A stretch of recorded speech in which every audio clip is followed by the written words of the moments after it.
Chapter 1. The Zhou Dynasty, the North. The silvery moonlight cascaded down, casting a gentle glow upon a young boy's face. Qin Jun awoke, the fragrance of medicinal herbs wafting through the air. Furrowing his brow slightly, he opened his eyes, feeling a peculiar numbness coursing through his body. As he surveyed his surroundings, bewilderment enveloped him entirely.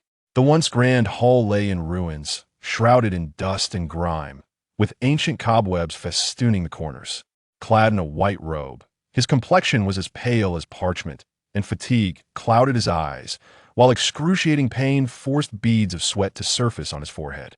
Upon closer inspection, faint traces of blood marred his white attire, revealing the severity of his injuries. Yet, at that moment, Qin Jun could hardly afford to dwell on such matters. His gaze shifted from suspicion to utter confusion. He had traversed realms, and had become a prince of the Great Zhou Dynasty. However, this newfound identity brought him no joy whatsoever. As he grappled with the pain radiating throughout his body, he let out a deep sigh, his heart heavy with despair. Originally, he had been a student who slipped through the cracks of a 9-year quality education system, only to find himself in this bizarre situation upon opening his eyes once more. In his past life, as a misfit, he had consumed countless web novels, where every traveler was a walking cheat code. Had the 3-year period finally elapsed, heralding the return of the Dragon King? Amidst's high school grades were far from stellar. Yet here he was stripped of everything, even left with grievous wounds. What a tragic fate! Especially upon seeing his blood-stained white robe, despair washed over him once more. The original owner of this body was named Qin Jun and was destined to be a carefree prince, indulging in the pleasures of life. Yet, who could have anticipated that during a grand royal marriage feast, he would inadvertently offend a powerful figure, inciting the wrath of the reigning emperor, who subsequently cast him into a dungeon, subjecting him to the horrors of imprisonment.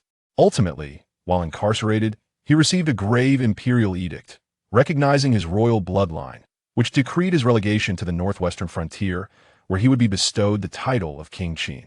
In simpler terms, it meant he was to languish in obscurity until death. Qin Jun could not help but click his tongue. Was this how a royal bloodline was treated? During his journey to this exile, just as he was nearing the northwestern territory, misfortune struck. He was ambushed. More accurately, there were attempts to abduct him, but his guards fought valiantly to protect him. Alas, another sigh escaped him. The current predicament felt utterly insurmountable. He had been banished to the northern outskirts of the dynasty, a remote location far removed from the political heart of the Great Zhou. This land was desolate, seldom trodden by human feet, lacking in spiritual energy, with scarce provisions and harsh weather, truly a realm of desolation. Moreover, the northwestern region had long been a place of exile for the dynasty's criminals, a veritable den of vice. In this vast empire, the populace harbored disdain and contempt for those hailing from such a place. It seemed unnecessary to elaborate further, as long-standing beliefs had ingrained the notion that few from there were genuinely virtuous. This prejudice had taken root like a deeply embedded tree, difficult to dislodge. Pondering these thoughts, Qin Jun felt a profound sense of helplessness. A tumultuous beginning. It felt as though a reset was in order. Qin Jun mused inwardly. Just when he felt utterly hopeless, an emotionless mechanical voice suddenly resonated in his mind, igniting a flicker of hope in his bitter eyes. He could almost see the light. Ding! Host detected arriving in a foreign realm. System automatically activated. Binding in progress. Please wait. The cold mechanical voice echoed in his mind, and the hopeful message sent waves of excitement coursing through Qin Jun. He felt revitalized. The system had finally materialized. He was back. In his moment of exhilaration, the system's chilling mechanical tone echoed once more. Host, Qin Jun. Age, 16. Realm, first layer of Spirit Sea Realm.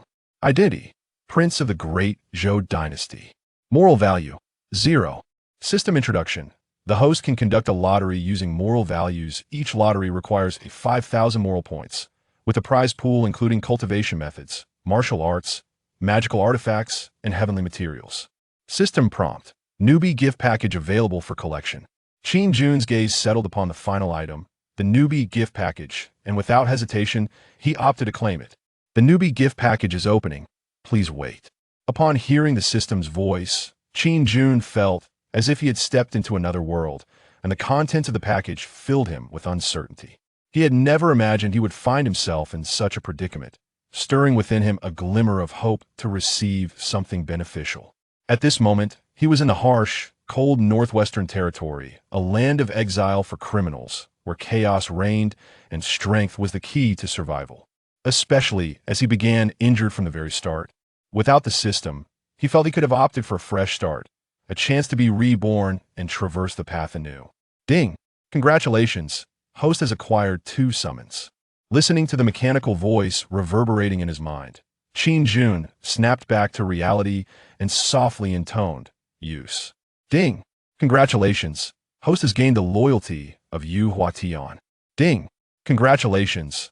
Host has gained the loyalty of the White Robe Army from the northern and southern dynasties. Yu Huatian's White Robe Army. Upon hearing the system's voice once more, Qin Jun was taken aback, but the surprise quickly turned into delight. Originally, he had anticipated receiving some mystical cultivation method he had not expected to summon Yu Huatian right from the outset, which greatly astonished him. As he pondered this development, the system's frigid voice echoed again, detailing Yu Huatian's personal information. Character: Yu Huatian. Race: human. Cultivation: 8th layer of the void transformation realm. Spirit body: sacredine body. Weapon: triple blade sword. Gazing at the detailed information about Yu Huatian, Qin Jun's excitement surged, and a smile crept upon his lips. Particularly, the mention of the 8th layer of the void transformation realm provided him with a sense of reassurance. According to the original owner's memories, the cultivation realms in this world were categorized as physical realm, spirit sea realm, divine palace realm, true spirit realm, void transformation realm, primordial realm, celestial realm, and nirvana realm. In the Great Zhou Dynasty, the most formidable individuals barely reached the primordial realm, and such high-eared experts seldom appeared in public, with the remaining powerhouses being those of the void transformation realm. Experts of the void transformation realm could be considered the primary military force of both the Great Zhou Dynasty and its neighboring regions. In times of war, the majority of combatants were of the void transformation realm, with rare interventions from those at the primordial realm level, unless it involved national extermination. And now, his first reward was the 8th layer of the void transformation realm, a status that was indeed top tier within the Great Zhou Dynasty. As for what lay ahead, he dared not speculate. The system was truly remarkable. Qin Jun's excitement grew, and even the pain from his injuries seemed to fade into insignificance. Lowering his gaze, Qin Jun's attention fixed upon the White Robe Army. The White Robe Army. Qin Jun was slightly taken aback, but soon his surprise transformed into joy. He had unexpectedly summoned the famed White Robe Army under Qin Shingji. Being well-versed in history, Qin Jun was acutely aware of the White Robe Army's legacy. Master General Mo Zilio, with thousands of troops, avoided the White Robes. During the northern and southern dynasties, the White Robe Army had fought 47 battles without a single defeat, sweeping across half the realm. Such illustrious achievements were indeed dazzling. The emergence of 7,000 white robes was a fortuitous boon. Quickly, Qin Jun gleaned from the system the capabilities of this White Robe Army. 7 centurions, each possessing strength at the true spirit realm, with their soldiers already at the divine palace realm. This level of power was undoubtedly impressive, and based on Qin Jun's understanding of the Great Zhou Dynasty, it was assuredly superior to most of the dynasty's military forces. As he inquired about when Yu Huatian would appear, a sudden chill swept through the room. Qin Jun's jet-black hair billowed as a figure clad in white materialized in the open space before him. Yu Huatian, at your service, your highness. The figure bowed, his voice slightly soft, yet imbued with a chilling detachment that exuded an aura of coldness. Particularly upon his arrival, the frigid essence emanating from him seemed to lower the temperature of the already dilapidated hall. Evidently, the flower of the West factory, Yu Huatian, had made his entrance. As the moonlight filtered through, Qin Jun clearly discerned the features of the figure in white. The young man was tall and slender, garbed in a flowing white robe, with sharp brows and piercing eyes, exuding an air of cold authority, his presence almost blending into the void. His gaze bore no trace of emotion, only an overwhelming chill that sent shivers down Qin Jun's spine. Enduring the pain coursing through his body, blood staining his white attire, Qin Jun slowly rose and approached the kneeling Yu Huatian, his voice calm. There is no need for such formalities. With that, disregarding the pain from his wounds, he bent down and assisted Yu Huatian to his feet. Thank you, Your Highness. As Yu Huatian rose, he maintained an aura of distance, his expression inscrutable, revealing no hint of emotion, yet unmistakably emanating an intense chill that made one feel a sense of dread. This demeanor was even more pronounced due to his deliberate restraint. After rising, Yu Huatian silently stood guard beside Qin Jun, his presence concealed in the shadows.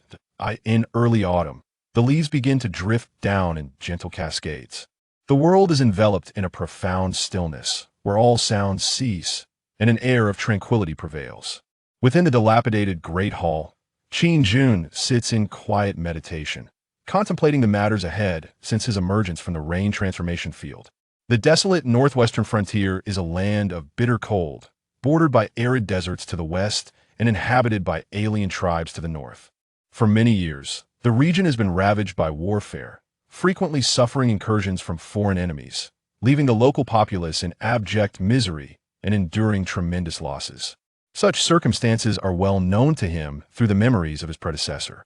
Moreover, these accounts date back several years, and in recent times, news from the Northwest regarding the Great Zhou Dynasty has been scant, leaving the specifics of the current situation unmentioned in his recollections. It can be assumed that conditions are far from favorable. The mere thought of this leaves Qin Jun speechless. To be assigned such a fiefdom is a grave misallocation. Yet the title he bears is formidable, King Qin, a singular word of nobility. However, Qin Jun finds no joy in this.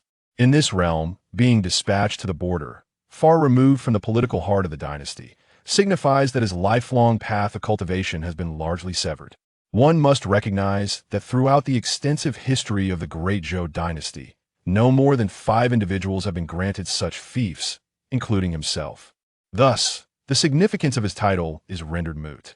Contemplating this, Qin Jun rests his forehead in resignation. Fortunately, he still possesses his treasure system.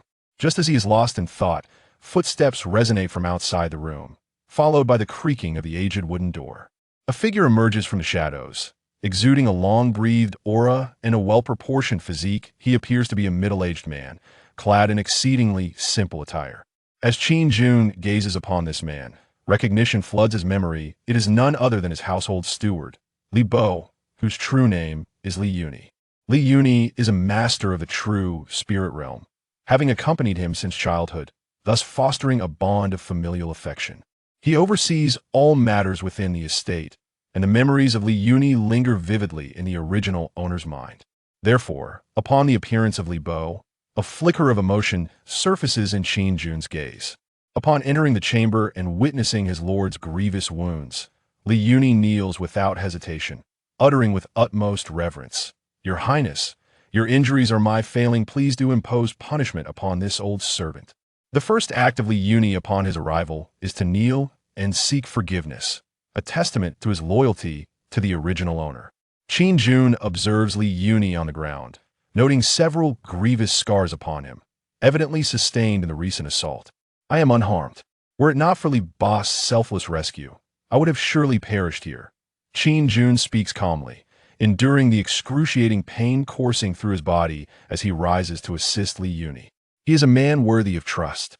Sensing the prince's frailty, Li Yuni's heart grows heavy. He gazes at his lord, yearning to voice his concerns, but ultimately, only a sigh escapes him. What are the others? Observing Li Yuni's self-reproach and despondency, Qin Jun refrains from further commentary and instead inquires about the fate of others. There were accompanying individuals, including servants from the estate and several guards. They were tasked with safeguarding the prince during his journey northward. After all, should a royal prince encounter misfortune en route, it would be a disgrace to the imperial family, and thus such occurrences must be avoided at all costs. Yet, the royal family had underestimated the chaos of the Northwest. Before even entering the region, they had fallen prey to an ambush, and it is hard to fathom that anyone would dare to attack a royal convoy within the territory of the Great Zhou Dynasty. Upon hearing the prince's inquiry, Li Yuni regains his composure and promptly reports, "Your Highness, 8 guards have perished in battle, some servants have fled amidst the chaos, and the casualties are severe, fewer than 40 remain alive." Listening to Li Yuni's account, Qin Jun nods slowly, choosing not to elaborate further. As for who had attacked them, Qin Jun refrains from asking in a borderland where even the local powers remain enigmatic, and with no survivors to provide insight, it is unlikely any clues would emerge. "Your Highness, the ambushers were lying in wait," Li Yuni states, and suddenly, his expression shifts. Being a master of the true spirit realm, he keenly senses subtle movements outside. Someone is approaching. In that very instant, the guards outside are assailed, the glint of blades flashing amidst the enveloping darkness. Enemy attack. A guard bellows in frantic desperation. They had anticipated a simple escort mission, yet now find themselves embroiled in such dire circumstances. Who would dare to audaciously assault members of the royal family? However, they are afforded no time for contemplation. The attackers, having meticulously planned their ambush, swiftly surround the dilapidated hall with hundreds of assailants. The disparity in numbers is overwhelming, rendering resistance futile. Through the shattered hall, Li Yuni glimpses the unfolding scene outside, his heart sinking into despair. The enemy is far too numerous to withstand. At that moment, a cold, gruff voice suddenly pierces the air from outside. "Hand over the Qin Wang, and spare your lives." A towering figure emerged from the crowd, his fierce gaze sweeping over each individual, his bloodthirsty eyes finally locking onto the position of Li Yuni within the grand hall. It was evident that his words were directed at Li Yuni. In the pitch darkness of the desolate northwestern plains, under the cover of night and howling winds, it was indeed the perfect time for murder. Suddenly, as if centered around the crumbling ancient hall, the atmosphere grew tense. The guards furrowed their brows, their grips on their weapons tightening further. They were seasoned soldiers, skilled in combat, and they understood that surrendering was not an option. They knew full well that even if they handed over the Qin Wang, death would still be their fate. Thus, why not fight for a chance? "Kill!" roared the squad leader. There were 30 guards on this mission, 8 of whom had already fallen, and the remaining were mostly wounded. Yet, facing such dire circumstances, they could only fight with all their might. Ants are ultimately just ants. An opportunity was given, but alas, it was not cherished. The burly man, his muscles rippling, gazed at the charging guards, his eyes filled with a ravenous desire for blood. The slaughter commenced. Over 100 men surged forward, intent on encircling and annihilating these guards. Upon witnessing this scene, Li Yuni's heart was resigned to death. "Your Highness, I will hold them off. You find a chance to escape." With that, he prepared to charge out. The pale-faced Qin Jun remained calm. Fully expecting the appearance of these attackers, he was unfazed. Prior to this, Yu Huatian had already reported to him in secrecy. He chuckled lightly, calling out to Li Yuni, "There is no need for you to intervene." His words were cool, yet Li Yuni felt a chilling aura within them. That it was the first time he had seen his master like this, rendering him momentarily dazed, ultimately choosing to obey his master's command. Just in that moment of distraction, Yu Huatian made his move. A crisp sound of a sword unsheathing echoed outside the ancient hall, completely shattering the tension of the impending battle. That instant, a pained scream reverberated across the battlefield, as the previously arrogant man was cleaved in two, blood flowing across the ground, instantly staining the earth crimson. His pupils widened in shock, still unable to comprehend the situation before he was bisected. This scene left all present utterly stunned. What Yu Huatian had struck. The onlookers beheld a figure clad in white, the moonlight casting a chilling reflection off the blade, causing every observer to shiver. The burly man was a formidable expert of the true spirit realm. Yet he was so easily bisected by his opponent. Such terrifying prowess. Before the encircling crowd could react, the figure in white was already in motion. A sharp arc of sword light sliced through, leaving a trail of fallen bodies and severed limbs in its wake, creating a bizarre and terrifying spectacle. The guards were momentarily stunned, but it was merely for an instant. "Experts from the dynasty have arrived. All of you, follow me in the assault," the squad leader shouted in exhilaration. However, before he could finish his proclamation, the area around the ancient hall was left devoid of life, all having been slain. A swift execution. Over 100 men were dispatched with ease in a matter of mere seconds. Not even those who perished had time to react before they were utterly annihilated. The autumn wind blew, carrying the thick scent of blood. leaving the guards in a daze, as if caught in a dream, bewildered by the abruptness of it all. The burly man, racked with agony, continued to struggle despite being bisected, his formidable vitality keeping him alive for a fleeting moment. Yet he could not escape death. "Finish him!" A pale voice echoed from within the crumbling ancient hall, akin to the decree of a judge from the underworld announcing his demise. At the instant the words fell, the sword in the white figure's hand trembled lightly, and the upper half of the burly man was suddenly reduced to a pile of shattered remains, not even affording him the chance to scream before he was entirely extinguished from this world. It was a scene both horrific and bloodied as the figure in white struck. The area surrounding the ancient hall fell once again into silence. Beneath the deepening night sky, no one could fathom the one-sided massacre that had just transpired. Liuni, sensing the situation outside, was struck with an inexplicable shock. His first thought was that there were experts within the palace. He was not alone in this thought. The guards and servants outside shared the same sentiment, their eyes filled with hope as they gazed at the figure in white, whose chilling presence compelled them to instinctively step back. Just as the crowd speculated, the figure in white moved, turning towards the dilapidated ancient hall. As expected, he approached Qin Jun, but his next action left everyone present thunderstruck. "Your Highness, all the assassins have been dealt with." The figure in white bowed respectfully before Qin Jun, leaving all in a state of disbelief. The prince, who had been exiled to the northwest, now commanded such formidable experts. A fleeting doubt crossed everyone's mind. Yet none dared to voice it. After all, the display of power they had just witnessed had sufficiently instilled fear in everyone present. Even Liuni, witnessing this scene, refrained from further questions. His duty was to protect his master. With such a formidable ally at his master's side, he felt a significant sense of relief as for why the figure had not acted sooner. It was not for a servant like him to inquire. "Thank you for your efforts." Qin Jun nodded, his pale visage remarkably composed. "Neither jubilant nor despairing. It is our duty to alleviate the burdens of your highness." Yu Huatian lowered his head, speaking with reverence. He did not allow any of the assailants to escape. At this moment, he had no desire to uncover their affiliations. However, this debt would be remembered, whether it be the forces of the dynasty or others. He would not let them go unpunished in the future. Beneath the profound night sky, the previous atmosphere of menace dissipated, leaving only an eternal silence. The campfire crackled, the flames snapping and popping. "Your Highness, what shall we do next?" As the area around the ancient hall gradually quieted, Liuni remained beside Qin Jun, softly inquiring. Having regained his composure after the earlier slaughter, he recognized that the figure obeyed his master's command. Clearly one of his master's subordinates. He felt a sense of relief knowing such a powerful ally was at hand. They were on an official mission to the north, yet upon entering the northwest, they had encountered such calamity. Who knew what further trials awaited them on their journey? Qin Jun glanced at him, hesitating momentarily before responding, his tone measured. "The imperial decree to establish a fief in the northwest stands. Tomorrow, the convoy shall continue northward." He provided a definitive answer. He intended to press onward. For Qin Jun understood that to establish himself in this realm, he needed a solid foundation, and the northwest was undoubtedly the most suitable choice.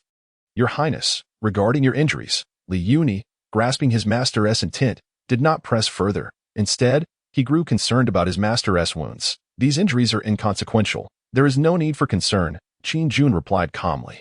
Liuni nodded, then did not linger, turning to make preparations for their departure the following day. They had suffered considerable losses in recent days and needed to reorganize many matters. Watching Liuni depart, Qin Jun noticed a peculiar change. His system's morality value had shifted. It had unexpectedly surged from 0 to 800. Just as he pondered this, a cold mechanical voice resonated in his mind. "As the host and his subordinate forces eliminate those steeped in evil, they may earn morality points as a reward. Furthermore, assisting the suffering will also yield morality points." Hearing this, Qin Jun felt somewhat speechless. Did the system intend for him to become the paragon of virtue? Under the luminous full moon, amidst the vast expanse of the world, only withered yellows remain, and all of creation lies in profound silence.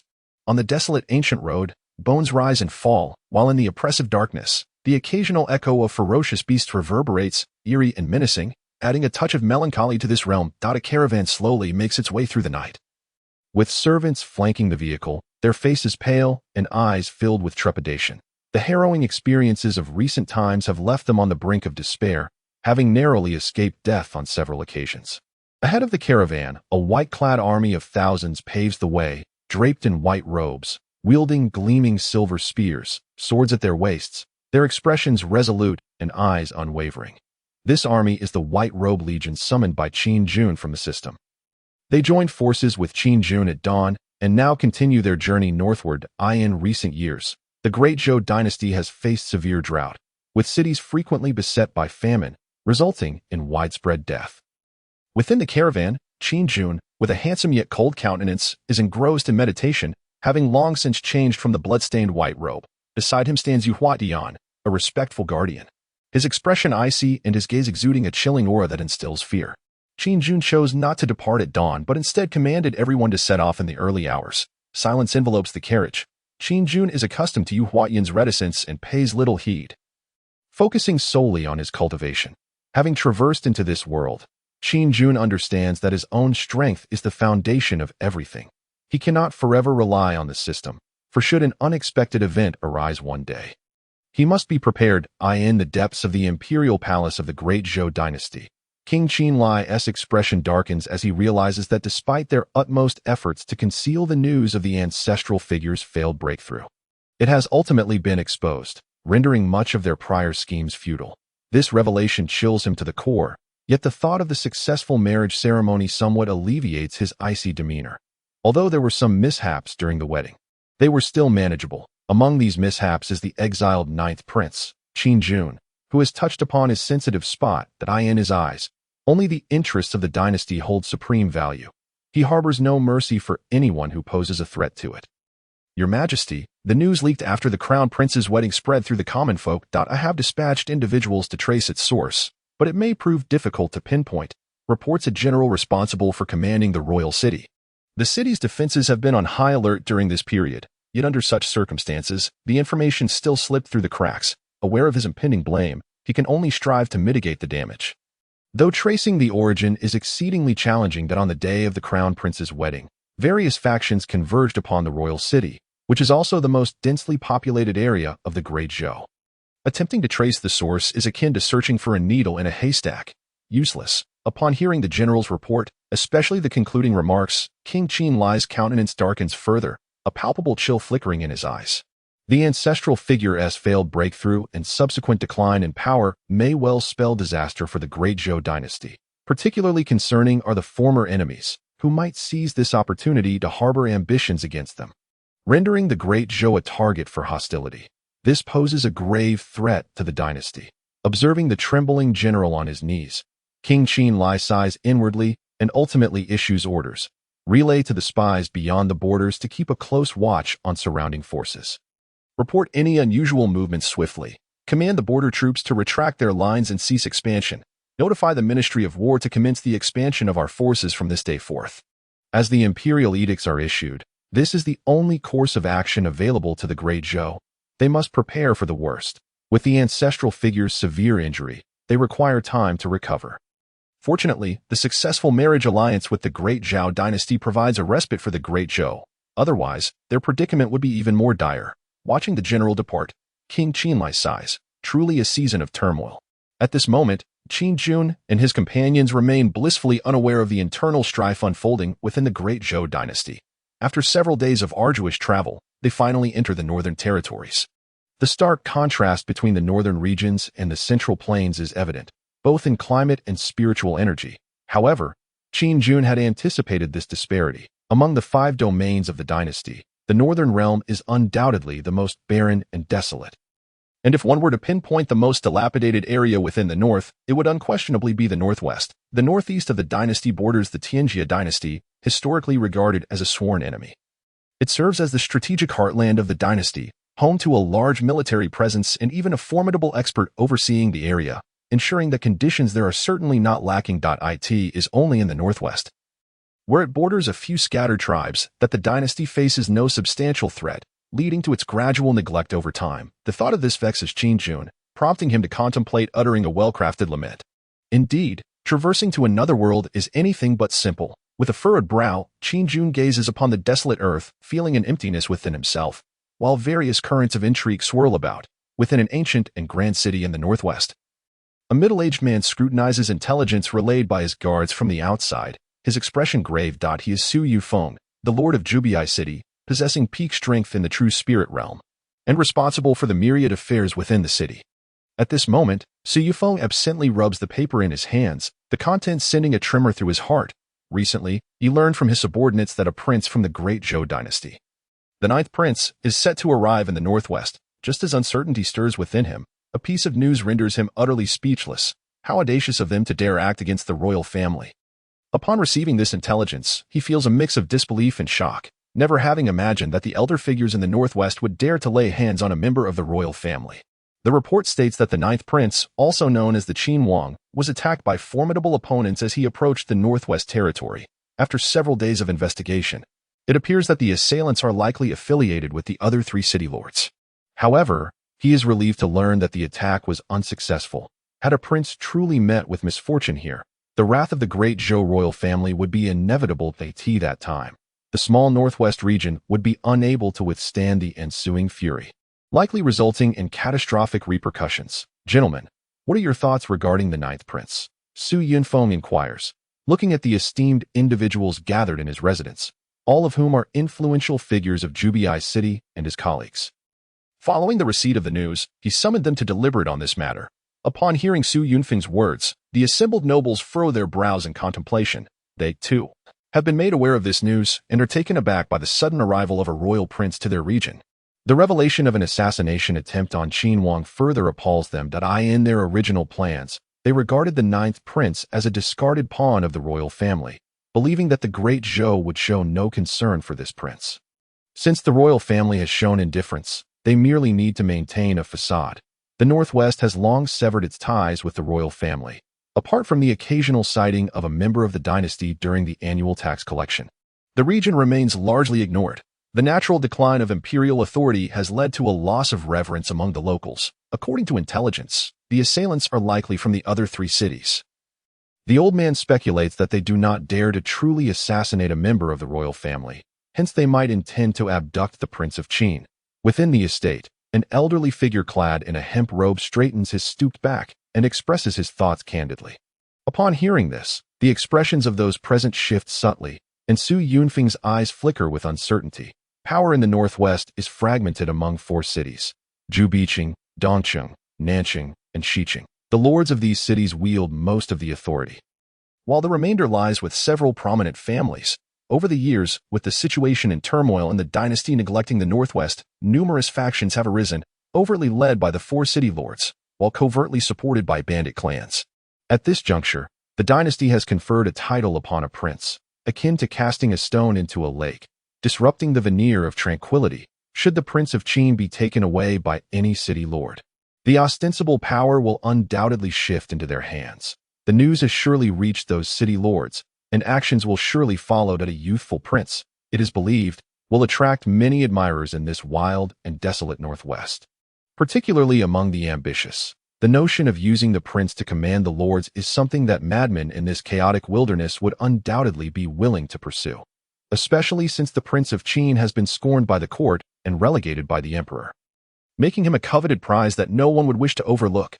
At this moment, all eyes turn to Su Yufeng, awaiting his response. Arrange for someone to welcome the ninth prince back to Jubicheng, and should anyone obstruct him along the way, they are to be killed without mercy. In that instant, Su Yunfeng's heart has already made a decision. Meanwhile, outside, silence envelopes the land, darkness shrouds the earth, and a white-robed army stands out starkly against the night. The autumn wind whispers through the air. In the deep of night, Qin Jun and his entourage have not rested. With the appearance of the white-robed army, few in the northwest can pose a threat to them. Furthermore, they have already lost considerable time on their journey. Standing upon the desolate ground, Qin Jun gazes at the dilapidated villages, his expression calm and untroubled. The sights and sounds he has encountered throughout the northwest have profoundly affected him. In stark contrast to the royal city, which is a paradise, this region feels like a hell. The disparity is truly vast. As he reflects on his thoughts, the figure of Yu Huatian suddenly appears beside him. Respectfully reporting, Your Highness, there is a town ahead that has fallen victim to a bandit attack. Yu Huatian moves at the forefront of the army, vigilant to the movements around him, promptly informing Qin Jun of any discoveries. Upon hearing Yu Huatian's words, Qin Jun furrows his brow slightly, his tone turning cold as he inquires, How many bandits are there, Your Highness? There are an estimated 1,000 bandits, and no garrison remains. Yu Huadian reports truthfully. Possessing the strength of the Huaxi realm, he can ascertain this with ease, especially since he was once the master of the Xichang garrison. Qin Jun frowns slightly, though he does not dwell on it.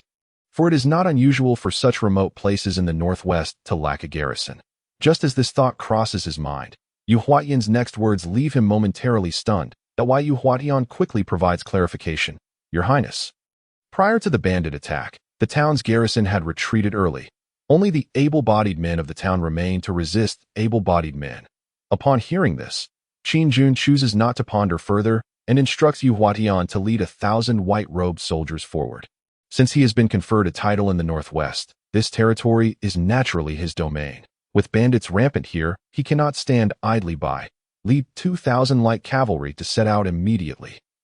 Qin Jun's words are resolute, devoid of hesitation. Understood. Yu Huadian bows, conferring with 2 captains before vanishing into the darkness. Watching Yu Huadian and the 2,000 white-robed soldiers disappear into the shadows, Qin Jun waves his hand, signaling the army to continue their advance. This moment, in Yunjia town, flames have turned this small settlement a bloody red.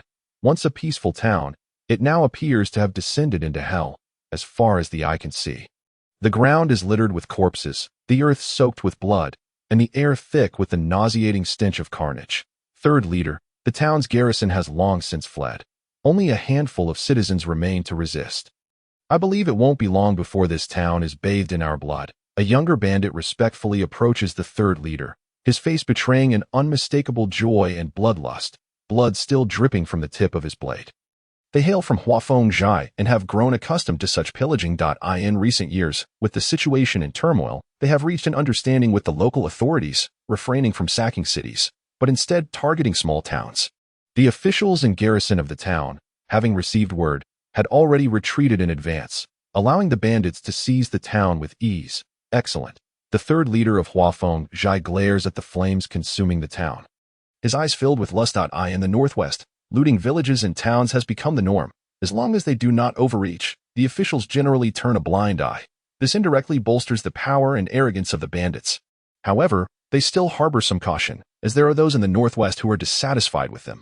Thus, they can only target certain villages and towns. The pleasures of the women in the city are far superior. The third leader of Huafeng gazes at the town's women being dragged back by his subordinates, feeling a twinge of disappointment in his heart. Few possess notable beauty, lacking the allure of the well-kept noblewomen from the city. In that moment, a flicker of desire stirs within the third leader. Yet, he quickly suppresses this wicked thought. The time is not yet ripe. The able-bodied men of the town face the ruthless bandits. One by one, they fall, their eyes filled with unwillingness as they lie in pools of blood, their gazes never closing until death. They wish to protect their home, but against such vicious bandits, they ultimately find themselves powerless. With the number of able-bodied men dwindling, the women and children hiding behind them are filled with fear and sorrow, mingled with an unspoken hatred. Hurry up and finish them off. Kill these men and enjoy their women. Ha ha. The bandits wield their knives, their eyes fierce, their words laced with mockery, as they gaze at the women behind them, many of whom are filled with lust, despite still being caught in the midst of battle. Their minds are already envisioning the scenes of conquering those women. Just as the bandits jeer, a cold snort suddenly reverberates through the blood-soaked town, echoing in the ears of everyone present. Who? The third leader of Huafeng feels a chill run down his spine. His eyes alert, gripping a long knife stained with rust, his energy and aura manifesting as he scans the surroundings, unable to discern the source of the voice. Witnessing the third leader's vigilance, the expressions of the other bandits shift from mockery to seriousness. Each observing their surroundings, leaving no rustle unnoticed. The night is dark, and given their low cultivation, it is challenging for these bandits to detect even the faintest trace in the shadows. As uncertainty looms over them. A figure slowly steps into the night, clad in white, standing out starkly against the darkness. Who dares to cause trouble? The third leader of Huafeng heightens his vigilance, his muscles tensing in preparation for battle. He cannot perceive the cultivation of this individual, especially the chilling aura emanating from them. Even he, a practitioner of the Zhenling realm, feels an icy and piercing coldness. Yu Huatian's eyes gleam with sharpness. His expression remains indifferent, unperturbed by the corpses strewn about. Stepping through the thick blood, he gazes at the speaker, as if observing a lifeless body, devoid of any emotional expression. Kill. Throughout this encounter, from the moment he emerged from the darkness. It is the first time he has spoken, his voice imbued with a murderous intent. The third leader of Huafeng Zhai's brow furrows tightly, and just as doubt creeps into his mind, his expression suddenly shifts as he turns his gaze to the side. A surge of malevolence rises, and as he looks, a force of over 1,000 soldiers sweeps in like a tidal wave, leaving a trail of severed heads in their wake. Only after dozens of headless corpses appear in the town do the bandits finally react. Slaughter them. With a thunderous roar, the mountain bandits, previously roaming the town, swiftly converged towards the southern end, brandishing their bloodied blades with ferocious expressions. Fresh from a gratifying plunder, their spirits soared, eager to swiftly dispatch these nuisances and return to their lair to indulge in further chaos. Moreover, these intruders had disrupted their anticipated revelry, igniting a tempest of fury within them. The nearby bandits, howling in rage, charged forth, seeking to quench their wrath with the blood of their foes, when the two factions clashed. A violent melee erupted, shrouding the quaint town in a dense, ominous aura. The once formidable mountain bandits, upon encountering the white-robed army, suddenly faltered. The 1,000-strong white-robed soldiers, with their formidable prowess, posed no threat to the bandits. Especially when forces were evenly matched in their previous life, they had faced foes outnumbering them by several times without flinching. Yet now, confronted by this disorganized rabble, they regarded them with disdain, barely acknowledging their presence. Spears thrust forth, each strike erupting in a shower of crimson, both splendid and grotesque. The white-robed army surged forward, their cold spears carving a path through the chaos, leaving rivers of blood in their wake. No one could impede the relentless advance of the white-robed soldiers. They savored their dominance on this battlefield, the sound of spears piercing flesh becoming the final elegy for the town, the mountain bandits. Witnessing the might of such a formidable army, turned to flee without a moment's hesitation. Yet, this could not alter their fate. Your Excellency, we are from Huafeng, the third leader of Huafeng village. The third leader's gaze shifted back to the approaching figures in white. A chill creeping into his heart, in the brief span since the white-clad individuals had appeared, the forces he had brought from the village had suffered grievous losses. When had such a formidable army emerged in the northwest? The third leader intended to invoke the name of Huafeng village, hoping to instill a sense of caution in his adversaries. After all, in the northwest, few dared to provoke Huafeng village. However, before he could finish his thought, the white-clad figures, who had seemed a distance away, closed in an instant, seizing him by the throat, lifting him off the ground. This scene left all present stunned, especially the surrounding bandits, who watched in horror as their leader was grasped as easily as a chick. Beyond astonishment, they were engulfed in profound fear. Some instinctively recoiled, seeking to escape unnoticed, but as they moved, the sharp sound of a sword echoed, and those attempting to flee found their heads severed in an instant. Blood spilling onto the earth. This spectacle once again shocked everyone present. The third leader struggled futilely in the grip of the white-clad figure, unable to muster any strength against such overwhelming power. He realized he was facing the strongest adversary he had ever encountered in his years of cultivation.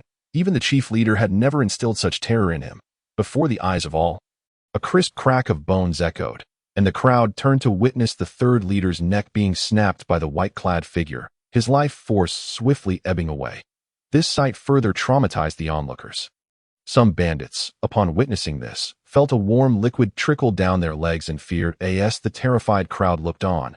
The lifeless body of the third leader was discarded by the white-clad figure. This notorious bandit chief, who had terrorized the Northwest for years, was effortlessly slain on this day. The onlookers stood frozen, unable to move. The townspeople felt the same. In their eyes, these bandit leaders were formidable foes. To see one dispatched so easily filled them with an instinctual dread at that moment. The ground trembled, and the sound of galloping hooves resonated. The crowd turned their gaze to the south end of the town, where a magnificent army emerged, advancing towards them. Judging by their armor and attire, it was clear they were allies of the white-clad figure. The townspeople marveled at the sudden appearance of such a formidable army in the northwest. The cavalry arrived to their astonishment. A young and handsome figure stepped forth, clad in dark robes, his aura restrained yet exuding an indescribable presence that stirred something profound within the crowd. Your Highness, the bandits have been dealt with. The white-clad Rain Huatian reported, bowing deeply in utmost respect to the young ruler. This scene again deeply shocked everyone present. They had not anticipated that such a formidable figure would heed the command of a mere youth. Who was this prominent individual that had suddenly emerged in the northwest? The remaining surviving bandits, witnessing this, felt as if all hope had been extinguished. They had anticipated a bountiful harvest today, only to face such unforeseen calamity. Qin Jun nodded, observing the remaining townsfolk, whose eyes remained wary. When they met the gaze of the dark-robed youth, an unbidden panic flickered in their expressions. Yet, the dark-robed youth's gaze lingered only a moment before shifting back to the trembling bandits. "Your Highness, all the bandits lurking around the town have been apprehended." A captain of the white-robed army stepped forward, his peak true spirit realm cultivation evident. Dealing with these rotten fish and shrimp was a trivial matter for the white-robed soldiers, requiring no effort whatsoever. "Interesting," Rain Huatian remarked with a sly smile, releasing a sudden wave of pressure from the void transformation realm, a chilling intent locking onto Su Yunfei and his companions, should they make any untoward moves. Their heads would surely roll. Qin Jun remained unfazed by this display. "Stop." Recovering from the shock, Su Yunfei immediately admonished the individuals behind him. The adversary's strength was overwhelming. Such actions would be tantamount to courting death. A void transformation expert, Su Yunfei was certain that the white-clad figure was a master of this realm, in this remote and desolate northwest. Encountering a void transformation expert was a rarity that had not occurred in a century. He quickly deduced the identities of the individuals present. Only one person could arrive at this moment: that I, Su Yunfei, the Lord of Zhubai City, pay my respects to His Highness, the Qin King, in the astonished gazes of all. This esteemed city lord knelt before the young ruler, performing a grand salute. In the eyes of the townspeople, the status of the Zhubai City lord was akin to that of a deity. And to witness such a high-ranking figure kneeling was unfathomable. How high must the young ruler's status be? "We all pay our respects to His Highness, the Qin King."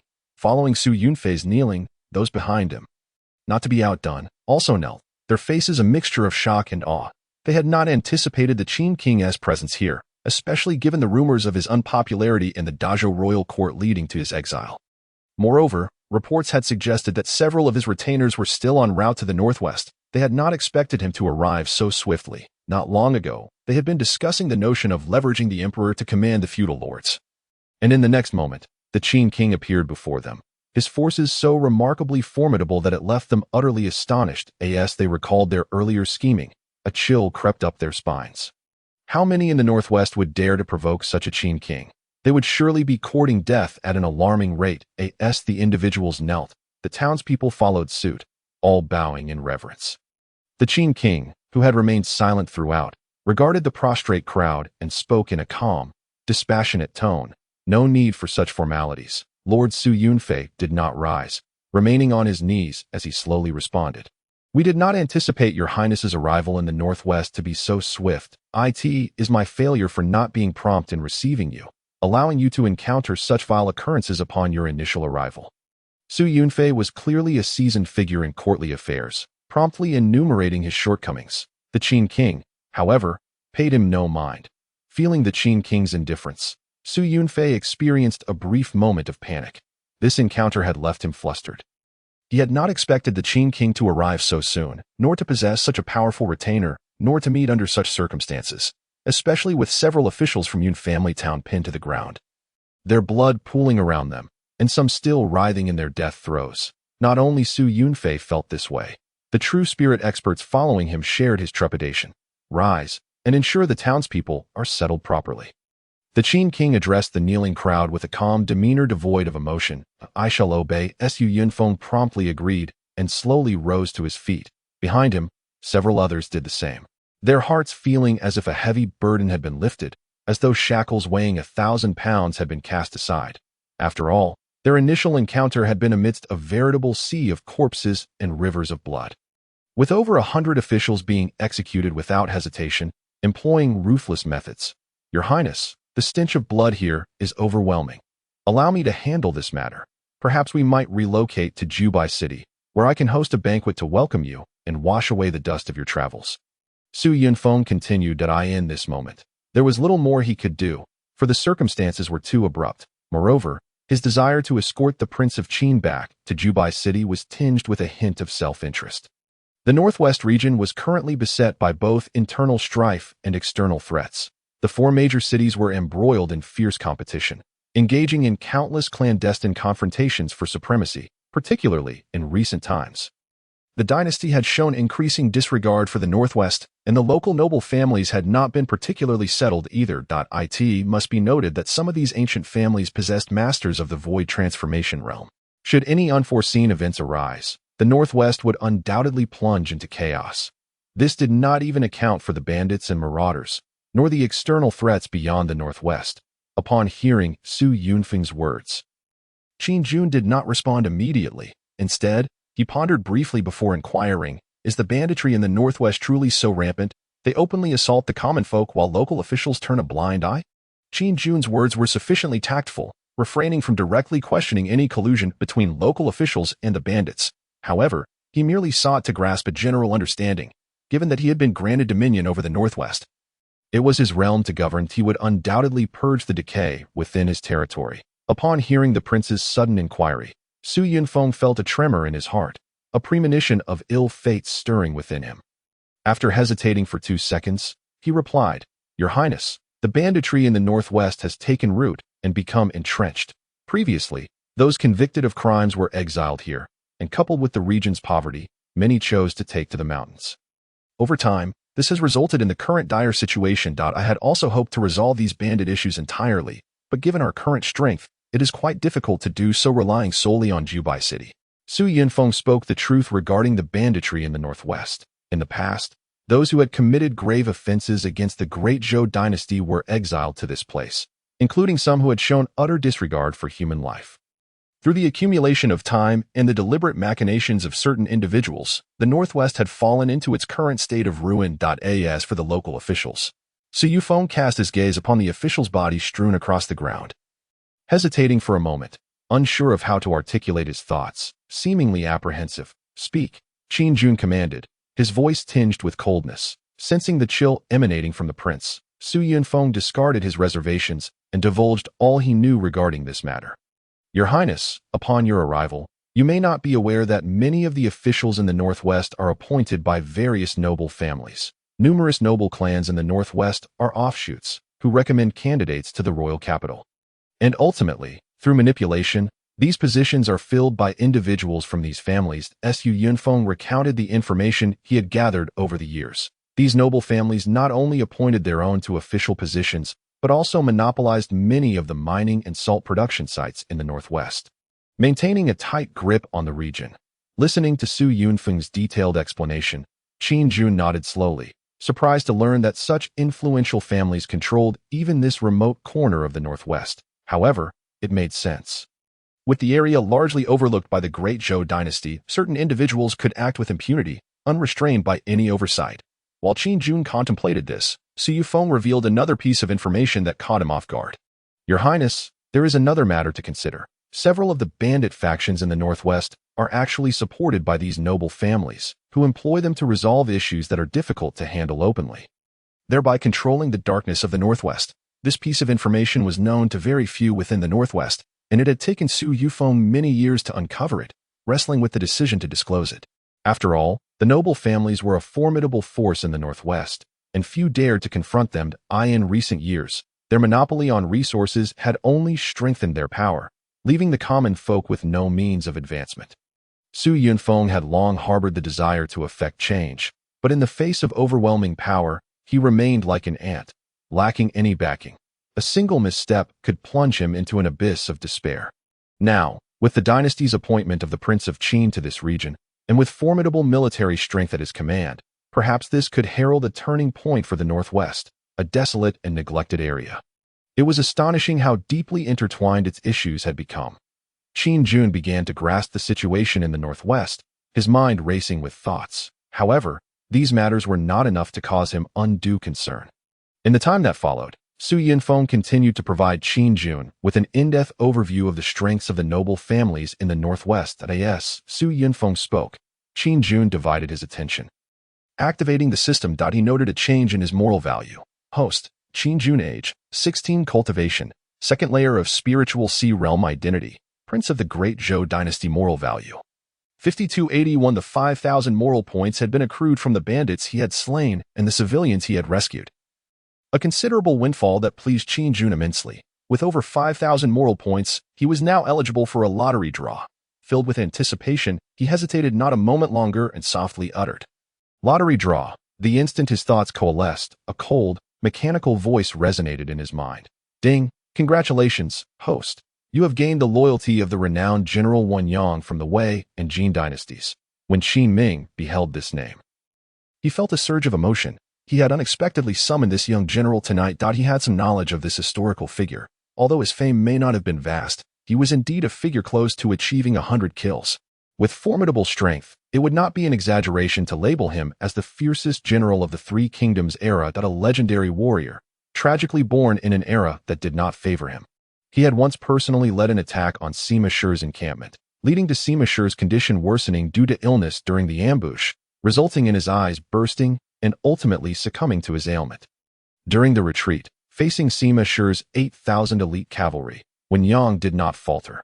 Instead, he charged alone into the enemy ranks, entering and exiting 7 times, slaying over 100 foes, and ultimately leaving unscathed as the enemy dared not pursue him. Following the establishment of the Western Qin Dynasty, Wen Yang was appointed general of pacifying the West, overseeing the armies of 3 provinces, and later decisively defeating the external Xinbei forces, capturing tens of thousands of Hu people, thereby earning his name and instilling fear across the realm. The phrase 7 entries and 7 exits is famously attributed to him. It was astonishing that his first summoning had yielded such a formidable general. With Wen Yang's emergence, Qin Ming's previously unsettled heart found a measure of solace. With Yu Huatian having appeared earlier, now the legendary general Wen Yang had manifested. It was akin to adding wings to a tiger for him. He felt a newfound confidence in his mission. Character: Wen Yang race, human cultivation, 9th layer of void transformation realm spiritual body, primordial thunder tribulation body weapon, thunder spear of great tribulation, and information panel detailing Wen Yang's attributes materialized, providing a comprehensive overview of his capabilities. After thoroughly reviewing the details, Qin Jun exhaled deeply. Yu Huatian, standing guard nearby, naturally noticed the prince's demeanor. Just as he was on high alert, an exceedingly powerful fluctuation began to rapidly approach the caravan. He was about to take action when Qin Jun raised a hand to halt him. It is an ally. The calm words echoed through the desolate night, and Qin Jun's eyes flickered as he turned to the source of the commotion. Not only he, but Yu Huatian also sheathed his sword, his gaze focused, exuding a repressed yet profound aura. Although the prince had declared it was an ally, he remained vigilant, never loosening his grip on the sword hilt. As the night wind blew, a shadow approached at remarkable speed, and the figure soon came into view before the 2 men. He was very young, and particularly striking were his eyes, despite the distance. The sharpness within them caused Qin Jun's heart to flutter slightly. Truly, a figure of someone who had achieved 7 entries and 7 exits, approaching nearly 100 kills. Su Feng, standing by, was left in awe, especially as he felt the chilling aura radiating from the young man, which sent shivers deep into his bones. Another master. In his astonishment, the figure appeared before Qin Jun, bowing respectfully just a foot away. "This humble soldier, Wen Yang, pays his respects to your highness. No need for formalities at this moment." Qin Jun had already risen, scrutinizing the young man before him with keen interest. Wen Yang appeared remarkably youthful, seemingly in his 20s, with a stern visage, standing tall like a venerable pine, exuding an aura as vigorous as the blazing sun. His sharp brows framed a pair of brilliant, star-like eyes. The master of the virtual realm at such a tender age would undoubtedly cause ripples throughout the outside world. Understood. Following the prince's command, Wen Yang slowly ascended, clad in formidable armor that glimmered in the moonlight, an intangible chill subtly enveloping the 3 of them. Qin Jun felt immense satisfaction with a formidable ally such as him. This venture would undoubtedly proceed more smoothly. Meanwhile, Su Yunfeng was already overwhelmed with awe, grappling with the presence of the white-clad expert and the thousands of elite soldiers under the Qin King's command. Now compounded by the emergence of yet another mysterious powerhouse, the strength of their faction was simply staggering. This moment, he silently mourned for the 3 cities that had fallen victim to the Qin King's wrath. However, he refrained from mentioning the matter, thinking it best to address it upon their return to Zhubai City. After a night of bloodshed and fire, the once peaceful and prosperous Yun family town had been reduced to ruins. Countless citizens, under Su Yunfeng's direction, began the arduous task of rebuilding their homeland. The deceased were gone, and the survivors still had to strive to live on. Qin Jun observed all of this without intervening. The matters of livelihood in the northwest were best understood by Su Yunfeng and his companions. The cold winds of the northwest tousled his black hair as a centurion approached briskly. His step steady and his stature tall. "Your Highness, the troops are assembled and ready to depart at your command." Standing humbly behind Qin Jun, Su Yunfeng, upon hearing the prince's order to gather the troops, promptly said, "Your Highness, allow me to lead the way for our forthcoming journey." The initial encounter had been quite unfavorable, and Su Yunfeng hoped there would be no further missteps. After all, he felt uncertain about the youthful Qin king. Knowing little of his true capabilities, there's no rush. In response to Su Yunfeng's suggestion, Qin Jun slowly shook his head, his voice laced with a chill as he remarked, "Since I have come to the northwest, it is only fitting that I make some waves." As he concluded, a glimmer of cold light flickered in his eyes. Su Yunfeng was momentarily taken aback. However, as he felt the chill in the prince's words up close, a sense of shock suddenly washed over him. Hesitating, he softly inquired, "Does your Highness intend to?" Qin Jun did not directly address Su Yunfeng's question, but instead posed one of his own. "Having held your position in the northwest for so long, you must be familiar with the mountain bandits that attacked the town." The assailants of Yun family town were from Huafengzhai, notorious in the northwest. Su Yunfeng had already formed a conjecture in his mind, but chose to remain silent. "Find the lair. Blood must be repaid with blood." Qin Jun succinctly uttered those 8 words, each carrying immense weight. Even if Su Yunfeng had guessed the intent, he did not expect the prince to be so direct. "Your Highness, Huafengzhai has been entrenched in the northwest for many years and maintains close ties with several influential families. This matter requires careful deliberation." Su Yunfeng cautioned. He understood better than anyone the strength of the bandit factions in the northwest. Having dealt with them numerous times over the years, at this moment, he found it reckless for the Qin king to choose to mobilize forces without fully grasping the enemy's strength, despite the presence of a master in the virtual realm among them. "Obey my command. Simply execute it." Qin Jun did not look at him, leaving behind those words as he turned his attention to the assembled white-clad army. 7,000 soldiers in white, formidable and rarely matched by any army in the Great Zhou Dynasty, stood resolute, their gazes unwavering despite having just endured battle. "Wen Yang, prepare to march immediately. The mountain bandits of Huafengzhai will pay for their transgressions in blood," Qin Jun commanded, his demeanor cold, a palpable aura of slaughter brewing within him. Every person present could hear this declaration, even those nearby, toiling amidst the ruins, momentarily stunned at the weight of his words. They realized the identity of this young man, a newly appointed prince of the Great Zhou Dynasty, who had unexpectedly issued such a forceful order to eradicate Huafengzhai. For the countless citizens of the northwest, Huafengzhai was a nightmare looming over them, yet the prince spoke of its eradication with such ease. "I will obey." Wen Yang clasped his fists in acceptance of the royal command, his body crackling with energy. Possessing the Taichu thunder tribulation physique, he yearned for battle. Witnessing the Qin king's insistence, Su Yunfeng felt compelled to refrain from further objections and promptly arranged for 3 of his subordinates at the True Spirit realm to guide the white-clad army towards Huafengzhai, while he would remain by the prince's side. With the royal command issued, the execution was swift. Under Wen Yang's leadership, for contingents of 1,000 were selected, each commanded by a centurion, and soon they set off towards their destination. As he watched the 4,000 troops depart in a grand procession, Qin Jun felt a profound tranquility within. The purpose of this military campaign was straightforward: to instill fear and exact vengeance for the innocent lives lost before him. Having arrived in the northwest, he intended to convey to all that he, Qin Jun, had come. The strength of his forces rendered him nearly unmatched in this region. With this in mind, there was no need for hesitation. It was better to act decisively. Behind him, as he observed the 4,000 troops march forth, Su Yunfeng felt a twinge of uncertainty.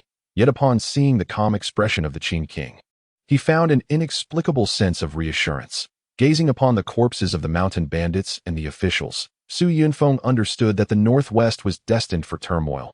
A tempest was brewing, poised to engulf the region. When that time came, the scene would likely be even more gruesome than it was now. The winds of change were rising. Chaos loomed in the northwest. Huafengzhai, northwest. It was now midday. The mountain bandits had begun to emerge in droves, many sauntering out of their tents, their faces radiating the satisfaction of indulgence. Within some tents, women, ravaged and tormented, were dragged out like mere shadows of their former selves, resembling cattle confined in cages, their eyes vacant, their bodies bearing marks of suffering. This was still the more fortunate fate that I in some tents. The bodies of women were carried out, their lifeless forms bearing witness to the horrors they had endured. Evident in the scars on their bodies and the terror in their eyes, the bandits had long grown accustomed to such sights. They lived each day indulging in lust, rampaging, and slaughtering. This was their way of life. Shift change. Within a hastily constructed sentry post, a bandit yawned and approached the sentry, speaking casually. Last night was quite the spectacle. I could hear the women's cries even from my post. The sentry, a robust man, smiled at his colleague, his eyes gleaming with desire. Don't remind me. That woman was quite fierce that I spent all night breaking her spirit, but she never yielded. Even after all that, she didn't submit? No worries. My iron rod is still standing strong, that I'll go take care of your business now. Listening all night has left me pent up. The sentry laughed boisterously, eager to leave the post and indulge himself, just as he took a step down from the sentry post. The burly man seemed to recall something and cautioned, by the way, the third leader hasn't returned since yesterday. The chief has sent someone to inquire about him. If he returns soon, remember to notify us. Why is the third leader taking so long this time? The bandit inquired, puzzled. It was unusual for him to be gone this long without returning by dawn. Not sure. Perhaps the third leader is enjoying himself out there. The two exchanged a knowing smile. The burly bandit was about to leave, eager to demonstrate his prowess when, suddenly, a profound sense of crisis clung to his heart. Before he could react, a sharp arrow, accompanied by a deafening sonic boom, pierced through their chests, penetrating his very heart. He had no time to utter a single word. Life swiftly ebbed away from his body. He slowly collapsed to the ground. His existence extinguished, not just him, for in that fleeting moment of the sonic explosion, dozens of arrows zeroed in on every lookout of the mountain bandits, swiftly reaping their lives like the harbinger of death. A myriad of blood blossoms erupted, leaving the recently revived bandits of Huafeng's momentarily stunned. The preceding scene had unfolded too rapidly for many to comprehend. After all, over the years, the dynasty had increasingly neglected the Northwest, affording ample time for the mountain bandits to expand. In recent years, few dared to challenge them. For a moment, this left the bandits in a daze. Enemy attack. Eventually, after 2 or 3 seconds, a bandit let out a hoarse shout, rousing those who were still in shock. Instantly, at the cry of enemy attack, Huafeng's sprang into action, with some rushing towards the rear of the stronghold to inform the chief. Others, disturbed by the commotion from outside, emerged with bare bodies, their eyes fierce, clearly interrupted from their previous indulgences.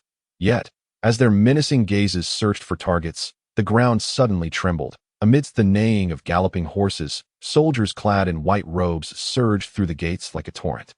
Sweeping into Huafeng's, the white robe army advanced with astonishing speed, under the command of Wenyang, swiftly reaching the mountainous domain of Huafeng's. The vast terrain rendered the 4,000 troops insignificant, yet Wenyang remained unrelenting, sending 4 captains of the true spirit realm ahead to scout the path and eliminate sentries, preventing Huafeng's from receiving any forewarning to AT. This moment, the white robe army surged forth, each soldier wielding a long spear.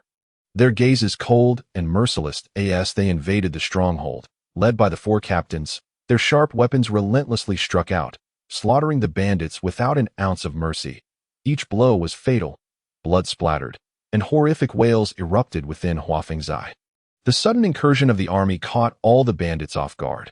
They had grown accustomed to relaxation and were utterly unprepared that in fact, at the moment the white robe army stormed in. Many bandits were unarmed, some even clutching women's garments. For these individuals, their fates were sealed, lying hopelessly amidst the blood. The remaining bandits either fled or scrambled to pick up weapons to resist, but what awaited them were the ruthless iron hooves of their foes. What is happening? Huafeng's was vast, and within the enormous tents at the rear, several leaders hastened outside upon hearing the commotion, upon seeing the white-clad soldiers and the corpses of their men strewn across the ground. They were clearly taken aback, quickly followed by a wave of unbridled fury. Who dares to assault Huafeng's? A burly, bald man's eyes bulged with rage, turning crimson. The moment he roared, his entire being surged with vigor. Charging headlong at the white robe army, the gust produced by his sprint swept past the fleeing bandits, causing many to suffer lacerations from the forceful wind. blood flowing profusely. Noticing the commotion, the white robe army seemingly ignored this individual, allowing him to approach without interference. Those still in the front, witnessing the fifth leader's charge, felt emboldened, rushing to confront the white robe army. In their minds, the fifth leader possessed an eighth-layer cultivation of the true spirit realm. Even the pinnacle of the true spirit realm would have to yield before his raw strength. If the fifth leader engaged, those who had intruded would not escape alive. Yet, just as their hopes began to rise, despair swiftly followed. A young man clad in silver armor suddenly appeared before the fifth leader, showing no inclination to evade, seeking death. Consumed by rage, the fifth leader's eyes grew fiercer, his speed increasing as he aimed to crush the youth before him. Witnessing this, many bandits looked on with anticipation. However, the expression of the chief of Huafeng's eye shifted dramatically. Little before he could finish, a mist of blood erupted within the stronghold. The young man remained motionless, while before him lay a heap of mangled corpses, clearly those of the fifth leader. This scene caused the bandits, who had just gathered their courage, to plunge into despair. The fifth leader had perished in such a manner. No one had ever imagined that the notorious fifth leader of Huafeng's eye in the northwest could meet such an end. Should this news spread, many would find it hard to believe. Yet, the reality lay before them, as the young man's strength surpassed all the bandits' comprehension, drawing their gazes toward the chief and others. This was their last hope for survival. Meanwhile, Wen Yang also took action. He paid no heed to the fleeing bandits, but instead fixed his gaze on a middle-aged man not far away, the chief of Huafeng's eye. How detestable! Who on earth are these people? The chief, Hua Biao, under the scrutiny of the gathered onlookers, wore an extremely grim expression. Moments ago, he had been discussing the disappearance of the third leader within the tent.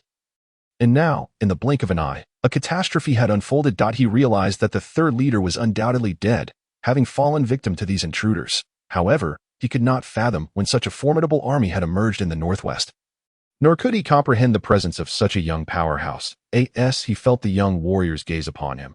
A flicker of fear burgeoned within him, breeding a sense of dread. Unfathomable. Brother, what shall we do now? The remaining few true spirit realm experts of Huafeng's eye looked to Hua Biao, believing him to be their strongest pillar of support.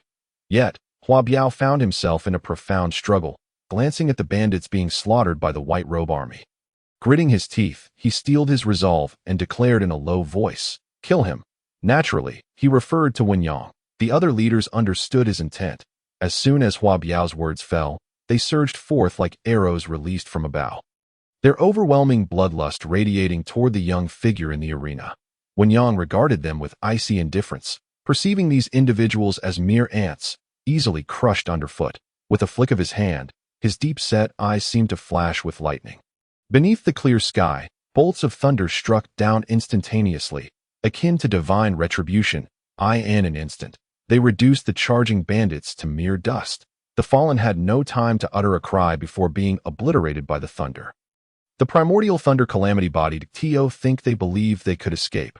Wen Yang observed Hua Biao shooting back in retreat, a cold smile creeping across his lips. Just moments ago, as the bandits charged forward, the chief Hua Biao had chosen not to engage but rather to retreat in the opposite direction, hoping to delay the pursuers for his escape.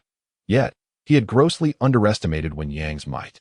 With a single finger raised, a bolt of lightning surged forth, akin to a spear, tearing through the in the midst of Hua Biao's desperate flight.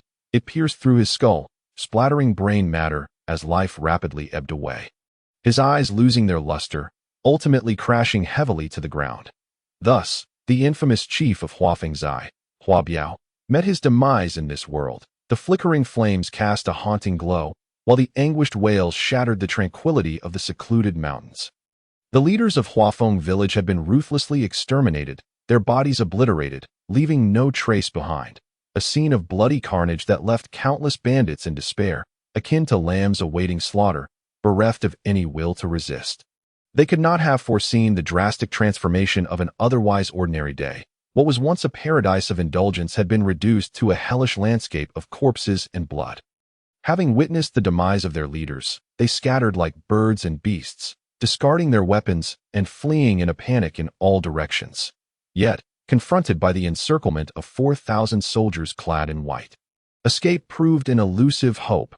Blood and fire ignited the mountains. Soon, within one of the tents, General Wen Yang calmly perused the tomes of Huafeng village, most of which were trivial cultivation techniques lacking any value to him. General, the bandits of Huafeng village have been subdued, with over 3,000 captives taken, reported a centurion with composure. These captives had fought until the last moment, and, realizing their plight was hopeless, chose to surrender collectively. They understood that continued resistance would only lead to their demise. Surrender might offer a slender chance of survival for the treatment of these bandits. The white-clad army could not execute them without orders from above and thus awaited further directives. Upon hearing the centurion's report, Wen Yang's expression remained unperturbed, as if this conflict were of little consequence. Once the report concluded, he slowly closed the book and spoke in a measured tone. Ensure all supplies from the mountains are transported back to Huafeng village. Over the years, many valuable items have been stored there in the northwest. The most enticing of these are provisions and cultivation resources. The centurion conveyed that there were a total of 200,000 loads of provisions in the mountains, sufficient to sustain them for a time. General, our soldiers have discovered women and children among the bandit captives in the rear of the village. They were taken from the surrounding towns, according to the bandits.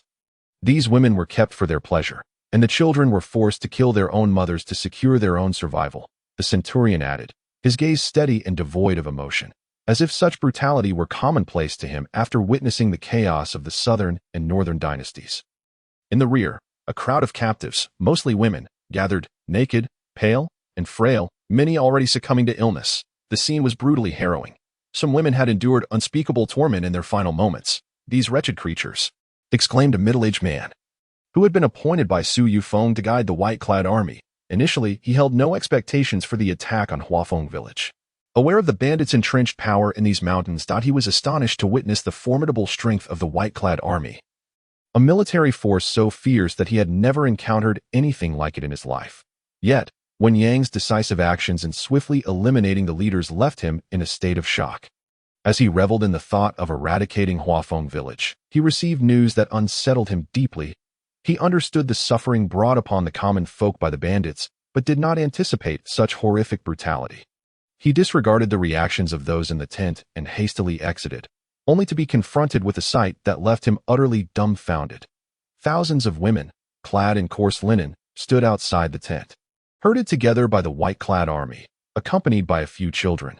Their eyes were hollow, devoid of spirit, as if they were mere automatons executing commands. The evidence of their suffering was starkly visible upon their bodies.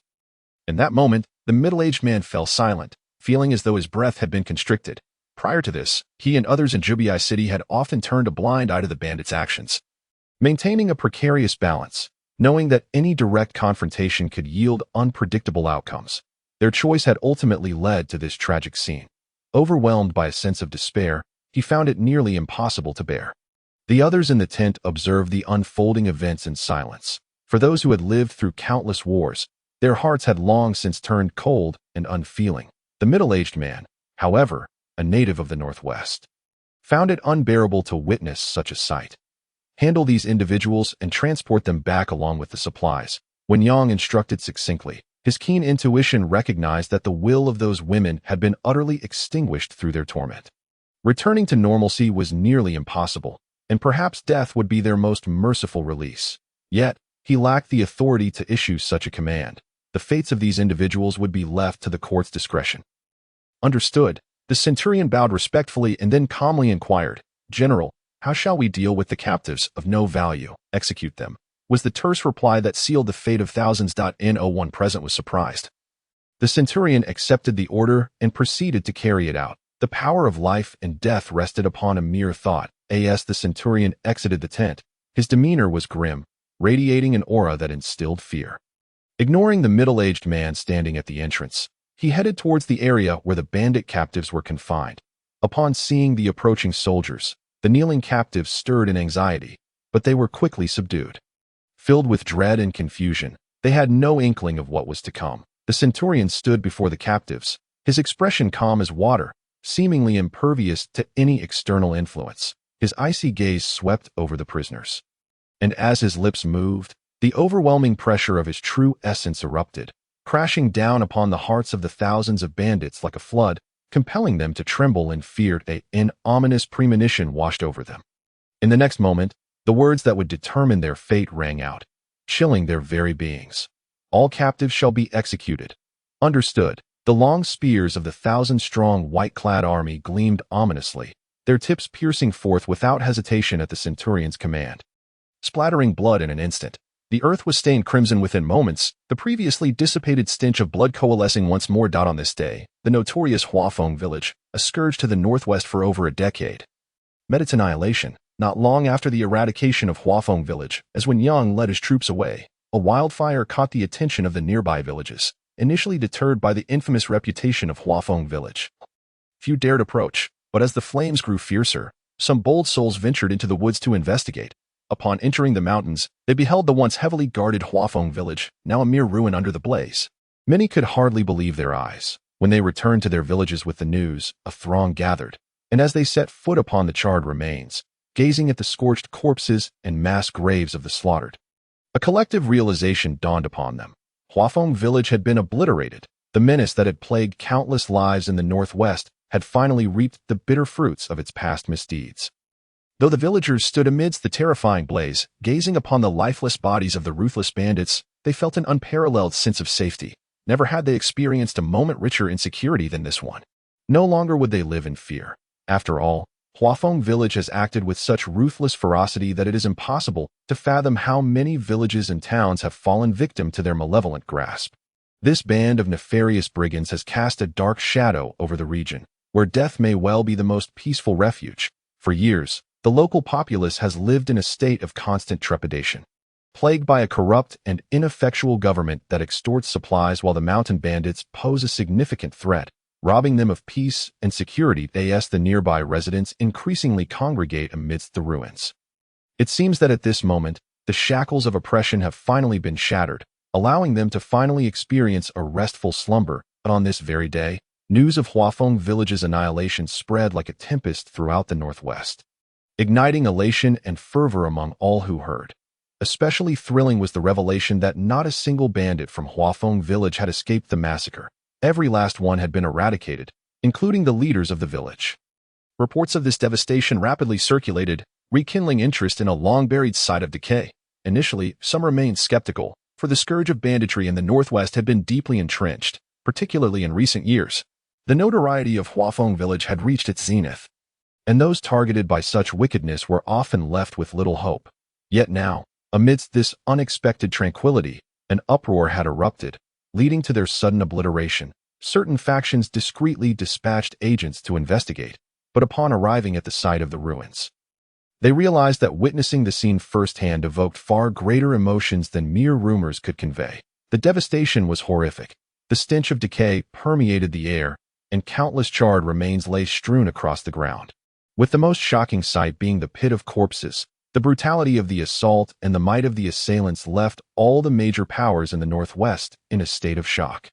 And soon questions arose regarding who had dared to strike at Huafeng village. The strength of Huafeng village was not to be underestimated, as evidenced by its ability to annex so many brigand strongholds and maintain its foothold in the northwest for such an extended period.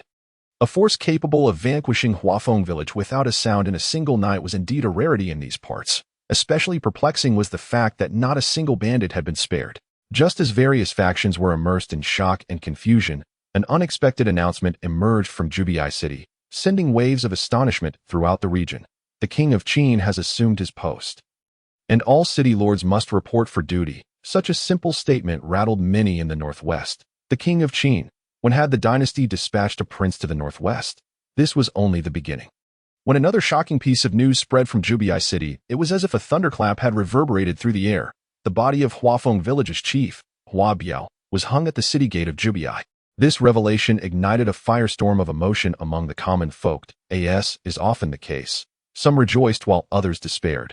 Yet the major powers of the northwest found themselves in a state of unease, particularly the lords of the remaining 3 cities and various brigand factions. Following this announcement, an eerie atmosphere swept across the influential forces in the northwest. In a short span, the entire region was engulfed in an undercurrent of turmoil. At this hour, deep into the night, within the opulent and dignified confines of a mansion in Zhubai City, Qin Jun donned a dark robe, gazing at the myriad stars above, his thoughts swirling like a tempest.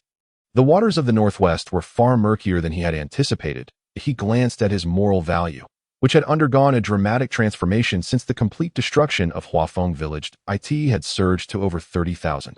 A reflection of the bandits he had slain that he chose not to summon immediately, pondering whether the eradication of these brigands would indeed benefit the common folk of the northwest, leading the system to recognize an increase in moral value.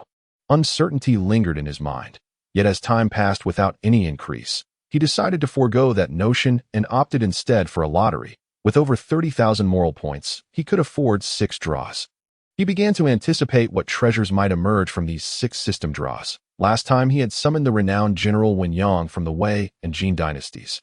This time, acquiring a divine general like Li Jing or the infamous Butcher by Qi would hardly be excessive. Lottery, he immersed himself in the system. Ding, congratulations, host, you have obtained 10 Qi gathering pills. Ding, congratulations, host, you have obtained 100 low-grade spirit stones. Ding, congratulations, host, you have obtained a spring palace painting. Ding, congratulations, host, you have obtained the evil repelling sword technique. Ding, congratulations, host, you have obtained Chang'e's bodice. Upon seeing the items drawn from the lottery, Qin Jun felt a wave of dismay wash over him. The emergence of a spring palace painting left him at a loss for words. He had truly overestimated the system's integrity, as even Chang'e's bodice had appeared. Where on earth did you pilfer these from, system? Qin Jun found himself wanting to confront the system, especially regarding the bodice. He had already cursed it countless times in his mind. Truly, my fate lies in my own hands, not in the hands of the system. Heaven bestows great responsibilities upon those it favors, yet they must endure trials first. Ding, congratulations, host, you have summoned the renowned General Ming Yi of the Qin Dynasty, originally resigned to disappointment. Qin Jun's spirits soared upon seeing Ming Yi's name flash on the system panel. He had not anticipated that the system would still possess some measure of self-awareness. He had little hope left, yet it had directly summoned Meng Tian's brother, the valiant warrior Meng Yi, the grandson of the celebrated General Meng Tiao, was deeply trusted by Qin Shi Huang and was known as the loyal and trustworthy minister. Together with Meng Tian, they held significant sway in the Qin dynasty, one managing external affairs while the other oversaw internal matters. Had Meng Yi been by Qin Shi Huang's side during the Sand Dune incident, the nefarious schemes of Zhao Gao and Li Si would likely have faltered, potentially rewriting the course of history. Character: Meng Yi race, human realm, 6th layer of the void transformation spirit body, Yuan Ling body weapon, bronze ancient sword. Observing the information regarding Meng Yi, Qin Jun nodded in approval. At present, he had the talents of Yu Huatian and Wen Yang at his disposal, alongside the White Robe Army. However, he lacked a capable individual for internal governance. Su Feng and others were not yet deemed worthy of his trust, especially after the bandit attack on Yun Family Town, where he had executed numerous corrupt officials colluding with the bandits. Yet, such officials still abound in the Northwest, necessitating a thorough reorganization. The appointment of officials and the arrangement of military forces required a skilled administrator, and Meng Yi was undoubtedly the ideal choice. After perusing Meng Yi's profile, Qin Jun returned to his thoughts, awaiting the man's arrival. Just as he regained his focus, the cold voice of Yu Huatian from the Western Depot reached his ears. Your Highness, there are suspicious individuals in the vicinity of the mansion, and several individuals with slightly elevated cultivation have appeared in the city. Yu Huatian reported his recent findings with candor as the former head of the Western Depot. Noticing changes within the city was not particularly difficult for him. Understood. Yu Huatian's report cast a chill in Qin Jun's gaze, his voice tinged with frost as he looked at the round moon obscured by dark clouds. A glimmer of cold light flashing in his eyes. The sudden appearance of so many slightly more powerful figures in the city was all too telling. He had not forgotten the assassination attempts upon his arrival. What movements have Su Yunfeng and others been making lately? The moon was veiled by the clouds, and darkness gradually enveloped the land, even the moonlight unable to pierce through that shroud. Your Highness, all remains as usual, Yu Huatian respectfully replied. Qin Jun nodded, choosing not to linger in the courtyard any longer and instead headed directly outside the mansion. During his time in Zhubai City, he had yet to explore this city properly. Tonight, he believed, would be an auspicious opportunity. Upon exiting the mansion, the White Robe Army soldiers stood at attention, bowing respectfully as they saw their prince emerge. Your Highness, Qin Jun nodded, just as he was about to depart, when a familiar voice reached his ears. Your Highness, The city is not safe at night. Allow this old servant to accompany you." That a familiar figure stepped forth as Li Yuni emerged from the shadows. Since entering Jubai City, his injuries had gradually healed, and he had returned to peak form. During his recuperation, he had continued to act as the mansion's steward. Now, with the night so deep, he had come forth upon sensing the stirrings outside. He did not inquire about the prince's reasons for being out at such an hour, but directly requested to accompany him. "Li Bo, how is your injury?" Seeing Li Yuni, Qin Jun's tone softened considerably, and he wished to inquire about his recovery. "Your Highness, after several days of rest, this old servant has fully recovered," Li Yuni resolutely replied. Initially concerned about his injuries, upon witnessing his current demeanor, Qin Jun nodded. "Very well." Naturally, he consented. Thus, the two figures gradually made their way along the path outside the residence, slipping into the encroaching darkness until they vanished from sight. The message was relayed to the subordinates below. The king had departed the estate, and it was time to act in the shadows. Two figures clad in black observed the departing Qin Jun and his companion, their hearts racing with excitement. At last, the moment had come for their departure from the estate. They had long since entered the city, waiting patiently for the opportunity to strike, and now that the target was out, accompanied by but a single attendant, such an occasion could not be missed. The two swiftly retreated, soon disappearing into the obscurity of night.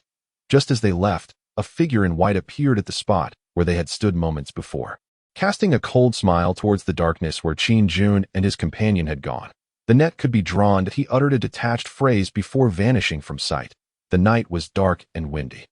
Meanwhile, Qin Jun, accompanied by Li Yuni, strolled through the desolate streets of Jubai City, the autumn breeze gently caressing them. This was the first time since his arrival in this world that he observed his surroundings with such intent.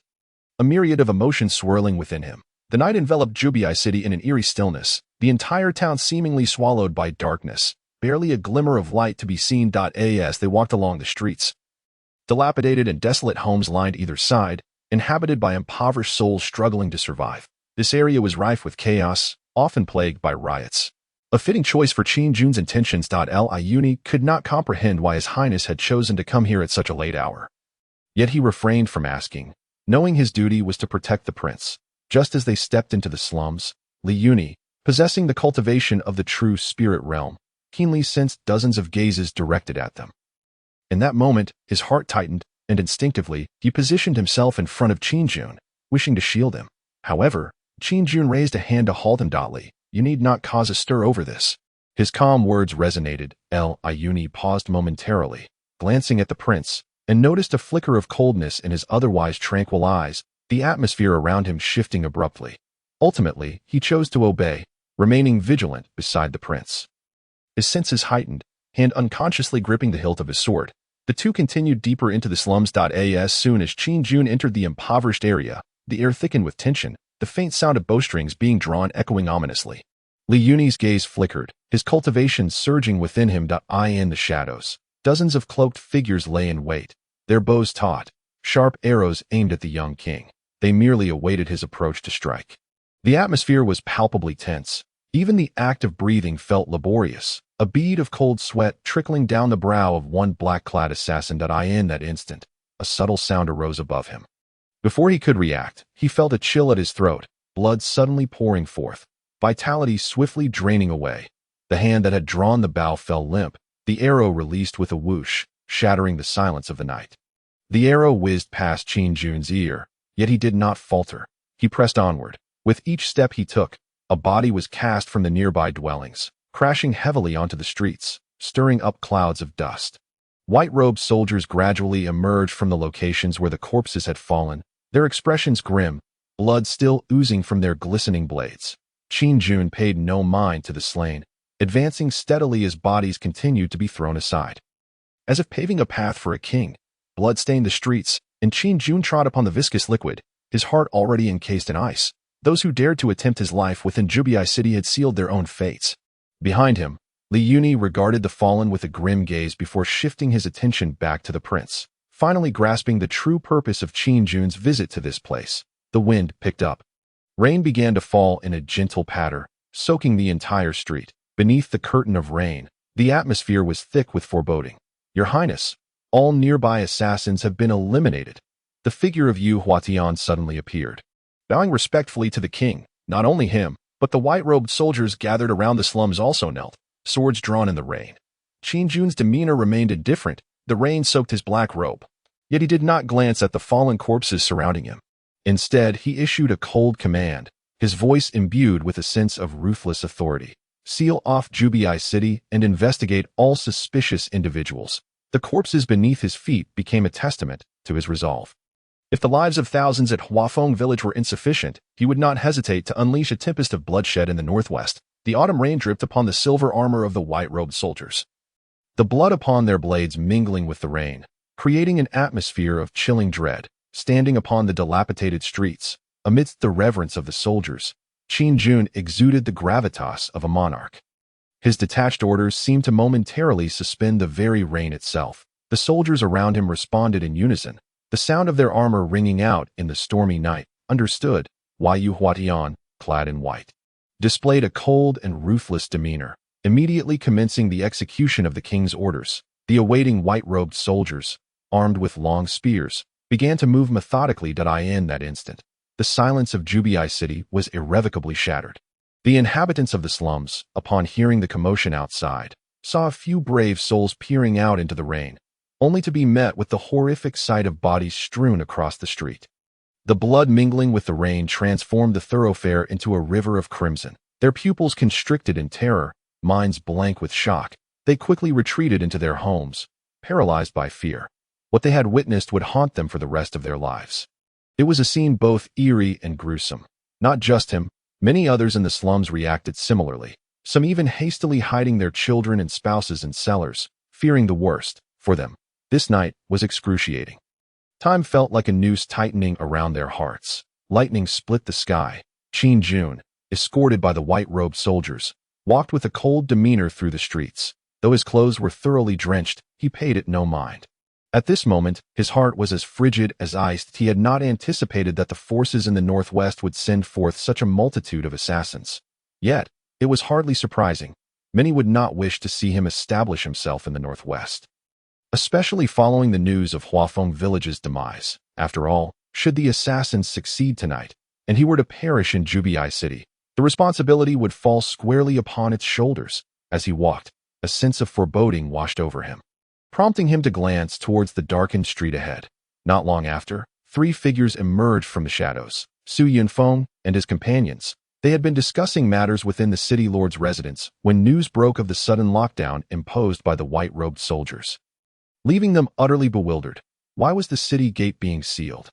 Everyone in town knew that the white-robed soldiers were the elite forces under the command of Qin Jun. Their unexpected takeover of the city defenses and the sealing of the gates signaled that something significant was afoot. Without a moment to ponder, they hastened to pay their respects to the king, only to discover he was not at the residence. Thus, they searched for him throughout the city and chanced upon him now. Su Yufeng and the others quickly approached, bowing respectfully. "We pay our respects to your highness." Rainwater dripped from their foreheads, and upon witnessing their unsoaked garments, Qin Jun nodded, his voice devoid of warmth. "No need for formalities." "Thank you, your highness." The three slowly straightened. "What brings you here, my king?" Seeing the trio, Qin Jun was disinclined to engage in pleasantries and directly inquired, "What is the matter, your highness?" "We were alarmed by the sudden lockdown of the city gates by the white-robed soldiers and came to inquire about the situation." Su Yunfeng responded respectfully, stepping forward under the gaze of the others. Qin Jun remained impassive at that moment. Li Yuni stepped forward, disregarding their ranks, and stated plainly, "Tonight, His Highness was ambushed within the city. Intelligence suggests that many with ill intentions linger here. This night is the perfect opportunity to eradicate them." Yuni's words were remarkably direct, leaving Su Yunfeng and the others in a state of sheer astonishment. The Qin Wang had encountered an assassination attempt within the confines of Jubai City, a stronghold that was ostensibly his domain. It was utterly unforeseen that he would find himself in such a predicament. In that moment, a cold sweat trickled down his back, particularly as he recalled the Qin Wang's indifferent demeanor from earlier. A chill engulfed his heart. Before he could offer further explanations, he observed the Qin Wang and his entourage, escorted by the white-robed army, receding into the depths of the profound darkness. "City Lord, what shall we do next?" The other two turned to the city lord, awaiting his response. That moment, Su Yunfeng dismissed his protective aura, allowing the rain to drench his robes, his resolve crystallizing within. He commanded his subordinates to assist the white-robed army in apprehending the assassins lurking within the city and to instruct the spies outside to uncover the origins of tonight's assailants without fail. Su Yunfeng's voice was steady as he glanced at the enveloping night, resolutely departing towards another direction. This night, he would take matters into his own hands. After the Qin Wang's departure, an ominous premonition stirred within him. The forthcoming hours would likely plunge into turmoil, drawing in forces that extended beyond Zhubai City. Bloodshed and violence would likely become the prevailing theme. If he continued down this path, his fate appeared precarious. On this night, the long-dormant Zhubai City erupted into chaos as 7,000 members of the white-robed army flooded into the city, brandishing silver spears and clad in gleaming silver armor. Their presence strikingly conspicuous against the night sky that a palpable aura of lethality reverberated through this military force, their silhouettes traversing every street in Zhubai City. Amidst this commotion, countless lights flickered to life in residences throughout the city. Many ventured outside, including several drunken young scions from local families, who stumbled from their estates, glaring outward and bellowing, "Damn it, it's dead of night. You're disturbing our peace." Yet before this scion's words could fully escape his lips, he was suddenly splattered with a warm, viscous substance. In that instant, the effects of alcohol diminished, and he opened his eyes wide. But upon witnessing the carnage unfolding in the streets, he was rendered utterly speechless. Especially as he wiped his face, revealing the bright red, steaming liquid on his hands, he felt his legs tremble, and an overwhelming warmth flooded him. He had soiled himself in terror. Before him, a group of soldiers clad in bright silver armor was executing a ruthless massacre. Within mere moments, over a dozen black-clad assassins had met their demise. One particularly unfortunate soul was decapitated right before him, the severed head rolling at his feet, its eyes wide open, seemingly locking gazes with him. At that moment, he fainted from sheer fright. Continue the assault. The soldiers of the white-robed army paid no heed to the scion and moved on. Throughout that night, similar scenes unfolded across Zhubai City. Countless streets transformed into rivers of blood, the rain unable to wash away the overpowering stench of carnage. The slaughter ignited a long-dormant flame within this ancient city. Before the estate, the Qin Jun observed the captives being dragged back, their legs shattered by the soldiers of the white-robed army, forced to kneel in submission, awaiting the judgment of fate. Ever since Yu Huatian entered Zhubai City under Qin Jun's orders, he had diligently gathered intelligence on the entire city, drawing insights from the strength of those in the void transformation realm, sufficient to glean much information. Thus, when the city gates were sealed, these individuals would be thoroughly unmasked, leaving no room for future complications. Not only that, on this night, Su Yunfeng mobilized all his forces, delivering the members of various factions hidden within the city to Yu Huatian, and upon receiving Qin Jun's command, he commenced a thorough cleansing. Anyone on the list was not spared. Those who dared to resist were executed on the spot. An increasing number of captives were confined before the estate, men and women alike, their minds numb to the pain of their shattered legs. Their gazes fixed upon the young figures standing before the estate. Among them, many were bewildered. They had been peacefully sleeping only to be abruptly seized and brought here, their legs broken. They stared vacantly at the young figure. Clearly the one in command. "Why? I have done nothing. Why have I been brought here? By what right? This Northwest is not solely your Zhubai City. How dare you apprehend me? I am from Nanqing. What authority does Zhubai City have to arrest me?" Under the cover of night, as an increasing number of captives emerged, a cacophony of voices erupted. Silence. Li Yuni stepped forward, coldly surveying the crowd. Without hesitation, he drew his sword and severed the head of one captive. Blood dripped from the blade, the severed head rolling to the ground, still agape. Witnessing this, the kneeling captives fell silent, paralyzed by fear. Qin Jun observed the scene with indifference. As time passed, the autumn rain intensified, the atmosphere before the estate growing so oppressive that many captives could no longer bear it and fainted on the spot. "Your Highness, all individuals on the list are present. Those who resisted have been executed on the spot." Yu Huatian reported respectfully before Qin Jun. In Zhubai City, the gates were under the control of the white-robed army, with the void transformation realm personally directing operations executed by seasoned elite soldiers. There was nowhere for the culprits to hide. All were captured, none escaped. As the last batch of captives was brought in, The cleansing gradually approached its conclusion. Beneath the night sky, Qin Jun, in a commanding posture, surveyed the kneeling individuals before the estate. Having gained a rough understanding of the forces behind them, Su Yufeng had previously informed him of an assassination attempt he faced upon his initial arrival in the northwest, involving numerous entangled factions. Therefore, none of those present would be spared. Qin Jun's cold gaze swept across each captive. They trembled, drenched by the rain, their legs broken, their minds shrouded in despair and fear gradually consuming them. They had come to realize the identity of the young man, the ninth prince of the Zhou Dynasty, Qin Wang. They had never expected him to be so young, yet so ruthless, far surpassing their and their faction's estimations. Initially, they believed this ninth prince, cast aside by the dynasty and relegated to this outpost, would be easily manageable. Yet they now saw that reality was far from their predictions. Qin Jun remained oblivious to their thoughts, his demeanor cold as he addressed them, his lips parting to deliver a chilling command. Order all city lords to report to Zhubiai City tomorrow. Should anyone fail to appear, they shall bear the consequences. He issued his first command decisively. Previously, he had mentioned the requirement for reports, but without a stipulated time frame. This time, he offered a firm deadline, and failure to comply would entail self-inflicted repercussions. Understood. Su Yufeng, soaked by the rain, stepped forward to respectfully acknowledge the order. After issuing his first command, Qin Jun paid no further attention to the disheveled captives before the estate and turned to enter. His intent for the day was to thoroughly cleanse Zhubiai City. As for the captives, they held little significance to him. Observing Qin Jun's departure, the wretched captives felt a glimmer of hope. Could it be that he would simply abandon them? Many captives entertained such thoughts. As they speculated, Li Yuni's cold voice pierced through. Hang all the corpses of the assassins at the city gates. With that, his gaze fell upon the pitiful captives before the estate. Devoid of any emotional response to their plight, he commanded, "Kill." With a decisive wave of his hand, Li Yuni sealed the fate of the captives. They were of no use to Qin Wang. Rather, they were a burden. And interrogating them was a futile endeavor in the current circumstances. It would be better for them to perish than to live. With the command issued, the final massacre erupted before the estate. "Please, don't kill me. I am from the Li family. You cannot kill me." A woman, paralyzed by fear, turned pale as a sheet, her complexion devoid of any color. She belonged to the esteemed Li family of the Northwest and had been tasked by her clan to gather intelligence within the city of Zhubiai. Little did she foresee that her fate would culminate in such a grim outcome. In the past, even when her identity was exposed, she felt no trepidation. After all, who in the Northwest would dare to harm a member of the Li family? Even the city lord of Zhubiai, Su Yufeng, would surely weigh the influence of the Li clan carefully.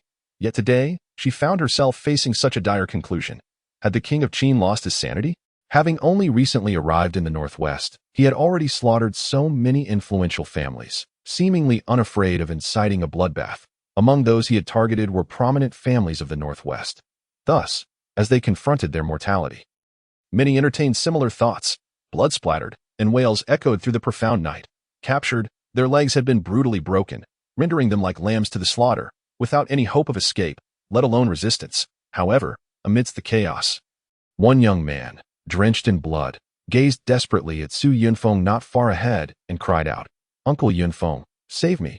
Behind him stood his family, as his father had once dealt with Su Yunfeng. Seeing Su Yunfeng, he placed his last hope for survival in the man's hands. His voice rang out, drawing the attention of many in the vicinity. While Li Yuni observed silently, refraining from intervening, he too wished to see whether Su Yunfeng would extend mercy to this youth. Aware of the gazes upon him, Su Yunfeng cast a final glance at the young man, his heart heavy with unspoken words, and gradually closed his eyes. He felt powerless. To speak up in the boy's defense would likely obliterate his own future and standing, an outcome he was unwilling to contemplate. The onlookers registered Su Yunfeng's reaction but chose silence. Rain fell in a gentle patter, lightning occasionally streaking across the sky. The pervasive stench of blood in Zhubiai could not be concealed by the downpour. The air was thick with the scent of death, and numerous streets were stained crimson. Countless corpses were being removed by the city guards as Su Yufeng conducted the final arrangements. Standing amidst the rain, he gazed at the lifeless bodies being carried away, a chill enveloping his heart. He recalled the last appearance of the king of Qin and felt a shiver of dread. They had ultimately underestimated the king of Qin. With the methods at his disposal, he would never be the ruthless figure the rumors suggested. one whom the dynasty could afford to abandon in that moment. He found himself perplexed. However, he now understood that the Northwest was on the brink of enduring turmoil. A turmoil that could very well drown the entire region in blood. Meanwhile, within the estate, Qin Jun, clad in white, was poring over a dossier that meticulously detailed the officials and power dynamics across the Northwest, including the major families and bandits. This dossier had been presented to him by Su Yunfeng, its contents evidently prepared long in advance. As Qin Jun reviewed the material, a figure entered the grand hall. Led by Li Yuni, the newcomer appeared youthful, his cultivation restrained, his gaze calm and unperturbed, exuding an exceptional aura. This was Meng Yi, a minister of the Great Qin Dynasty. Minister Meng Yi, I pay my respects to His Majesty the King. Meng Yi bowed respectfully, his tone imbued with sincerity and no need for formalities. Qin Jun replied, his satisfaction palpable. In recent days, he had been preparing for significant actions, and Meng Yi's arrival alleviated much of his burden. Shortly after Meng Yi's entrance, Wen Yang and Yu Huatian soon appeared. Observing the trio, Qin Jun reflected on the time since his arrival. His forces were beginning to take shape, with Meng Yi within. Wen Yang outside, and Yu Huatian operating in the shadows, he commanded an army of 7,000 white-clad soldiers who could rival him in the Northwest. Just as Qin Jun contemplated this, Su Yufeng, the city lord of Zhubai, arrived to report back. He noted the unfamiliar faces in the hall, but refrained from comment. Your Majesty, all the assassin corpses have been hung at the 4 city gates, Su Yunfeng reported, bowing deeply. Qin Jun nodded. Well done, City Lord Su. Your efforts tonight are commendable. Hearing the king's praise, Su Yunfeng was momentarily startled. Biting his lip, he remained kneeling and continued. I dare not accept such praise. The appearance of so many assassins in Zhubai reflects my failure. I hope your Majesty will forgive my shortcomings and no harm done. Qin Jun replied, shaking his head. Su Yunfeng, possessing some wit, was not in danger of being dismissed, yet since he had confessed so openly, Qin Jun directly inquired, how many troops does Zhubai command, and what is their strength? Given that Zhubai had stood firm in the Northwest for so long, Su Yunfeng's position as city lord without allying with other families indicated he possessed substantial resources. Otherwise, he would have been eliminated by the combined forces of the other 3 cities long ago. After all, if Qin Jun were a member of a prominent family, he would not allow an unstable factor to linger. Relieved by the king's inquiry, Su Yufeng reported earnestly, Your Majesty, Zhubai and its jurisdiction boast an army of 80,000. With 17 true spirit realm warriors. He recounted the accumulated assets of Zhubai over the years. Without a hint of embellishment. In the current situation, he had no choice but to fully align himself with the king of Qin. Over the years, most of the other city lords in the Northwest had already chosen sides, with the majority allying with prominent families, while he had remained neutral. In this scenario, various forces had been suppressing him, and the factions under Zhubai's command were continuously being eroded. His subordinates had long grown impatient. Yet due to the disparity in strength, they had ultimately remained restrained. Given Qin Jun's character, methods, and the strength of his forces, this presented a potential opportunity for Su Yufeng, who found himself with little choice left. The Great Zhou Dynasty's grip on the Northwest had weakened significantly in recent years. Due to the region's harsh geography, few cared about this impoverished land. With the dynasty's attention diverted, the ambitions of these families had begun to swell, potentially plunging the Northwest into irrevocable chaos. Without strength and backing, his ultimate fate would undoubtedly be grim. 80,000 troops, Qin Jun mused, his brow furrowing slightly. Such a foundation was indeed considerable, which explained why Zhubai had not allied with any prominent family.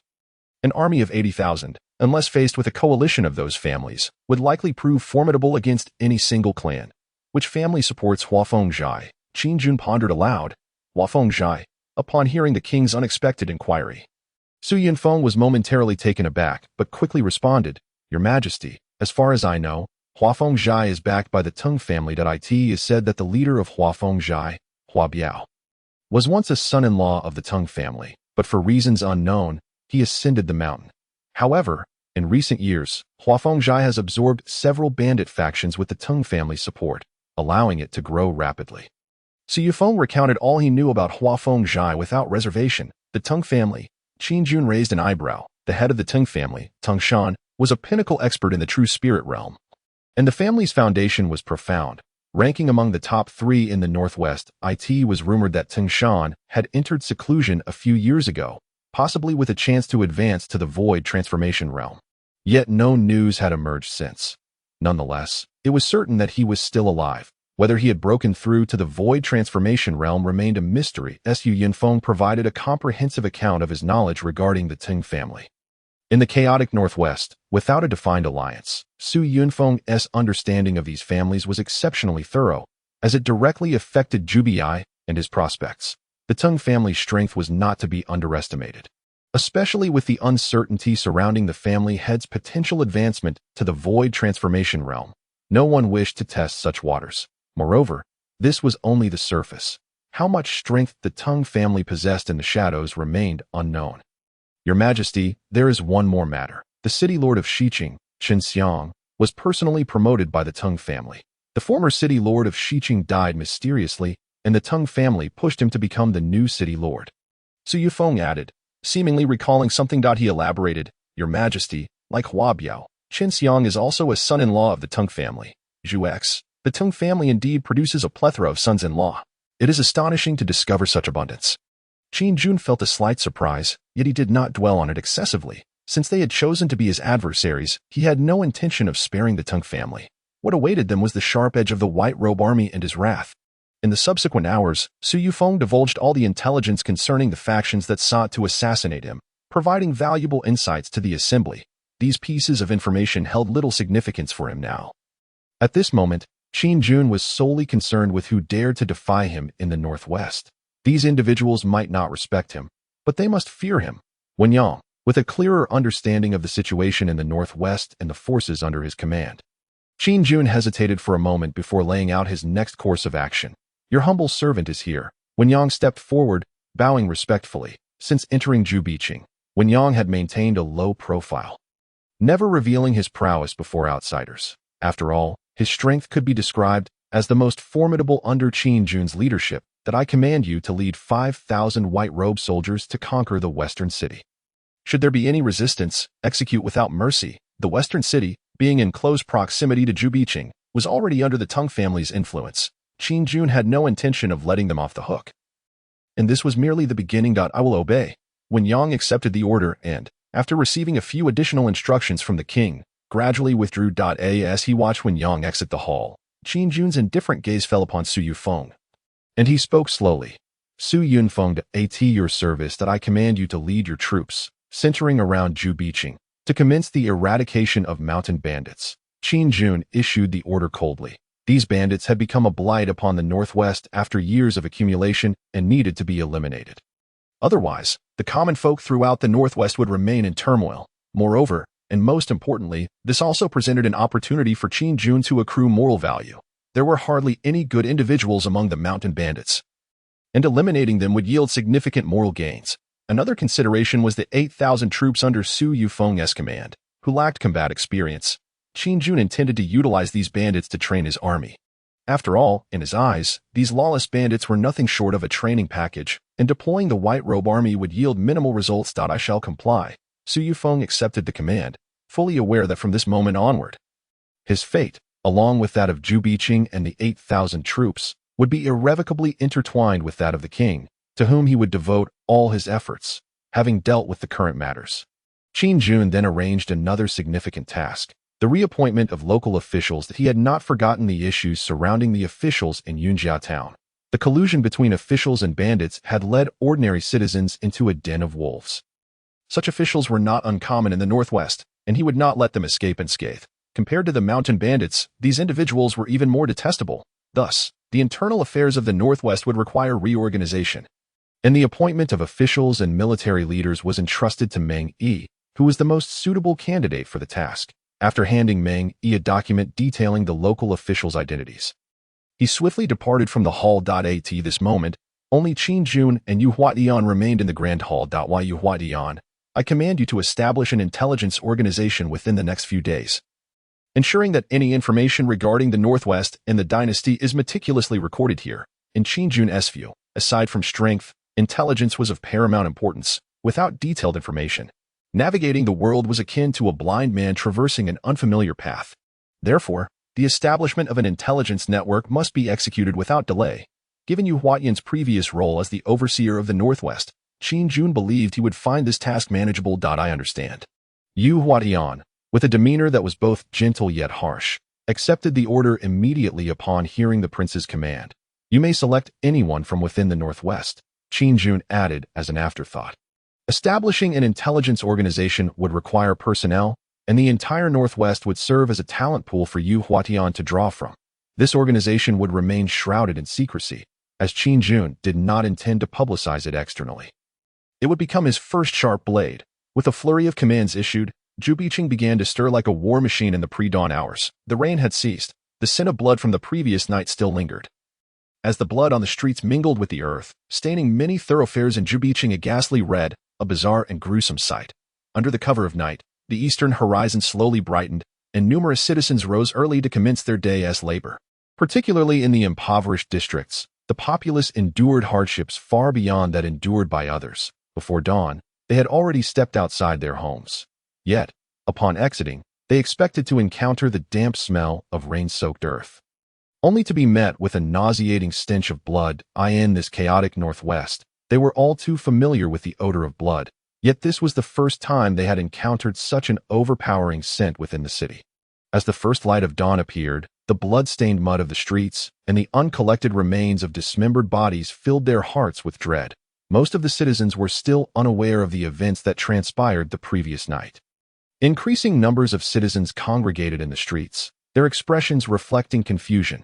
Among them were some who had heard the commotion the previous night, yet they dared not speak too freely, for the horrors of last night far exceeded their current predicament. In an instant, fear gripped the hearts of the populace throughout the Northwest, particularly at the city gates of Zhou Biqing, where the display of corpses added a gruesome touch to the unrest. The citizens were engulfed in uncertainty. The announcement from the city lord's office finally revealed the events of the previous night. All accusations pointed squarely at the Teng family. The city lord's announcement declared that the Teng family had attempted to assassinate His Highness, the Qin King, and were thwarted by the city's military forces. This revelation left the astonished citizens even more stunned. The Teng family, a prominent clan in the Northwest, had dared to attempt an assassination on the Qin King. This was a notion that no common citizen could have fathomed, for the Qin King was of royal blood, and the Teng family had the audacity to strike within Yubin. As this news spread, it quickly swept across the Northwest, leaving all who heard it in shock. Some influential figures, upon receiving this news, had a foreboding sense that the Northwest was about to be engulfed in prolonged turmoil. This would mark the beginning of a struggle between the Qin King and the aristocracy of the Northwest. On this very day, another piece of news emerged from Zhou Biqing. The Qin King was mobilizing his troops. Furthermore, the 8,000 garrison soldiers of Zhou Biqing also exhibited unusual activity, immediately alerting numerous factions. The 8,000 troops of Zhou Biqing had been under constant surveillance. No one had anticipated their sudden mobilization. On this day, all the noble families in the Northwest were shaken, their vigilance heightened as they dispatched individuals to closely monitor the movements of the army. Among the most anxious was the Teng family. Within the Teng family estate, the eldest elder, Teng Zhan, was enveloped in a dark aura, his countenance ashen. He could hardly believe that the young Qin Jun had the audacity to target the Teng family. I never expected that this Qin Jun would possess such boldness, daring to strike at my family. The elder's voice was laced with fury as he contemplated how the Qin King had directed all blame towards the Teng family, rendering them the focal point of public ire in the Northwest. They had not anticipated that the Qin King would be so resolute, pinning all the blame squarely on their shoulders. This was the first time the Teng family found themselves in such a precarious position. Their adversary seemed unaware of the Teng family's power and influence in the Northwest. I find this matter peculiar. That young Qin King is merely a prince discarded by the dynasty. How could he be so brazen upon entering this land? A steward elder remarked beneath the eldest elder. The annihilation of Huafengzai had already astonished them. Since then, they had dispatched individuals to investigate the origins of this young Qin King.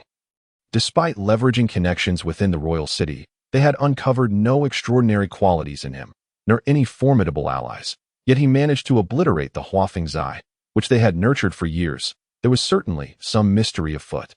What do you mean? An elder furrowed his brow. The assassination last night involved multiple parties. Yet this young Qin King has shifted all responsibility onto the Teng family. I suspect he is acting on the instigation of that old thief, Su Yunfeng, who harbors animosity towards us. The steward elder spoke with a hint of malice, convinced that the Qin king was under Su Yunfeng's control. Let us not forget that when the Qin king entered the northwest, he had no formidable subordinates. It is highly likely that Su Yunfeng is manipulating him from the shadows, the elder added. The Huafengzai had encroached upon Su Yunfeng's territory for years, and it was entirely plausible that Su Yunfeng had utilized the Qin king's name to strike against them. The death of Huabiao must have been orchestrated by Su Yunfeng, as Huabiao had frequently meddled in Su Yunfeng's domain and garnered ill will in the process. Over the years, the Ting family has persistently sought to recruit Su Yunfeng, whose resources and military strength have made him the envy of countless noble families in the northwest, all of whom covet his command, particularly over his army. Yet, Su Yunfeng remains impervious to their advances, consistently rejecting the Tang family's overtures. In this unstable region, the Ting family cannot afford to allow such a disruptive element to persist. Thus, they have supported Huafeng village, aiming to undermine Su Yunfeng's reputation and standing in Zhubai city.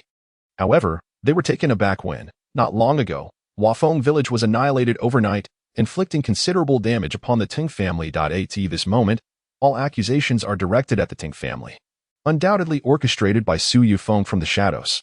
The elder in charge pondered this, and many elders nodded in agreement. After all, when they dispatched personnel to intercept the Qin king, it was inconceivable that the opposing force possessed formidable warriors. Otherwise, they would not have left them severely injured. As for the subsequent disappearance of those assassins, it is highly likely that Su Yunfeng acted covertly. If this indeed was the doing of Su Yunfeng, how should we, the elders, respond? A female elder slowly spoke amidst the deliberations. She was the 9th elder of the Tang family, a mature woman appearing to be between 30 and 40 years of age, with a voluptuous figure, full bosom, rounded hips, and alluring crimson lips. Upon her speaking, the gazes of several elders turned toward her, with some even exhibiting a hint of fervor in their eyes. Her name was Teng Xian, holding a significant position within the Teng family, and the head of Huafeng village. Huabiao, along with the lord of West City, Qin Xiang, were her favored consorts. Moreover, many young scions and elders within the Teng family were rumored to have entangled relationships with her. It was even whispered that the family head had once shared her bed. There is no rush. Since Su Yunfeng has the audacity to act thus, he must possess confidence. Otherwise, he would not dare to confront the noble families of the Northwest, the elder continued. Given Su Yunfeng's cautious nature over the years, it is improbable that he would act without assurance. Elder, should we summon the family head to intervene? A steward elder quietly suggested. There is no need for the family head to take action personally. Does a mere city lord truly believe he can overturn the Northwest? The elder's cold gaze swept over the one who had just spoken, filled with disdain. Just then, outside the residence, the sound of hurried footsteps suddenly rang out. The assembly turned to see a young family member rushing in, his face marked by urgency. Before the elders could inquire about the matter, the young man exclaimed in a flustered tone, "Elder, urgent news from West City. A military force is rapidly approaching." A military force. The elders' expressions turned grave, though they did not exhibit excessive shock. After all, they had engaged in political maneuvering in the Northwest for many years, and this was not particularly alarming to them. Indeed, the young family member responded, "It departed from Zhubai city at dawn, moving stealthily and mysteriously, evading detection by our watchers." "How many troops are there?" the elder asked nonchalantly. "An estimated 5,000, clad in silver armor and white robes." The young family member began to describe the military force in detail. Silver armor and white robes. Upon hearing this description, the elder pondered for a moment, recalling the rumors of the white-robed army that had circulated in the Northwest some time ago, which he had previously dismissed. Now, it suddenly appeared from the direction of West City. Elders 4 and 5. "Take some men to West City and ensure that this army is entirely contained," the elder stated slowly. In his view, this white-robed army was likely an elite force cultivated by Su Yunfeng over the years. Since they have chosen to act, the Tang family shall show no mercy in return. It is time for a change in leadership in Zhubai city. Understood. Two figures rose, clasping their fists in acknowledgement. Both were skilled individuals within the family, possessing the strength of the 8th layer of true spirit realm, and together with the military in West City, they were more than capable of subduing that army. This battle would mark the Tang family's complete resurgence. The current turmoil of the dynasty presented an opportunity for the Tang family, he proclaimed passionately. However, just as he was halfway through his speech, a cold and merciless voice suddenly shattered the silence in the hall. What does the Ting family intend to do? The voice was chilling and deep, resonating in the ears of those present like the weight of an abyss. A shiver ran down everyone's spine as they turned towards the source of the voice. The figure appeared at the entrance of the main hall, dragging the lifeless body of a family steward. His path stained crimson with the blood that flowed from the corpse, clad in white, with a cold expression that exuded an aura of fear. Even the elder of the true spirit realm felt a tremor within as he faced the specter. His entire being was enveloped in a murderous intent, and at that moment, his cultivation seemed to crystallize. Who are you? The elder demanded, refraining from making any rash moves, for he sensed that should this figure desire to strike him down, he would have no chance to resist.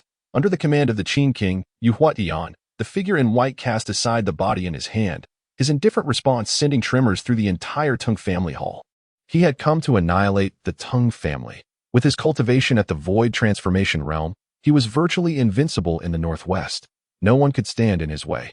The Qin King. The assembly froze at the mention of the Qin King.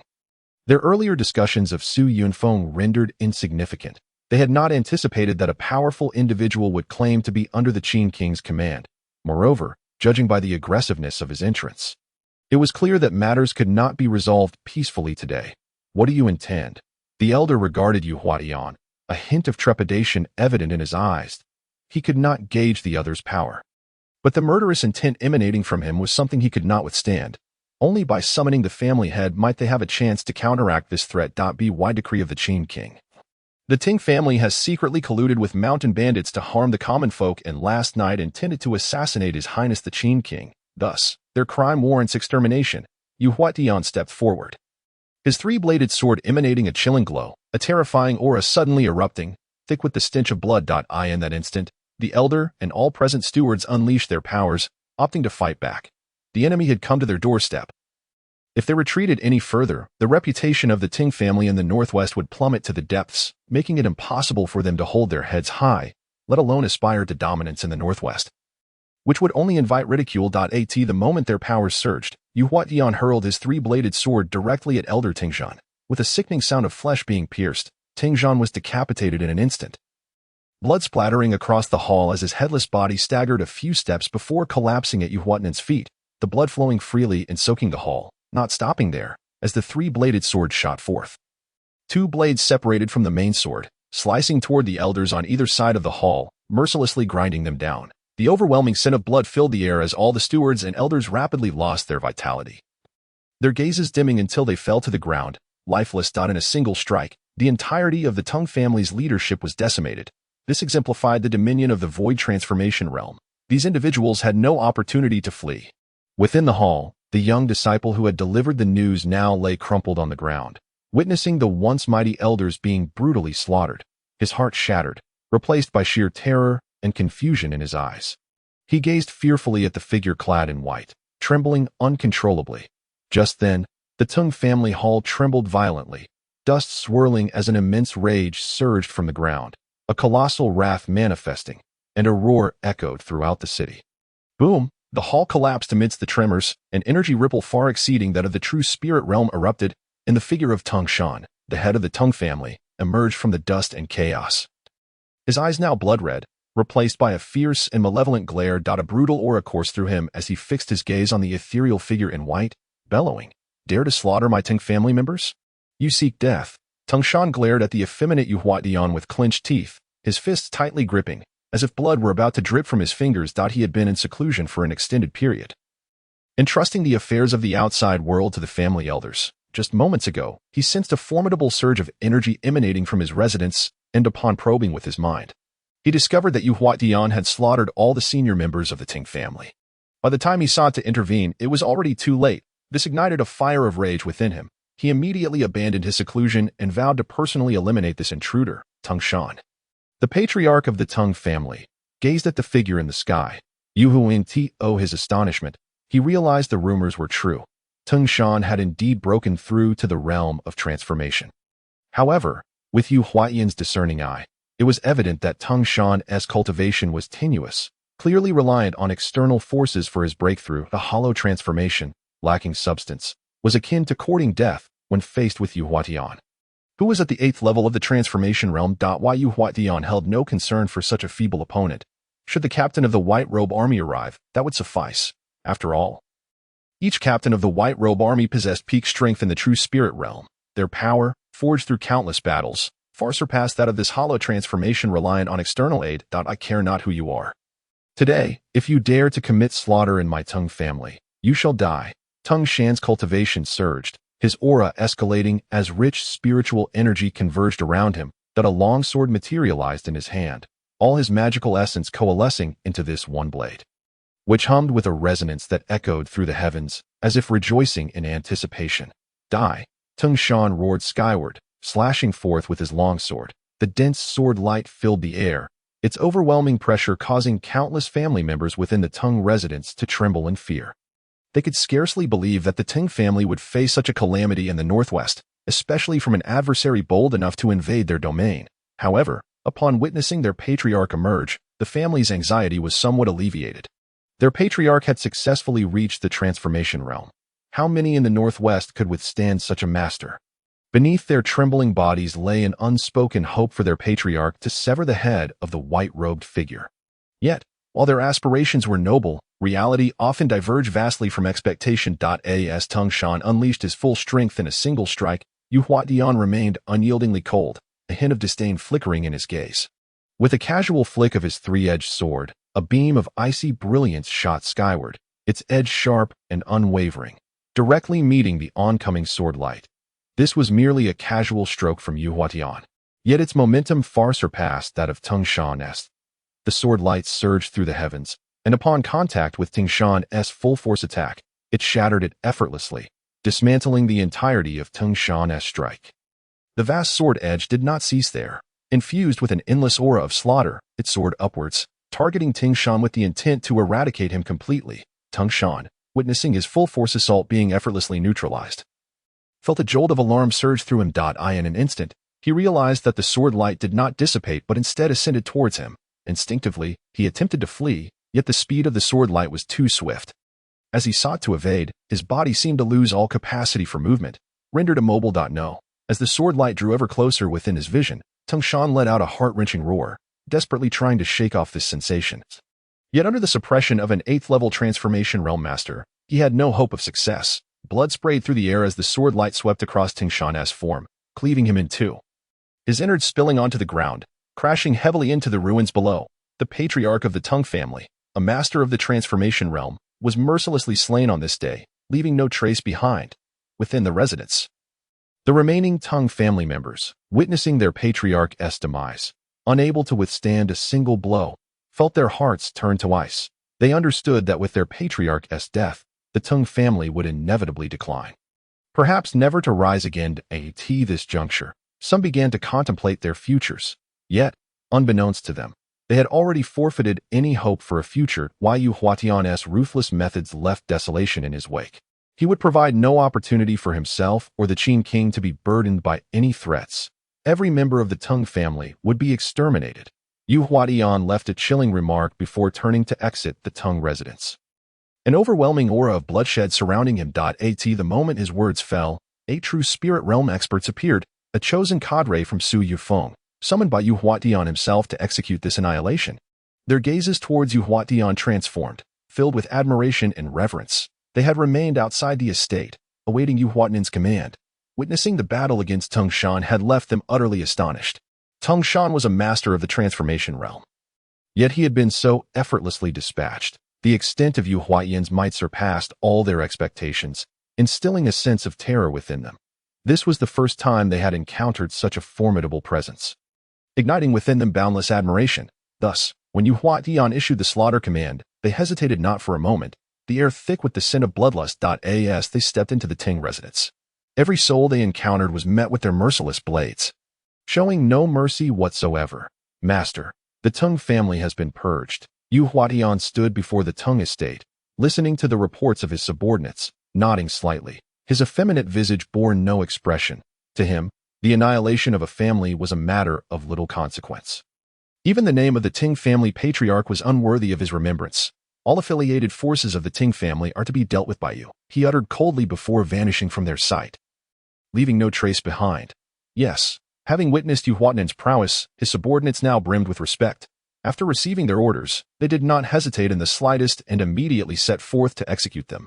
Over the years, the Tang family had amassed considerable influence in the northwest, primarily through Huafeng's stronghold and the western city, yet numerous clans and merchant guilds had also aligned themselves with them. They would personally see to their resolution. With the Tang family's masters of the transformation realm vanquished, the remaining forces would be manageable for them. The curtain of bloodshed was set to rise on this day. All who participated would be ensnared in chaos. On this day, news of the Tang family's massacre spread like wildfire throughout the northwest, leaving all who heard it in shock. The Tang family's status in the northwest was well known. That such a formidable entity could be so utterly annihilated was beyond belief. When individuals ventured forth to investigate, they discovered the once magnificent Tang estate had become a desolate ruin. The stench of blood permeated the air for nearly a kilometer, inducing retches among those who approached. The entire Tang family, men, women, and children, had been ruthlessly slaughtered, their demise wrought with cruelty, especially since, following the bloodbath of the Tang family, countless affiliated forces suffered devastating blows, frantically fleeing across the northwest, yet ultimately to no avail. Under the full participation of several true spirit realm masters, none were spared the most brutal of fates, with few managing to escape. On this day, the news of the Tang family's obliteration reverberated, plunging the entire northwest into a state of terrifying turmoil. In the western city, within the Lord's manor, Lord Qin sat in his seat, indulging in revelry. Below him, various influential figures from the city gathered. The atmosphere jubilant and carefree. Enchanting dancers twirled within the grand hall, and the guests reveled in delight, seemingly unconcerned about the approaching white robe army. After all, they had long dominated the northwest. Who would dare offend the Tang family? Especially since the western city had been firmly under Tang family control, the local forces had been cultivated by them over the years. Only a fool would set their sights here. Their worries were non-existent. Lord Qin, with a beautiful woman in his embrace, was lost in ecstasy, completely dismissing the army outside. In his mind, once the Tang family received news, they would surely act to protect them, preventing the army from ever nearing the western city. Just as the revelry reached its peak, an ill-timed soldier burst in, hastily striding forward, his face pale, eyes wide with alarm, his steps unsteady. Lord Qin noticed him, and, with the woman in his arms, peered at the soldier, slightly displeased. "What brings you here? Is the army outside dealt with?" Upon his inquiry, numerous lewd gazes fell upon the soldier, many already pouring wine into their cups, eager to toast. However, the soldier's response left everyone in the hall astounded. "My lord, news has just arrived. The patriarch of the Tang family has been slain, and the entire Tang estate has been bloodily purged." The soldier's lips trembled as he stumbled over his words. His entire being seemingly paralyzed by the shocking news, a profound fear welling up within him. The moment his words escaped his lips, the once vibrant and opulent mansion fell into an eerie silence. So profound that one could hear a pin drop. Even the flirtatious dancers ceased their movements, a flicker of astonishment illuminating their eyes. The dominant power of the northwest, the Tang family, has been annihilated? Doubt crept into their minds, questioning whether they had misheard. What does this mean? The lord of the west city, Qin, cast aside the woman in his embrace, sitting upright with an air of gravity. The effects of alcohol dissipating as a solemn expression overtook his countenance. Just recently, a soldier had returned from the main family, recounting the gruesome bloodbath that had befallen the Tang family. Their estate had been reduced to ruins. The soldier, trembling, conveyed the message, a chill spreading through his heart. In that instant, the expressions of those within the mansion shifted dramatically, many contemplating an escape. They sensed the impending doom, their gazes turning towards Qin, waiting for his response, for he was a man of the Tang family by marriage. The news must be accurate. Should there be any falsehood, beware of the wrath of this lord. Within him, Qin's heart raced in turmoil.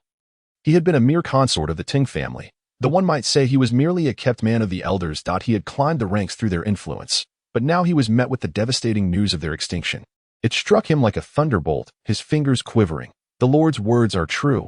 I am willing to stake my family's lives as assurance. With the soldier's confirmation, the once lively mansion descended into chaos. At that moment, another soldier rushed in, breathless. "My lord, a formidable army is approaching swiftly from outside the city, and all troops sent to intercept have perished." What? This revelation struck like a bolt from the blue.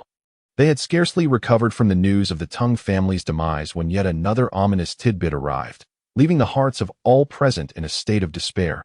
Quickly, seal the city gates. No one is to leave without my command.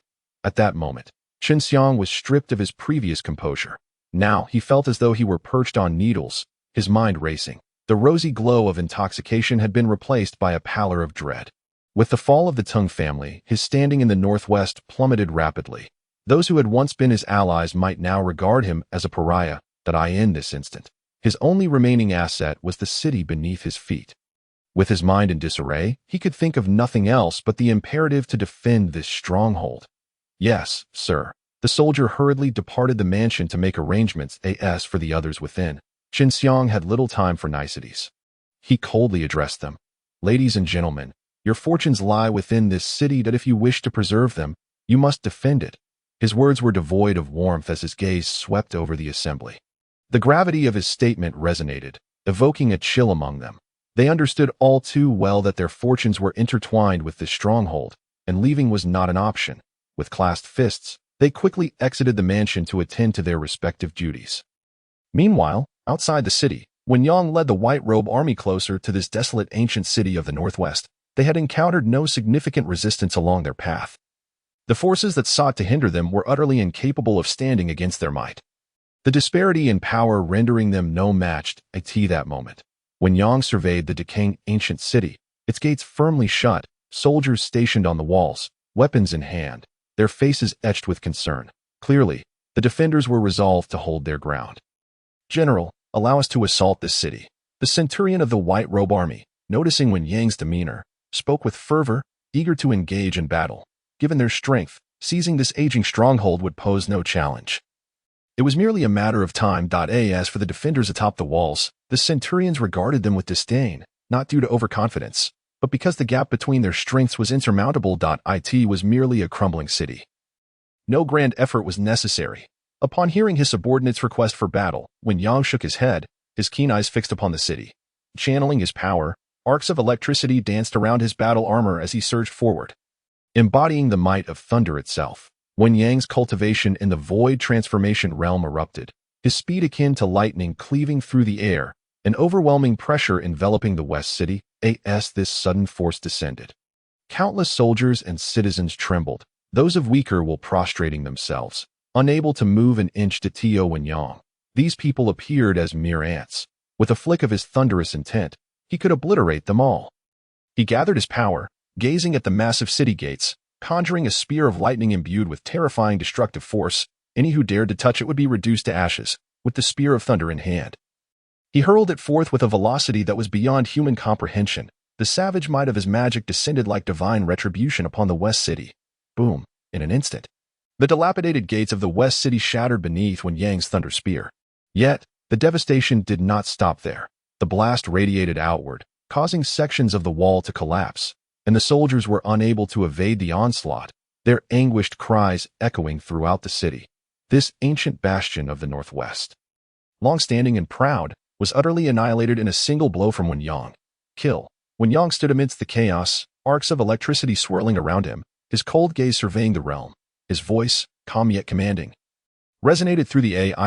In that moment, the white robe army surged into action, thousands of soldiers flooding into the city, unleashing a massacre upon the defenders. These soldiers were nurtured by the Tang family. Any who dared resist were mercilessly slaughtered, while those who surrendered were captured and subdued. The army's movements were swift. Within the span of a mere incense stick, they had reached the Lord's mansion. Dragging out a man who had lost all dignity, the Lord of the West City, Qin Xiang. At this moment, he was in utter disarray, reeking of filth, a pitiful sight, prompting disdain from all who beheld him. Moments before, he had been orchestrating the city's defenses, only to be jolted by the explosion that heralded his doom. He had dispatched men to investigate, but instead of receiving his subordinates, he was met with the white robe army's advance. My lord, this man is Qin Xiang, the lord of the West City. What shall we do with him? A centurion stepped forward, cupping his hands in inquiry. Take him back to Jubai City and hand him over to his highness for disposition. When Yang did not spare the lord a glance, his tone indifferent. Understood. The centurion departed to fulfill his orders. The fall of the West City was swift. After dealing with the Lord's mansion, the White Robe Army commenced a thorough purge of the city. Anyone with ties to the Tang family was not spared. Those who had reveled in the Lord's mansion were not granted the fortune of escape. When Yang observed the unfolding carnage with a detached demeanor, the demise of the Tang family and the West City was merely the beginning. The Northwest would soon be engulfed in a bloody tempest. The architect of this storm being none other than King Qin. To survive in the Northwest, one must abide by King Qin's rules. The fall of the Tang family had ignited turmoil throughout the Northwest. At that moment, in Zhubai City, within the Qin royal residence, King Qin sat in his seat, perusing detailed reports regarding the Northwest.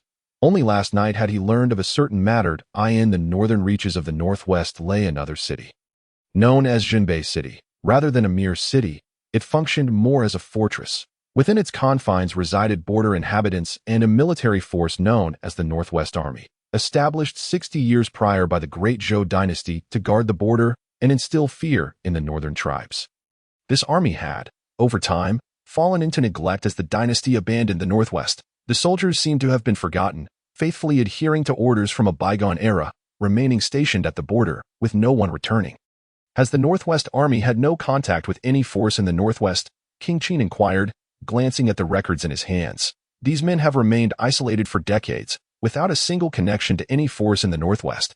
In the early days, the Tang family and other powers had intended to establish contact, yet they received no response, ultimately compelled to abandon their efforts. Su Feng divulged all the information he possessed to King Qin.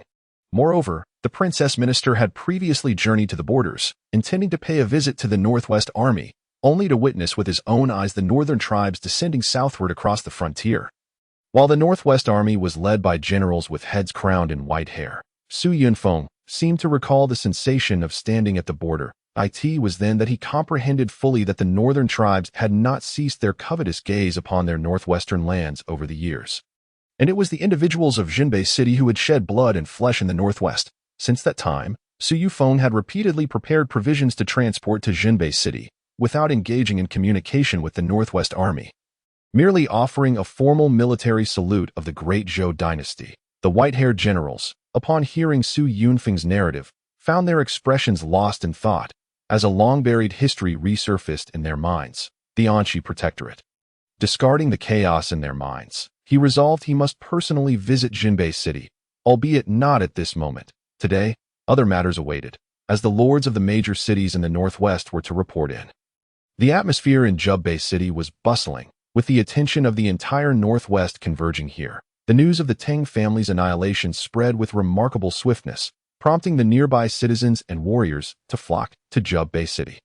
The streets were thronged with people, all eager to glimpse King Qin, who had stirred such a remarkable commotion in just a few days upon entering the Northwest, leaving countless citizens astounded, especially with the unexpected downfall of the Tang family. Were it not for eyewitnesses, they would have found it hard to believe. Naturally, curiosity abounded regarding the individual capable of such feats. On the streets, both the onlookers and the aristocracy surveyed the grand estate with steady gazes, scrutinizing the white-robed soldiers patrolling the premises, silently committing their observations to memory for reporting back to their families. King Qin paid no heed to these individuals, whether they were there to congratulate or harbored ulterior motives.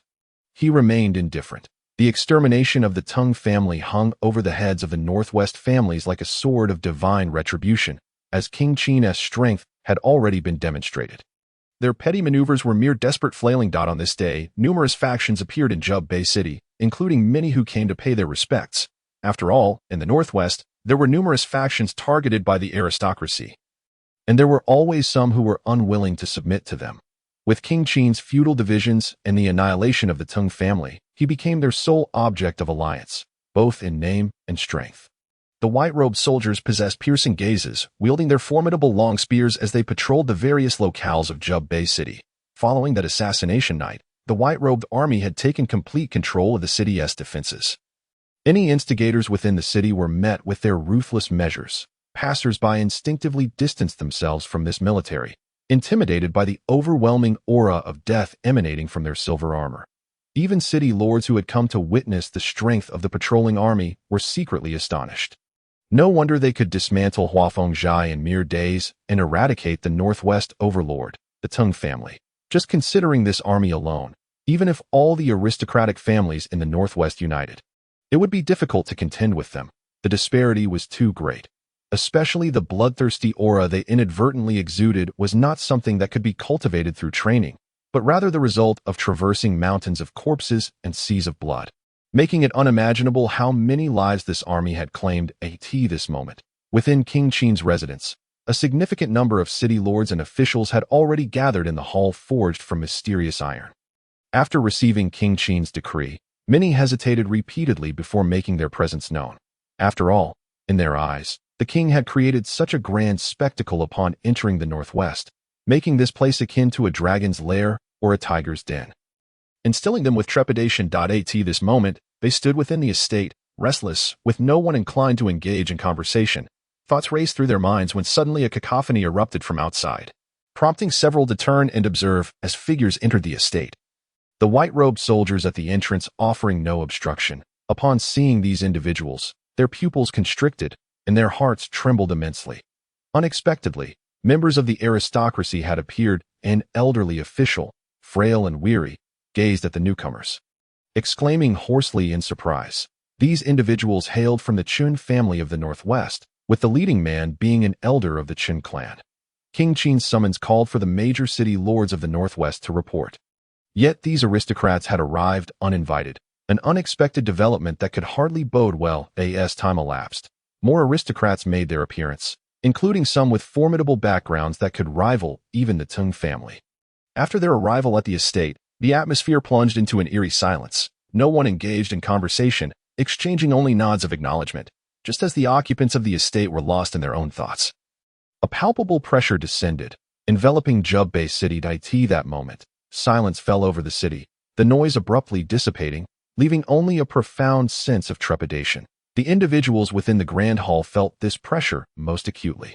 All eyes tightened as they gazed toward the source of the oppressive force. From behind the hall, a figure emerged, a young man clad in a black and gold python robe, his expression apathetic, and his aura profound, akin to an unfathomable abyss. Following closely behind him were Su Yunfeng, the city lord of Zhou, as well as Meng Yi and Li Yuni, who respectfully trailed in the young man's wake.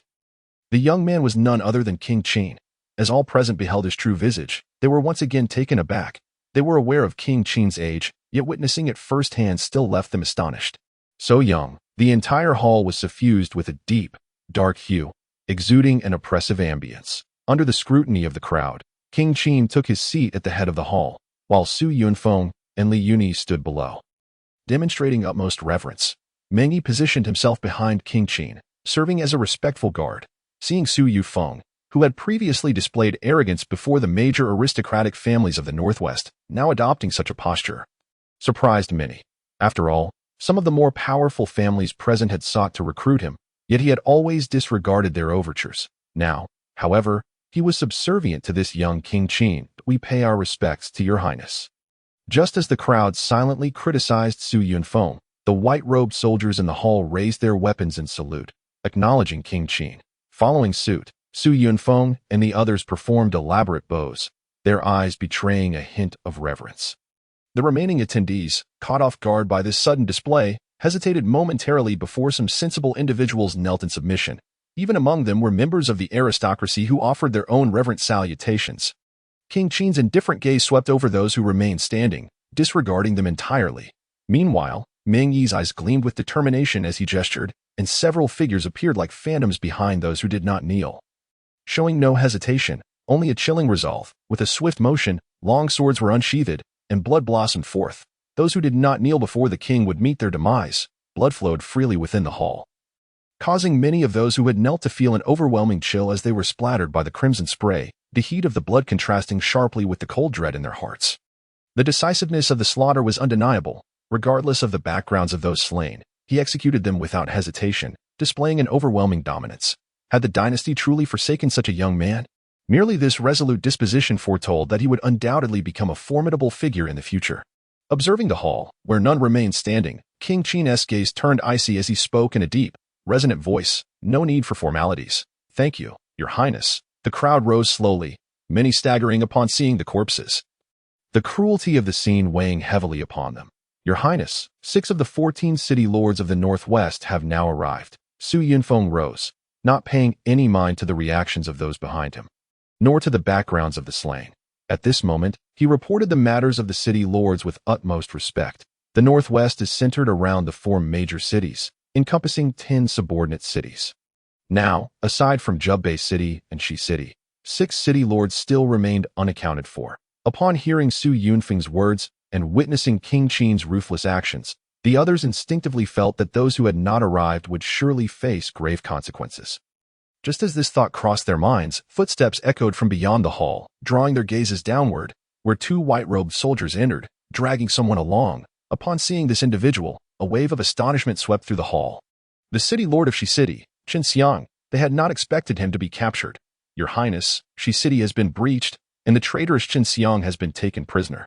The 2 began to report the intelligence regarding the capture of Shi City to King Qin.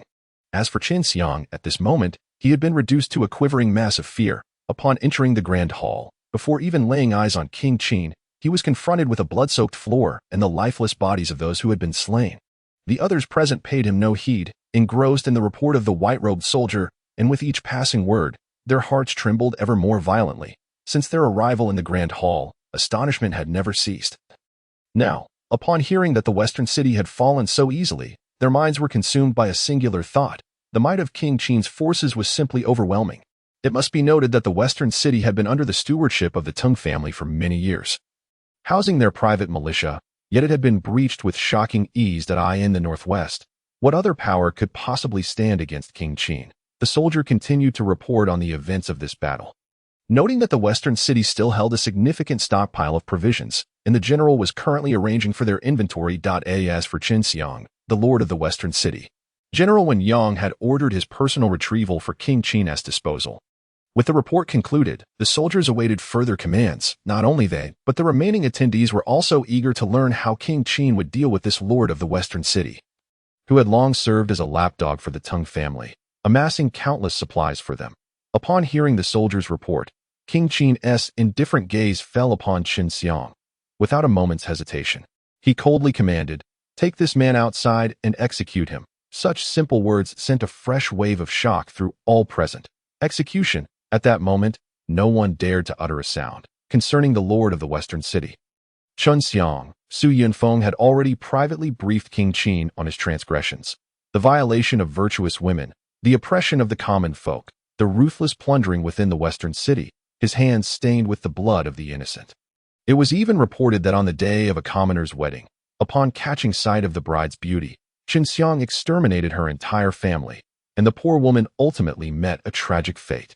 Such a wretch, in King Qin's eyes, deserved far worse than mere execution. "Please, why must I be killed? It was the Tang family who coerced me into these actions. You cannot execute me." The pitiful Qin Xiang, as he pleaded upon hearing his fate, he incessantly attempted to justify himself, but in the end, his words were of no avail. Understood. 2 soldiers acknowledged the command and dragged the lamenting Qin Xiang away to fulfill their grim task. His cries gradually faded from the grand hall, yet they lingered in the ears of those remaining. At this moment, King Qin's gaze swept over the assembly as he continued, as a prince granted a fief by the dynasty. On the day of accountability, 6 city lords failed to present themselves, clearly holding me in contempt. Su Yufeng, I command you to conduct a thorough investigation into the 6 city lords. Any criminal acts discovered need not be reported. Handle them autonomously. King Qin issued his decree directly. He had a rough idea of the 6 city lords, knowing they were all individuals tied to noble families, their misdeeds rivaling those of Qin Xiang. Since they chose not to appear for their accountability today, their fates were already sealed. I comply. Su Yufeng responded respectfully, bowing deeply. However, the day was not yet over. Su Yufeng did not withdraw but continued to report. Your Highness, in recent days, I have discovered that the mountain bandits of the Northwest are colluding with certain noble families to harm the populace, resulting in countless innocent lives lost. This was the true crux of the matter. The forthcoming accountability not merely aimed at the officials of the Northwest, but at the noble families themselves. The genuine malignancy of the Northwest lay within those very families. King Qin intended to eradicate these families entirely, leaving no room for future threats. As Su Yufeng revealed the collusion between the bandits and the noble families, the hearts of those present leaped into their throats. They had thought the matter of Qin Xiang was drawing to a close, only to realize that this new revelation implicated the noble families as well. Your Highness, this is the evidence I have gathered over the past few days, with each incident meticulously timestamped. Su Yunfeng presented an aged tome, within which was recorded the numerous atrocities committed by the noble families in the Northwest, including the rampant slaughter perpetrated by the bandits. The majority of the entries detailed the heinous acts of noble science, their crimes far exceeding those of the bandits. Each incident listed bore the blood of the innocent on its back. At this moment, as King Qin examined the intelligence in his hands, a chill flickered in his eyes, causing the temperature of the grand hall to seem to drop. Observing King Qin's demeanor, everyone understood that an unprecedented calamity was about to unfold. In the midst of the ensuing silence, King Qin's steady voice resonated. The Song family has, over the past 7 years, orchestrated the massacre of thousands. The Su family secretly supports the bandits, slaughtering countless villages and towns. The Shui family colludes with foreign tribes, trafficking in human lives and abducting virtuous women for trade. Each declaration echoed through the hall, eliciting silent lamentations from the city lords, while the noble families quaked in trepidation, for the families mentioned by King Qin were represented among them. They had intended merely to observe the proceedings, but unexpectedly found their own families embroiled in the accusations. Especially in light of King Qin's notorious ruthlessness, they now felt profound regret, retreating in fear, with some trembling individuals turning to flee. Yet they must not forget. This was the grand hall of King Qin. Meng Yi waved his hand, and the white-robed troops swiftly apprehended them, refraining from immediate execution, for their judgment was merely the beginning. Meng Yi, King Qin called. Ignoring the noble families in the hall, his tone icy. This subordinate is here. Meng Yi bowed. I command you to exact blood for blood, as recorded in the ancient texts, from all involved parties, in just a few words. The implication was clear. Blood debts must be repaid. Any noble family recorded would not escape this reckoning. Having chosen to thoroughly cleanse the Northwest, only iron-fisted measures would suffice. The subordinate obeys. Meng Yi acknowledged the command, then turned to the remaining noble families in the hall, gesturing, "Take them all away." All those registered among the noble families were seized and removed. Following this action, many fewer remained in the grand hall. And King Qin's gaze finally settled on the city lords present for accountability. His tone remained calm and indifferent as he addressed them. "You may now present your reports." The city lords, jolted out of their stupor, looked up at the young King Qin, and one among them stepped forward to lead by example. "Your Highness, here is a detailed account of the military strength, provisions, and mineral resources of Yunzhou City. Presented to you." The Lord of Yunzhou produced an ancient, weathered ledger from his bosom and respectfully offered it. Seeing this, the remaining city lords followed suit, presenting their records with equal reverence. In that moment, they understood that from this day forth, their identities as city lords had reached their terminus. Yet no sense of regret lingered. Rather, they felt a sense of relief. To leave the palace of King Qin alive was their greatest fortune. On that very day, a decree from King Qin's palace reverberated throughout the Northwest. First, the lord of the western city was sentenced to execution for colluding with the Tung family and harming the populace. Subsequently, the 6 city lords were subjected to investigation for dereliction of duty. These 2 announcements were met with a measure of acceptance among the common people, yet the ensuing news left countless individuals in shock and disbelief. The sins of all noble families in the Northwest were laid bare in the proclamation, and by the mandate of King Qin, punishments would befall those implicated. The enumerated transgressions were enough to incite the wrath of both gods and men. Thus, the common folk offered no condolences for these families but were instead awed by King Qin's audacity. No one could have anticipated that a king newly arrived in the Northwest would dare to confront the region's most powerful factions. At this moment, the common people harbored no doubts regarding King Qin's capability to threaten the noble families, for the Tung family stood as a bloody testament to his resolve. The coming days in the Northwest would become a nightmare for many. Troop movements commenced throughout the Northwest, with the 60,000 soldiers of the northern city setting forth, relentlessly advancing against the mountain bandits, launching a devastating offensive. Faced with a well-trained regular army, the bandits stood no chance. Particularly with the sheer number and structural superiority of the army, these bandits, who had reveled in their plunder and terrorized unarmed civilians, proved to be no match for a formidable enemy, crumbling like sand and failing to mount any effective resistance. One bandit stronghold after another was consumed by flames, countless corpses littering the Northwest, plunging the entire region into immense turmoil. However, from the perspective of the common folk, this upheaval was a cause for celebration. Especially for those residing in the villages and towns, the eradication of mountain bandits has undeniably made them the greatest beneficiaries. And no longer do they live in constant fear of a sudden raid that could bring about a cruel tragedy. Some villagers have even taken the initiative to guide the military, assisting in the extermination of bandit hideouts nestled deep within the mountains. The once tyrannical bandits have finally faced their devastating reckoning. According to the edicts of Qin, all bandits were executed, their countless corpses piled high, their blood seemingly saturating the entire northwest. As the autumn winds blew, a faint scent of blood lingered throughout the region. Moreover, the noble families of the northwest have also endured immense suffering during these times. In the city of Weiwu, a massacre of entire families erupted. Countless soldiers found themselves engulfed in a frenzy of slaughter within this weathered ancient city. Among the prominent clans, the Qin and Zhou families were specifically targeted. Upon receiving the news, they swiftly summoned their kin from afar and began preparations for battle, jointly maintaining a firm grip on Weiwu City. Having invested so much of their wealth and effort into the northwest, they were unwilling to relinquish it all, and thus, only one path remained: to fight. The Qin King's campaign against all powers in the northwest was met with disbelief from the nobles, who underestimated the strength of his forces. They gambled, hoping that as long as the standoff persisted, an opportunity would arise. However, defeat was inevitable. With Meng Yi personally leading the troops, the gates of Weiwu City were easily breached, and a brutal clash ensued within its walls. Blood splattered and heads rolled. Meng Yi commanded an army drawn from other cities, for the elite white robe army under the Qin King could not be constantly mobilized. They needed seasoned soldiers forged in the crucible of battle. Thus, Meng Yi refrained from intervening in the melee below. Standing tall in his dark armor, he emanated an aura of coldness under the blazing sun. His ancient bronze sword hung at his side, and though its edge was sheathed, the palpable bloodlust radiating from it was enough to instill fear in many. At this moment, Su Yunfeng also appeared in Weiwu City. The campaign against the mountain bandits was nearing its conclusion, with the major forces nearly eradicated, leaving only a few minor groups that were manageable. His presence in Weiwu City was driven by the desire for promotion.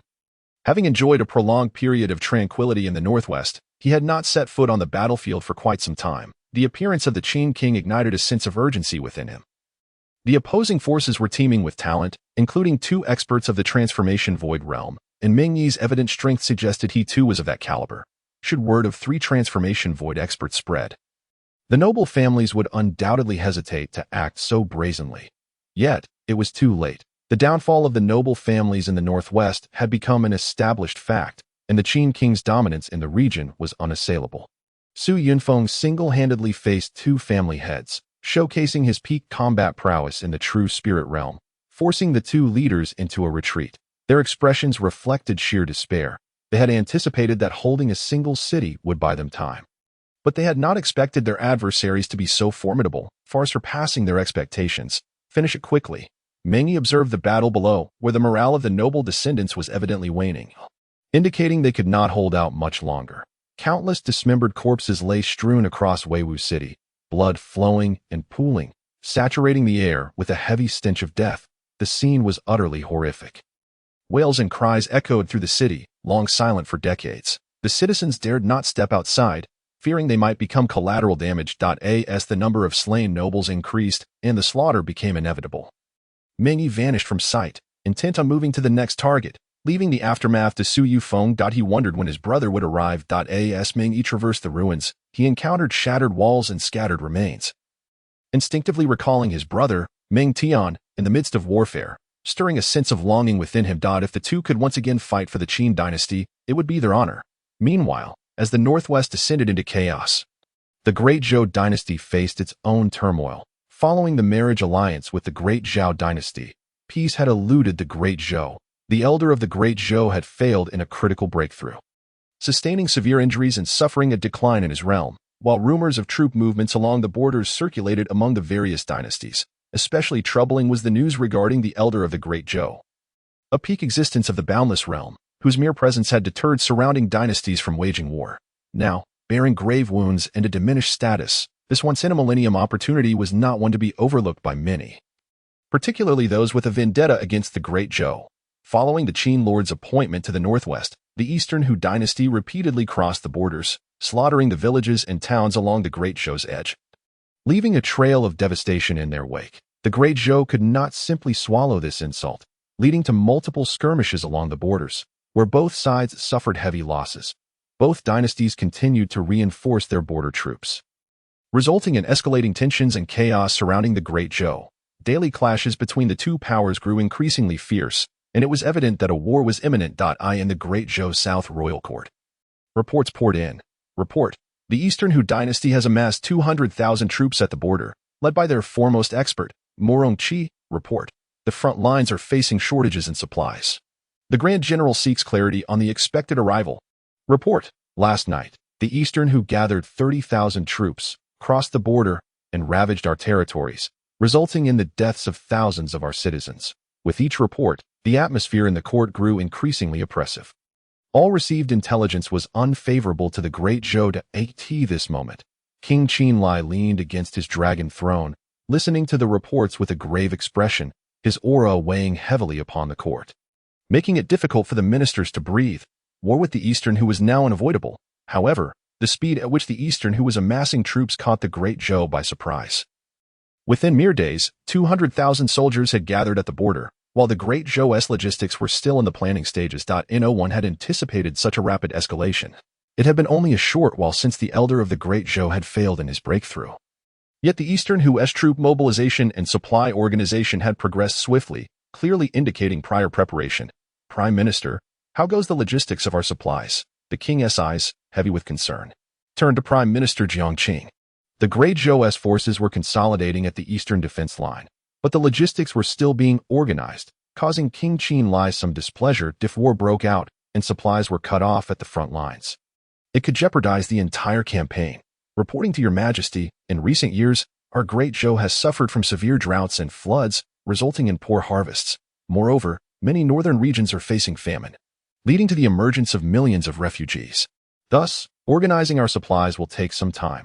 Prime Minister Jiang Qing respectfully reported, in recent years, the Great Zhou had been beset by drought and flood, making the logistics of supply organization exceedingly difficult, especially with the impending war, where the consumption of provisions would be immense, far exceeding the reserves in the treasury. Upon hearing Jiang Qing's response, the king's expression darkened, and he could not help but inquire with irritation.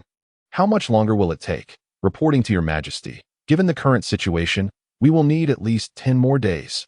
Jiang Qing replied, 10 more days, which was already considered a short time, as the central supply of the dynasty was insufficient and would require transport from various regions, which naturally demanded time. 10 days. The Eastern Zhou cavalry could reach the gates of the royal city by then. King Qin glared at the prime minister, his voice rising in anger before the assembled ministers. The war could erupt at any moment, and with 10 days of disrupted supplies, the Eastern Zhou savages would have ample opportunity to invade the Great Zhou capital. Just as King Qin simmered with rage, a figure stepped forward, respectfully announcing, Your Majesty, I have a plan to resolve the supply crisis. All eyes turned to the source of the voice, revealing the second prince standing in official robes. King Qin regarded him for a moment before his tone softened slightly. Speak, Your Majesty, given the urgency of the situation, it is now too late to mobilize supplies from various regions. Only through conscription can we alleviate the pressing crisis. The second prince spoke with a solemn demeanor. Yet his words left all present in a state of mild astonishment. Conscription, to put it bluntly, it meant forcibly seizing grain from the hands of the common people. In this year of calamity, robbing the populace of their sustenance equated to jeopardizing their very lives. Your Majesty, this course of action is ill-advised. Such conscription is likely to incite unrest among the citizens of the central region. A minister promptly opposed. Implementing conscription at this juncture could lead to considerable chaos, which would be detrimental to the stability of the dynasty. Your Majesty, I harbor no intentions of conscripting the central region.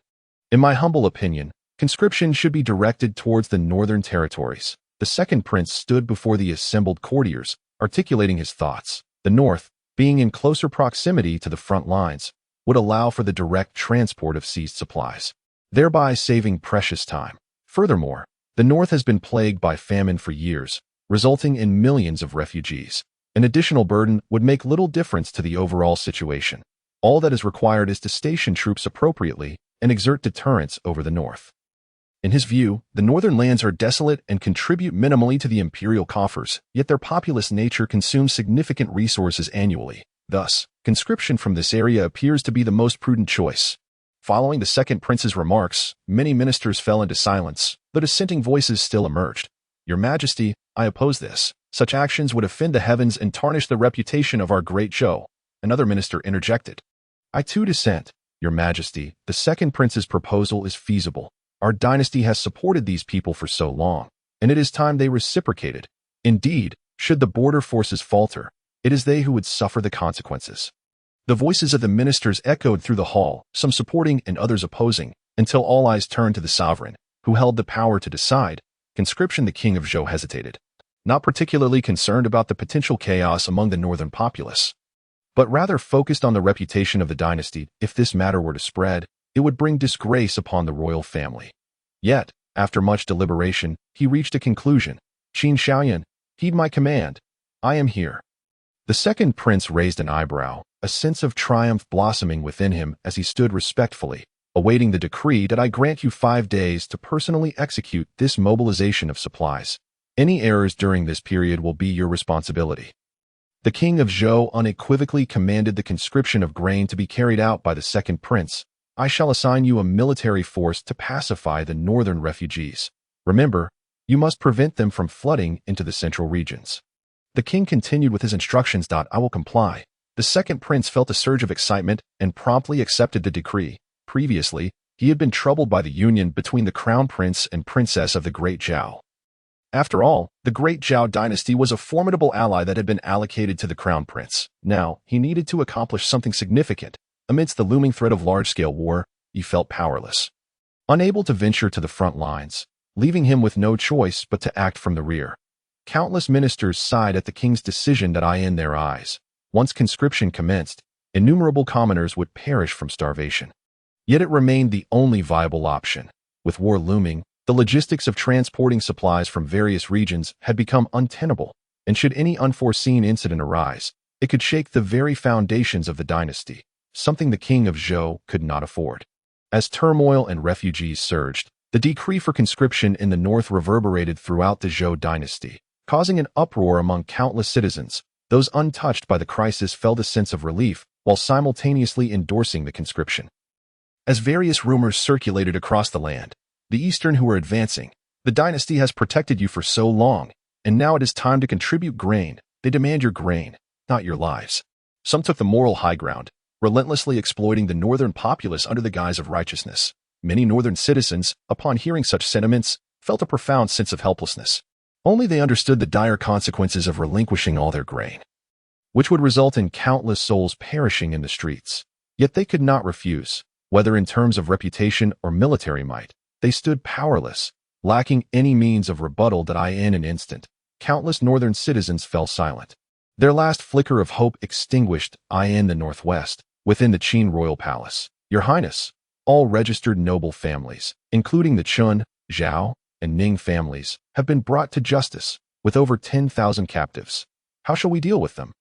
At this moment, within the obsidian hall forged from black gold, Qin Jun sat regally clad in a black and gold robe, while Meng Yi, Su Yunfeng, and others reported on recent affairs. The unrest in the northwest had been significant. The mountain bandits had been systematically eradicated, and the once dominant noble families in the region had crumbled, with none of the notable families escaping unscathed, their estates now reduced to ruins. Turmoil, slaughter, and war ravaged the desolate land, showcasing the full extent of the Qin king's power to the people of the northwest, instilling a fear so profound that no one dared to harbor ulterior motives. Simultaneously, the Qin king's reputation soared to unprecedented heights, with countless citizens singing his praises, especially those who had suffered under the oppression of noble families and bandits. They found solace in the king's arrival, which had avenged their grievances. Countless expressions of gratitude turned the name of the Qin king into a household one throughout the northwest. In a short span, he had dismantled the once immovable noble powers and those bandits lurking in the deep mountains. The number of slain true spirit realm cultivators represented a significant portion of the northwest. The exact count of noble casualties was beyond reckoning. As the death toll was staggering, corpses strewn across the land, the stench of blood pervading the entire northwest, particularly in the deep mountain forests. Countless bandits were slaughtered, leaving behind a landscape littered with bones, a river of blood flowing through, transforming the area into a paradise for beasts. Moreover, with the 4 major cities at the helm, All towns and villages in the northwest had fallen under the jurisdiction of the Qin king. With all military forces unified since their appointment, and every city lord and official purged. No one escaped the scrutiny of Yuhuadian. All were sent to the mines. The Qin king issued a cold command.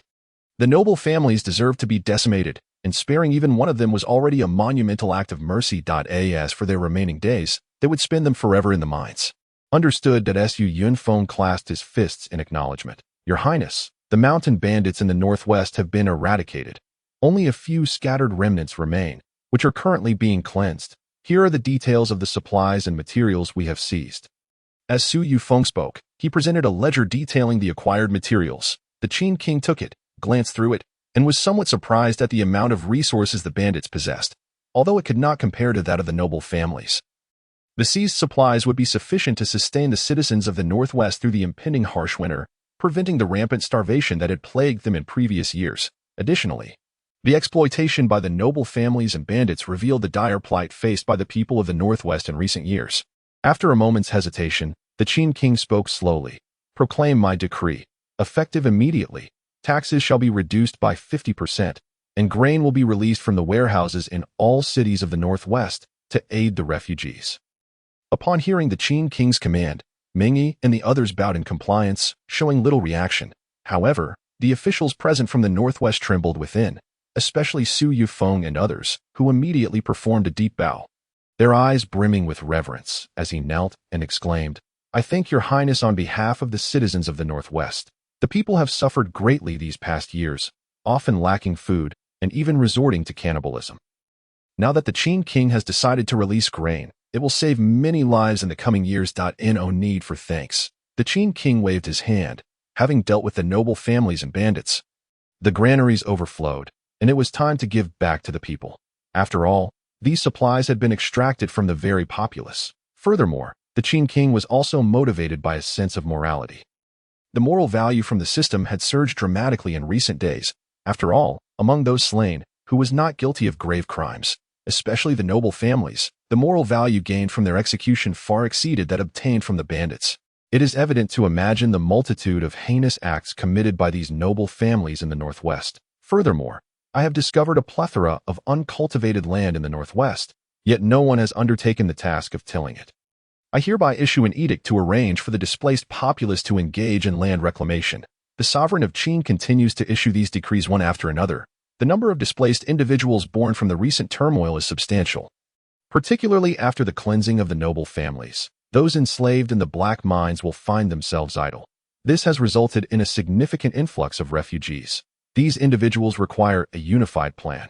It is impossible for me to sustain them indefinitely. As the saying goes, it is better to teach a man to fish than to give him a fish. Amidst the chaos wrought by the noble families and the bandits, vast expanses of land remain wastefully unutilized. Addressing this matter is most timely. Understood. Su Yunfeng nodded in acceptance of the command, fully in agreement with the prince's course of action, and he hopes that by the autumn of the coming year, they may witness the ripening of wheat across the northwest plains. The decrees continue to flow, and at this moment, the northwest is ripe for revitalization. Positions across the region require reappointment, and there are myriad trivial matters to address. Thankfully, Mingyi is present. Otherwise, the sovereign of Qin alone would be unable to manage these affairs adequately in such a brief time frame. Just then, the figure of Yuhuadian suddenly appeared within the grand hall, respectfully stating, Your Highness, the Great Zhou Dynasty is in turmoil. These mere words left the assembly momentarily stunned. The Great Zhou Dynasty in turmoil. It has hardly been long since the union with the Great Zhou Dynasty, and already unrest has erupted. Speak, commanded the sovereign of Qin, lightly tapping on the table, his gaze profound. The Eastern Zhou Dynasty has amassed a formidable military presence along the borders of the Great Zhou Dynasty. Both dynasties have been deploying troops to the borders, and small-scale skirmishes erupt daily amid the turbulent situation. Moreover, the Great Zhou Dynasty has issued orders to forcibly requisition grain from the northern populace. In recent days, Yuhuadian has not only been attentive to intelligence within the northwest but has also kept a close watch on the external circumstances, continuously monitoring the situation of the Great Zhou Dynasty. After all, limiting one's focus solely to the northwest makes it difficult to prepare for any external changes. Recently, he has gained a detailed understanding of the tensions between the Great Zhou Dynasty and the Eastern Zhou Dynasty. At this moment, he elaborated on these matters to King Qin. Your Highness, The dynasty is forcibly requisitioning grain from the north. We too must prepare a response. Upon hearing Yu Huayan's account, Su Yifeng suddenly recalled the hard-won grain stores. This grain constitutes a massive quantity, enough to tempt anyone who lays eyes upon it, especially those within the dynasty. Should they catch sight of it, they would undoubtedly seize it all. Would this mean that the recent battles in the northwest were in vain?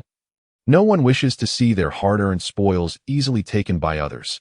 Even when it concerns the war of the dynasties, Su Yifeng is reluctant to witness such a scenario, prompting him to speak up. However, as the words were about to leave his lips, he suddenly remembered the identity of the sovereign of Qin, a prince of the Great Zhou royal family. At that moment, he felt a tightening in his chest. Under the gaze of the assembly, Su Yifeng hastily corrected himself. "Your Highness." His words were interrupted by the sovereign of Qin. "There is no need for concern regarding the dynasty's requisitioning. Attempting to snatch food from the jaws of the northwest is no simple feat. Following our previous course of action, let us open our granaries to provide aid. The northwest is exceedingly desolate. Any attempt to forcibly requisition grain from there would not only entail a long journey, but also raises the question of whether they could even procure it. Therefore, in the eyes of the sovereign of Qin, it is highly unlikely that the opposing forces would venture into the northwest. Moreover, should they come, he has countermeasures in place as the conflict with the Eastern Zhou Dynasty intensifies. A full-scale war between the two dynasties is likely to erupt soon. Fortifying the strength of the northwest is paramount. After all, if a comprehensive war breaks out, all surrounding powers will inevitably be affected to varying degrees. At that time, the forces involved may not be limited to just the two dynasties. In such tumultuous times, it is utterly implausible for the northwest to remain unscathed. For now, the only course of action is to build up strength to confront the impending tide. Furthermore, there is another matter. The current shortage of military personnel in the northwest necessitates the issuance of an edict to commence large-scale recruitment across the entire region. Currently, the forces under the command of Jubai City have suffered losses exceeding 10,000 in their campaign against bandits. Coupled with the remaining troops from other cities, the total military strength in the northwest has reached 14,000. While 14,000 troops may suffice for a defensive posture, it is far from adequate in the face of formidable adversaries. The various regions of the northwest still need to be garrisoned, and a portion of the forces must be allocated elsewhere. Therefore, the number of troops available for deployment is somewhat limited. Consequently, the Northwest must indeed expand its military. Given the current foundation of the Northwest, having plundered the strongholds of the noble families and bandits, the resources are sufficient to train an army, especially with the impending chaos of the Great Zhou Dynasty on the horizon. The circumstances dictate that seizing troops at that moment would likely result in a disadvantageous position. Meng Yi, you shall be responsible for the military recruitment, while Li Yuni will oversee the expansion of the barracks. We obey your command.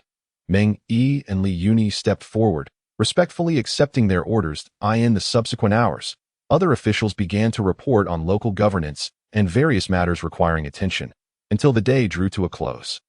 And all affairs of the court were finally resolved. As he watched everyone depart one by one, the sovereign of Qin remained alone within the grand hall, calmly issuing a directive, arrange for surveillance on the frontline conflict. Any news must be reported immediately. Understood. The hall now felt significantly colder. A serene voice responded. The sovereign of Qin rubbed his temples, contemplating the deep-seated grievances between the Eastern Zhou Dynasty and the Great Zhou Dynasty. At this moment, the elder of the Great Zhou has suffered a setback, their realm declining rather than ascending, rendering the Great Zhou Dynasty exceptionally vulnerable. The Eastern Zhou Dynasty is unlikely to forego such an opportunity and will likely commit all their resources to this conflict. The Great Zhou Dynasty similarly cannot afford to show weakness. Should they do so, other surrounding powers may well intervene, leading to a scenario where they confront not merely the Eastern Zhou Dynasty. The sovereign of Qin pondered, ultimately redirecting his focus back to the system. Host, Qin Jun age, 16 cultivation, 4th layer of the spirit, C moral value. 240,000 after resolving the issues with the noble families and bandits. The system's moral value surged to an impressive 240,000, the majority of which was accrued from the noble families. Qin Jun had not anticipated acquiring such a substantial amount of moral value. Just as he was about to draw a lottery, a prompt from the system suddenly echoed, detected a substantial moral value, system upgrade available, upgrade cost, 100,000 moral value, rewards from the lottery. Significant qualitative leap. Summoning character peak realm upgraded to the primordial realm. This information from the system left him momentarily dumbfounded. He had not expected there to be a realm limitation on summon characters. Upgrade, without any hesitation. Qin Jun opted for the upgrade. At that moment, he could afford the cost of 100,000 moral value. Ding. Upgrade successful. The lottery moral value consumption changed to 10,000.10,000. Qin Jun clicked his tongue, surprised that the lottery now required a cost of 10,000 moral value. However, he still had a remaining 140,000 moral value. Lottery. He prepared to utilize all of it. With 14 chances, coupled with the system upgrade, Qin Jun felt a sense of anticipation rising within him. Ding! Congratulations, host, you have obtained the Warring States musician Gao Jianli. Ding! Congratulations, host, you have obtained the Xuanjiao army of the Tang Dynasty. Ding! Congratulations, host, you have obtained the magical artifact Shadowgate. Ding! Congratulations, host, you have obtained the renowned scholar Jiasu from the late Han Dynasty. Ding! Congratulations, host, you have obtained the magical artifact Eye of Divine Punishment. As he gazed at the system panel's notifications, Qin Jun's eyes widened in astonishment. He had not expected to draw such an abundance of valuable items right from the start, leaving him utterly amazed. Previously, his hopes had always ended with gold. Now, beginning with such a bounty felt almost surreal. However, as the subsequent system rewards were revealed, he finally grasped the truth. The system will always be your second uncle. Ding! Congratulations, host, you have obtained the Lust Potion crafted by Xiaochun. Ding! Congratulations to the host for acquiring the art of combat from Zhu Ganglai. As he continued to read, Qin Jun's brows furrowed increasingly, to the point where he contemplated giving up. Nevertheless, the previous lottery draws had yielded commendable rewards. He first examined the two magical artifacts that had appeared, the Shadowgate and the Eye of Heavenly Punishment, both of which sounded formidable by name. The Shadowgate can only be used in shadowy areas, allowing the transportation of individuals or even small squads to places they have previously visited. The Eye of Heavenly Punishment can lock onto all individuals within a designated area, monitoring the realm. Upon contemplating the functions of these two artifacts, Qin Jun began to grasp their potential applications in intelligence gathering, surveillance, and assassination. Particularly, the Shadowgate was akin to a divine tool, permitting access to any previously visited location, and even enabling the transportation of small teams, making it an exceptional asset for operations behind enemy lines. The Eye of Heavenly Punishment was even more terrifying, capable of surveilling the entire region, ensuring that no one could escape its reach, suppressing his restless emotions. Qin Jun shifted his attention to the renowned musician Gao Jianli of the Warring States period, the distinguished strategist Jiasu of the Eastern Han, and the formidable Xuanjia army of the Tang Dynasty. Gao Jianli, a figure from the late Warring States period hailing from the state of Yin, was known for his poignant verse, "The wind is bleak and the water's cold. A hero departs, never to return." He had aspired to assassinate the king of Qin to avenge his friend Jingke, but ultimately failed due to blindness and was mercilessly executed. Reflecting on the detailed information regarding Gao Jianli, Qin Jun felt a pang of unease. Although he now held the title of King Qin, he had summoned Gao Jianli directly. Would the musician not attempt to assassinate him upon appearing? This thought flitted through his mind, yet he paid it little heed, turning instead to Jiasu, a military strategist from the late Eastern Han and a founding contributor to the state of Chaowei, who was posthumously dubbed the Poisonous Scholar for his ruthless strategies. Remarkably, he managed to survive in an era where many did not. Finally, his gaze settled upon the Xuanjia army, whose might was indisputable. During the war against the Sui, General Li Shimin had led this elite cavalry to great victories across the south and north, earning commendations for their valor. In subsequent campaigns, while the number of Xuanjia soldiers did not expand, their strength only grew. This army was well-equipped, highly coordinated, and possessed exceptional individual combat capabilities. They had previously defeated the formidable army of Dojinda at Hulao Pass with a mere 3,000 troops, ultimately capturing Dojinda and showcasing their formidable combat prowess. Qin Jun found himself filled with anticipation for the Xuanjia army. Summoned individual, Gao Jianli race, human cultivation. Fourth layer of transformation, void realm spirit body, sacred sound body artifact. Construct the detailed personal information regarding Gao Jianli was laid before Qin Jun, revealing that he had summoned a musician. He pondered this before shifting his gaze to Jiasu below. Summoned individual, Jiasu race, human cultivation. Fifth layer of transformation, void realm spirit body, evil spirit body artifact. Strategy disc summon legion, Xuanjia army legion size, 10,000 military soul, Qianlong military sold the comprehensive details of Jiasu, and the Xuanjia army unfolded before him. To his surprise, the summoning had yielded a legion of 10,000. It was noteworthy that in his previous life, a mere 3,000 Xuanjia soldiers had defeated a 100,000-strong enemy force. Now, the prospect of an army of 10,000 Xuanjia soldiers was almost unfathomable. Who could stand in their way? As King Qin's ruthless actions led to the brutal annihilation of countless noble families and the bloodbath of numerous bandit strongholds, the hidden powers in the northwest trembled in fear. Some guilty factions, upon hearing the news, voluntarily surrendered at Zhubai City. Such scenes have become commonplace in recent days. Moreover, with the complete purge of the military, the problems posed by the noble families and bandits in the northwest had been decisively resolved. The tumultuous situation gradually improved, and the eyes of the people turned towards Zhubai City, curious about the next moves of King Qin.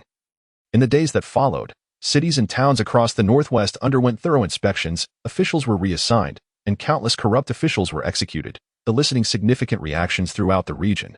Subsequently, the administrative policies of Su Yufeng and Ming Yi were swiftly made public across the northwest.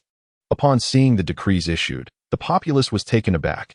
King Qin ordered a 50% reduction in taxes in the northwest. This announcement instantly stirred a wave of excitement among the people, who expressed their elation. In recent years, the northwest had been increasingly dominated by noble families, and the severe threat posed by bandits had resulted in vast tracts of land lying fallow, leading to widespread displacement. Countless citizens had resorted to cannibalism, and many perished from hunger and cold on the streets. Amid such dire circumstances, the taxes imposed by the noble families had not diminished but rather escalated, suffocating the common folk. Those unable to pay the exorbitant taxes faced dire consequences. Women were sold into brothels, and men were conscripted into mines, condemned to a life devoid of light. As King Qin took office, he unleashed a wave of bloodshed in the northwest, leaving the populace both joyous and fearful. Now, with the issuance of the taxation decree, King Qin announced a tax exemption, garnering immense support and enthusiastic responses from the people. Moreover, subsequent decrees further astonished the populace, rendering the situation almost surreal. Some citizens even pinched themselves to confirm their reality, and upon feeling sharp pain, they realized it was indeed true. King Qin proclaimed that granaries in major cities and towns would open their stores to provide relief to the refugees. This announcement ignited a fervor throughout the northwest, with families singing praises of King Qin's name. No one remained unadmirable, and everyone sang his praises. The purpose of these decrees was to allow the people of the northwest to recuperate and restore their livelihoods. The mess left behind by the noble families and bandits was overwhelming. The entire northwest had been ravaged, with the cries of the people echoing in distress, resorting to cannibalism as disasters unfolded. It was easy to imagine the suffering endured in the northwest over these years. With the continuous issuance of these decrees, the entire northwest was on the brink of revival, and the people upheld the laws set forth by King Qin, adhering to them without exception. After all, in the eyes of the populace, King Qin's actions were entirely for their benefit, leaving them with no reason not to support him. As the northwest was engulfed in fervor, the conscription order issued by King Qin, executed by Li Yuni, spread across the entire region. Under King Qin's directive, the initial conscription target was set at 500,000, which was thought to require some time to achieve. However, Qin Jun and his advisors had underestimated the enthusiasm of the northwest's populace to enlist. The moment the conscription order was disseminated, irrespective of towns or villages, countless citizens surged forth to enlist, creating considerable chaos. In just one day, the reported number of recruits reached a staggering figure, directly achieving the set target of 500,000. Upon receiving this figure, Li Yuni was momentarily taken aback and promptly reported to His Highness. After all, to have 500,000 citizens enlist in a single day was remarkable. If the conscription order was not retracted in time, it would not be surprising if numbers exceeded 1 million the following day. Your Highness, the enthusiasm for enlistment among the populace is astounding. Within a single day, the reported numbers have reached 500,000 and continue to grow, Li Yuni reported. Feeling somewhat embarrassed, he felt a sense of responsibility towards the simple task entrusted to him by His Highness. Should he fail, he would truly owe His Highness an apology. In the Grand Hall, Qin Jun, clad in a black robe, sat at the head of the table. Upon hearing Li Yuni's report, he furrowed his brow slightly. He had not anticipated that so many would choose to enlist in just one day, directly meeting the expansion target. The issues posed by the noble families and bandits had not troubled him. But at that moment, the matter of conscription arose. Conscription was not merely about numbers. Considerations of military pay, supplies, provisions, and armaments were all essential. If such a large force could not be sustained, it would become a problem. Qin Jun clicked his tongue in a mix of joy and helplessness before ultimately issuing the order. Relay to all regions. Suspend conscription. 500,000 troops, combined with the forces I already command, are more than sufficient. He could never have imagined that the first pitfall in the Northwest would arise from an overwhelming number of recruits, just as the Northwest was engulfed in a fervent conscription drive. The Great Zhou Dynasty found itself in turmoil. The Eastern Zhou Dynasty had amassed a formidable army of 1 million at the borders of the Great Zhou, resulting in countless skirmishes between the two realms. With casualties exceeding 100,000 soldiers, the long-standing animosity between the two dynasties was only exacerbated by recent conflicts, as both sides relentlessly slaughtered each other's civilians, and the clouds of war thickened ominously. Even experts in the Void Realm frequently took to the battlefield, igniting fierce confrontations. The two great dynasties, having long been poised for conflict, finally shattered the fragile peace on this day, with the Eastern Zhou Dynasty crossing the borders of the Great Zhou with an army of 200,000. Launching a full-scale war from the east, the Great Zhou Dynasty, having already stationed troops in anticipation, swiftly organized a defensive line at the first sign of the Eastern Zhou forces' mobilization, and the armies clashed violently. The border region, characterized by its vast plains, witnessed no cunning schemes, only the brutal collision of flesh and blood, as the million-strong armies surged forth amidst the billowing smoke of battle, igniting a conflagration of war. The conflict raged for a full day, and the armies of both dynasties became blinded by bloodlust, thick clouds of smoke swirling over the border plains, while tens of thousands of corpses lay strewn across the ground. Rivers of blood converging, and the air thick with the stench of carnage, as if the very heavens had been stained crimson, after a day of intense fighting, with neither side achieving a clear victory. The sound of the retreat horn marked the end of this battle. According to post-war statistics, the casualties exceeded 300,000, with countless more wounded, earning this conflict the name of the Battle of Mountains and Seas. It was the most brutal and largest-scale battle the Great Zhou Dynasty had seen in nearly a century, yet all understood that this was merely the beginning, as even more devastating wars lay ahead. With neither dynasty fully unleashing their might, the presence of experts in the initiation realm remained concealed throughout this conflict. The attention of surrounding powers was wholly captivated by the war between the Eastern Zhou and the Great Zhou, for this could very well alter the dynamics of the region. Some factions might even intervene, and only when multiple forces were involved would the true nature of the war begin to unfold. News of the Eastern Zhou Dynasty's declaration of war spread rapidly throughout the Great Zhou territory, causing an uproar among the populace, with the Eastern Zhou Dynasty fielding an army of 1 million. The impending conflict was starkly apparent, indicating that this battle would stretch on for an extended duration, but yes, always, it was the common people who would bear the brunt of the suffering. Countless citizens discussed the war's implications, anxiously concerned for their dynasty. Although the Northwest lay outside the reach of the Great Zhou's power, word had already circulated, and many lamented that they had only just begun to enjoy a few peaceful days under King Qin, only to find themselves thrust into the chaos of dynastic warfare. "Oh, you think the borders can hold?" They questioned. It is said that the Eastern Zhou Dynasty has 200,000 troops, intent on breaching our Great Zhou. In the streets, citizens continually voiced their concerns. "Surely we can hold out. The dynasty's army has already clashed with those Eastern Zhou barbarians once, and no victor emerged from that encounter. It won't be easy for the Eastern Zhou to invade. Will they reach our side?"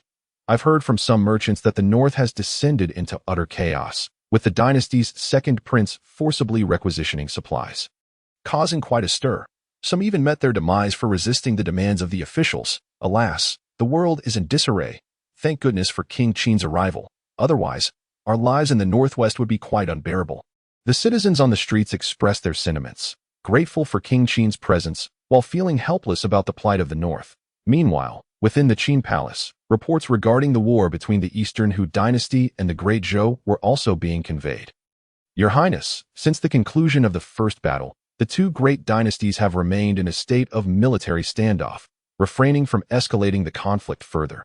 Following the second prince's deployment to the north, many citizens faced brutal expropriation, suffering significant casualties, leading to riots in various regions. However, these uprisings were swiftly quelled by the military under the relentless force of arms. that Yu Huatian elaborated on the significant events that had transpired during this period, particularly the war between the two dynasties and the forcible requisitioning in the north. Since the outbreak of war, the pace of requisitioning in the north had quickened, with the Great Zhou's second prince employing harsh measures against the populace.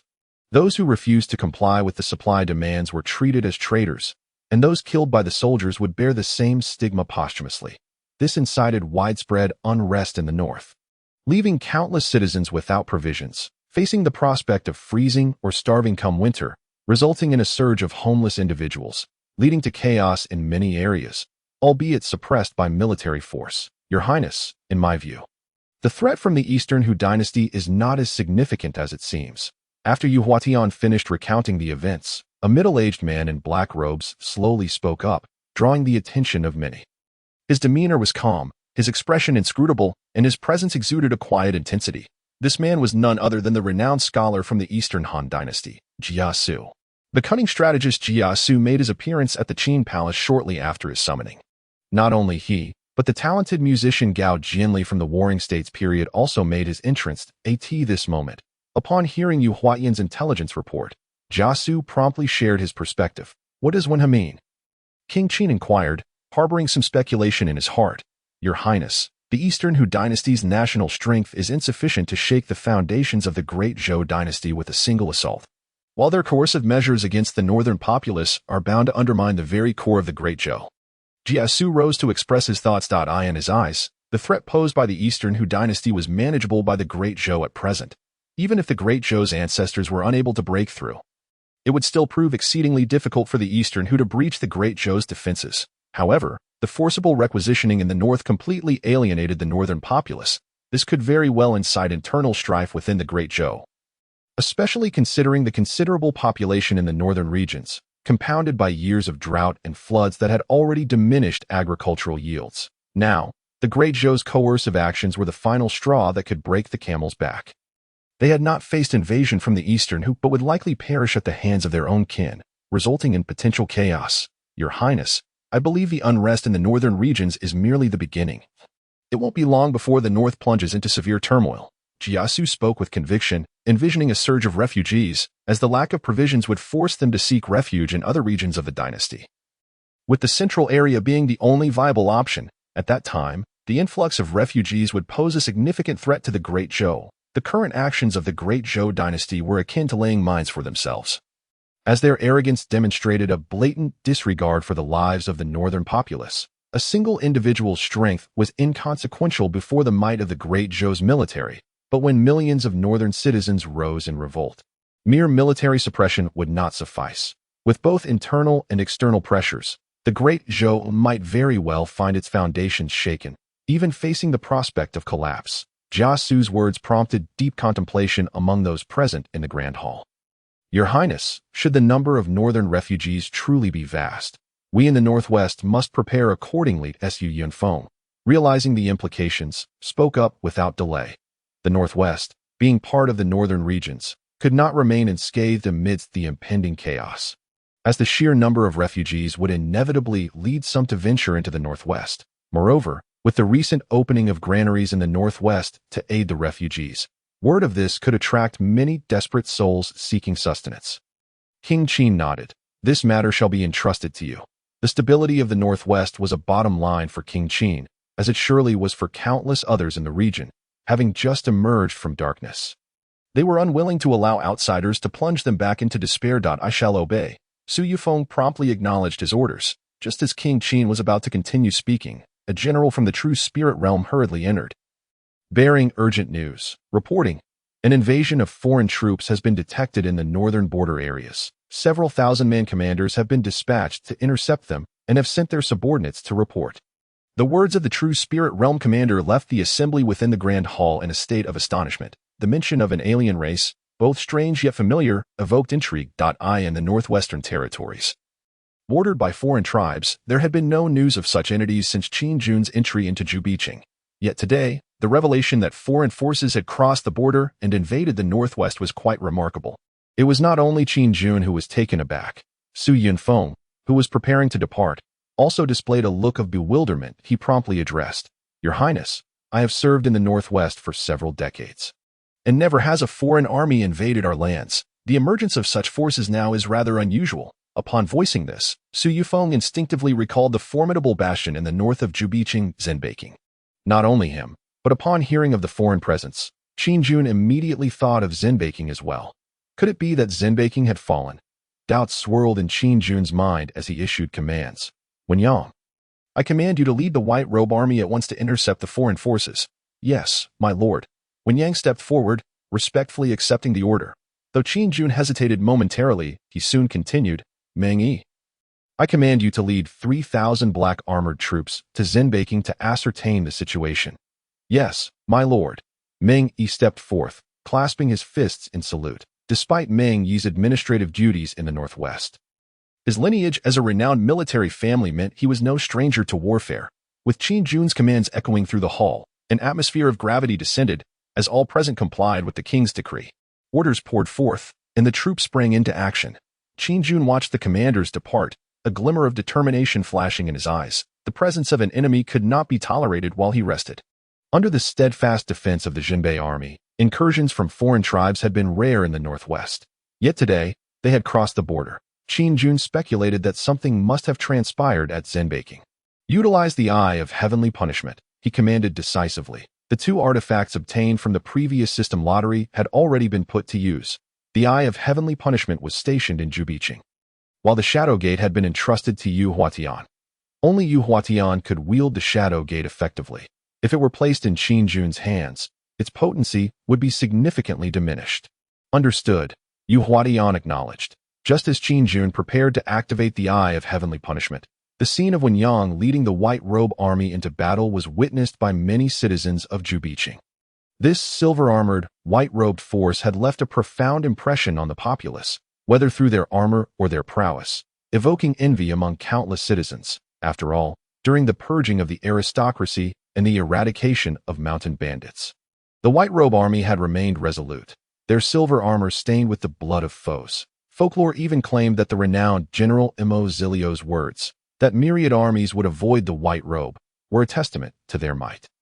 In the eyes of the common folk, the northern alien races existed only in tales, with few having ever laid eyes upon them. Moreover, as news of the foreign invasion had yet to circulate, the populace remained blissfully unaware. However, they understood that the mobilization of this army signified impending doom for someone. For prior to this, the emergence of the White Robe Army invariably heralded the demise of an aristocratic family. Their reputation was indelibly etched in the minds of the people, forged entirely through their bloodshed. The northwestern border, a desolate expanse stretched for miles, the harsh environment rife with biting winds, even in daylight. An aura of desolation prevailed, devoid of warmth. Amidst this barren landscape, a foreign army of several thousand was advancing rapidly, their towering figures exuding formidable presence. Covered in dark fur, they were none other than the northern barbarians. Residing near the northwest, the northern barbarians bore a resemblance to humanity, though their innate strength far surpassed that of human beings.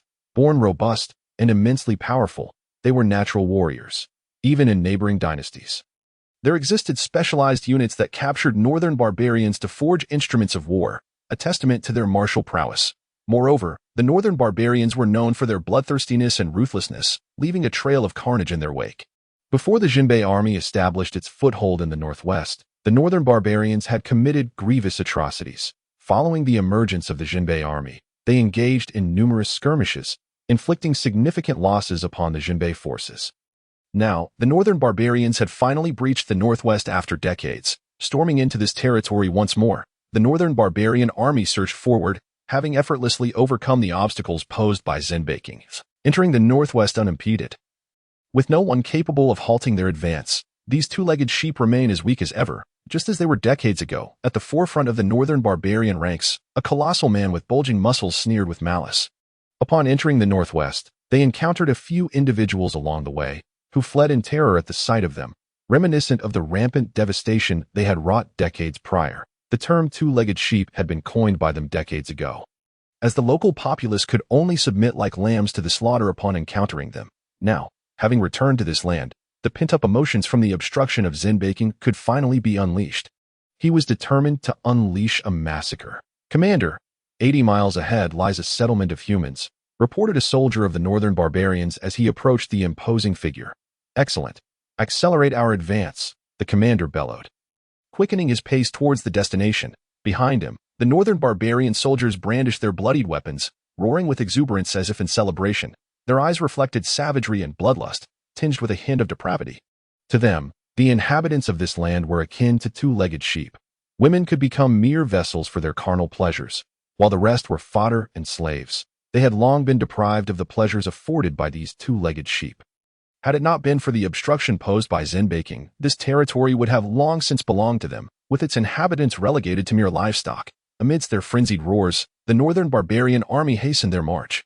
In no time, they spotted signs of human habitation on the horizon. The time for our warriors to indulge has come, the northern barbarian commander bellowed. Just as he prepared to charge, suddenly the earth trembled.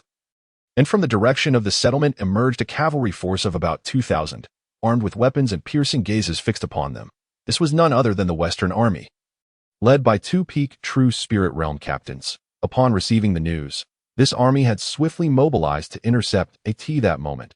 They had arrived just in time to prevent the foreign forces from unleashing their slaughter, eliciting a collective sigh of relief among many. Observing the imposing foreign army from a distance, curiosity rippled through the ranks of the Western soldiers. After all, having lived in this region, they had seldom heard of the foreign tribes. Now, witnessing them firsthand, some felt a twinge of trepidation upon seeing their colossal forms. The disparity in stature was glaring, and the scars of past battles etched across their bodies indicated they had endured much bloodshed. Meanwhile, the Western army had only contended with aristocrats and mountain bandits. Facing such a foreign force left many feeling uncertain. This is the territory of the Northwest. I urge you to withdraw at once. A captain of the Western army urged, advancing on horseback, his spear pointed directly at the northern barbarian forces, his demeanor imposing, eyes glinting with cold resolve. They were now the army under the command of Qin Jun, who had ushered peace into the Northwest. No one could disrupt this tranquility. The captain's gaze bore no hint of fear or retreat, only a palpable fervor for battle. The northern barbarian commander grinned disdainfully, regarding the human soldier before him with contempt. Decades have passed, and you two-legged sheep have found some courage, yet it is utterly futile. Prepare to embrace your fate as livestock. Ha ha. The northern barbarian army erupted in raucous laughter.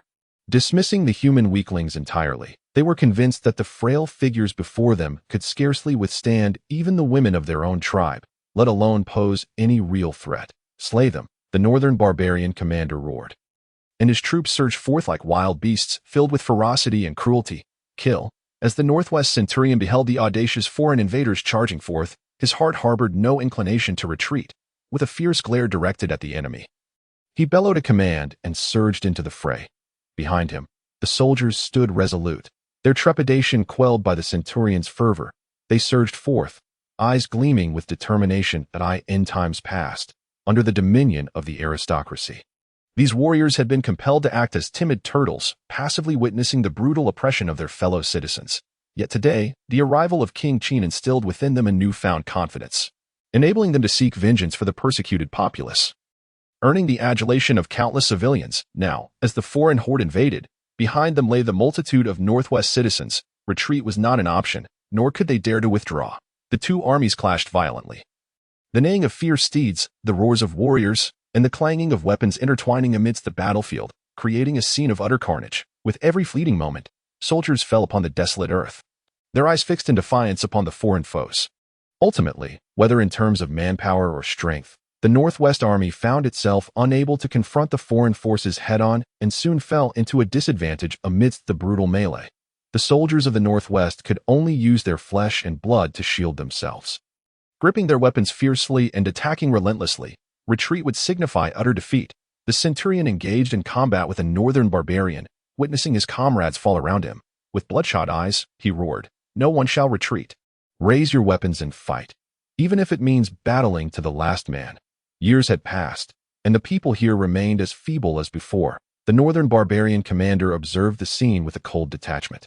Unable to suppress a sneer, he deemed the weaklings before him unworthy of his effort. Blood stained the earth, and the bodies of Northwest soldiers lay in pools of crimson, their gazes betraying a mixture of reluctance and defiance. The howling winds whipped fiercely, causing the Qin battle flag to flutter, As if lamenting the tragic war in the nearby town, the populace witnessed the brutality of the battlefield, many clenching their fists tightly. These soldiers fought to protect them, and some young men, their blood boiling, yearned to rush forth in aid, only to be held back by their wives and children. They understood that charging into the fray would not only be futile but would also lead to their demise. Complicating matters for the Northwest soldiers, amidst the inferno of conflict, a young soldier gripped his spear tightly, having recently joined the ranks. Tears mingled with blood, blurring his vision. Yet, he pressed onward, refusing to yield a single step. Every moment, 2,000 soldiers fell. The northern barbarian commander, observing the chaos, curled his lips into a cold smile, but then his expression froze, his gaze drawn to the rear of the battlefield, where dust rose. And the ground trembled, banners emerging through the haze. The villagers too noticed the stirring behind them, and many turned to witness a silver-armored, white-cloaked army charging forth like a torrent. Shouts erupted. Reinforcements have arrived. The main force is here. The townsfolk recognized this army, led by the renowned General Emozilio, whose reputation made even the most formidable foes tremble before the white cloaks. The fervent cries of the populace instantly captured the attention of all on the battlefield. Many Northwest soldiers, already flickering like candles in the wind, felt a glimmer of hope ignite within their dimmed eyes upon hearing the rallying shouts from behind. They pressed on, undeterred, continuing the fierce struggle. The alien soldiers, however, remained unfazed. In their eyes, these humans were pathetically weak, utterly incapable of posing any challenge, and no matter how many came forth, they would fall in droves, unable to impede their advance as the winds howled and the yellow dust swirled. The white-cloaked army surged into the battlefield like a silver tidal wave that a cold, ethereal radiance erupted forth, led by several centurions, their long spears poised as they charged at the alien warriors in the eyes of the white-cloaked soldiers. Any foe standing against Qin was fair game for slaughter. The clash of armor and weapons erupted on the battlefield, with blood splattering repeatedly, and the northern barbarian soldiers ultimately paid a heavy price for their underestimation. In the first moments of the white-cloaked army's entry, hundreds of northern barbarian soldiers were impaled by silver spears, their lifeless gazes reflecting a sense of bewilderment. "Kill. Leave none alive," commanded the white-cloaked centurion, his figure billowing in the wind, surveying the invading alien forces with steely determination. With the arrival of the white-cloaked army, the dynamics of the battlefield shifted dramatically. The northern barbarian forces began to retreat under the relentless onslaught of the white-cloaked soldiers, who found themselves utterly powerless to retaliate. The northern commander, witnessing the tide of battle turn, could no longer contain himself. His eyes blazed with fury, veins bulged, and he prepared to charge forth, but a cold scoff interrupted his advance. A young figure descended, clad in silver-blue armor, arcs of electricity coursing over his form, exuding an aura of terrifying might, as if any mere touch would turn him to ash. "Who are you?" The northern commander, still new to the realm of virtual transformation, felt an unsettling tremor within him at the sight of this sudden arrival. "The one who shall slay you." With the arrival of Wen Yang, the skies crackled with thunder, and he coldly regarded the northern commander, a flicker of disdain in his gaze. Arrogance. It had been long since anyone dared to speak to him in such a manner. This was a death wish. The northern commander surmised the strength of his opponent, yet he felt no fear, for they were born warriors, their physical prowess far surpassing that of many. Even if the realm was higher, he would still fight with all his might. A terrifying aura of bloodlust emanated from his being as he charged forth, each heavy step causing the barren earth to fissure under the weight of his power.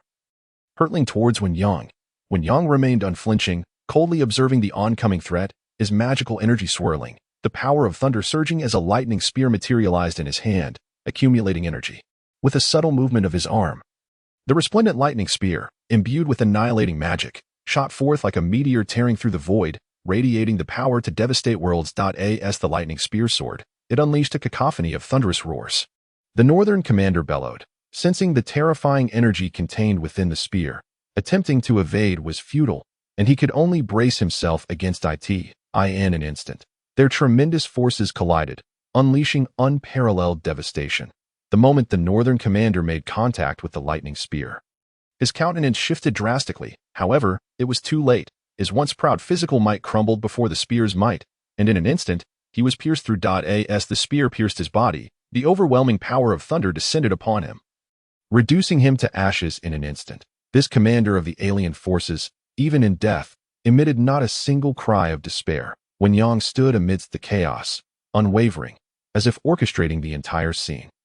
He surveyed the battlefield with a cold gaze, a terrifying pressure descending as thunder erupted in the skies.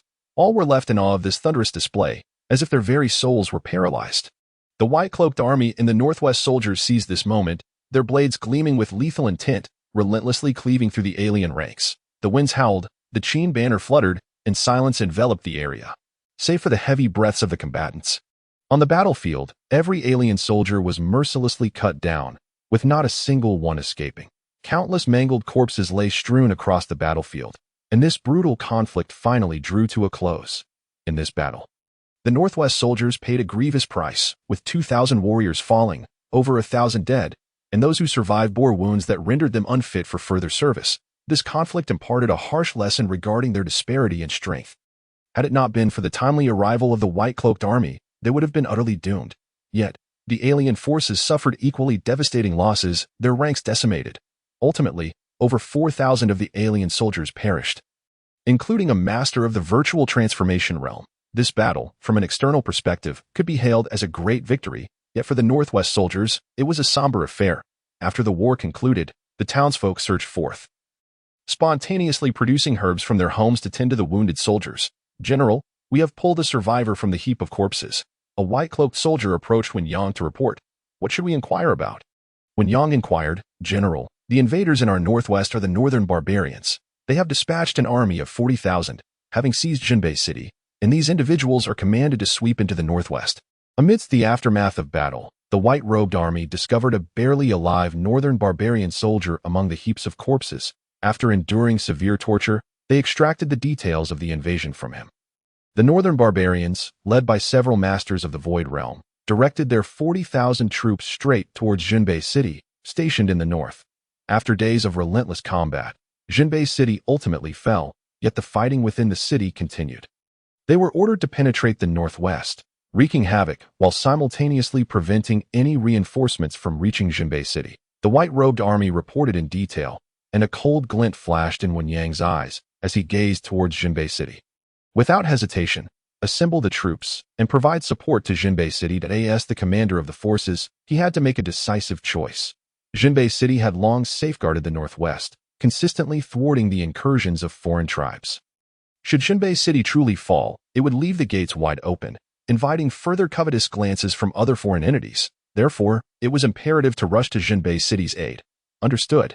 A soldier of the white-robed army responded to the order and was about to depart when he suddenly inquired, "General, how shall we deal with that northern barbarian soldier?" "Kill him," Wen Yang replied coldly. The soldier nodded and swiftly departed to begin assembling the troops. With orders firmly established, the white-robed army rallied without a hint of chaos.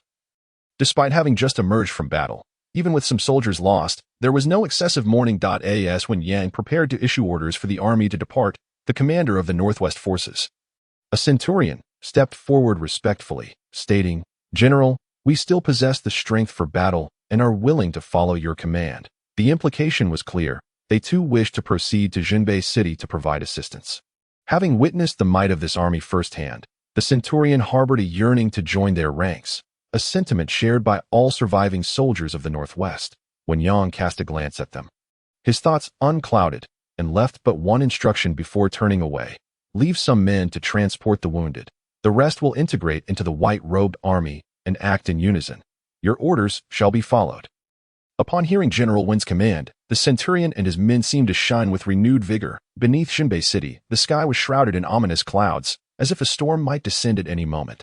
In this desolation, Jinbei City stood alone, akin to a flickering candle in the wind, on the brink of total collapse. The oppressive atmosphere was palpable. The sounds of howls, roars, and wails echoed throughout the lonely city, resembling the lament of death reverberating through the ancient walls. The sharp blare of war horns intermingled with the deafening cries of battle as countless soldiers clashed within the isolated fortress.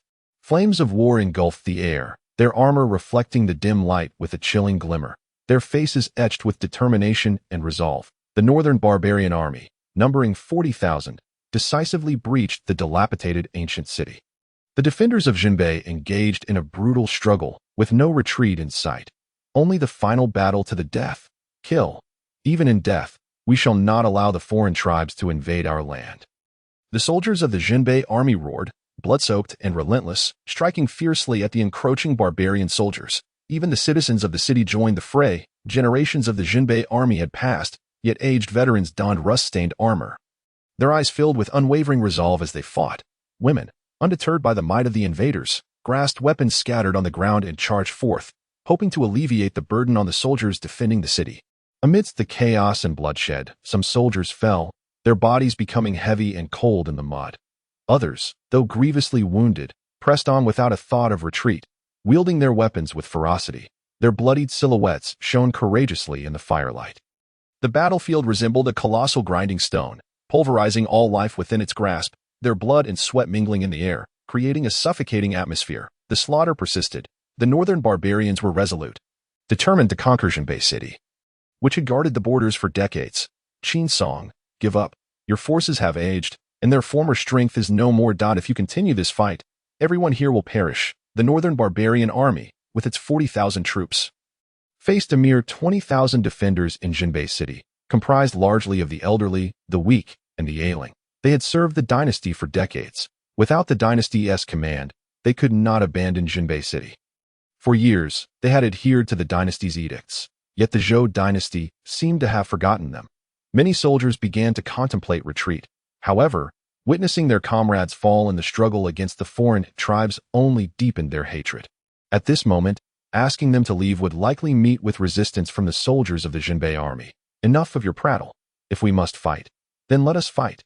Qin Song coldly regarded the masters of the northern barbarian army. Standing resolutely on the city wall with his spear, though isolated in this desolate expanse, he refused to bow even slightly. Behind him, the tattered banner of the Zhou Dynasty fluttered defiantly. He vowed to uphold the will of the Great Zhou Dynasty to the death, refusing to leave without the emperor's command. How pitiable! The Zhou Dynasty has abandoned you, yet you still guard it. You would be better off joining us. The elders of our tribe would surely value your worth. A master from the northern barbarian army, Qiu Qingshan, stepped forward. They did not wish to engage with Qin Song directly unless absolutely necessary, for his strength was formidable. Over the years, he had significantly advanced his prowess. Now nearing the 8th level of the Void Realm, should he choose to fight to the death, dragging away one or two of the northern barbarians' Void Realm masters would not be a difficult task. Thus, Qiu Qingshan was reluctant to initiate conflict and felt a sense of regret for Qin Song.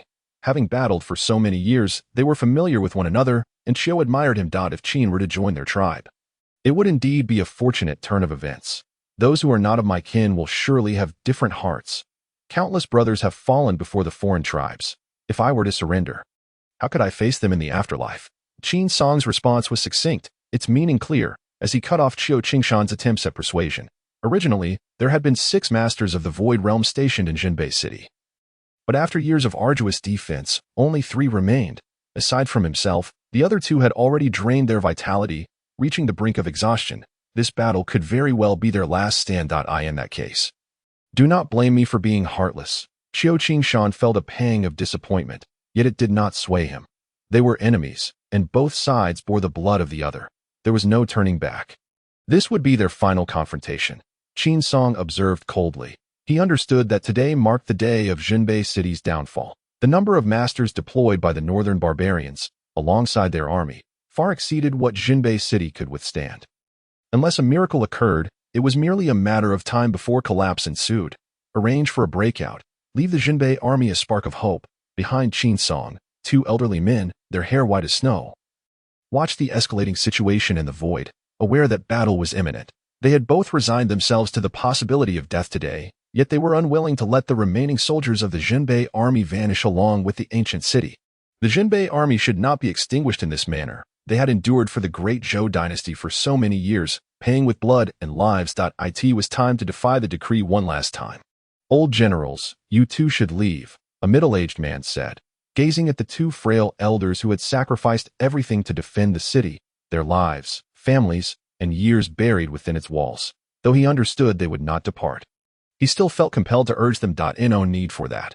We are too old to walk. The path ahead shall be left to the young to forge. The 2 elders exchanged gentle smiles, as if making final arrangements. With those words, they closed their eyes, their breaths fading, gathering strength for the last battle. Your orders shall be followed. The middle-aged man knelt before the 2 elders, tears mingling with blood blurring his vision. After bowing thrice, he turned and departed. The Zhenbei army needed to retain a flicker of hope. Regardless of the dynasty's abandonment, they must ensure that the flame of the Zhenbei army continued to burn eternally. Boom! In the void, the final battle has finally erupted. Qin Song stands alone, facing four formidable masters of the transformation void realm. Both parties hover in the air, locking eyes with one another, the atmosphere thick with tension and a chilling intent to kill. Their powerful presence is palpable. Kill, the bare-chested Qin Shan, with a stern countenance and bloodthirsty glint in his eyes, brandishes a bloodthirsty wolf-tooth knife. His cultivation surges, unleashing a torrent of strength as he lunges toward Qin Song. Surrounding him, other masters from the northern barbarians likewise reveal their weapons, exuding a dense aura of bloodlust as they charge at Qin Song. Adorned in dark red battle armor, Qin Song's cultivation swells.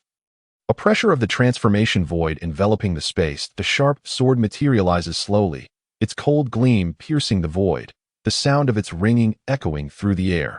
Observing the oncoming onslaught of northern barbarians, Qin Song slashes his sword, unleashing a terrifying force that ripples through the void. The clash of weapons resounds incessantly as Qin Song faces multiple masters of the transformation void, his expression one of stern indifference. His blood energy surging as he unleashes his full power. After engaging with Qin Song, Qin Shan cannot help but marvel at the progress made in his opponent's cultivation. Their previous encounter had been a stalemate. But now, Qin Song's sword-wielding demands his utmost caution. However, it remains evident that a single Qin Song cannot alter the inevitable outcome of defeat against their numbers. The consumption of his power will ultimately lead to his demise. Understanding this, Qin Song unleashes ferocious attacks, striving to eliminate at least one opponent in hopes of gaining a moment to breathe. Yet, the formidable physical prowess of the northern barbarians makes it an arduous task to fell even one amidst the collective assault. As the battle intensifies, two white-haired elders within the city suddenly open their eyes, their cultivation surging, their wills igniting as they soar into the sky, targeting Qin Shan. These elders burn their essence, forcibly elevating their cultivation to the pinnacle of the transformation void, leaving no retreat for themselves in their quest to slay Qin Shan. Should Qin Shan fall, with Qin Song's strength, perhaps the northern city could withstand this calamity. Kill, the two roar, their eyes fixed intently on Qin Shan, expending all their might as they launch a surprise attack. Sensing the explosive power behind him, Qin Shan pays it no heed, a cold smile creeping onto his lips.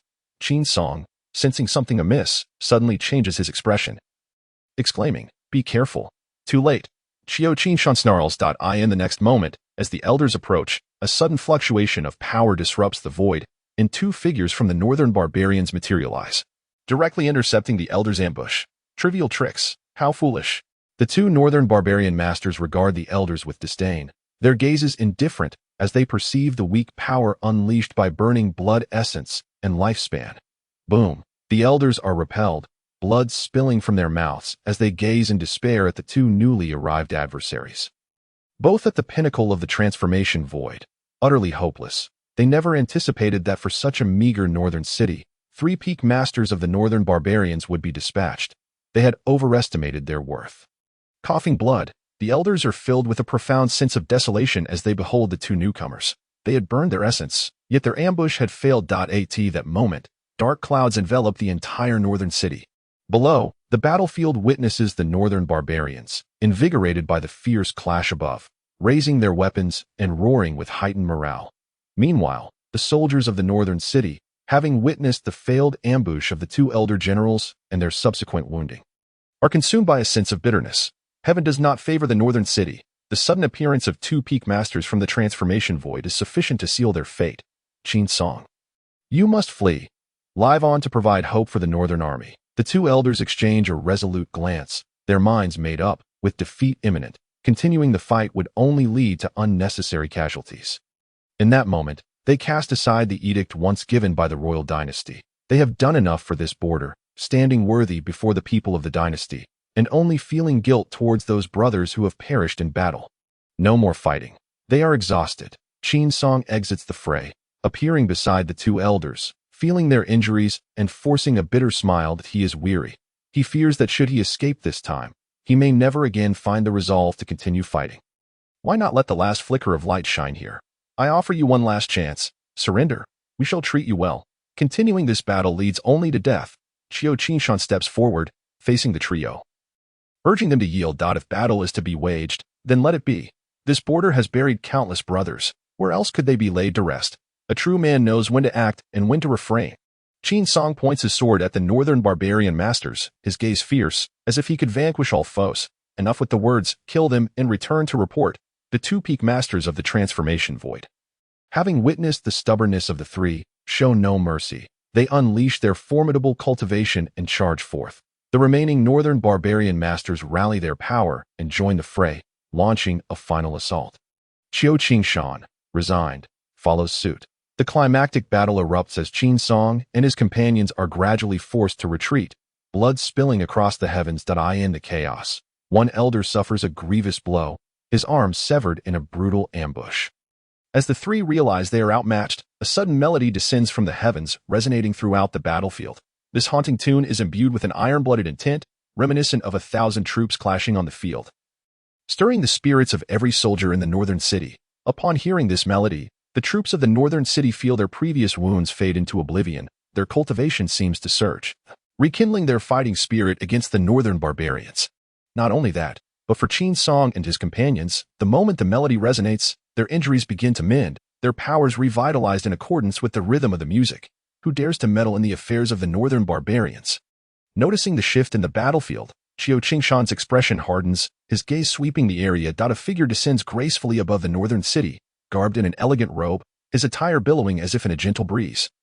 A white cloth covering his eyes, resembling a celestial being. He plays a zither, the melody emanating from its strings. Upon his arrival, the pressure of the transformation void is released, the music enveloped in magical energy, once again igniting the fighting spirit of every soldier on the battlefield, their morale surging as if they had forgotten their fatigue, charging forth with renewed vigor. With but a single individual, he influences the entire battlefield, none other than Gao Zhongli. The piece he plays is known as the Qin Wangpizhenyu. The Qin Wangpizhenyu is the military anthem of the Tang Dynasty, composed by Emperor Li Shiming during his victory over the rebel Lu Wuzhou. During the Lushan Rebellion, it is said that the Tang army, facing a demoralized and disheartened force, even welcomed the deceased rebels at a banquet, where they played the Qin Wangpizhenyu. Upon hearing it, the soldiers shed tears, and a general even executed a messenger of Huang Chao, leading to a decisive victory against Huang Chao's forces, extending the life of the Tang Dynasty by 30 years. This is merely a folk tale, yet under the masterful playing of Gao Zhongli, infused with his magical prowess, the soldiers on the battlefield are stirred to fervor, their spirits united and morale soaring, even in the face of the numerous northern barbarians. The soldiers of the northern city now possess the strength to fight back, no longer succumbing to their previous despair. The northern barbarian masters watch warily as Gao Zhongli descends, their hearts filled with confusion.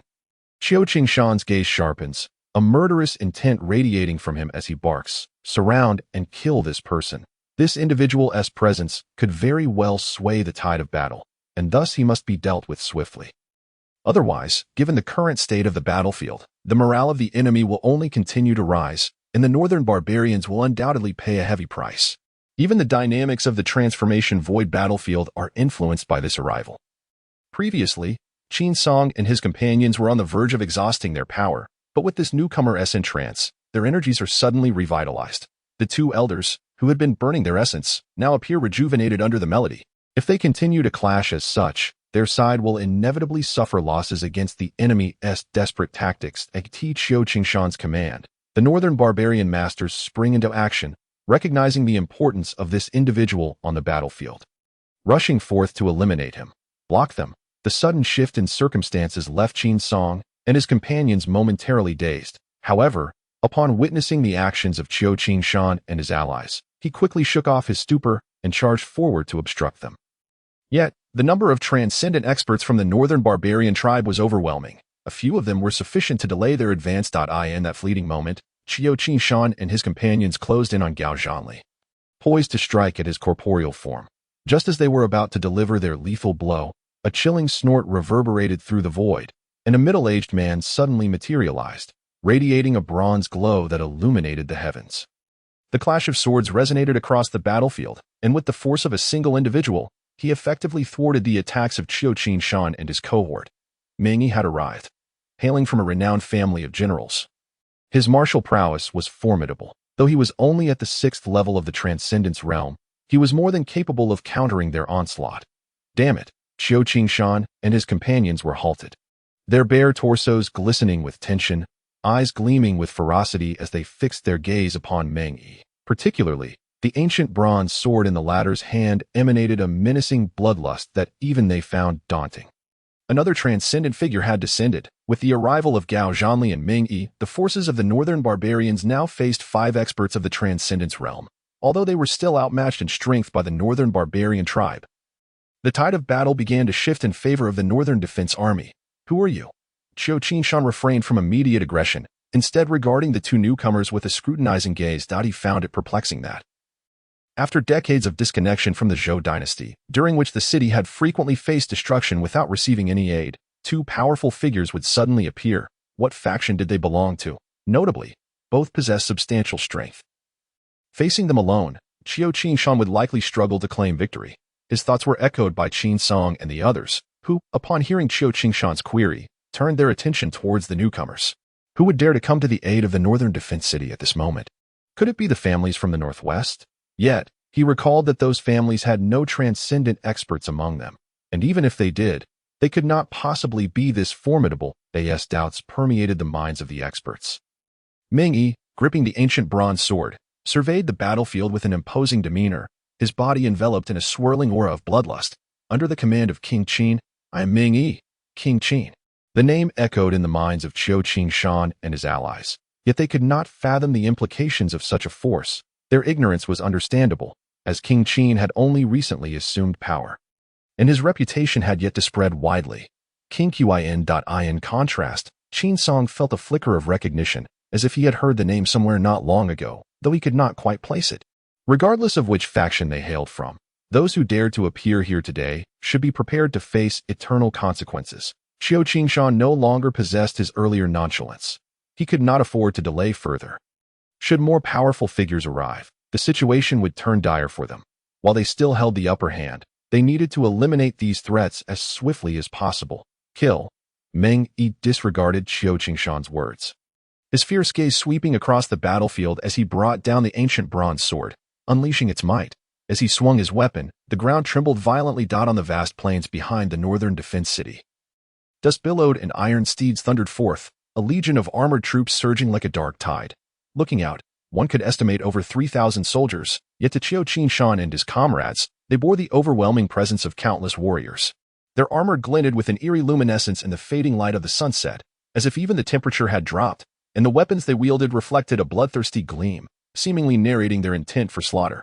The neighing of fierce steeds resonated, the sound of their hoofs echoing through the skies like the roar of the earth itself. With an imposing presence, the entire army was armed to the teeth. Resembling a moving fortress on the battlefield, unassailable, in an instant, the armored troops plunged into combat, their eyes cold and devoid of words, as if born solely for slaughter, wielding their weapons with unparalleled lethality. Mercilessly cleaving through the soldiers of the northern barbarian tribe, their momentum was unstoppable. In mere moments, under the charge of the 3,000 armored cavalry, the entire northern barbarian army was thrown into disarray. Remarkably, the armored troops suffered no losses. This was due to the stark contrast in individual strength, weaponry, and the cohesion of their forces. The northern barbarians were utterly outmatched. The disparity in power was so vast that even the soldiers at the forefront of the northern barbarian ranks felt a pang of fear upon witnessing the onslaught of the armored troops. Wherever the armored cavalry passed, not a blade of grass remained. All life was extinguished. Such was the might of this formidable army. No one could retreat. They had to kill. An unexpected turn of events unfolded yet again. Not only had 2 powerful figures appeared, but now a ruthless, iron-willed army had emerged, causing Qiu Qingshan's many soldiers to exhibit signs of trepidation. He had participated in countless battles. Yet this was the first time he had experienced such humiliation. Let us not forget, the military might of the northern barbarians far exceeded that of their adversaries. Yet they were being decimated without the ability to retaliate. The shame was unbearable. They had to resolve this swiftly, at any cost, and eliminate these foes. Fueled by rage, Qiu Qingshan's mind was consumed with fury. What was supposed to be a guaranteed victory had been marred by these unforeseen complications. If he failed to seize the northern defense city today, he would undoubtedly face rebuke upon returning to his tribe. At Qiu Qingshan's command, The elite of the northern barbarian tribe prepared to strike, when suddenly ominous clouds gathered in the sky, accompanied by thunder and lightning. As if a roaring thunder dragon were descending, the clamor drew the attention of countless warriors on the battlefield, instilling in them an overwhelming sense of dread.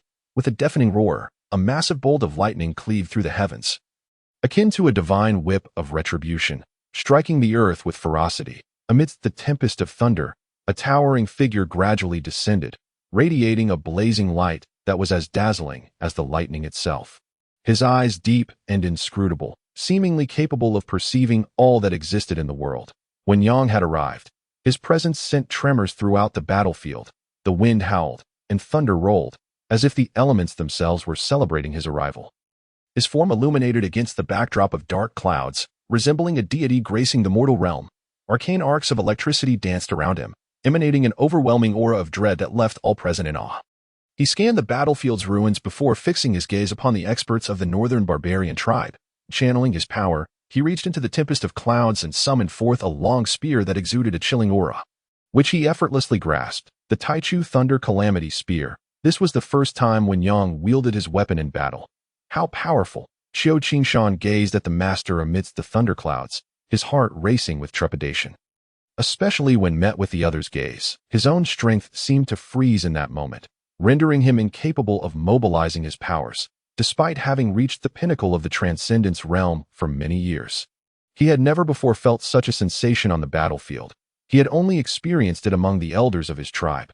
Not only he, but the other northern barbarian experts were equally awestruck.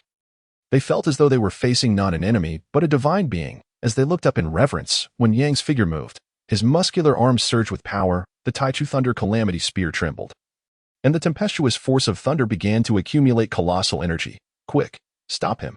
Qiu Qingshan roared, his eyes filled with urgency. If they allowed him to amass sufficient thunderous might, everyone present could perish, and thus he had to be halted. As soon as Qiu Qingshan's words left his lips, the elite of the northern barbarian tribe unleashed their strongest abilities, deploying their most formidable trump cards, overwhelmed by the oppressive aura radiating from their foe. It's too late. When Yang observed the tide of adversaries surging towards him, his expression unchanged, his gaze indifferent, the Taichu Thunder Calamity Spear roared as he thrust it forth with lightning speed, imbued with overwhelming destructive power. A peak expert of the northern barbarian tribe charged forward, but it was too late to evade. He could only brace for impact. Meanwhile, the others attempted to strike him down, seizing the moment to inflict serious injury. Yet they ultimately underestimated their opponent's might. As the Thunder Calamity Spear descended, the murderous intent within its brilliance enveloped the enemy, showing no mercy. In the void, a thunderous boom shattered the air, akin to divine punishment descending upon the world. A massive pillar of lightning obliterated the foe, and amidst a wretched scream, silence fell. The body was utterly vaporized, reduced to ashes within the radiant surge of thunder that a peak expert of the transcendence realm fell before when Yang's single strike. The disparity in power was insurmountable. The hearts of the northern barbarian warriors grew heavy with foreboding, yet they had no avenue for retreat. In the presence of such a formidable force, to contemplate escape was sheer folly. They could only exert their utmost strength to wound him, if they were to have even a glimmer of hope to turn the situation around. A peak expert of the transcendence realm had perished at his hands. Yet when Yang felt no tremor of emotion within in his eyes, these individuals resembled mere ants, and any notion of defeating him was nothing but a fool's dream, sensing the rapid approach of the formidable masters from the northern barbarians. When Yang's lips curled into a cold smirk. In a flash, his figure vanished amidst the thunder and lightning, leaving the northern barbarian elite in astonishment. Be careful! A startled shout echoed, as when Yang suddenly materialized before another peak master of the transformative void realm. In the midst of the opponent's bewildered gaze, when Yang showed no mercy, he thrust his spear forward, piercing through the formidable physique of his foe. Blood splattered across the sky, and the life force of this peak master swiftly diminished, his eyes gradually dimming until they were extinguished entirely. Another master of the transformative void realm had been slain. This scene deeply shocked the northern barbarian masters, and even the troops below took notice of the battlefield suspended in the void.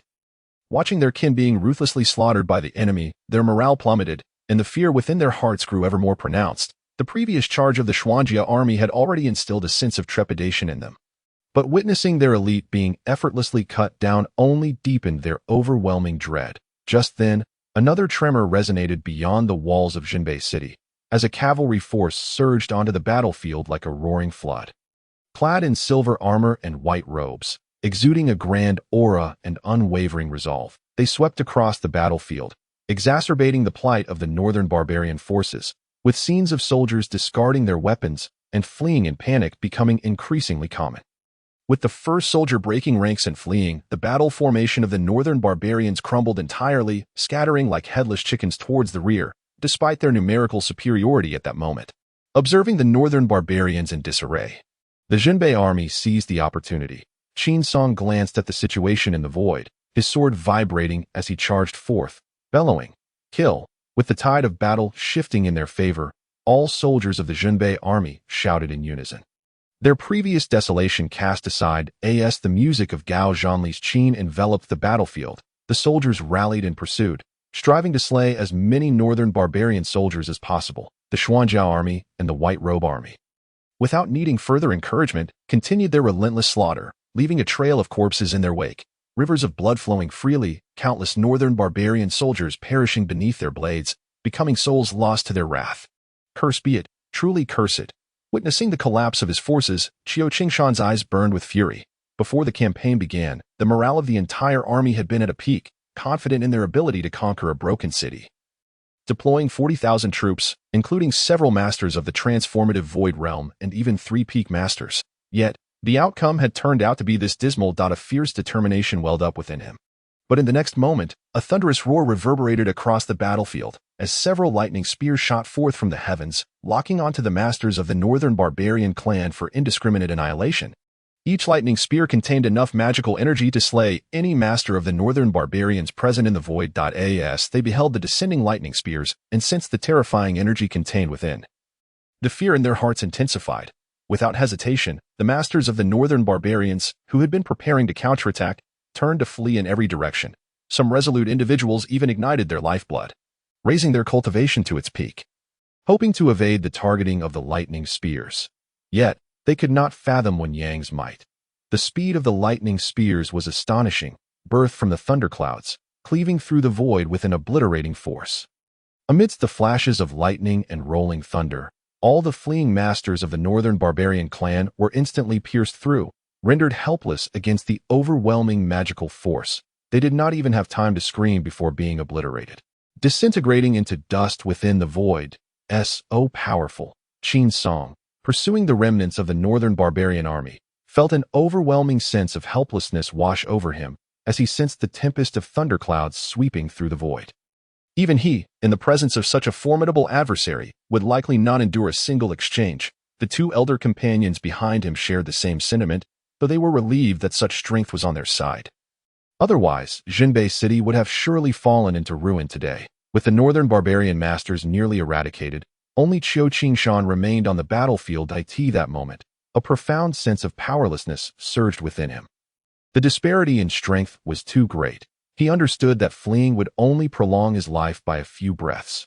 With such a powerful adversary targeting him, survival seemed nearly impossible. His fighting spirit plummeted to zero as he gazed at Wen Yang with a mix of resignation and terror. Yet Wen Yang did not hasten to kill him. Instead, he spoke coldly, "Surrender or die." His voice was soft, yet it resonated clearly across the battlefield, audible to all. Many raised their heads, eager to witness what choice this northern barbarian master would make, whether he would choose to surrender or otherwise. "Have you ascended to the boundless realm?" Qiu Qingshan did not respond directly, but instead inquired about Wen Yang's cultivation. He could clearly sense that his opponent had not reached the boundless realm.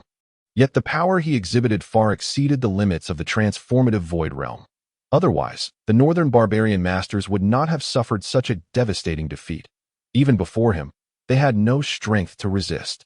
Not yet as thunder rumbled, and the might of heaven intimidated the world. When Yang provided his answer, he had not yet ascended to the boundless realm, but his true strength was such that even against a master of the boundless realm, he would be capable of a fierce battle. "I surrender." Upon hearing the answer, Qiu Qingshan felt no further doubts, ultimately resigning himself with a heavy sigh. Having reached the peak of the transformative void realm after years of arduous training, He had finally emerged from his clan to achieve his current status. He was unwilling to die, and surrendering to such a powerful being did not strike him as shameful. This world was, after all, one of the survival of the fittest, and the divisions of clans held little significance in Qiu Qingshan's eyes. He cast aside his weapon, relinquishing his cultivation, and fell amid the river of blood on the battlefield's ruins. Meng Yi, guarding beside Gao Zhanli, stepped forward to restrain him, arranging for soldiers to take him into custody. In this battle, when Yang's strength was fully revealed, his might was unparalleled, single-handedly battling multiple masters of the transformative Void Realm, including peak masters, none of whom could withstand his strike. Such achievements would undoubtedly send ripples throughout the surrounding powers. It was hard to imagine how terrifying a master of such caliber would be if he truly stepped into the boundless realm, invincible among peers. As the clouds of war gradually dispersed, with the defeat of the northern barbarian army and the complete annihilation of their elite, their commander Qiu Qingshan captured, this war was undoubtedly a resounding victory. Countless soldiers of the Jinbei army bravely sacrificed themselves, defending this desolate ancient city with their blood and lives. Their blood stained the earth, and not a single soldier faltered. With iron resolve, they left a field strewn with the corpses of the alien invaders and echoed with endless wails. Time passed, and under the leadership of the White Robe Army and the Xuanjiao Army, the Jinbei forces pursued for 100 miles. The wasteland was littered with severed limbs and bodies, blood flowing like rivers. Bones piled high. After pursuing for 100 miles, the army withdrew. The battlefield after the war lay in eerie silence. Despite the Jinbei army's great victory, Jinbei City had become a wasteland, impossible to defend, and its soldiers had suffered heavy casualties. The dying rays of the setting sun cast their glow upon this shattered battlefield, illuminating the fallen soldiers' remains with a tragic grandeur. Countless corpses lay scattered across the ground, some so disfigured that they were unrecognizable.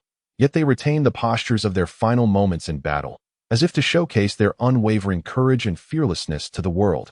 Smoke from the battlefield wafted through the air, thick with the scent of blood, lingering long after the clash with the northern barbarian army had ended. On the city walls, the royal banner of the Zhou Dynasty lay tattered but never fell, a testament to the countless soldiers who defended it with their blood and lives, bearing witness to the brutality and heroism of this war. Amidst the smoke of battle, solitary soldiers of the Jinbei army sat on the ground, their faces devoid of celebration for their victory, replaced instead by a profound sense of solemnity and grief. They gathered the bodies of their fallen comrades, their eyes filled with sorrow. The companions they once shared laughter and drink with were now forever silenced. Returning to Jinbei City, Qin Song felt the weight of the desolation in the ruins and let out a sigh. Over the decades, their war against the alien invaders had never ceased, and such scenes often unfolded after battles concluded. He had long grown accustomed to this sorrowful feeling, burying it deep within his heart. Shaking his head to dispel his thoughts, he approached Wen Yang and the others with the two elder masters. Kneeling on one knee and clasping his fists in gratitude, "Thank you all for your timely assistance. Otherwise, Jinbei City would surely have fallen, and the Jinbei army would have met its total demise." Qin Song expressed his deep gratitude for Wen Yang and the other support. Had it not been for their intervention, the formidable army of the northern barbarians would undoubtedly have trampled the town of Jinbei, leading to the annihilation of the countless soldiers of the Jinbei army along with the ancient city. "There is no need. This is our solemn duty." Wen Yang's words were delivered with a chilling detachment, evoking a sense of distance as he summoned his magical powers to assist the three individuals to their feet. Those stationed in Jinbei City have valiantly protected countless citizens of the Northwest, and such minor matters are but our obligation. There is no need for concern. Meng Yi stepped forward, sheathing his bronze sword, and spoke with a slightly softened tone. He held great admiration for the deeds of the Jinbei army, and could not help but recall his elder brother, Meng Tian, who commanded hundreds of thousands of troops to safeguard the borders of the Qin, protecting the northern populace, yet ultimately met a tragic fate. He sighed inwardly. The Jinbei army had faced severe tribulations, enduring decades of neglect from the Zhou Dynasty, which had not even made contact, clearly indicating that the dynasty had abandoned this force, rendering it almost forgot. After all, in their eyes, the Northwest was a mere liability, tasteless to consume yet too precious to discard. No, this is what the soldiers of the Jinbei army ought to do. Qin Song slowly rose, gazing at Meng Yi, and clasped his hands in respect. Meng Yi shook his head, seemingly recalling something, and asked with a smile, "The town of Jinbei has now fallen into ruins, and with the Jinbei army suffering severe losses, It can no longer defend itself. I wonder what your next course of action will be. In Meng Yi's view, Qin Song's strength was formidable, having reached the pinnacle of the void transformation realm. After decades of warfare, his abilities were undoubtedly impressive. Even when besieged by several in the void transformation realm, he could still put up a fight. Such a talent is precisely what the King of Qin requires. Furthermore, the Jinbei army, having defended the border for decades, was rich in combat experience and fierce in their methods, while most of the forces under the King of Qin, aside from the Xuanjia army and the White Robe armies, were merely rookies. It would indeed be quite challenging to cultivate their combat readiness in a short period. The Jinbei army, however, was different. Such a force would be coveted by any power, leaving one to wonder how the Zhou dynasty could forsake such a military asset. Upon hearing Meng Yi's inquiry, Qin Song contemplated momentarily before responding calmly. We are here under the Emperor's decree to guard the northwest border. Now that the border has been breached, it is time for us to return and report back. He was entirely unaware of the current situation of the Zhou dynasty, thus perceiving only this route to take to return to the dynasty and report. Meanwhile, the two elderly men standing behind him exchanged glances, their thoughts evidently racing. You may not yet realize the current state of the Zhou dynasty. The Eastern Hu dynasty recently amassed 1 million troops and declared war against it. Meng Yi began to elucidate the recent developments regarding the Zhou dynasty's fluctuating situation. And after a brief tea ceremony, he concluded, "What you may not know is that my lord, the King of Qin, was dispatched by the Zhou dynasty to the northwest to address the issues posed by local aristocratic clans and mountain bandits, enacting benevolent governance and earning the admiration of the local populace. Our journey here to provide assistance is also at the behest of the king. The Jinbei army has defended the borders of the Zhou dynasty for so many years. Yet the dynasty has turned a blind eye, even requiring you to personally secure provisions. Such a dynasty has become utterly decrepit." Meng Yi's insinuation was quite clear, subtly suggesting the recruitment of Qin Song and his companions into the service of the King of Qin. Upon hearing Meng Yi's exposition, Qin Song was momentarily at a loss for words. Deep down, he felt a twinge of discomfort regarding the dynasty's abandonment of them. Countless soldiers had sacrificed their blood and lives to safeguard the borders. Yet the dynasty had shown them no concern, leaving many soldiers disheartened. The two elderly men behind Qin Song exchanged glances, ultimately reaching a decision. Grasping Qin Song's arm, they stepped forward and said, "As you have mentioned, we are now without a refuge. Might the King of Qin be willing to take us in?" At this juncture, the only path available to them was to seek refuge with the King of Qin. The two elderly men felt powerless. They were acutely aware of the formidable strength of those present. Should they insist on returning to the dynasty, unforeseen calamities might befall them. Why not instead pledge their allegiance to the King of Qin? They had guarded this border for decades, and the original cohort of veterans had dwindled significantly. Their yearning for home had faded. Instead, it was this land that had borne witness to their lives. Countless old friends lay buried in this soil, and had it not been for the city's fall and the heavy casualties suffered by the army, they would have preferred not to leave. Rest assured, my lord, regardless of your merits or strength, the King of Qin will surely value all of you. Meng Yi made this assurance in truth. Even if Qin Song and his companions were determined to return to the dynasty, they would not be impeded.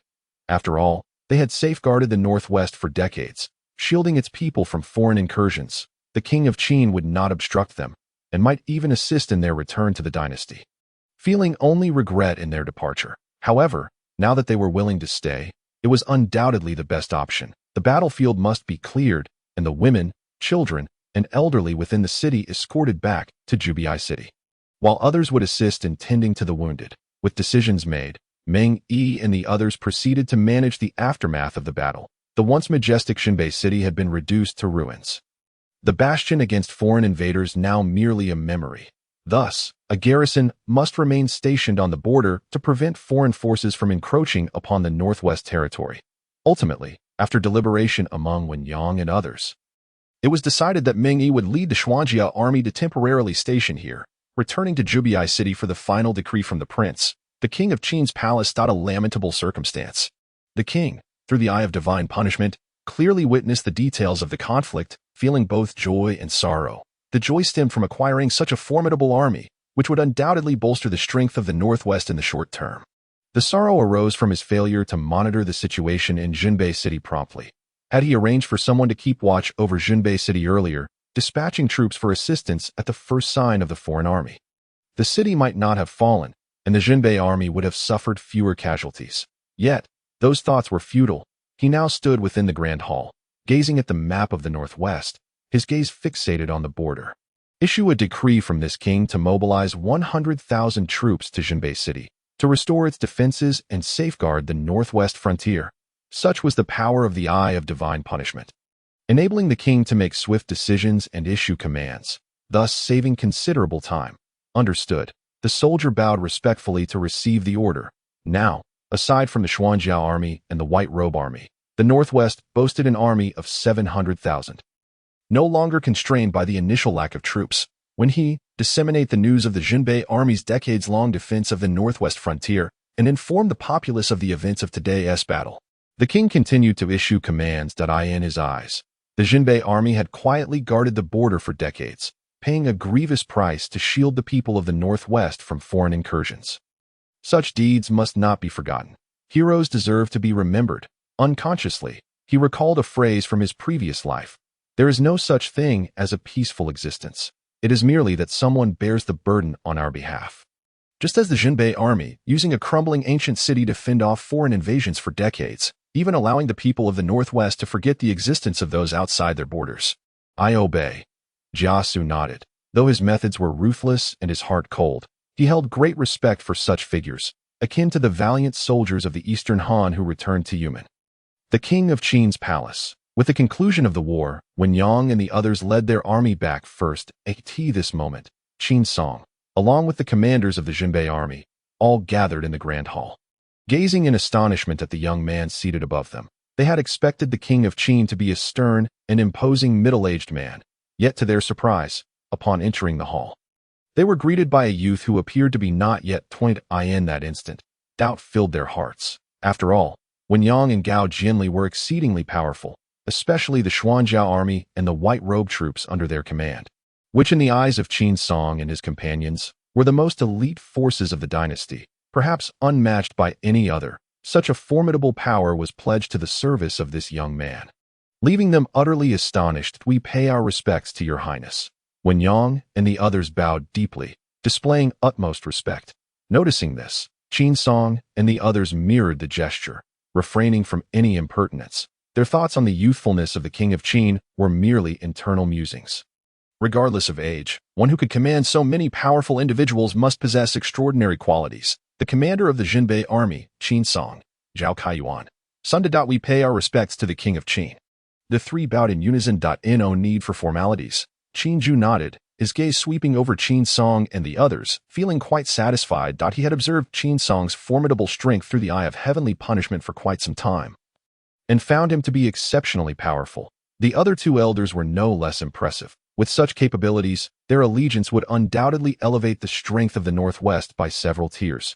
Your Highness, in this battle, our forces have annihilated over 16,000 of the northern barbarian army, slain 6 masters of the transforming void realm, and captured their commanding general. When Yang began to report the results of the war, the Xinyan army and the White Robe army had launched a joint expedition, claiming the lives of more than 16,000 northern barbarians, effectively taking command of the battlefield. In a certain sense, it could even be said that the Qin side was the true main force of the conflict. After all, Wen Yang alone had dealt with all the enemy's transforming void experts and even captured their general. This battle has required the efforts of all our valiant soldiers. Listening to Wen Yang's report, Qin Jun nodded and spoke with a smile. As for the distribution of rewards and honors, it would certainly not be overlooked. He made it a point to promptly assign any acquired treasures to suitable hands, such as the tools of the Shadow Gate. Your Highness, we are grateful for your timely assistance to the Northern Army in our moment of peril. Jinbei City lies in ruins, and our forces have nowhere to retreat. If your Highness does not abandon us, we are more than willing to follow your command. After the details of the battle were reported, Qin Song and the two elders stepped forward earnestly. At that moment, the three of them stood before the court, their armor stained with dried blood, yet the pungent scent of blood lingered in the air. As they emerged, many gazes converged upon them, particularly that of Su Yufeng, the lord of Jubi City, who had served in the Northwest for many years and was witnessing the commanders of the Northern Army for the first time. General Qin has defended our northwest borders, safeguarding our people from the incursions of foreign tribes. It is my duty to express gratitude to all of you, and sending troops into battle is but a part of my responsibilities. As Jinbei City and the Northwest are intrinsically linked, had it not been for my recent arrival in the Northwest, I would have visited you heroes long ago. Qin Jun did not hide his admiration for the Northern Army. He held a deep fondness for such a force that had steadfastly defended the borders for decades at the behest of a single edict, never faltering in the face of foreign armies. Such a military was deserving of respect, even from Qin Jun himself, thus he humbly placed his own status low. Thank you, Your Highness. Hearing the Qin king lower himself so, expressing gratitude and calling them heroes.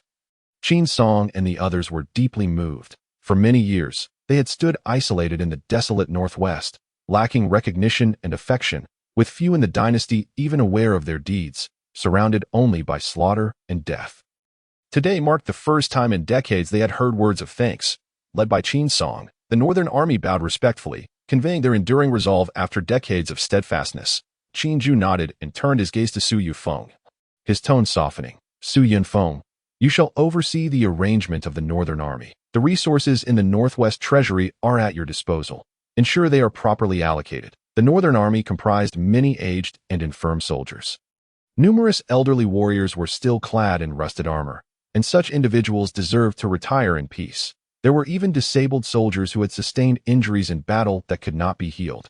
And they too required proper arrangements. The resources needed to care for these individuals would undoubtedly entail a significant expenditure, yet Qin Jun was unconcerned.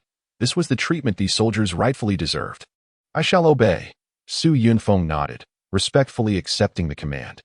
Even without the specific instruction from His Highness, he would have meticulously arranged for the Northern Army's welfare.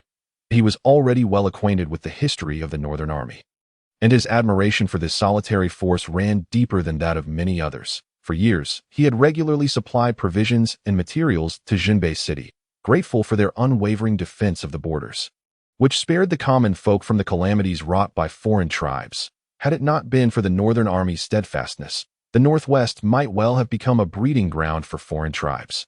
Viewed as mere livestock by them, the consequences of such an outcome would far surpass the issues posed by noble families and bandits, as the brutality of foreign tribes was unparalleled in his youth. He had witnessed their savagery firsthand, seeing how they regarded humanity solely as sustenance, treating them as slaves alongside chickens and ducks. Such brutal scenes had left an indelible mark on his mind. Once the affairs of the Northern Army were settled, Qin Jun waved his hand, and the Northern barbarian General Qiu Qinshan was brought into the Grand Hall. At that moment, Qiu Qinshan appeared pale and weak, his cultivation sealed, rendering him incapable of escape. Under the scrutiny of the crowd, he was led into the hall, indifferent to the gazes directed at him, instead focusing on the young man seated above. His eyes betraying a fleeting flicker of astonishment, quickly overshadowed by a sense of self-mockery.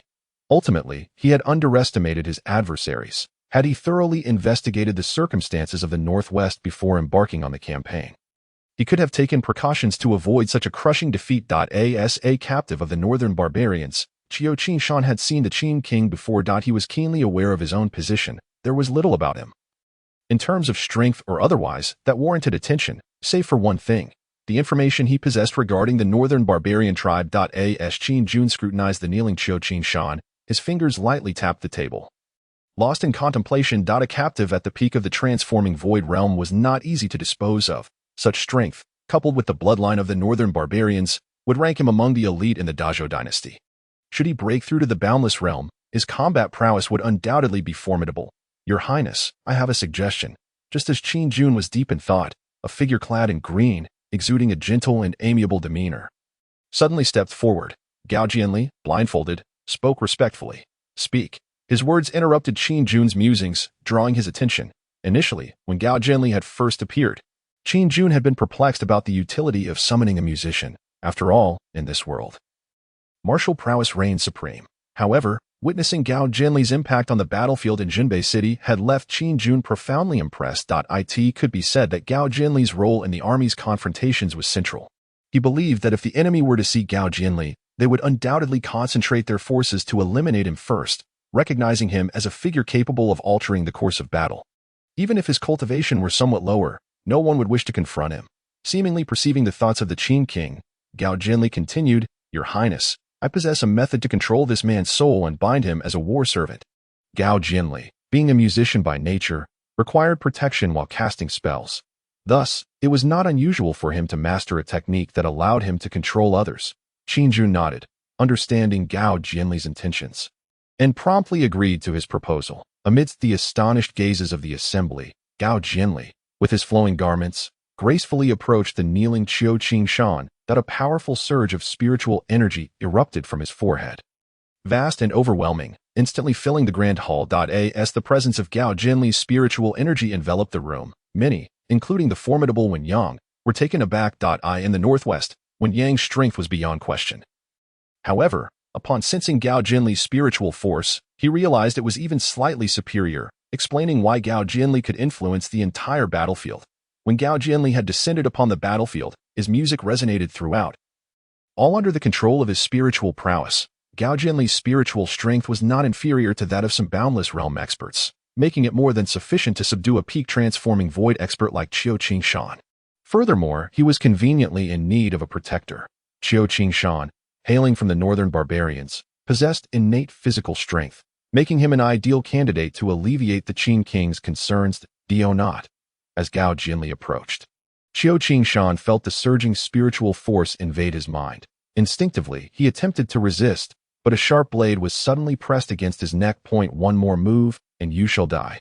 Yu Huaiyan's cold gaze scrutinized Qiu Qingshan, an aura of terrifying murderous intent enveloping him, as if the moment Qiu made any movement, a sharp blade would sever his head from his shoulders, feeling the oppressive malice emanating from Yu Huaiyan. Qiu Qingshan was drenched in cold sweat, realizing he was facing a formidable opponent, one whose sheer aura seemed to freeze his very blood. Who exactly was this Qin Wang, to command such a plethora of skilled warriors? The strength of the man before him felt almost on par with Wen Yang. Faced with this life and death dilemma, Qiu Qingshan dared not move an inch, as he felt the soul power of Gao Jinli infiltrate his body, ultimately encasing his consciousness. Despair washed over him completely. This formidable soul force would likely bind him even if he were to break through to the Wuxia realm. In that moment, his heart sank into utter hopelessness. He had thought that with his cultivation progressing, he might find a chance to escape, but the overwhelming presence of this soul entity rendered him powerless. His heart felt like ashes as time passed. Gao Jinli's soul power swiftly permeated further, leaving the soul of this Northman warrior marked, entirely under his control. Qiu Qingshan sensed something new within his consciousness, a feeling of submission blossoming in his mind, extinguishing any previous rebellious thoughts. Instead, a sense of familiarity and compliance towards his current foes arose within him. With the bonds of control dissipated, Yu Huaiyan sheathed his sword. Master, Qiu Qingshan slowly rose from the ground. Gazing at the figure clad in azure, Gao Jinli, bowing deeply, his eyes brimming with respect. Excellent. Gao Jinli observed his first battle servant with great satisfaction, at the pinnacle of the illusory realm, possessing the bloodline of the Northman clan. And with commendable talent, he would serve as a worthy protector. Qin Song and the others stood to the side, watching as a former adversary, one with whom they had clashed countless times, was now reduced to being someone else's battle servant. A surreal feeling washing over them. Previously, Qiu Qingshan had been a formidable foe in Jinbei City, a threat to the borders for decades, and yet this was the unexpected conclusion of his tale. Your Highness, this man is now under my control. Gao Jinli bowed respectfully. Qin Jun nodded, turning to Qiu Qingshan, inquiring, how many Wuxia realm experts does the Northman clan possess? He had his own thoughts regarding the situation beyond the northern borders. The current state of the Dazhou Dynasty was uncertain, and the war with the Donghu Dynasty showed no signs of resolution in the near future. Only when other powers intervened would the Northwest have a chance. At present, the Northwest was focused solely on the territories beyond the northern frontiers. Moreover, the threat from the northern alien tribes was immense, their incursions frequent, with no natural barriers to impede them. After all, most of the lands beyond the Northwest were desolate plains, where the alien forces could easily launch a massive southward offensive. Why not seize this opportunity to eliminate potential threats from behind? One cannot allow others to slumber soundly beside their own resting place. In response to the Qin Wang, the Northman clan has two Wuxia realm experts. One is the clan's high priest, and the other is the clan leader, approximately at the third level of Wuxia realm. Now that Qiu Qingshan had become Gao Jinli's battle servant, He regarded Qin Jun with the same reverence, his eyes filled with respect, not daring to overstep. He divulged all he knew about the Northman clan, providing valuable information for everyone's reference. He even shared details regarding troop deployments and other crucial illusory realm experts, offering an exceptionally thorough account. After all, Qiu Qingshan held a significant position within the clan, commanding tens of thousands of troops and possessing a wealth of knowledge. Your Highness, there is another matter. The Northman clan has recently been embroiled in conflict with the Scorpion people over the acquisition of spiritual mind resources. The two clans have clashed multiple times, and the Northman forces are already on their way to the battlefield against the Scorpion people. After detailing the strength of the Northman clan, Qiu Qingshan revealed another important piece of information. In the northern regions of the Dazhou Dynasty, many tribes exist, and not all can coexist peacefully. Conflicts over interests are inevitable. The Scorpion people and the Northman clan had inadvertently discovered a spiritual mind together. Rich in spiritual stone veins, capable of sustaining a clan's expenses for years, such resources were coveted by both clans, as they could forge numerous experts, enhancing their overall power, leading to an impasse and multiple recent conflicts. Even mobilizing armies for a standoff, with the potential for a grand battle looming. Qiu Qingshan's revelations took the assembly by surprise. They had not anticipated unrest in the north. However, this news was a boon for the northwest. What is your perspective? Qin Jun's gaze fell upon Jia Su, eager to hear his insights regarding the situation with the northern alien tribes. The position of the northwest was strategically vulnerable. Thus, every step must be executed with precision. Any misstep could plunge the northwest into irretrievable calamity. Your Highness, in my view, the Dazhou Dynasty is in disarray and has been tumultuous for an extended period. It is unlikely for any significant changes to occur soon. The northern alien tribes have become a grave threat to our northwest after the fall of Zhenbei City. The borders require heavy troops to stand guard, always vigilant against alien incursions, which burdens a significant portion of our military strength. Therefore, rather than remaining passive, it would be more prudent to take the initiative, while the northern alien tribes are preoccupied with vying for the spiritual minds amidst the chaos. We should strike decisively, aiming to shatter their forces. Even a slight weakening of their strength would deter them from invading the south. Moreover, as the Northman clan contends with other tribes over spiritual mind resources, they will be unable to divert their attention, presenting an opportunity for our northwest. The previous victory of General Wen Yang against the Northman army has likely reached their ears, after they resolve their disputes over the spiritual minds. Such an opportunity may be hard to come by. Jia Su spoke slowly, articulating his thoughts. The current state of the dynasty was still somewhat unclear, and the northwest was in a developmental phase. After dealing with the issues of aristocratic families and bandits, the livelihoods of the people in the northwest were still in the process of recovery, requiring time. The current situation left little time for the northwest. Decisive action was imperative.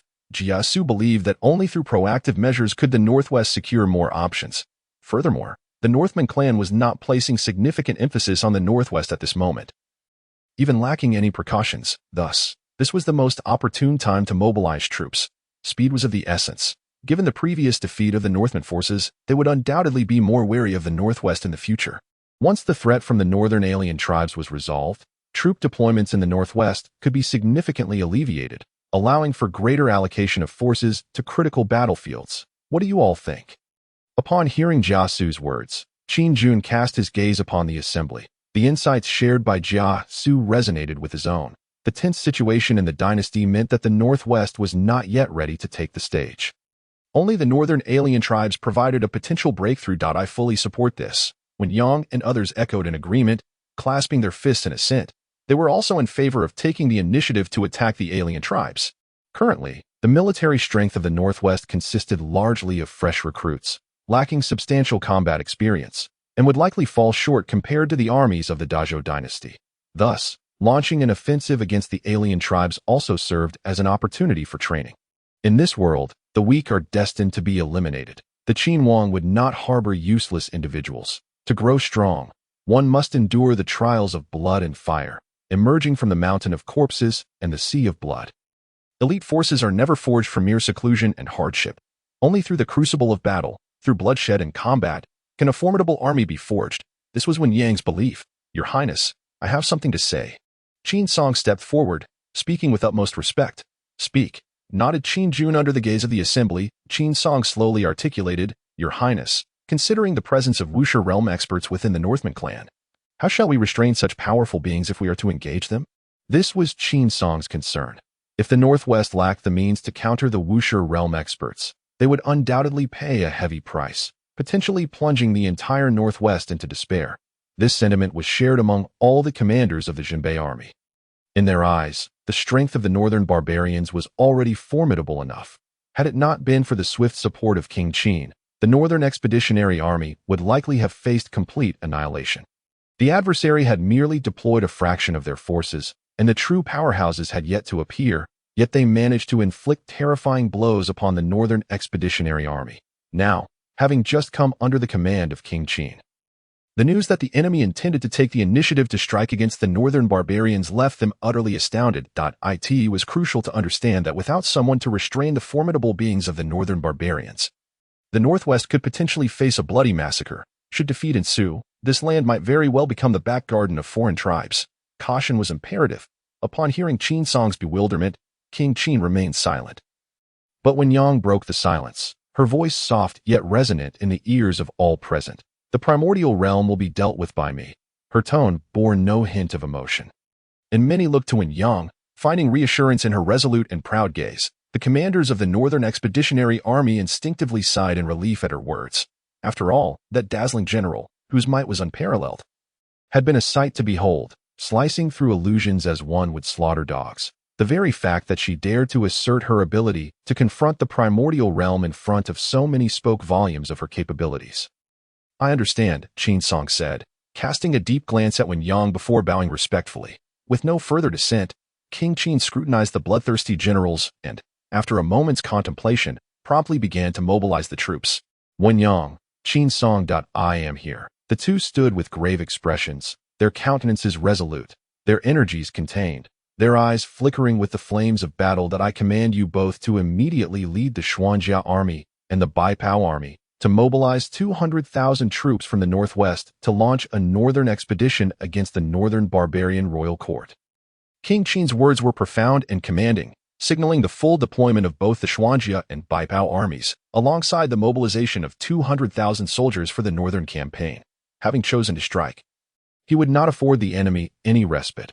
Underestimating the foe was a grave error in military strategy. I accept the command. Both Wen Yang and Qin Song clasped their fists, receiving the military order before turning to prepare for the expedition. This battle would not require the Northern Expeditionary Army to engage. Having just emerged from a grueling conflict, they were in no condition to actively pursue the northern barbarians, which could lead to significant casualties. Why not allow them to recuperate properly? With the mobilization of 200,000 troops, the full might of the Xuanjia and Baipao armies would amount to the largest deployment the Northwest had seen thus far. Additionally, prior to Wen Yang and her companions' return, King Qin had personally commanded the mobilization of 100,000 troops at the front lines, culminating in a total of 300,000 troops, a scale likely unprecedented in the history of the Northwest. Gao Jinli, Jia Su. I am present. The two emerged, one adorned in flowing garments and the other exuding a somber aura, their dispositions markedly different. You both shall accompany the army, King Qin decreed. Gao Jinli's role was self-evident. As a powerful musician, he could control the battlefield's dynamics, making him an indispensable asset in warfare, especially in a conflict against the northern barbarians, where a decisive battle was imperative to establish the Northwest's influence in the north and utterly extinguish the ambitions of foreign tribes. As for Jia Su, the complexities of the northern tribes necessitated his presence. Should any issues arise, his wisdom could resolve many predicaments. Together, they were essential to the campaign. I obey. Both bowed deeply, accepting the command. Your Highness, I request permission to fight. The Northern Expeditionary Army commanders, Zhao Kaiyuan and Sun De, both white-haired elders, stepped forward to voice their eagerness for battle. They had expended their vital essence in the previous conflict. And even if they survived, they would be rendered incapacitated.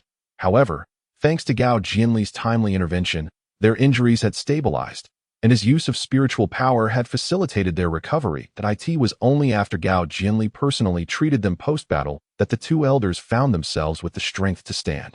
Upon hearing that King Qin intended to take the initiative against the foreign tribes, how could they possibly refrain from participating? Having battled the foreign tribes for decades, countless brothers had fallen at their hands. Now, with King Qin proactively striking, They could not let such an opportunity for vengeance slip by. Even though they bore injuries, their spirits remained unyielding. Not only they, but within the Grand Hall, other commanders of the Northern Expeditionary Army, upon witnessing the two elders' fervor, also rallied in support. The enmity between the Northern Expeditionary Army and the foreign tribes had reached an irreparable state. Blood debts could only be repaid in blood. Granted, King Qin regarded the eager petitioners, initially inclined to refuse. After all, these individuals had sustained injuries in the previous battle, particularly Zhao Kaiyuan and Sunda, whose wounds were grave. The forthcoming campaign against the Northern Barbarian Royal Court would undoubtedly be brutally fierce, where swords would show no mercy. Previously, when Yang and Meng Yi could have intervened to assist. However, this time, the army would likely confront two beings of the primordial realm, and Wen Yang alone might struggle to attend to everyone's safety. King Qin was reluctant to witness their potential demise.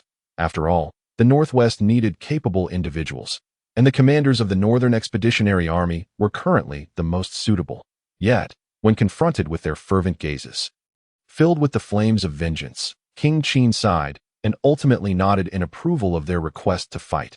"Thank you, Your Highness." After receiving the royal consent, the commanders of the Northern Expeditionary Army bowed deeply before departing the Grand Hall to prepare for the expedition. As he watched them leave, the darkened hall gradually grew silent, and King Qin, with deep-set eyes and a calm voice, instructed, "You Huatian, secretly proceed to the Northern Expedition against the foreign tribes." "Understood." The enigmatic Yu Huatian nodded. Possessing the ability to traverse the realm of shadows, making it effortless for him to navigate the northern barbarian lands. After issuing all commands, King Qin closed his eyes in contemplation, recalling potential oversights in every directive and strategizing various responses. Li Yuni stood silently beside King Qin, guarding him as the hall grew increasingly desolate, eventually consumed by darkness. A series of military orders were dispatched from the royal palace, and soon the entire Northwest responded. The mobilization of 200,000 troops, not including the Xuanjia and Baipao armies, represented a scale of troop deployment rarely seen in the region, particularly in recent days. Many citizens had witnessed the spectacle of 100,000 troops marching north. And now, with new orders issued, they gathered in droves, signaling an unprecedented show of military might in the Northwest, amidst the recent announcements from the Qin royal palace regarding the situation in northern town. The citizens learned of the solitary city that had endured for decades, neglected by the dynasty, isolated and unsupported against foreign tribes, safeguarding the populace from invasions for years, especially with news of the final battle. Coupled with voices from the border regions, the citizens of the Northwest came to understand the Northern Expeditionary Army, a valiant and heroic force. Thus, as they observed the massive army gathering and advancing northward, many realized that war with the foreign tribes was imminent. The atmosphere, laden with a sense of impending slaughter, reverberated throughout the entire Northwest. On the following day, the first rays of sunlight pierced through the mist, illuminating the boundless wasteland outside northern town. The sound of drums thundered, and battle flags fluttered. The Qin standard billowed in the fierce wind, emanating waves of authority. A colossal army stood poised in the desolate plain, clad in armor and wielding weapons, their gazes resolute and their spirits soaring. Their faces reflected unwavering determination and resolve. The warhorses neighed, their iron hooves pounding the earth. The Xuanjia army exuded a fierce and resolute demeanor, while the Baipao army displayed unyielding bravery, a palpable aura of impending violence swirling among the troops. Though their blades had yet to be drawn, the air above the army already crackled with the scent of blood. With 200,000 soldiers assembled, today marked the day of their expedition. King Qin, adorned in a black and gold dragon robe, gazed upon the dense mass of troops below northern town, his heart swelling with fervor. "Your Highness, the 200,000 troops are fully assembled." When Yang, standing at the foot of northern town in silver-blue armor, crackled with arcs of electricity dancing across its surface, her gaze was profound and boundless. Exuding an aura of immense power, she would serve as the commander of this campaign, leading the 200,000 soldiers against the northern barbarian royal court, bolstered by Meng Yi's additional 100,000 troops from the border, totaling an impressive 300,000. Surrounding Zhu Biqing, an innumerable throng of common folk gathered, their heads bobbing in unison, their eyes ablaze with fervor as they beheld the formidable army of 200,000. Their hearts surged with patriotic pride, a sentiment that had blossomed for the first time, all thanks to the arrival of King Qin. The morale of the vast army soared. even though many were newly enlisted recruits. Yet, under the rigorous training of the likes of Wenyang, the White Robe Army, and the Xian Armor Corps, they had begun to coalesce into a formidable force that it was believed that after this impending battle, these soldiers would undergo a profound transformation, solidifying their status as the bedrock of the Northwest. "Onward," commanded King Qin, his gaze sharp as he unsheathed his long sword, the sound echoing like a dragon's roar, its blade aimed resolutely northward. His voice, though soft, reverberated through the air around Zhu, resonating in the ears of countless soldiers and civilians alike. Beyond the northwest, in the court of the northern barbarians, a scene of despair unfolded. Numerous disheartened barbarian soldiers, their bodies encrusted with blood and mud, bore hollow expressions. The battle at Zhenbeiking had dealt them a brutal blow, reducing their once victorious numbers from 40,000 to barely 10,000 returning survivors. Most tragically, not a single one of their several masters of the void transformation realm, including 3 peak experts, had returned. Even their commander had been captured, his fate unknown. For the northern barbarian court, this was a catastrophic defeat. Inside the royal tent, the atmosphere was so tense it felt as if it could be cut with a knife. Atop the high throne sat the clan leader, Tidar, his countenance stern, his eyes glinting with suppressed fury. Below him, the clan elders gathered, their expressions a tapestry of hatred and concern. The outcome of their campaign to Zhenbeiking had been far more tragic than any had anticipated, resulting in a staggering loss of skilled warriors and the disintegration of their elite forces. The loss of soldiers was regrettable, but the loss of masters in the void transformation realm struck deeper, causing profound anguish. Such experts were exceedingly rare within their ranks, and now they had lost 3 in a single blow. Moreover, this moment was particularly critical for the northern barbarians, as the issue of the spiritual mines in the east loomed large. The 2 factions were already poised for confrontation, each determined to claim the resources of the spiritual mines, which held the promise of rapid advancement and the potential to foster more masters in the void transformation realm, with hopes of even breaking through to the boundless realm. Given the accumulation of these factors, neither faction was willing to share the spiritual mines, each prepared to go to war to secure them at any cost. Yet, they had not anticipated the emergence of such dire issues at this pivotal moment. Not only had it weakened their strength in the void transformation realm, but it had also undermined the confidence of their people, potentially jeopardizing their front line against the Scorpion tribe. "Have we gathered intelligence on the king of the Northwest?" Tidar's voice, heavy and somber, shattered the silence within the royal tent. After the return of the defeated soldiers, they had swiftly sought to understand the situation. Initially, the northern barbarian army had seemed poised to capture Zhenbeiking. It was merely a matter of time. Yet, at that critical juncture, an army led by someone known as King Qin had arrived unexpectedly. Proving overwhelmingly powerful, even their combined masters had been unable to withstand the onslaught, many falling in battle, including their commander, who had ultimately been captured. Such a result had not occurred in the northern barbarian tribe for a long time. It was a profound humiliation. Thus, they had dispatched scouts to gather information on this unexpected reinforcement. Tidar's voice echoed ominously in the tent as the clan elders exchanged glances. The aged elder, his eyes clouded and emanating an aura of decay, stepped forward. "My king, the king of the Northwest, is a prince of the Great Zhou Dynasty, exiled to the Northwest for disrupting the marriage alliance between Great Zhou and Great Zhou. Since his arrival, he has made significant strides." This decrepit elder, a venerable figure within the clan, had reached the pinnacle of the void transformation realm and had lived for over a century. If he failed to break through the shackles to ascend to the boundless realm, he would have less than a decade to live. He recounted the details of King Qin's identity and exploits in the Northwest, information well known to the common folk there. Consequently, it was not difficult for the northern barbarians to uncover such details. As the information about King Qin was shared, an unsettling silence enveloped the royal tent once more. That a newly arrived prince in the Northwest had achieved so much in such a brief span, and his forces were alarmingly formidable. This development was unlikely to bode well for the northern barbarians. They understood that the northwest border was not far from the northern barbarian court, with no natural barriers obstructing their advance. The spiritual mines had already become a source of great distress for the northern barbarians, and now the emergence of King Qin posed an additional threat. Truly, it was a time of misfortune. "How do you perceive this situation?" Tidar inquired, his gaze shifting to the clan elders. "My king, we need not worry overly about a mere faction in the Northwest, without any masters of the boundless realm. They pose no real threat to our court. However, We have suffered significant losses among our masters in the void transformation realm, including 3 peak experts. Our focus should now be on our contest with the Scorpion tribe. One elder proposed, stepping forward with measured resolve. My king, given the losses we have endured, we must secure the spiritual minds at all costs.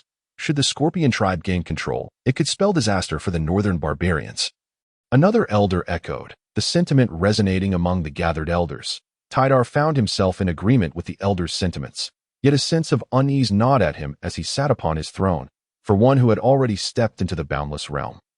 Such feelings should not have arisen, yet they were undeniably potent today. He wished to consult the high priest, but the priest had already departed with the army to confront the Scorpion tribe. An inexplicable anxiety lingered within him, though he could not pinpoint its source. Meanwhile, as the northern barbarian clan deliberated, an army of 300,000 marched across the plains, led by figures such as Wen Yang, Meng Yi, and Qin Song. Their approach toward the northern barbarian court was swift, as the distance between them was not great. With no formidable natural barriers to impede their advance, the troops moved with remarkable speed. The Qian armor corps forging ahead, each soldier clad in heavy black iron armor, their mere appearance sufficient to instill fear in many. The sunlight glinted off their armor, casting an eerie, cold glow, while their resolute eyes betrayed a fearless spirit. Undeterred by any challenge that lay ahead, General, after crossing this river, we shall be but 100 miles from the northern barbarian court, reported Qiu Qinshan respectfully to Wen Yang, who led the way. Qiu Qinshan, being the most familiar with the northern barbarians' troop deployments, had taken charge of guiding the army. Moreover, the northern barbarians had underestimated the forces of the northwest, deploying minimal troops along the border, allowing Qiu Qinshan to secure a stealthy advance for the army. Catching the northern barbarian court off guard, relay the orders to the entire army. After crossing the river, we shall accelerate our advance. Swords drawn toward the royal court. Upon hearing the report from Qiu Qinshan, Wen Yang decisively commanded that speed is of the essence in warfare, for it is the key to achieving the greatest outcomes in battle. The river surged violently, yet its depth was not formidable. Under Wen Yang's orders, led by the Xuanjia army, the horses whinnied and the banners fluttered as they leapt into the river, 1,000 steeds galloping forth. The remaining forces followed suit, with 300,000 troops crossing the river. This would be their final stand. Beyond this river, the true cataclysm of war would commence. How many would never return remained unknown. Yet what they all understood was that the war was about to begin. A brutal clash of blood and fire set to erupt upon this desolate expanse. Report. A massive army of several 100,000 has suddenly crossed the Liao River from the south, and is swiftly advancing towards the royal court. As discussions unfolded within the northern barbarian king's tent, a soldier from the north burst in, stumbling with a pale visage, scarcely mindful of any breach of decorum, urgently proclaiming, "Hundreds of thousands have crossed the Liao River." The soldier's words reverberated within the royal tent, echoing in the ears of all present. From the south, we can ascertain the identity of the forces. A burly elder of the tribe seized the northern soldier by the collar. His countenance twisted with rage as he demanded answers. "Qin, the military standard bears the black and gold Qin flag," the soldier stammered, recounting every detail he had witnessed to the elder. "That Qin king possesses considerable audacity, daring to assault our northern barbarian court." Upon hearing the mention of the Qin flag, many in the royal tent displayed expressions of shock, realizing that the only force bearing such a standard from the south was indeed the Qin king's troops. They had never anticipated that those they deemed inconsequential would possess the gall to invade. In their predictions, it was inconceivable for the Qin king's forces to possess any formidable warriors of the eternal beginning stage. A threat to their royal court was deemed impossible without such power. "Send as many as you wish, they will perish in equal measure. Just a mere boy with golden hair. Does he truly believe that defeating us once renders him invincible? This time, I shall ensure he returns not." The burly man released the soldier, his eyes bloodshot, veins bulging on his forehead as he spoke with arrogance. "My king, permit me to lead the army and teach this Qin king a lesson." The burly warrior turned to King Tidar, requesting to engage. This marked the first time in decades that the northern barbarian court had been directly challenged by an external force, especially from a mere vassal of a dynasty. Should word of this spread, they would surely be ridiculed. Thus it was imperative to impart a lesson to this Qin king. Let the hundreds of thousands be regarded as interest paid. Although the northern barbarian court had mobilized troops to the east to contest for the spirit mine, how could this royal court, being a clan's stronghold, lack defenders? Granted. King Tidar remained seated upon his throne, his face calm, as if utterly unconcerned by the sudden emergence of the 300,000 troops. Maintaining an air of tranquility, upon hearing his warriors' request to engage, he nodded solemnly, his voice deep. "Thank you, my king. I shall ensure that these western and northern brats stain the wasteland with their blood to avenge our previous defeat." The burly warrior, named Yuta, a peak master of the void transformation stage, and one of the most promising individuals in his clan to break through to the eternal beginning stage, possessed strength far surpassing that of Qin Song. At this moment, his spirit soared, and upon receiving the king's command, he departed the royal tent without delay. Most of the other tribal elders also took their leave to prepare for the impending confrontation. Only King Tidar remained, a nagging sense of foreboding lingering in his heart. His mind quiet, he extended his consciousness, observing the southern army of 300,000 descending like a black tide, somewhat taken aback. So few.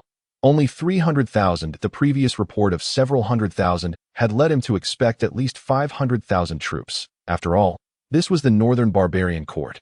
Even the Great Zhou Dynasty would need to pay a heavy price to extinguish them. Yet, the Northwest had only mobilized 300,000. Were they merely seeking death? It was worth noting that at this moment, there remained another 300,000 troops stationed within the northern barbarian court. Even if the enemy possessed strength, it would be impossible to triumph in such a short span of time. Once the Grand Priest's forces returned from the east, what would these invaders have to resist with? King Tidar felt perplexed, just as he was about to retract his consciousness. Suddenly, a thunderous sound erupted within his awareness. In the void, lightning flashed and thunder roared. Dark clouds gathered, and rolling thunder surged. Thousands of bolts intertwining in the air as a figure emerged from the sea of lightning. Akin to a deity of thunder descending upon the earth, when Yang had arrived, having crossed the river, he understood that the 300,000 troops could no longer remain concealed. Speed was of the essence. Before the enemy could organize, he would strike them with an unexpected assault. Moments ago, he had sensed a formidable consciousness fixating on his forces, compelling him to abandon any pretense of concealment and unleash his power. Descending upon the northern barbarian court, just as Yuta, the northern warrior, was preparing to mobilize his troops, an overwhelming aura of authority descended upon him. All the northern barbarian clansmen looked up, witnessing a silver figure. Radiating with lightning, the power of thunder coursing through his armor, a long spear exuding a vast force of thunder, standing proudly in the void, exuding a murderous intent that sent shivers through their very souls.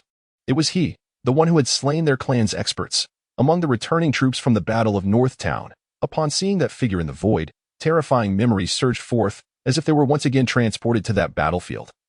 Witnessing the adversary cut through their ranks like weeds, under the weight of such a dreadful shadow, some soldiers were so frightened that they lost control, their massive bodies trembling uncontrollably. So powerful. All the northern barbarian clansmen shared this thought. Yuta gazed at the figure, and despite his soul instinctively trembling, his pride would not allow him to let the enemy appear so brazenly in the royal court, especially as he observed his soldiers' terror. It was a humiliation. A blood-soaked long knife manifested in his grasp, and with a surge of energy, he soared upwards, directly charging toward Wen Yang. Die. He bellowed, unleashing the full might of his peak void transformation stage. Intent on slaying him to bolster the morale of his army. And shaking a tree. Wen Yang's gaze was profound as he regarded the northern expert charging at him. A cold smirk appeared at the corner of his mouth. And without even drawing a weapon, he reached back into the sea of lightning, summoning a spear of thunder imbued with overwhelming destructive power. The terrifying aura contained within the thunder spear horrified the northern barbarian clan. And Yuta, at the forefront, felt the murderous intent of the thunder spear resonate within his very soul. The distance between them closed rapidly as Wen Yang's arm quivered, sending ripples of power through the air. With a deafening roar of thunder echoing throughout the world, Yuta attempted to evade, but it was already too late. As the thunder spear drew within 10 yards of him, his blood felt as if it had congealed, rendering him immobile. Just as he resigned himself in unwilling acceptance, a figure suddenly descended before him. King Tidar waved his hand, releasing the pressure of the eternal beginning stage, intercepting the thunder spear's assault. What formidable strength! Feeling the power within the thunder spear, Tidar's arm trembled, a tingling sensation coursing through him. After years of reaching the eternal beginning stage, this was the first time he had felt such a sensation from a void transformation master. Eternal beginning. Wen Yang's gaze remained deep as he regarded him, sensing that this was the first time anyone had managed to withstand his thunder spear.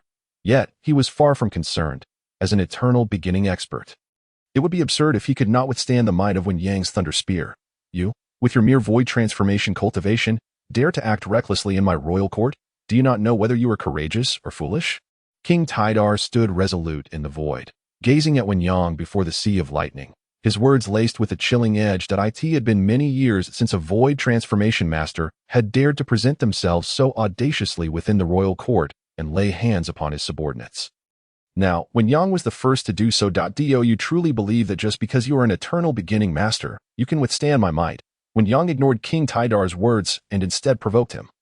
As he spoke, the Taichu Thunder Calamity Spear glimmered with a cold light, releasing a terrifying aura that surged through the air. He felt no fear toward the eternal beginning master before him. While killing the opponent might present some difficulty, defeating him would be equally challenging. Arrogant. I shall see what strength you possess, little void transformation, to make such bold declarations before me. King Tidar's expression remained calm, but his words contained a hint of anger. It had been long since a void transformation cultivator had dared to speak to him in such a manner. Those he encountered outside typically vied for his favor. Even the enemies in the realm of transformation would be struck with horror at the sight of him, only to flee in terror thereafter. Yet, the individual before them, relying on his mastery of the transformation realm, persistently provoked him, truly believing that a formidable being of the primordial realm was merely a decorative presence. As the words fell, King Tidal's aura surged, while Yuta silently retreated to the ground behind him. Gazing upward at the impending eruption of war, the primordial realm powerhouse, King Tidal, had made his move. This arrogant youth would not leave the royal court alive. Such was the consensus among all the northern barbarians. For there existed a vast chasm in their realms. It was inconceivable that the individual before them could triumph over King Tidal. While these thoughts lingered, the battle in the void had already ignited. King Tidal struck first, opting not to wield a weapon against a mere fledgling of the transformation realm. To employ a weapon would be to escalate matters unnecessarily, inviting mockery if word spread. His form erupted with blood and vitality as he unleashed a devastating punch, the sheer force causing the void to tremble. Wen Yang's expression grew solemn as he observed King Tidal. This would be the first time he unleashed his full power since his emergence into the world. With a significant disparity in their realms, he harbored unwavering confidence in his invincibility as he felt the overwhelming might of the punch hurtling towards him. When Yang did not evade, his eyes gradually transformed into a radiant gold, emitting a dazzling brilliance that illuminated the world. Not only that, but when Yang's aura surged in that moment, growing increasingly potent, behind him, the sea of thunder roiled, reminiscent of a thunderous dragon basking in its depths. Roaring in fury, while massive pillars of lightning descended as if executing divine judgment upon the northern barbarian royal court, instantly claiming countless lives, including experts of the transformation realm who could not escape their fate. Countless bolts of lightning intertwined in the void, as when Yang appeared like a deity descending from the heavens. His eyes radiated golden light, and within the sea of thunder, dragons formed of lightning roared, their cries akin to the wrath of thunder, instilling fear in the hearts of the northern barbarians. At that moment, when Yang reached his zenith, just then, King Tidal's fist struck directly against his chest. Yet an unexpected event unfolded before the eyes of the northern barbarians. The punch of the primordial realm powerhouse, when it impacted Wen Yang, left behind only a faint trace of ash, inflicting not a single wound. The expressions of all shifted dramatically. What was happening? King Tidal's countenance reflected astonishment. Despite not using his full strength in that punch, it was still the power of the primordial realm, yet it had failed to harm the youth before him in the slightest. Moreover, sensing the escalating momentum of his opponent, King Tidal realized the situation had become considerably troublesome. In that moment, the calm demeanor he had maintained vanished, gradually giving way to solemnity as he advanced. Engaging in a brutal melee of fists and flesh, Wen Yang regarded the approaching King Tidal with a cold smile, for in terms of physical prowess, he was not at all inferior to a primordial realm powerhouse.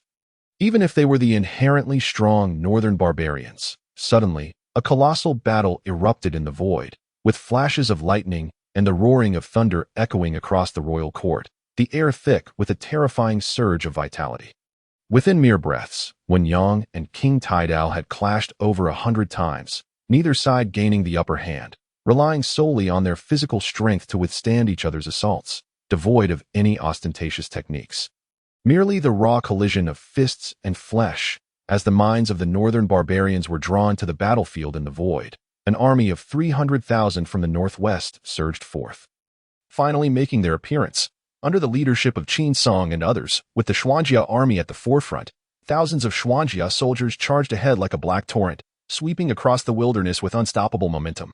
Beneath their dark armor were countless cold, merciless eyes, filled with boundless battle intent and murderous aura. The flag bearing the character Qin fluttered in the air, proclaiming to the foreign tribes of the north.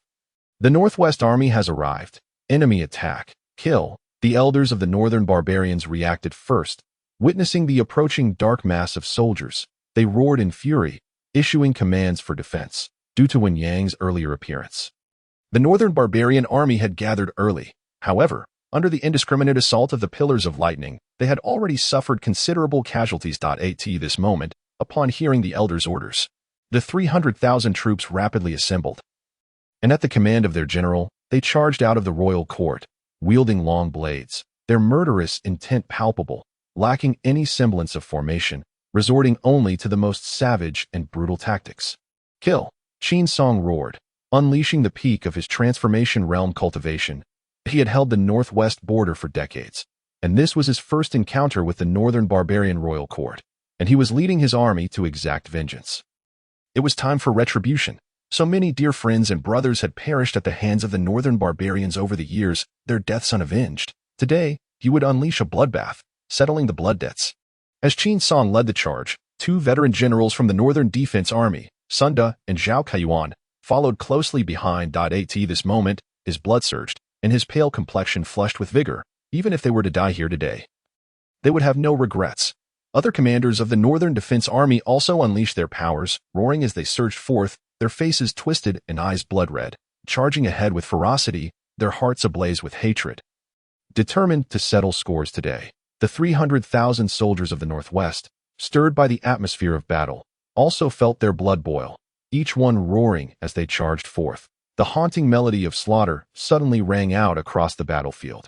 As the ethereal figure of Qi Zhanli descended amid a haze of white cloth, his presence imbued with an otherworldly grace, directly positioning himself at the center of both armies, the soul-stirring melody resonated. Infused with his spiritual power, enveloping the entire battlefield. On the northwest side, all soldiers felt the impact, as if they were endowed with boundless strength, roaring in a frenzy, the terrifying murderous aura swirling and surging in the void. Kill him. The northern barbarians had previously received reports about this musician. Thus, the moment he appeared, experts from the northern barbarians immediately targeted him, unleashing their power as they charged toward Gao Zhanli. As the distance between them closed to less than 10 paces. Suddenly, a towering figure blocked their path. Upon seeing who it was, the entire northern barbarian army froze momentarily. It was their former commander, Qiu Qingshan. No one had anticipated that he would appear on the battlefield. Was he not supposed to be captured? But just as this thought crossed their minds, they beheld their former commander fiercely battling against the northern barbarian experts, preventing anyone from approaching Gao Zhanli. As though he were a loyal guardian unto death. "Come closer, and you shall perish," he coldly uttered, his blood-red gaze fixed on the northern barbarian experts, blade in hand. "Damn it, how could you surrender to the human race? Qiu Qishan, you are a disgrace to our northern barbarian clan." Some elders glared at Qiu Qishan, their hearts ablaze with fury, unable to fathom that a warrior of their clan could so wholeheartedly surrender to the humans.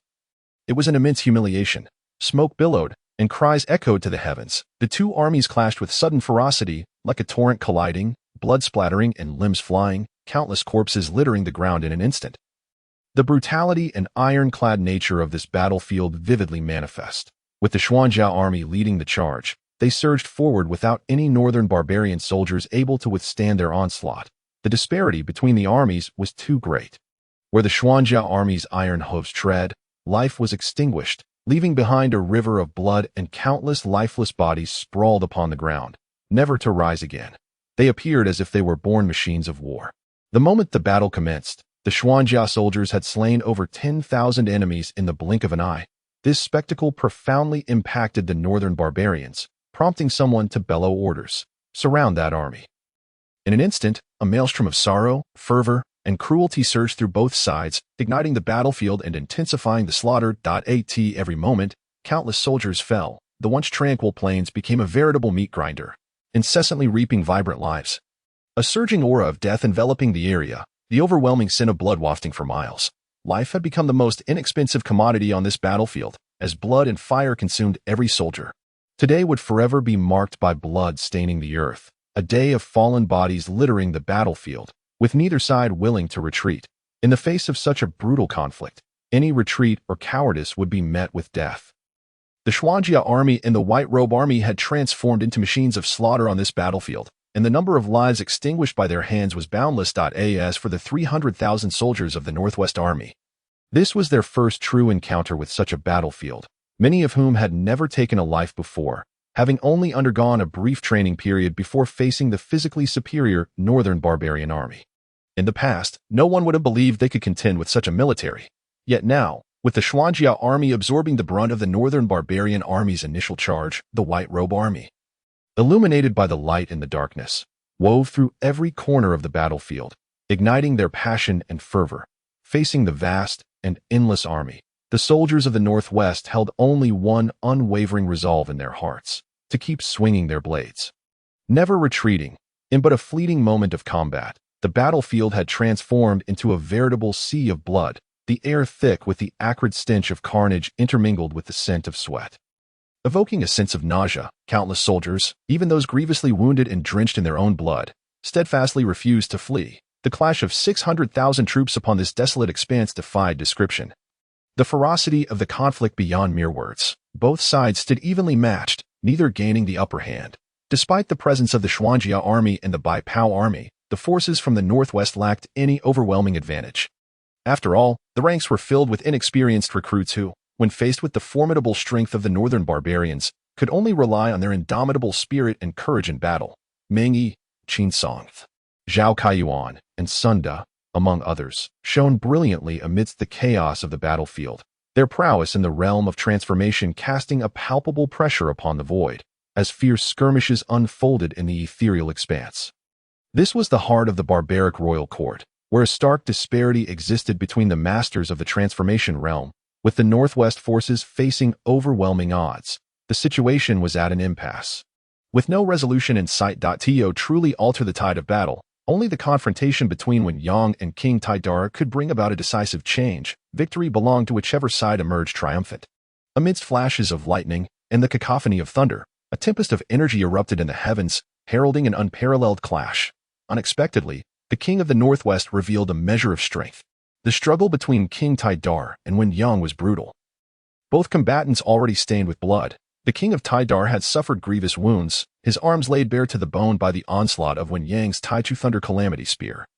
Blood cascading from his injuries. Wen Yang, too, bore the marks of battle. His armor was marred, blood trickling from the corner of his mouth, evidence of his own severe wounds. In the end, the disparity in their realms was evident.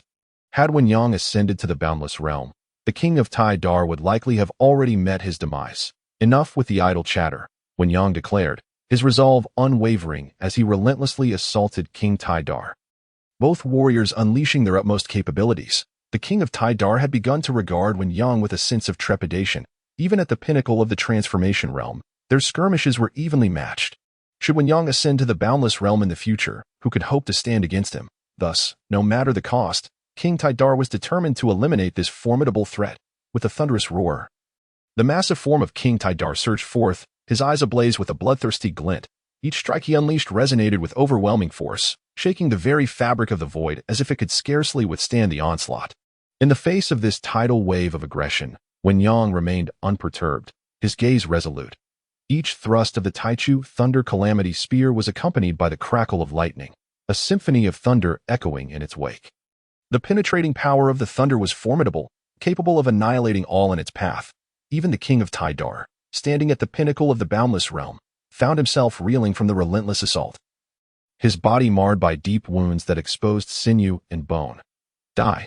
King Taidar bellowed, the countless exchanges having rendered any hope of suppressing his adversary through sheer cultivation futile. With a roar, he summoned forth a surge of blood energy, his presence akin to that of a celestial demon. Enveloping himself in a miasma of blood and slaughter, a terrifying aura radiated in all directions. On his imposing form, strange blood-red runes materialized, as if inscribed from some dark tome, continuously enhancing his power. Wen Yang, witnessing this transformation, felt a shift in the atmosphere, a shadow of concern crossing his features. The tempest behind him grew ominous and oppressive, casting a pall over the sky as if a great calamity were brewing. The earth trembled under the thunderous roars emanating from the storm. A rift gradually appearing within the tempest, drawing the attention of all present. A powerful aura surged forth from the fissure, instilling an overwhelming sense of dread in the hearts of onlookers. As the rift widened, a colossal dragon claw emerged, its skin enveloped in radiant lightning, the scales shimmering with electric brilliance. Upon witnessing this spectacle, all present gasped in astonishment, fear etched upon their faces. The dragon claw glided gracefully through the storm, followed by a deafening roar that resonated through the heavens, causing the very tempest to tremble. A magnificent thunder dragon of the abyss was birthed from the storm.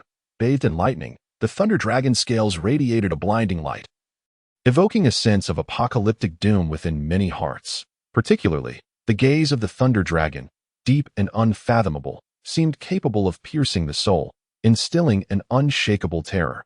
Even the king of Dar, witnessing the emergence of the thunder dragon, was taken aback. He had not anticipated that this seemingly insignificant figure from the transformation realm possessed such formidable capabilities. Yet, his astonishment was fleeting. He could not believe that a mere dragon conjured from the essence of one's cultivation could vanquish him. I acknowledge your strength, but this is where it ends. Enveloped by the strange blood-red runes, King Dar let loose a fearsome roar, summoning forth a grotesque blood-red apparition that materialized in the sky. This terrifying figure, adorned with 8 arms and a ghastly visage, seemed to have emerged from the depths of hell itself. In an instant, the blood-red apparition surged forth, its overwhelming killing intent locking onto Wen Yang. With 8 arms thrumming with energy, it charged directly at him. The force radiating from its assault surpassed even the 3rd tier of the boundless realm, indicating that King Dar had resorted to some arcane method. However, in this moment, Wen Yang paid little heed to such tactics. The Taichu Thunder Calamity Spear cleaved through the void, while the Thunder Dragon roared defiantly, ready to confront the blood-red apparition in a breathtaking display of speed. The two forces collided, their overwhelming power crashing together in a cataclysmic clash. The roar of the dragon intertwined with the demonic howls, resonating throughout the realms. As they collided, the fabric of the void tore asunder. Fierce winds swept through the air, casting darkness over the heavens, as the residual force of their confrontation rippled through the very ground. Even within the realm of transformation, the battle was impacted by this overwhelming aftermath. With weaker cultivators being sent reeling, blood spurting from their mouths, this spectacle caused the combatants in the transformation realm to cease their struggles, all eyes drawn to the confrontation between the two titans. Under the astonished gazes of the onlookers, the magnificent form of the Thunder Dragon unfurled, its annihilating power erupting forth, as it unleashed a series of thunderous roars, shattering the blood-red apparition, diminishing it with each strike. Lightning streaked through the void, the dragon's roar echoing across the skies. Its colossal form twisted and turned, dragon claws pulverizing the grotesque apparition, exuding an aura of terrifying might. In the wake of this cataclysm, the northern barbarian royal court lay in ruins, countless tents and encampments collapsing under the strain. Even the royal pavilion was reduced to mere dust by the ferocity of the lightning, regardless of the outcome.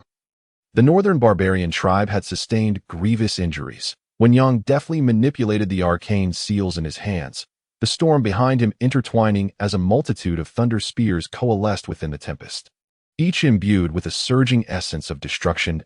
As he hastened the formation of these spear-like projectiles, they multiplied exponentially, becoming a veritable storm of destruction. Quickly, at all costs, prevent him from completing his incantation.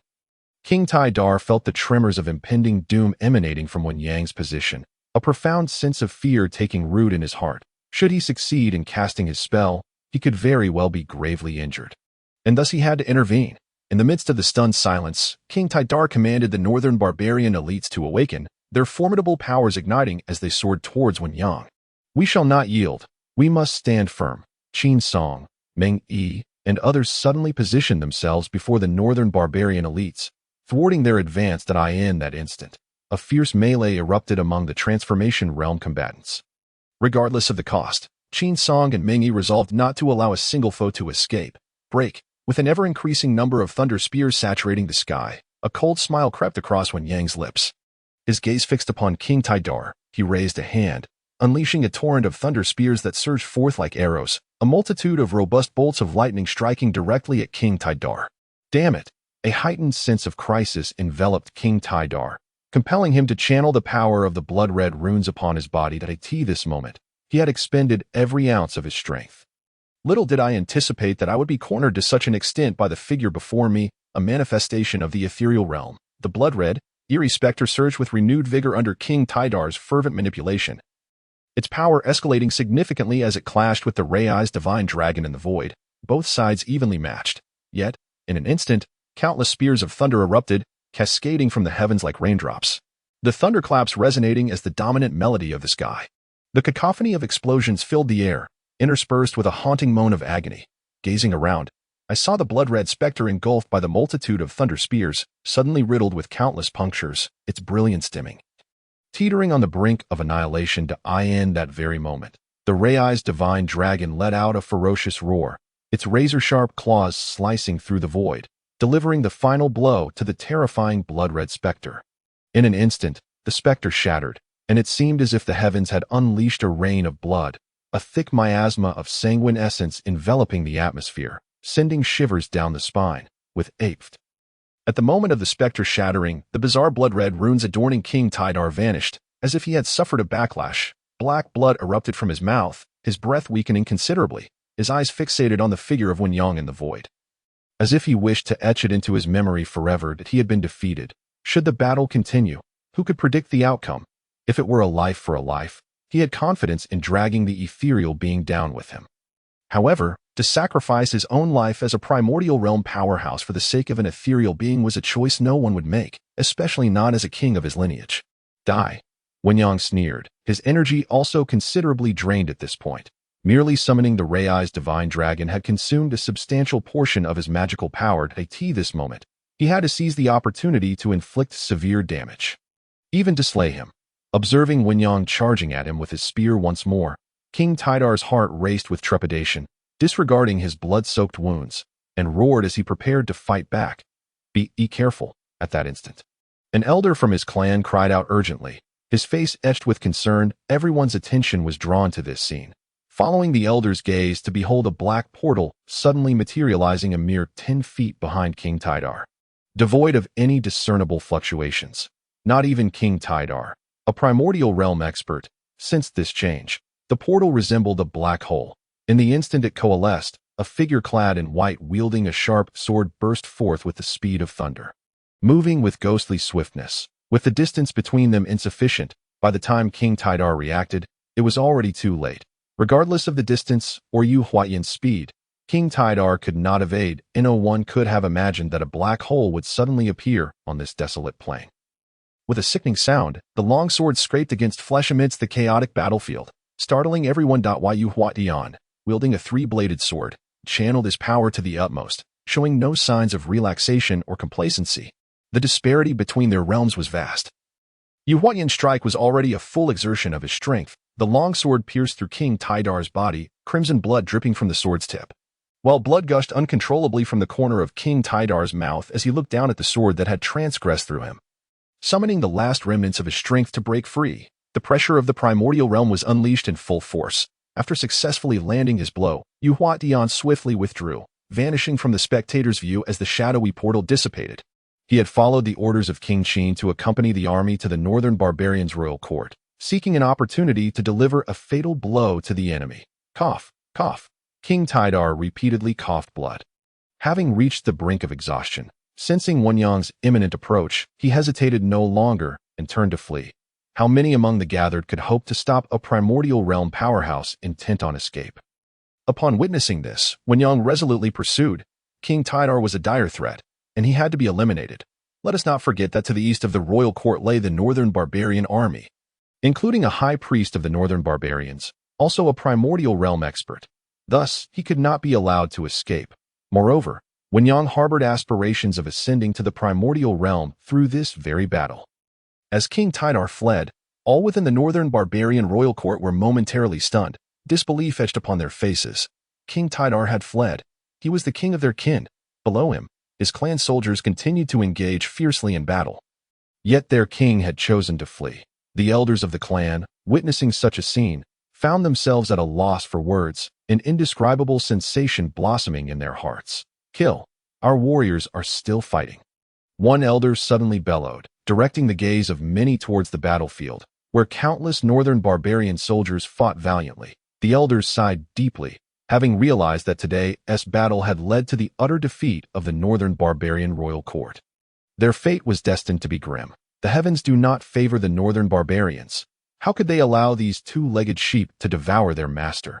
In that moment, an elder, his body reeking of decay, visibly aged and nearing the end of his days, had previously provided King Tidar with intricate intelligence regarding the northwest within the royal tent. Now, witnessing the king's flight, he chose to ignite his vital essence.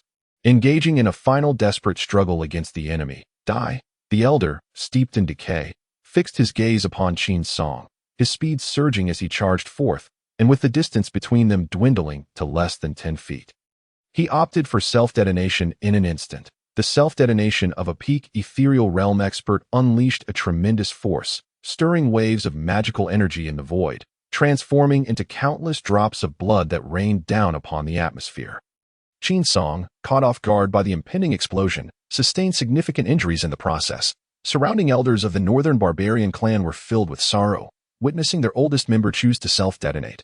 Grief washed over them like autumn leaves. At that moment, another individual stepped forward, igniting their vital essence to charge at Qin Song, recognizing that he had already been gravely wounded.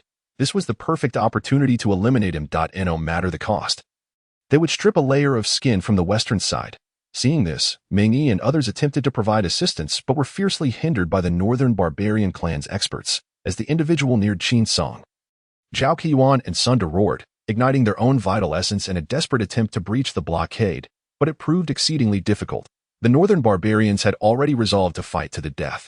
A sense of crisis surged within Qin Song as he beheld the northern barbarian expert charging at him, yet he felt an overwhelming sense of tranquility, having personally ventured into the northern barbarian royal court. He felt fulfilled, especially upon witnessing King Tidar's desperate flight. Years of pent-up hatred within him found release, with the distance between them dwindling, just as everyone believed Qin Song was on the verge of demise. The sound of a sword unsheathing resonated throughout the void as a figure clad in white appeared before Qin Song, drawing a single sword with a chilling, overwhelming sword energy that effortlessly severed the head of the advancing northern barbarian expert. Blood sprayed into the air as a headless corpse plummeted from the void, its head rolling upon the ground. Eyes filled with resentment, Yu Huadian had arrived. He did not flee, but lay in wait within the void. Observing the battlefield's dynamics. At this moment, witnessing Qin Song in peril, he instantly intervened to neutralize the threat. Ming-Yi and the others breathed a sigh of relief upon seeing this scene, while the northern barbarian experts were left utterly despondent. Kill, Yu Huatian commanded, his cold voice echoing in everyone's ears. His demeanor was soft, yet his strikes were ruthlessly fierce. In a flash, he appeared before one individual, eschewing any flamboyant maneuvers. He swung the three-bladed sword, unleashing a piercing sword intent that cleaved through the heavens, brutally descending. With a swift motion, a northern barbarian ethereal realm expert was instantaneously dismembered with a sickening sound, blood splattering everywhere, limbs strewn about. Yu Huatian's prowess rendered him nearly unmatched on the ethereal battlefield. Even at the peak of the ethereal realm, facing him offered no glimmer of hope. Surrounding northern barbarian experts, witnessing such carnage, began to harbor thoughts of retreat. Their king had fled. What purpose did their continued resistance serve? The outcome was clearly a dead end, and the recent tragic sentiments had brought clarity to their minds. In that moment, several northern barbarian experts exchanged glances, turning to flee in all directions. In this vast, barren plain, the enemy's ethereal realm experts were few. Pursuing them would be as challenging as climbing to the heavens. Observing the growing number of experts turning their backs, the few who remained behind exchanged self-deprecating smiles. What a bunch of useless fools, they murmured, disheartened by the downfall of the once mighty northern barbarian royal court. With some dead and others fleeing, Yu Huatian faced those northern barbarian ethereal realm experts who had not yet fled. His expression cold and his words sharp, surrender or die. As the words fell, the three-bladed sword in his hand erupted with a potent aura of murderous intent. Should any of them dare to move, he would easily eliminate them. On the battlefield, there exists no compassion, particularly from the cold and merciless Rain Huatian. Had it not been for the limited number of formidable opponents in the northwest, he would have long since dispatched these individuals with a single stroke of his sword. At that moment, Qiu Qingshan materialized in the void, gazing upon the few remaining Northman experts in the realm of transformation. With a tone of resignation, he implored, "Esteemed ones, surrender. Even if you disregard your own well-being, you ought to consider the fate of your kin." Surrounding the Northman royal court are numerous tribes, dependent upon the court and counted among its subjects. Upon hearing Qiu Qingshan's entreaty, several Northman warriors sighed in despair, relinquished their weapons, and bowed in submission, stating, "We are willing to yield." Reinhardian's indifferent gaze swept across them before finally sheathing his sword and pursuing those who attempted to flee. Those who dared to escape from him were merely indulging in futile fantasies.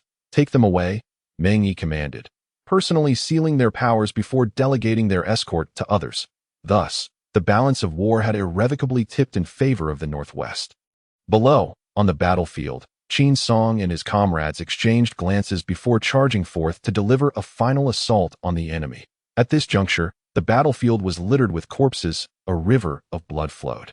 And countless remains lay strewn across the ground, comprising both Northmen and Northwest troops. The number of participants in this war reached 600,000. Amidst this desolate expanse, there were no natural barriers to impede progress.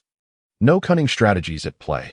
Only the brutal clash of flesh and blood. The entire battlefield resembled a meat grinder, relentlessly harvesting the lives of the combatants. The Xuanzhao army and the White Robe army surged forth in this battle with tremendous force, akin to a tsunami, devouring countless Northman soldiers in their wake. Following the retreat of King Tidal and the tragic scene in the realm of transformation, the morale of the Northman army plummeted to an all-time low.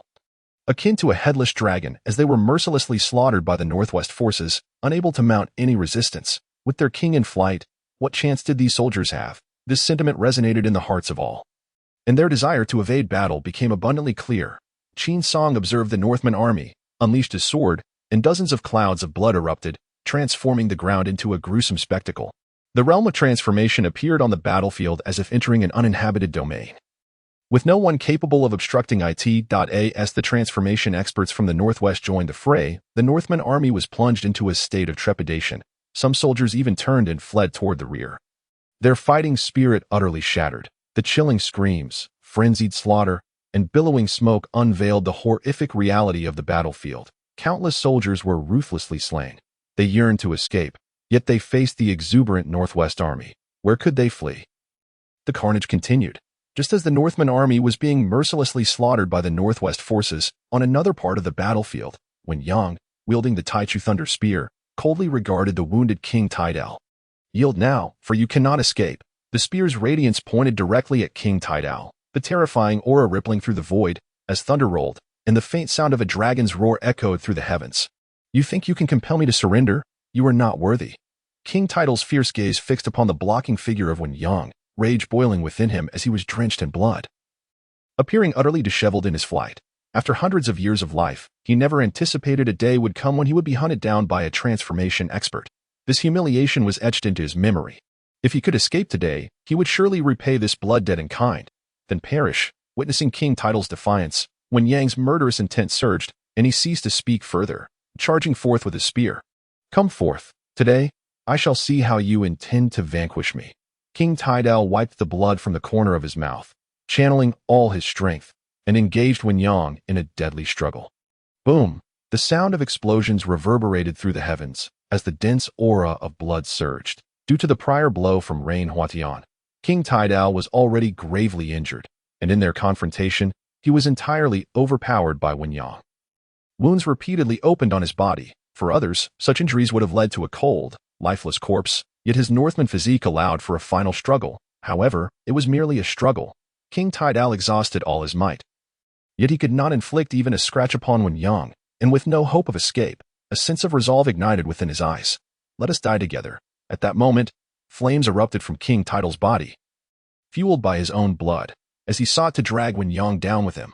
Boom! The power of the primordial realm surged forth. Faced with Wen Yang's assault, he did not evade, charging directly with his formidable physique towards Wen Yang. As the distance between them shrank, Wen Yang snorted coldly, sensing the Taichu Thunder Spear responding to him. In the heavens, lightning intertwined, and countless bolts surged toward the spear, accumulating a formidable force of destruction. Thunder of Tribulation. With less than 10 paces separating them, Wen Yang thrust forward with his spear, unleashing the technique of the Taichu Thunder Spear, Tribulation Thunder. His eyes radiated with golden light as myriad bolts of lightning cleaved the air. An overwhelming aura of blood surged through the sky, enveloping the terrifying force of annihilation as the spear struck forth. The sound of a dragon's roar echoed. In that moment, the Taichu thunder spear transformed into a divine dragon of thunder. Roaring towards King Tidal. On the brink of collapse, King Tidal could scarcely open his eyes, blinded by the golden light, feeling only the impending force of destruction descending upon him, without time to think.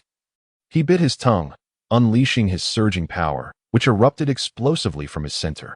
The might of a primordial realm expert erupted, shattering the void, as gale-force winds howled, and in that instant, the spiritual essence of 100 miles was swept away.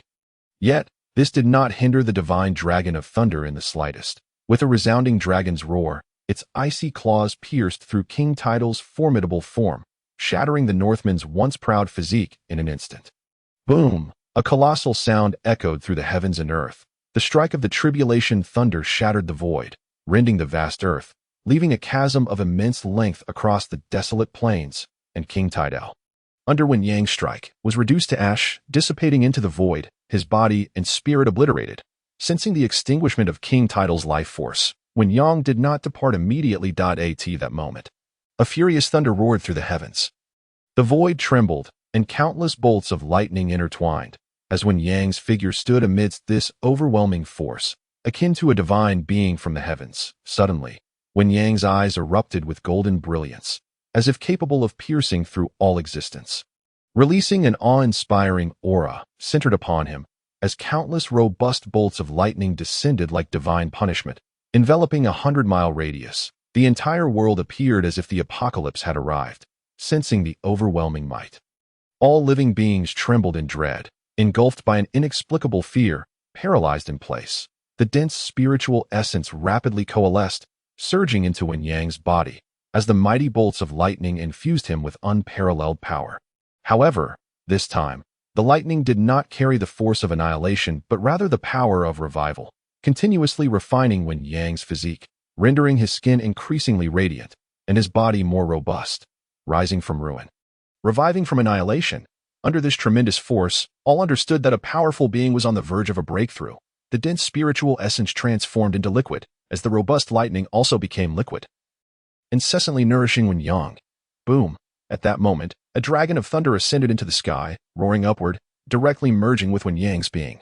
Suddenly, Wen Yang opened his eyes, unleashing an unparalleled might, as a manifestation of the world reflected in the void. The terrifying pressure of the primordial realm enveloping the surroundings, causing all beings within 100 miles to bow their heads. In this battle, we salute the general. After Wen Yang's breakthrough concluded, dark clouds gathered, and a portal opened in the void, from which Rain Huatian emerged. That moment, he wielded a three-edged sword, with blood still flowing from its blade. In this instant, his killing intent receded, and he gazed at Wen Yang, extending his congratulations in a tone devoid of emotion, his expression as calm as a still pond. Having sensed the aftermath of the fierce battle, he arrived promptly, only to find Wen Yang on the cusp of a breakthrough. Hence, he remained hidden to prevent any untoward incidents. Wen Yang had long sensed Rain Huatian lurking in the shadows, and upon his appearance, he was not surprised. Acknowledging the congratulations, he nodded slowly. Neither of them were particularly loquacious. And soon they returned to the battlefield. Upon Wen Yang's return, the battle was nearing its conclusion. The majority of Northman soldiers had chosen to surrender, with only a small contingent stubbornly resisting. However, under the relentless assault of the Northwest forces, it was unlikely they could hold out much longer. King Tidal was dead. As Wen Yang emerged onto the battlefield, although he did not deliberately exude an aura, many could sense the subtle shift in his presence. The sensation was unmistakable, stirring a faint tremor within their hearts. Congratulations to General Wen on his ascension to the primordial realm, Mont Yi declared, the first to notice, extending his felicitations. At this moment, Qin Song and the others ceased their attacks, leaving the remaining enemy forces to the training of the Northwest Army. Upon hearing Mont Yi's words, Qin Song was taken aback, only to soon perceive the change in Wen Yang's aura, which brought a smile to his face. Especially notable was the announcement that King Tidar was dead. With the demise of the primordial realm's Tidar, who could possibly impede the advance of the Northwest Army across this desolate expanse? The soldiers who had perished over the years in Northtown had avenged their deaths, and one could only hope they were aware of this from beyond. Wen Yang's voice, though not loud, resonated clearly in the ears of all present on the battlefield. The King Tidar had been slain. The remaining North barbarians, fiercely resisting, felt a wave of desolation wash over them upon hearing of their king's downfall. The king is dead. I vow to follow him to the end. These warriors were staunch loyalists to King Tidar.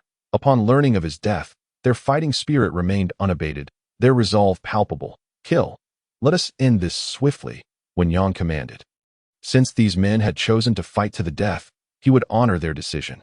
With a single order, the Northwest army surged forward, blood cascading, corpses strewn about, entrails scattered across the ground, rivers of blood flowing like a sea.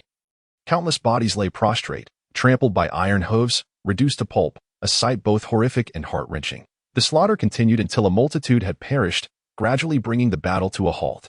The sounds of gasping breaths and wailing echoed across the now silent battlefield. Where the ground lay ravaged, the heavy stench of blood lingering in the air, while the acrid odor of sweat was nauseating. Many soldiers of the Northwest stood with vacant stares, many experiencing such brutal warfare for the first time. Their eyes reddened as they beheld the scene, an indescribable feeling growing within them. The battlefield was enveloped in a profound silence and desolation, devoid of the joy that typically follows victory.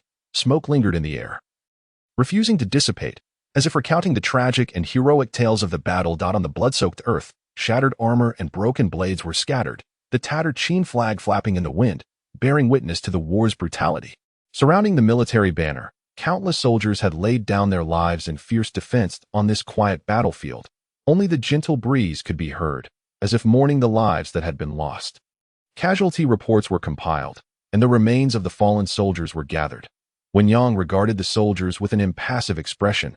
This was a trial they had to endure, a harsh lesson in the reality of war, cruel and unrelenting. Report. In this battle, we annihilated 180,000 North barbarians and captured 70,000. Report. Our army suffered 110,000 casualties. Report. Within the dilapidated royal tent, Wen Yang sat in the main seat, listening to the reports from the commanders below. His face devoid of emotion. On the battlefield, it was inevitable for generals to fall. A victory without sacrifice was no true victory. Having witnessed death in both his past and present lives, Wen Yang had grown accustomed to it.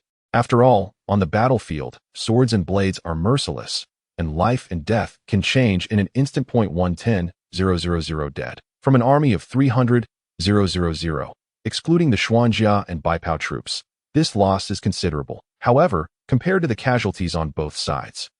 This is undoubtedly a great victory. Furthermore, the disparity in strength between our 300,000 and the North barbarians is apparent. Were it not for the presence of the Xuanjia and Baipao troops, our losses would have been far greater. Upon hearing the casualty reports, Qin Song felt an inexplicable pang in his heart. Although he had defended North Town for decades, this was his first encounter with such significant losses, especially with countless injured in this battle.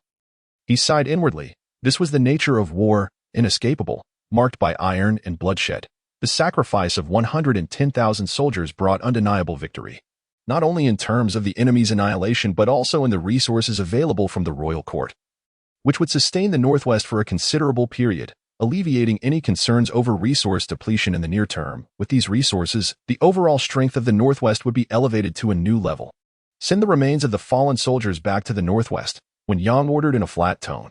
They fought for the Northwest and shall be wrapped in the Qin banner, honored as they return home. Immortalized in history, their sacrifice will not be forgotten. Understood. The soldiers clasped their fists and swiftly began their preparations. General, how shall we deal with the captives? Qin Song inquired, noting the vast number of prisoners, which presented logistical challenges. Not only would they require provisions, but also personnel to guard them. After all, even without weapons, these North barbarians were formidable due to their sheer physical strength. The captives who are at the Void Realm will be handed over to Mr. Gao. The others shall be executed on the spot. Without hesitation, Wen Yang issued the command upon hearing Qin Song's concerns. These captives held little immediate value for the Northwest. Instead, they would require provisions and guards, hindering the army's subsequent movements. Moreover, it was essential to recognize that to the east of the North Barbarian Royal Court, another North Barbarian army remained, posing a potential threat. Wen Yang was not a man of leniency. In his eyes, the execution of captives was a common practice, both in this life and the last. Death was simply death, survival of the fittest, he declared. Proceed with the execution, observing the stillness among the crowd. When Yang spoke once more, as the commander, he held the authority over the fates of these captives. Understood. Qin Song and the others responded, bowing in compliance. The slaughter of the North barbarian captives was not something they found unacceptable. Qin Song, Zhao Kaiyuan, and Sun De departed to carry out the execution order. The 7,000 captives were not a trivial number. Under Qin Song's command, the soldiers of the Northwest engaged in a brutal massacre. The cries of battle resounding anew, blood splattering across the still wet earth, once more stained with a layer of crimson frost. Every North barbarian captive, save for a few at the Void Realm, was utterly annihilated. Their bodies littering the ground, their expressions filled with resentment and humiliation. Why? They wondered that we chose to surrender, yet our fate was death. Had they known this would be the outcome, they might have fought to the last breath. General, all captives have been executed. When Qin Song returned to the royal tent, a heavy aura of bloodlust lingered. All understood that the captives were dead. Send word to the entire army. Search the royal court for all provisions and resources. And transport everything back to North Town. The remaining troops are to maintain vigilance around the perimeter. After addressing the aftermath of the war, when Yang began to arrange for other matters, the army led by the high priest of the North Barbarian royal court posed a significant threat. It was imperative to have a formidable figure capable of countering the primordial realm stationed here. Currently, the Northwest had only him, making it impossible for him to depart. Otherwise, the army would have to retreat to North Town. Understood. The gathered soldiers responded, clasping their fists in agreement. In the Northwest, at the Qin Royal Palace, Qin Jun sat at the head of the hall, listening to the report from Yu Huadian regarding the battle conditions. Nodding slowly, he felt no particular surprise regarding the situation on the front lines. However, upon hearing that the Northwest Army had suffered 110,000 casualties, he could not help but feel a pang of unease. 110,000. Slaying that many enemies might merely be a statistic to Qin Jun, but the loss of his own men, those were vibrant lives. Su Yufeng, Qin Jun said calmly. I am here. Su Yunfeng stepped forward, showing great respect. Throughout the duration of the Northwest Army's campaign, Su Yunfeng had been responsible for executing the region's governance. Upon hearing of the great victory on the front lines, he felt a surge of excitement, especially when informed that General Wen Yang had slain the North Barbarians' primordial realm powerhouse, King Tidar. It was almost beyond his comprehension. What did the primordial realm represent to them? It was a realm they had never dared to even dream of achieving, yet it had fallen at the hands of General Wen Yang. How formidable he must be! I command that the remains of the fallen soldiers be welcomed home, and that they be honored in their return, with compensation provided to their families and children. These individuals sacrificed themselves for the war in the Northwest, and Qin Jun must regard this matter with utmost importance, whether in terms of compensation or other considerations. It must be executed properly. I shall obey. Su Yunfeng understood the order in his heart and complied promptly. After a brief exchange, he swiftly departed to carry out the task. Within the grand hall, Qin Jun sat alone, his fingers caressing the table as he immersed himself in the system that it had been quite some time since he last checked his moral value. During this interval, the recapture of North Town and the conquest of the Northern Barbarians' royal court had transpired, and he believed it would yield a handsome moral score. Host, Qin Jun, age, 16, cultivation, 8th layer of the Spirit Sea, moral value, 110,000, 110,000, he murmured softly, astonished that such a long period had only accumulated this modest sum. It seemed that eradicating bandits and seizing their assets was indeed the quicker path to gain. He found himself somewhat nostalgic for those families in the Northwest, wishing he had apprehended and executed them more gradually. It was truly a regrettable situation. Nevertheless, with 110,000 moral points, he had 11 chances to draw prizes, and the last system upgrade had instilled him with considerable anticipation. Without hesitation, he opted for a complete draw. Ding! Congratulations, host. You have gained the loyalty of the renowned General Zhang Han from the late Qin Dynasty. What a splendid start. Zhang Han has emerged, one of the famed generals of the late Qin. Ding! Congratulations, host. You have gained the loyalty of Ming Tian, the first warrior of China. Ding! Congratulations, host. You have acquired an army of 100,000 prisoners from Mount Li. Ding! Congratulations, host. You have gained the loyalty of Qinqingji, a notable general from the Northern and Southern dynasties. As Qin Jun beheld the system's rewards, he felt a surge of disbelief, instinctively pinching himself to confirm he was not dreaming. The system truly was a benevolent master. Ding! Congratulations, host. You have received 100,000 mid-grade spirit stones. Ding! Congratulations, host. You have obtained the 3-pattern pure spirit pill refined by Xiao Yin. Ding. Thank you for your patronage. The final draw left Qin Jun with a slight flush in his forehead. Yet he was not overly concerned. The emergence of Zhang Han, Meng Tian, and Chen Qingji had already filled him with satisfaction, not to mention the 100,000 prisoners from Mount Li. In an instant, he had replenished the ranks of the 11,000 soldiers lost in the war against the northern barbarians. It was as if fortune had smiled upon him at just the right moment. Qin Jun then refocused his thoughts and began to examine the information regarding these historical figures. To someone well-versed in history like Qin Jun, they were far from unfamiliar. In fact, they evoked a sense of warmth. Meng Tian, the first warrior of China, brother of Meng Yi, had once led a formidable army of 300,000 to vanquish the Chu forces and subsequently reclaimed vast territories while fortifying the Great Wall, only to meet his demise at the hands of the treacherous Zhao Gao. Similarly, Zhang Han's fate was not dissimilar. A renowned general during the Qin Dynasty, he had quelled numerous rebellions and executed figures such as the kings of Qi and Wei. However, during a standoff with Xiangyu, he was betrayed by Zhao Gao, who severed his supply lines, forcing him to align with Xiangyu, resulting in the tragic slaughter of hundreds of thousands of Qin troops. Had history been rewritten, had Zhao Gao not cut off Zhang Han's supplies, the outcome of the Battle of Jiulu might have remained uncertain. This very figure had prolonged the life of the Qin dynasty for several years. Character: Meng Tian race, human cultivation, 4th layer of the primordial realm spirit body, immortal Qin body weapon, bronze ancient sword with Meng Tian at the 4th layer of the primordial realm. Qin Jun felt a surge of excitement, especially upon directing his gaze toward Zhang Han.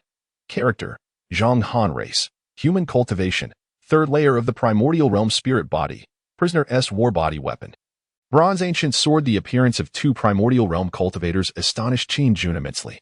Given the nature of this whimsical system, having just one primordial realm figure would have been a divine boon. Yet to his surprise, Zhang Han also belonged to that echelon. Truly, history bore its weight. With the emergence of these 2 primordial realm warriors, Qin Jun was filled with immense anticipation for Chen Qingji, the commander of the White Robe Army. His strength was undoubtedly formidable. Yet, the thought that Chen Qingji was primarily a scholarly general, lacking martial prowess, gave Qin Jun pause. Character: Chen Qingji race, human cultivation, 9th layer of the void transformation realm spirit body, sacred spirit body artifact, soul capturing heavenly book note. Chen Qingji can command the soul of the White Robe Army, significantly enhancing its strength. Upon reviewing Chen Qingji's cultivation level, Qin Jun felt a sense of equilibrium. However, the system's note ignited a spark of excitement within him. Since its inception, the White Robe Army had consistently played a crucial role in various conflicts, racking up numerous enemy kills. Whether dealing with the troubles of noble families or banditry, the White Robe Army had made significant contributions. Although there had been some casualties, they remained within acceptable limits. Moreover, when Wen Yang previously suggested expanding the White Robe Army, he had reluctantly agreed. The White Robe Army required fresh reinforcements. Otherwise, relying solely on those 7,000 elite troops would eventually lead to their depletion. Now that Chen Qingji had emerged, he believed it would surely showcase the true potential of the White Robe Army, allowing it to shine brightly. Meanwhile, as the war raged between the Northwest and the Northern barbarians, the Great Zhou Dynasty was embroiled in its own fierce battles. Within the Great Zhou Dynasty's court, Your Majesty, on the front lines, our forces have launched 3 campaigns against the Eastern Zhou Dynasty, annihilating 600,000 enemy troops and reclaiming numerous territories in the eastern regions. Since the outbreak of full-scale war between the Eastern Zhou Dynasty and the Great Zhou Dynasty, the 2 major dynasties had been incessantly mobilizing troops and resources to the borders, amassing strength.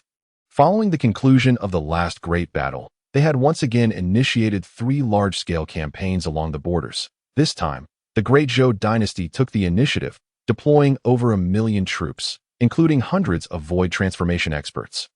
Though no primordial realm warriors had entered the fray, these 3 campaigns resulted in heavy casualties on both sides. The entire eastern border was strewn with countless corpses, blood pooling into rivers, staining the earth, and creating a harrowing scene. The smoke of war billowed as countless ferocious birds circled ominously above the battlefield. The entire area was desolate, with not a soul in sight for miles upon miles. In these 3 campaigns, neither side emerged victorious. However, bolstered by the soldiers' resolute determination to defend their homeland, The Great Zhou forces inflicted significant casualties on the eastern Zhou Dynasty's army, reclaiming numerous territories that had fallen and revitalizing the morale of the Zhou army. For the Great Zhou Dynasty, this was merely a promising beginning. In the court, upon hearing the reports from the ministers, many displayed smiles on their faces. It had been a long time since the Great Zhou had faced such a dark cloud following the unexpected breakthrough of their ancestor and the invasion of the Eastern Zhou Dynasty. Now, good news finally arrived from the front lines, prompting a celebration among the emperor and his ministers. Excellent. Convey my decree. The frontline soldiers shall be rewarded for their merits.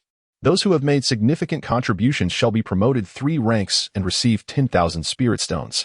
The expression of Great Zhou's King Qin shifted from its previous gloom to a gradual display of cheerfulness. The war between the 2 major dynasties had drawn the attention of surrounding powerful factions.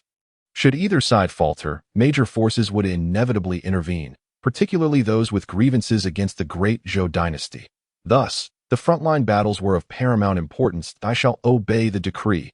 One minister stepped forward to accept the command. Just as the officials prepared to continue reporting on frontline affairs, suddenly, a panicked general from the Void Transformation realm rushed into the Grand Hall. The ministers noticed the general's unannounced entrance and appeared displeased, but refrained from voicing their thoughts. What has transpired? Qin inquired, noting the general's flustered demeanor. Your Majesty, there has been a large-scale rebellion among the northern refugees. The general stepped forward, disregarding his disheveled appearance, and reported urgently that a rebellion among refugees. Upon hearing the general's report, the ministers were somewhat taken aback, yet did not see it as a major concern. Such a rebellion among mere refugees would hardly spark significant upheaval. The second prince had previously led troops to the north, and these refugee uprisings could likely be quelled in no time. This was the consensus among the ministers, as they perceived the refugees as utterly inconsequential, unworthy of their attention. I understand. Relay orders to the northern troops to swiftly suppress the rebellion. Upon hearing the report of the northern refugees' rebellion, King Qin felt relieved, not particularly troubled, even somewhat disinterested in elaborating. Noticing the emperor's lack of concern, the general sighed inwardly and gritted his teeth, saying, Your Majesty may be unaware, but the number of rebel refugees exceeds 500,000, led by a peak void transformation expert. And multiple northern cities have already fallen, with numerous officials slain. The general's statement left the court officials stunned. Rebels numbering over 500,000? Multiple cities have fallen. Qin's countenance darkened. The front had just received good news. Yet unexpected turmoil had erupted in the north. He spoke in a deep voice. What is the second Prince Qin Yun doing? Why has he not swiftly quelled the unrest with his forces? The second prince was leading an army of 100,000 to requisition grain from the north, a formidable force capable of suppressing any insurrection. How could such a calamity occur? Instilling a sense of foreboding in the Great Zhou King and his ministers? Your Majesty, the army led by the second prince was ambushed by rebel forces 6 days ago, suffering catastrophic losses. Fewer than 10,000 remain, and the commanders bow their heads in trepidation. As this statement was uttered, a profound silence enveloped the court, shock etched on every face. At that moment, it became clear to all that the northern rebellion was no trifling matter. 6 days ago. Why was this not reported sooner? Why are we only hearing of it now? The Great Zhou King Qin's voice grew colder as he demanded answers. The external threat was already severe, with the Donghu dynasty and neighboring powers eyeing them warily. Internal strife could not be tolerated. The northern insurrection must be swiftly quelled. Moreover, upon learning that a peak master of the transformation void realm was among the rebels, it was evident that other forces were meddling, aiming to plunge the Great Zhou Dynasty into chaos. As the king's reprimand echoed, the commanders felt a chill of sweat trickle down their backs. With a sense of helplessness, one of them spoke. Your Majesty, this matter was not reported by us. It was the second prince who forbade it. The commander felt a deep frustration, caught between the wrath of both the second prince and the king. Unable to offend either, after the rebellion of the displaced people began, the second prince, confident in his command of 100,000 troops, believed it would be simple to suppress the insurgents. Little did he anticipate falling into an ambush, leading to the near-total annihilation of his forces. Had it not been for the overwhelming circumstances, he would not have allowed news of this debacle to reach the court. Where is that ungrateful wretch now? The Great Zhou King Qin's face darkened further, his eyes growing icy, laced with anger as he demanded an answer. Your Majesty, the commander reported, the second prince is currently in the north, organizing local officials to suppress the displaced. The commander conveyed the reality that the obliteration of the 100,000 troops had rendered the second prince too fearful to return to the dynasty. He could only attempt to amend his mistakes in this time of crisis. If he could quell the rebellion, his culpability would be mitigated. Moreover, there was a substantial chance that other forces were involved in this turmoil. If he could identify these factions, the ministers in the court who supported him would undoubtedly advocate for him before the king. As the commander finished his report, a profound silence fell over the court. The ministers remained speechless, and even the great Zhou king found himself momentarily muted. The atmosphere was stifling, and the commander felt a prickling unease. Despite possessing the prowess of the transformation void realm, his status was insignificant amidst the assembly of officials. Eventually, after the prolonged silence, a minister stepped forward, bowing respectfully, and spoke with deference. "Your Majesty, this is not the time to assign blame.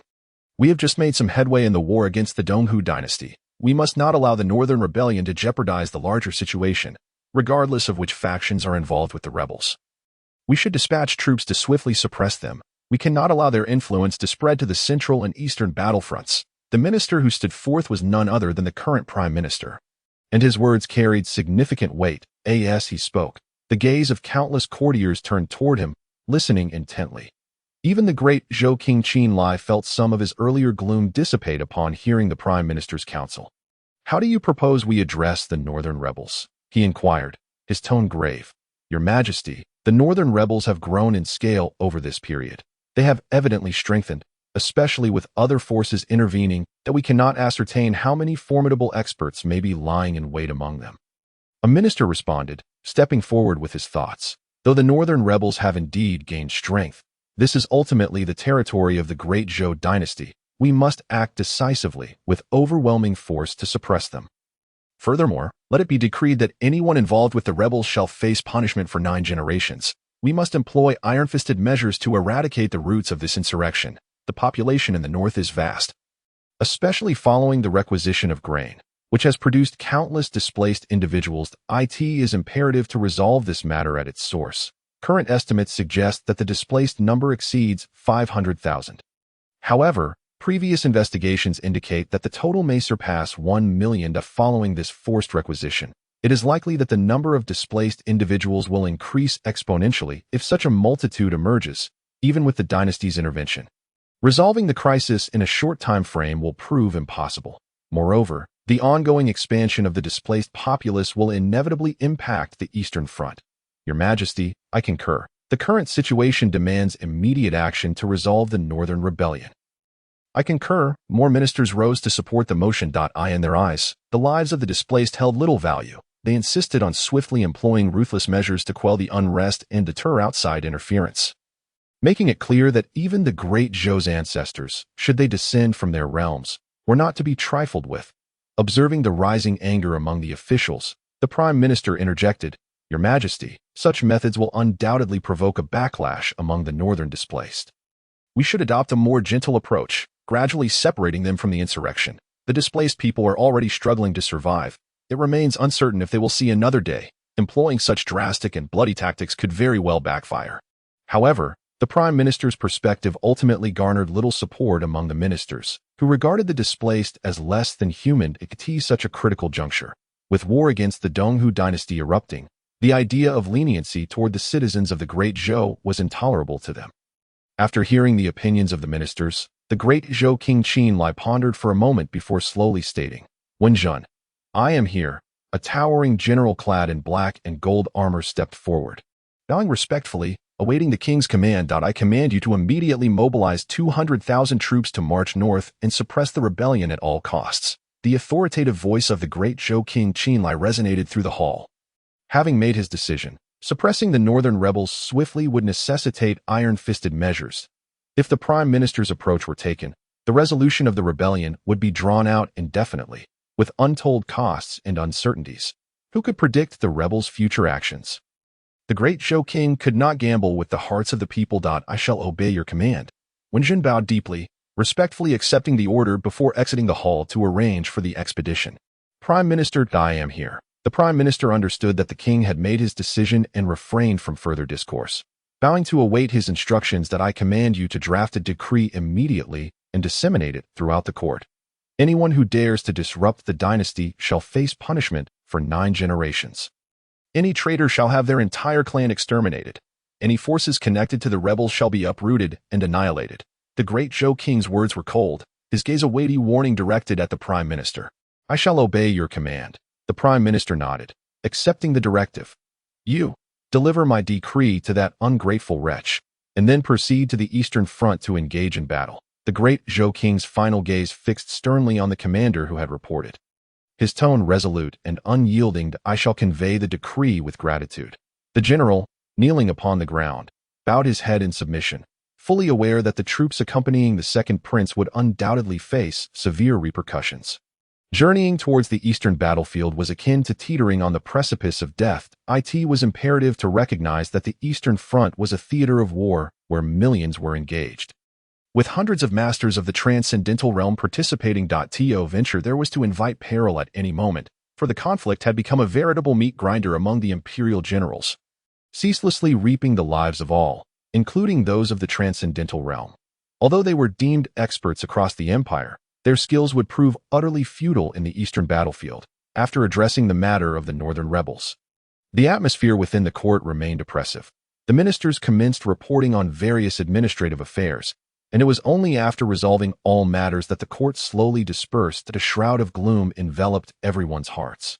The plight of the northern refugees had arisen so suddenly, without any forewarning. Shortly after the court's dissolution, the chancellor's edict surged through the dynasty like a torrential wave. It broadly detailed the issue of the northern rebels, undoubtedly stirring up a tremendous uproar throughout the empire. Countless individuals condemned the ignorance of the northern populace and their lack of foresight, hurling a barrage of insults, branding them as traitors and mongrels among various other vile epithets. Upon the issuance of the decree, it seemed as though a layer of dark clouds had settled over the northern populace, casting an oppressive and heavy atmosphere that resonated throughout the region.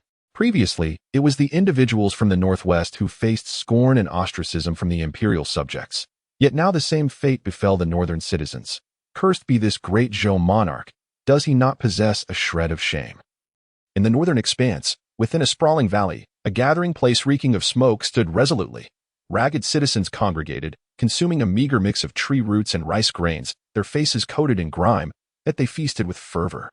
Among them were the elderly, children, and women, all refugees resulting from the harsh requisition of grain. A glance revealed tens of thousands, merely a fragment of the total displaced populace. At this moment, within a dilapidated tent, a robust man scrutinized the information in his grasp, bloodshot eyes betraying his agitation, veins standing out upon his arms, a swell of pent-up frustration burgeoning within him.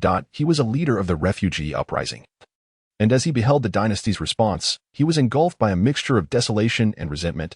Were they not merely striving to survive? Was it truly so arduous to seek sustenance in a tattered garment? They harbored no extravagant desires, yet the dynasty remained relentless in its oppression. Prior to the requisition, the dynasty had gathered grain, and those with stores had complied, leaving only the barest remnants to sustain them. Yet, this was insufficient, culminating in a brutal requisition. Countless citizens perished in the north, crying out in injustice, beaten to death by the officials collecting grain, their lifeless bodies subsequently branded with various false accusations. Subjected to scorn and derision, such occurrences proliferated throughout the north, resulting in innumerable souls displaced before the eastern Zhou dynasty could strike. They would succumb to starvation amidst this dismal autumn. As for the subsequent insurrection, it was born out of desperation. Who among them desired to exist daily amidst blades and weapons? Particularly, the northern populace had endured much already, facing threats from foreign tribes and the ravages of war. They were always at the forefront, only to receive mockery and humiliation from the imperial court, and now they bore the ignoble label of traitors. What wretched lives we lead, as though we are but chaff, muttered the burly man beside him. The young man clad in blue responded, his expression impassive. Indeed, he speaks the truth. The burly man's eyes reflected helplessness. Was there anyone among them whose life held any value? Were they not all mere fodder for the powerful? I have heard that the dynasty has dispatched troops to the north, led by the renowned General Qin Jun. This will not end well. The robust man continued, his voice tinged with a somber uncertainty. They were ultimately a band of refugees, lacking even proper arms and armor. The disparity in strength was evident. The majority were but common folk, armed with nothing to contest the imperial forces. Not long ago, when they learned that the second prince had sent forth an army of 100,000 to eradicate the refugees, unleashing a devastating massacre upon them. They united in ambush. Although that battle had inflicted grievous losses upon the second prince's forces, the toll on the refugees was equally dire, with over 200,000 casualties and countless others wounded. Many succumbing to their injuries due to the harsh conditions that precluded timely aid. Now, with the dynasty dispatching yet another army under a famed general, they found themselves cornered, with no escape in sight. The imperial edict had already been communicated, proclaiming the annihilation of 9 clans and the extermination of 3, effectively severing their last avenue of hope. They were left with no choice. Fear not, the vast northern terrain, laden with towering mountains, presents challenges for the imperial army to locate us. Moreover, our numbers are steadily increasing. It will prove difficult for the dynasty to quell us swiftly. The young man in blue spoke with a steadiness that suggested a lack of concern for the Great Zhou's military maneuvers. The northern refugees were numerous, their ranks swelling daily. While they could not match the imperial army in strength, they possessed the advantage of numbers, and let us not forget that many soldiers in the Great Zhou army hail from the north. Their families may have already suffered at the hands of the dynasty. Would these soldiers truly strike down their own kin? The young man suddenly remarked, his tone chilling. He was not mistaken. Many soldiers stationed at the borders of the Great Zhou were indeed from the north. What sentiments would they harbor upon discovering their families had been driven to desperation by the dynasty? The imperial requisition of grain was undoubtedly a grave miscalculation, and the current military response reeked of folly. In the eyes of the young man, this was merely the beginning. The Great Zhou Dynasty, having endured for a millennium, was ripe for upheaval. In the northwest, at the Qin royal residence, Qin Jun regarded the intelligence report in his hand with indifference. The requisition of grain in the north had not encroached upon the northwest. Initially, he had merely dispatched observers, later diverting his focus to the northern city and the northern barbarians' court. Now, upon receiving news from the outside world, he was taken aback to find the north in such disarray, prompting the dynasty to deploy troops for suppression. Given the Great Zhou's current actions, it was highly probable that the north would soon be awash in blood.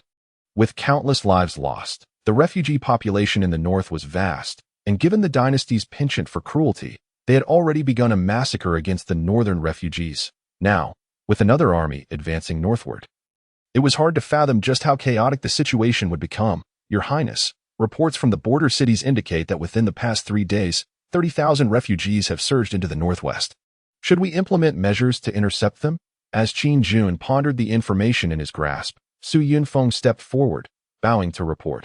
Due to the chaos in the north, the already beleaguered region had been further burdened by the grain requisition, resulting in countless refugees. With the emergence of the rebels capturing numerous cities, many common folk were adversely affected. The southern routes leading to the central regions were blocked by the dynasty, while the east was embroiled in conflict with the Eastern Zhou Dynasty. The only viable escape for the northern refugees lay to the west. As the northwest was adjacent to the north, most of the populace was converging in this direction. In just a few days, the number of refugees entering the northwest had already reached 30,000, with the figures continuing to climb rapidly. Officials across various border cities were submitting reports. Given the sheer volume of refugees entering the northwest, chaos was inevitable. What is your perspective? Upon hearing Su Yunfeng's report, Qin Jun pondered briefly before turning his gaze to Jia Su. Seeking the counsel of the cunning strategist, he believed that with the current foundation of the northwest, the military and expansion into other regions necessitated substantial resources, and the influx of refugees required a strategic response. Otherwise, it could lead to turmoil in the northwest, an outcome he wished to avoid. Noticing the prince's gaze upon him, Jia Su gradually stepped forward. He had recently returned from the northern barbarians' court, having concluded the necessary affairs there before hurrying back. Hearing the prince's inquiry, he hesitated for a moment before responding. Your Highness, in my humble opinion, it would be prudent to relocate these refugees to the northern barbarians' court, into the lands north of the northern city. The northern barbarian king's court resides in a desolate region, characterized by a sparse population. In the northwest, there is a desire to expand territories beyond the northern frontiers. The presence of a populace is a fundamental requirement. It is imperative to transport a group of individuals to cultivate the land and establish cities, thus making these refugees quite suitable for the task. Moreover, after our conquest of the northern barbarian king's court, we have acquired an abundance of grain and resources sufficient to address the needs of these displaced individuals. while also facilitating the expansion of our territories beyond the northwest. Jiasu articulated his thoughts in their entirety, viewing these refugees as vital resources for the Northwest's outward expansion within the northern barbarian king's domain. There remain many inhabitants of the northern barbarian clan who have yet to genuinely acknowledge the rule of the Northwest. These refugees, now bereft of homes and struggling for survival, present an opportunity for the Northwest. By offering them a modest supply of grain, we could earn their gratitude, which would undoubtedly motivate them to diligently cultivate their new homeland. It is also crucial to note that there remains a formidable army outside, led by a powerful being from the Wuxia realm, posing a current threat to the Northwest. Relying on local soldiers to manage the northern barbarian populace is not a safe strategy, as the age-old wisdom that those not of our kind will inevitably harbor different intentions is well understood by all. To these refugees, the territory of the northern barbarian king represents a newly cultivated homeland, one they would defend with their very lives, an advantageous situation for us. In Jiasu's mind, the interests of the Qin king supersede all else. He regards these refugees merely as pawns, dispensable in his eyes. Upon hearing Jiasu's perspective, the hall fell into a profound silence, with Su Yufeng remaining reticent. From the Qin king's viewpoint, accepting this group of refugees would not be a judicious course of action. Rather, it could invite numerous calamities upon the Northwest, hence his silence. The others, too, refrained from excessive commentary. The Qin king surveyed the assembly, pondering briefly before stating in a calm voice, agreed. Let us proceed according to one's suggestion. He recognized the validity of this reasoning. Jiasu's plan represented the most prudent approach for the Northwest. Not only could it facilitate territorial expansion, but it could also accumulate substantial moral capital. Let it be known, all refugees entering our Northwest territory shall be relocated beyond Jinbei City, where the Qin royal court will provide agricultural tools and supplies free of charge. The Qin king's gaze was profound, his voice resonant as he issued the command. The cost of agricultural tools and supplies is negligible, while the potential returns are undeniably vast. I shall obey. Su Yufeng bowed, accepting the royal decree. After addressing the matter of the refugees, the Qin king's thoughts turned once more to the insurrection in the north. The impending chaos in the northern region is now beyond alteration, having become an unavoidable fate. However, being in the Northwest, it remains uncertain whether the forthcoming turmoil will impact our territory. Once all administrative affairs were concluded, the assembly dispersed in succession, leaving the grand hall, draped in somber hues, devoid of any presence. With a contemplative expression, the Qin king commanded in the empty hall, disperse spies throughout the northern territories, to meticulously observe the turmoil and the border skirmishes. Understood. A cold voice responded in the vast emptiness of the hall. The Qin king surmised that the emergence of the northern refugees as insurgents is largely a consequence of the Zhou Dynasty's own misdeeds, stemming from the forced requisition of grain and the ensuing series of dangers, along with the interference of other powers. Otherwise, the forces of the northern refugees would not have been able to incite such significant disorder. The losses suffered by the Second Princess Army, numbering in the tens of thousands, and the fall of numerous major cities in the north are clear indicators. It is evident that such chaos could not be orchestrated solely by those refugees. Substantial external influence must be involved. Moreover, this northern upheaval is likely to provoke a cascade of reactions. The Qin king harbored a premonition that a true cataclysm was imminent as other factions chose their allegiances. Even if the Zhou Dynasty were to emerge victorious, it would undoubtedly come at a grievous cost. With the edict of the Zhou Dynasty disseminated throughout the realm, countless citizens shifted their focus from the Eastern Hu Dynasty's conflict to the northern insurgency. After all, in the eyes of these citizens, the soldiers on the front lines toil daily, shedding blood to safeguard the borders of the dynasty and protect the populace of Zhou, while the northern refugees dare to instigate chaos over mere sustenance.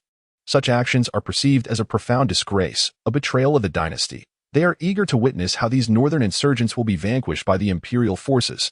On the 4th of November in the year 1789 of the Zhou calendar, a formidable army of 200,000, led by the celebrated General Qin Jun, entered the northern territories. Upon crossing into the northern domain, General Qin initiated a relentless campaign to annihilate the northern insurgents. This expedition to quell the refugee insurgents was bound to be conducted with iron-fisted brutality. Such measures would not only intimidate various factions but also serve as a stark testament to the consequences of sowing discord at a time of crisis for the dynasty. The price paid would be in blood and lives. After entering the northern territories, the Grand Army advanced with overwhelming force, inflicting merciless blows upon the insurgents. within a mere 3 days, the forces led by Qin Jun, in conjunction with the northern provincial army, eradicated 300,000 of the refugee insurgents. The entire northern region plunged into profound turmoil, with corpses strewn across the land and the populace suffering greatly. Enveloped in a shroud of despair, countless citizens remained confined within their homes, too fearful to venture outside, lest they be mistaken for insurgents and executed by the provincial forces. During this period, innumerable innocent refugees were unjustly branded as insurgents and ruthlessly slaughtered by the northern provincial army. The atmosphere in the north was rife with trepidation, as countless citizens existed in a state of perpetual fear. Innocent lives often become the tragic victims of cruel fate. Those defenseless refugees fell prey to the brutality of suppression. In the north, amidst a secluded mountain range, a towering figure seethed with rage as he observed the unfolding events. Cursed be these fools! Unable to locate us, they turned their blades upon innocent civilians. What savagery! The burly man shattered the table before him in his wrath, his voice a thunderous roar. In recent days, the army led by Qin Jun publicly claimed to be hunting down 30,000 insurgents. Yet how many innocent lives have bled as a result? To the burly man's knowledge, of those 30,000 insurgents, at least 20,000 were ordinary refugees. They had taken no part in the conflict yet faced horrific slaughter. Who would believe such a heinous act if it were to spread? The burly man was heartbroken and consumed by fury. Initially, his discontent was aimed solely at the dynasty's forced requisitions, driven by a desire to help the refugees survive. However, with the dynasty's recent actions, the seeds of hatred began to take root within him. It need not be this way. I am certain that the calamity of the Zhou Dynasty will soon descend. Beside the burly man, a figure clad in blue remained unperturbed, perusing a book, seemingly indifferent to the chaos unfolding outside. Calamity, you say? The burly man pondered the implications of the term used by the figure in blue. After all, the current scale of the uprising depended significantly on these individuals, who provided sustenance to the refugees, enabling countless displaced persons to escape the quagmire. This alone was sufficient to earn the admiration of many. While the burly man harbored suspicions that they were being used, it was evident that they were genuinely aiding the northern refugees, whereas the Zhou Dynasty consistently pushed them toward opposition, treating them as less than human. The dynasty has resolved to eradicate us.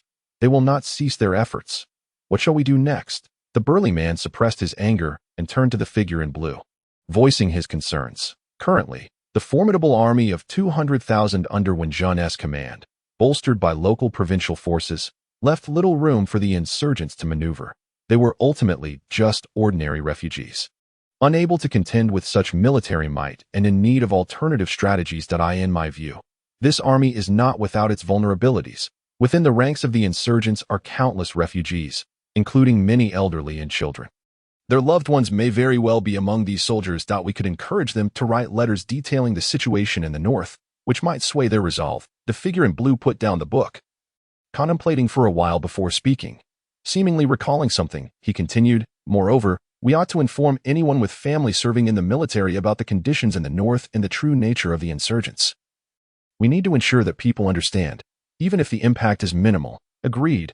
I will go arrange this immediately. The burly man, upon hearing the words of the figure in blue, did not delve further into contemplation. It is merely a matter of a letter. As long as there is an address, he can still dispatch someone to deliver it. Currently, the rebel forces have been driven into a corner, leaving them with no other options. Watching the burly man depart from the tent, the man in the blue robe smirked coldly and could not help but ponder. The Great Zhou Dynasty has truly sealed its own fate. In his eyes, the present predicament of the Great Zhou Dynasty is entirely of its own making.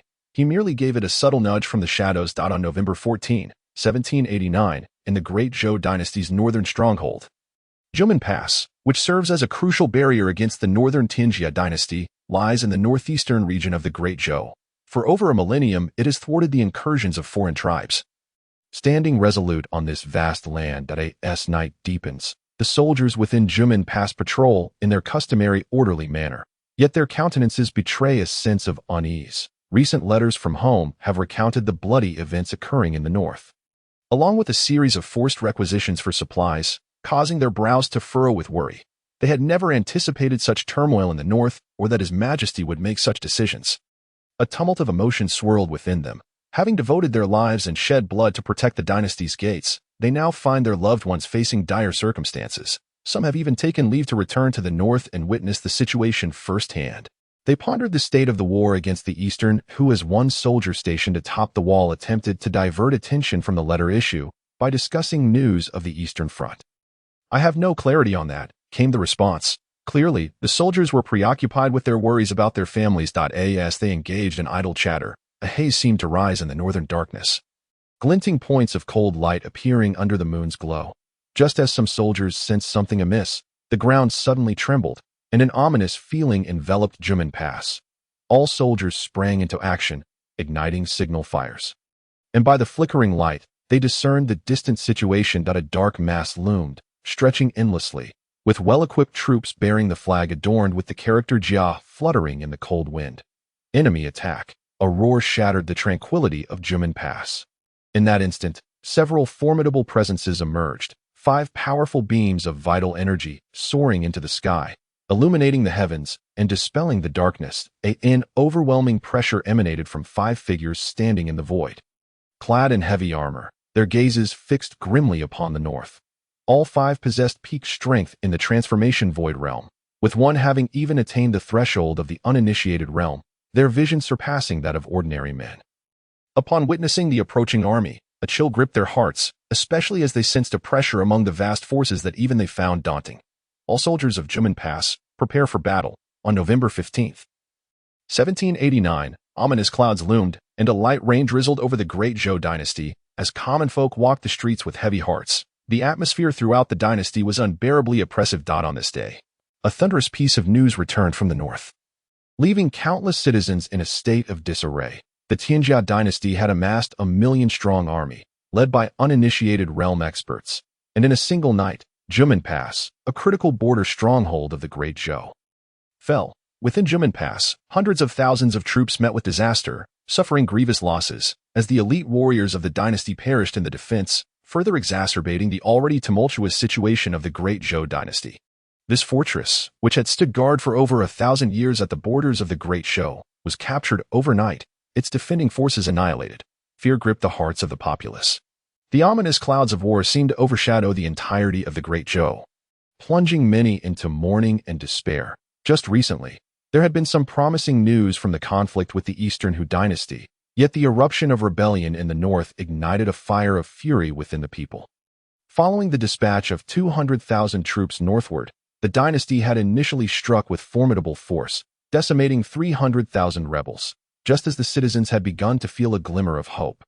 The news of Jumin Pass's fall dashed their spirits, leaving them with an indescribable sense of frustration. The atmosphere within the Great Zhou court mirrored this dismay. In a single night, 40,000 elite soldiers had been obliterated.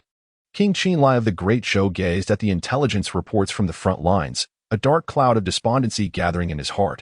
His eyes, cold and indifferent, scanned the information with a fierce intensity. Outside Jumin Pass lay a formidable force of 400,000 troops, including 18 experts of the transformation void realm, and even a half-step uninitiated realm warrior, even when faced with true uninitiated realm experts. There should have been some capacity for resistance. Even if they could not prevail, the magical artifacts they bore would have sufficed for an escape. Yet, in the course of a single night, all 18 transformation void experts were slain. And even the half-step uninitiated realm warrior fell within Jumin Pass, a loss that was almost too much for the dynasty to bear. Let it be known that the 40,000 troops stationed at the borders comprised the elite of the dynasty, forged from the crucible of war, and none had anticipated their sudden demise. For the dynasty, the loss of Jumin Pass was undoubtedly a grievous wound. Has no one informed me of what transpired? The Qin Jun dynasty has gathered 1,000,000 troops. Why has not a whisper reached us?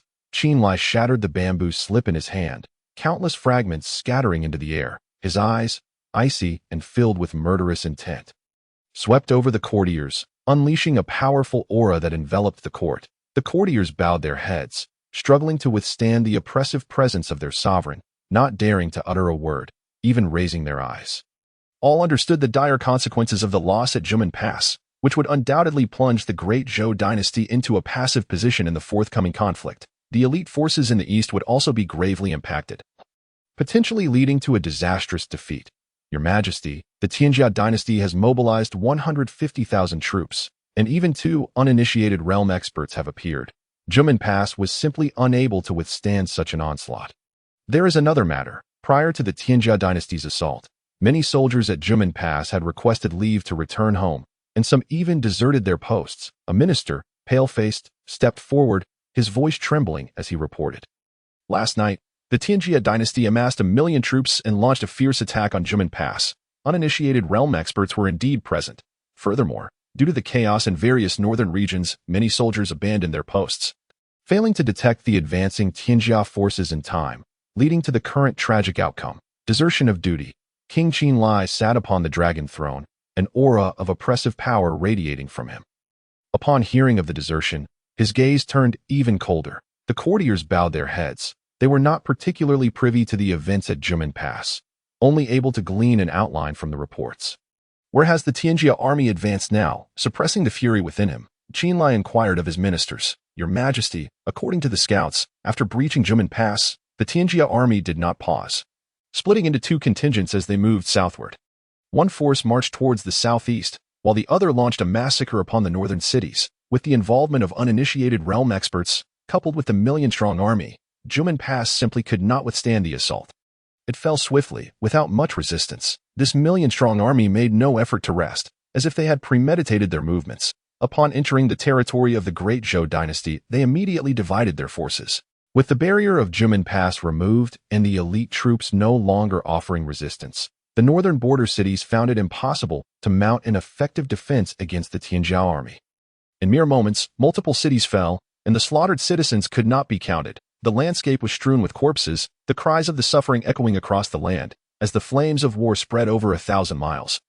Smoke billowing, rivers running red with blood. How many troops remain in the north? Qin inquired, his voice subdued. With the annihilation of the 40,000 soldiers at Jumen Pass, and due to the constraints of the eastern Hu battlefield, reinforcements from the east were impossible. The Great Zhou Dynasty could not afford to ignore the advancing Tianjia army. Otherwise, the central region of the dynasty would face grave threats, especially if the Tianjia forces penetrated deeply and joined forces with the eastern Hu dynasty. The elite troops of the east would find themselves in dire straits, and the dynasty would truly risk collapse. Your Majesty, the current mobilizable forces in the north, including the local militia, total approximately 400,000. A knowledgeable individual regarding the military deployments in the northern region stepped forward and respectfully reported. Among the 400,000 troops, half, amounting to 200,000, are commanded by one Zhan, while the remaining 200,000 comprise the provincial forces from various locales. The strength of these provincial forces pales in comparison to that of the regular army, let alone the formidable forces of the Tianjia dynasty. Therefore, the total of 400,000 troops is utterly inadequate to sustain the northern front. Qin understood all too well that it was imperative to curtail the expansion of the Tianjia army within a short span of time. After a moment of hesitation, he summoned his resolve and decreed, "Convey my will. Mobilize 300,000 troops from the western regions immediately to advance northward and repel the invasion of the Tianjia dynasty. Inform Qin Jun that the matter of the northern rebels is to be temporarily shelved, and he must lead the army eastward at all costs to obstruct the meeting of the Tianjia forces with the eastern Hu army. Should any unforeseen circumstances arise, let him present himself before me." With the issuance of these 2 edicts by King Qin of the Great Zhou, the military forces in the central region had already been drawn down significantly, and the eastern front could not be easily mobilized due to the constraints imposed by the eastern Hu dynasty. Thus, the only option was to dispatch troops from the west and south. The military stationed in the southwestern regions had remained largely unscathed by warfare over the years, and with no threatening forces at the borders, the available military strength in those areas was quite limited. The southern troops, being adjacent to the Great Zhou Dynasty, were bonded by marital alliances, effectively forming a coalition. Qin planned to relocate the southern forces to the central territories for precautionary measures. The Western army would advance northward to thwart the incursion of the Tianjia dynasty. As commanded, a minister stepped forward, respectfully accepting the decree. "Your Majesty, does the Tianjia dynasty possess any powerful beings of the primordial realm among their ranks?" Following Qin's command, a minister suddenly interjected. Intelligence suggested that there were certainly no fewer than 2 such formidable entities accompanying the invading forces of the Tianjia dynasty. The Great Zhou Dynasty must prepare a response. Otherwise, relying solely on Wen Jin's 200,000 troops would likely result in a catastrophic defeat akin to the tragedy at the Juman Pass. In the face of warfare of such magnitude, the emergence of a top-tier powerhouse could significantly alter the tide of battle. The Great Zhou Dynasty was already ensnared in a position of great disadvantage. If they failed to deploy their own primordial realm experts, they risked descending into utter calamity. King Qin was acutely aware of these pros and cons, and he spoke slowly. Relay the order to Wu Ming and Wu Zhan, there to accompany the troops in confronting the formidable beings of the Qin Jun Dynasty. Wu Ming and Wu Zhan were two of the Great Zhou's primordial realm experts, seldom involved in the affairs of the dynasty, and in a sense, they were more akin to the dynasty's guardians, perpetually engrossed in their cultivation. Out on the eastern battlefield, 3 primordial realm experts had already been deployed in the conflict against the Eastern Hu Dynasty, where both dynasties exercised restraint, avoiding the unleashing of their primordial beings in battle.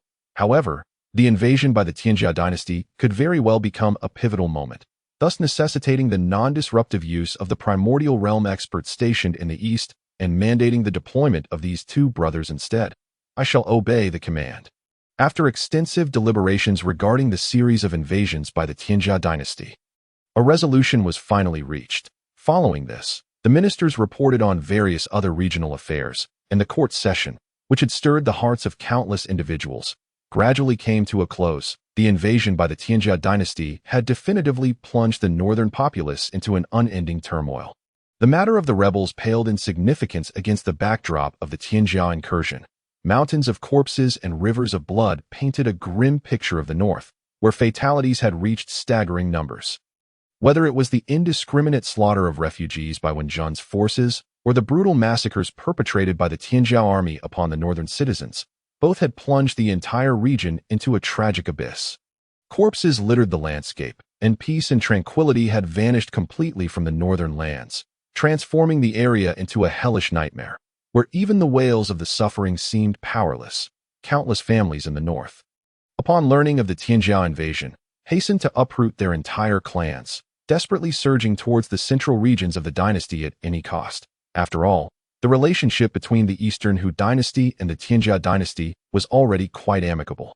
This invasion was undoubtedly a conspiracy between the 2 powerful dynasties, and the Great Zhou would inevitably be drawn into a protracted conflict. The north and east were poised to become the primary battlegrounds, and any discerning individual was making their way towards the central dynasty, which was destined to become the safest haven in the times to come. The era of chaos had already been cemented. With little hope of immediate change in sight, on November 17, 1789, in the Great Zhou Dynasty, 2 primordial realm experts embarked on a forceful campaign, leading 300,000 troops from the west northward to counterattack the forces of the Qin Jun Dynasty. This news sparked a significant reaction amidst the prevailing disadvantages faced by the Great Zhou Dynasty. The recent period had left the dynasty in a state of overwhelming passivity, with the rise of northern rebels and the invasion by the Qin Jun Dynasty casting a shadow over the hearts of countless citizens.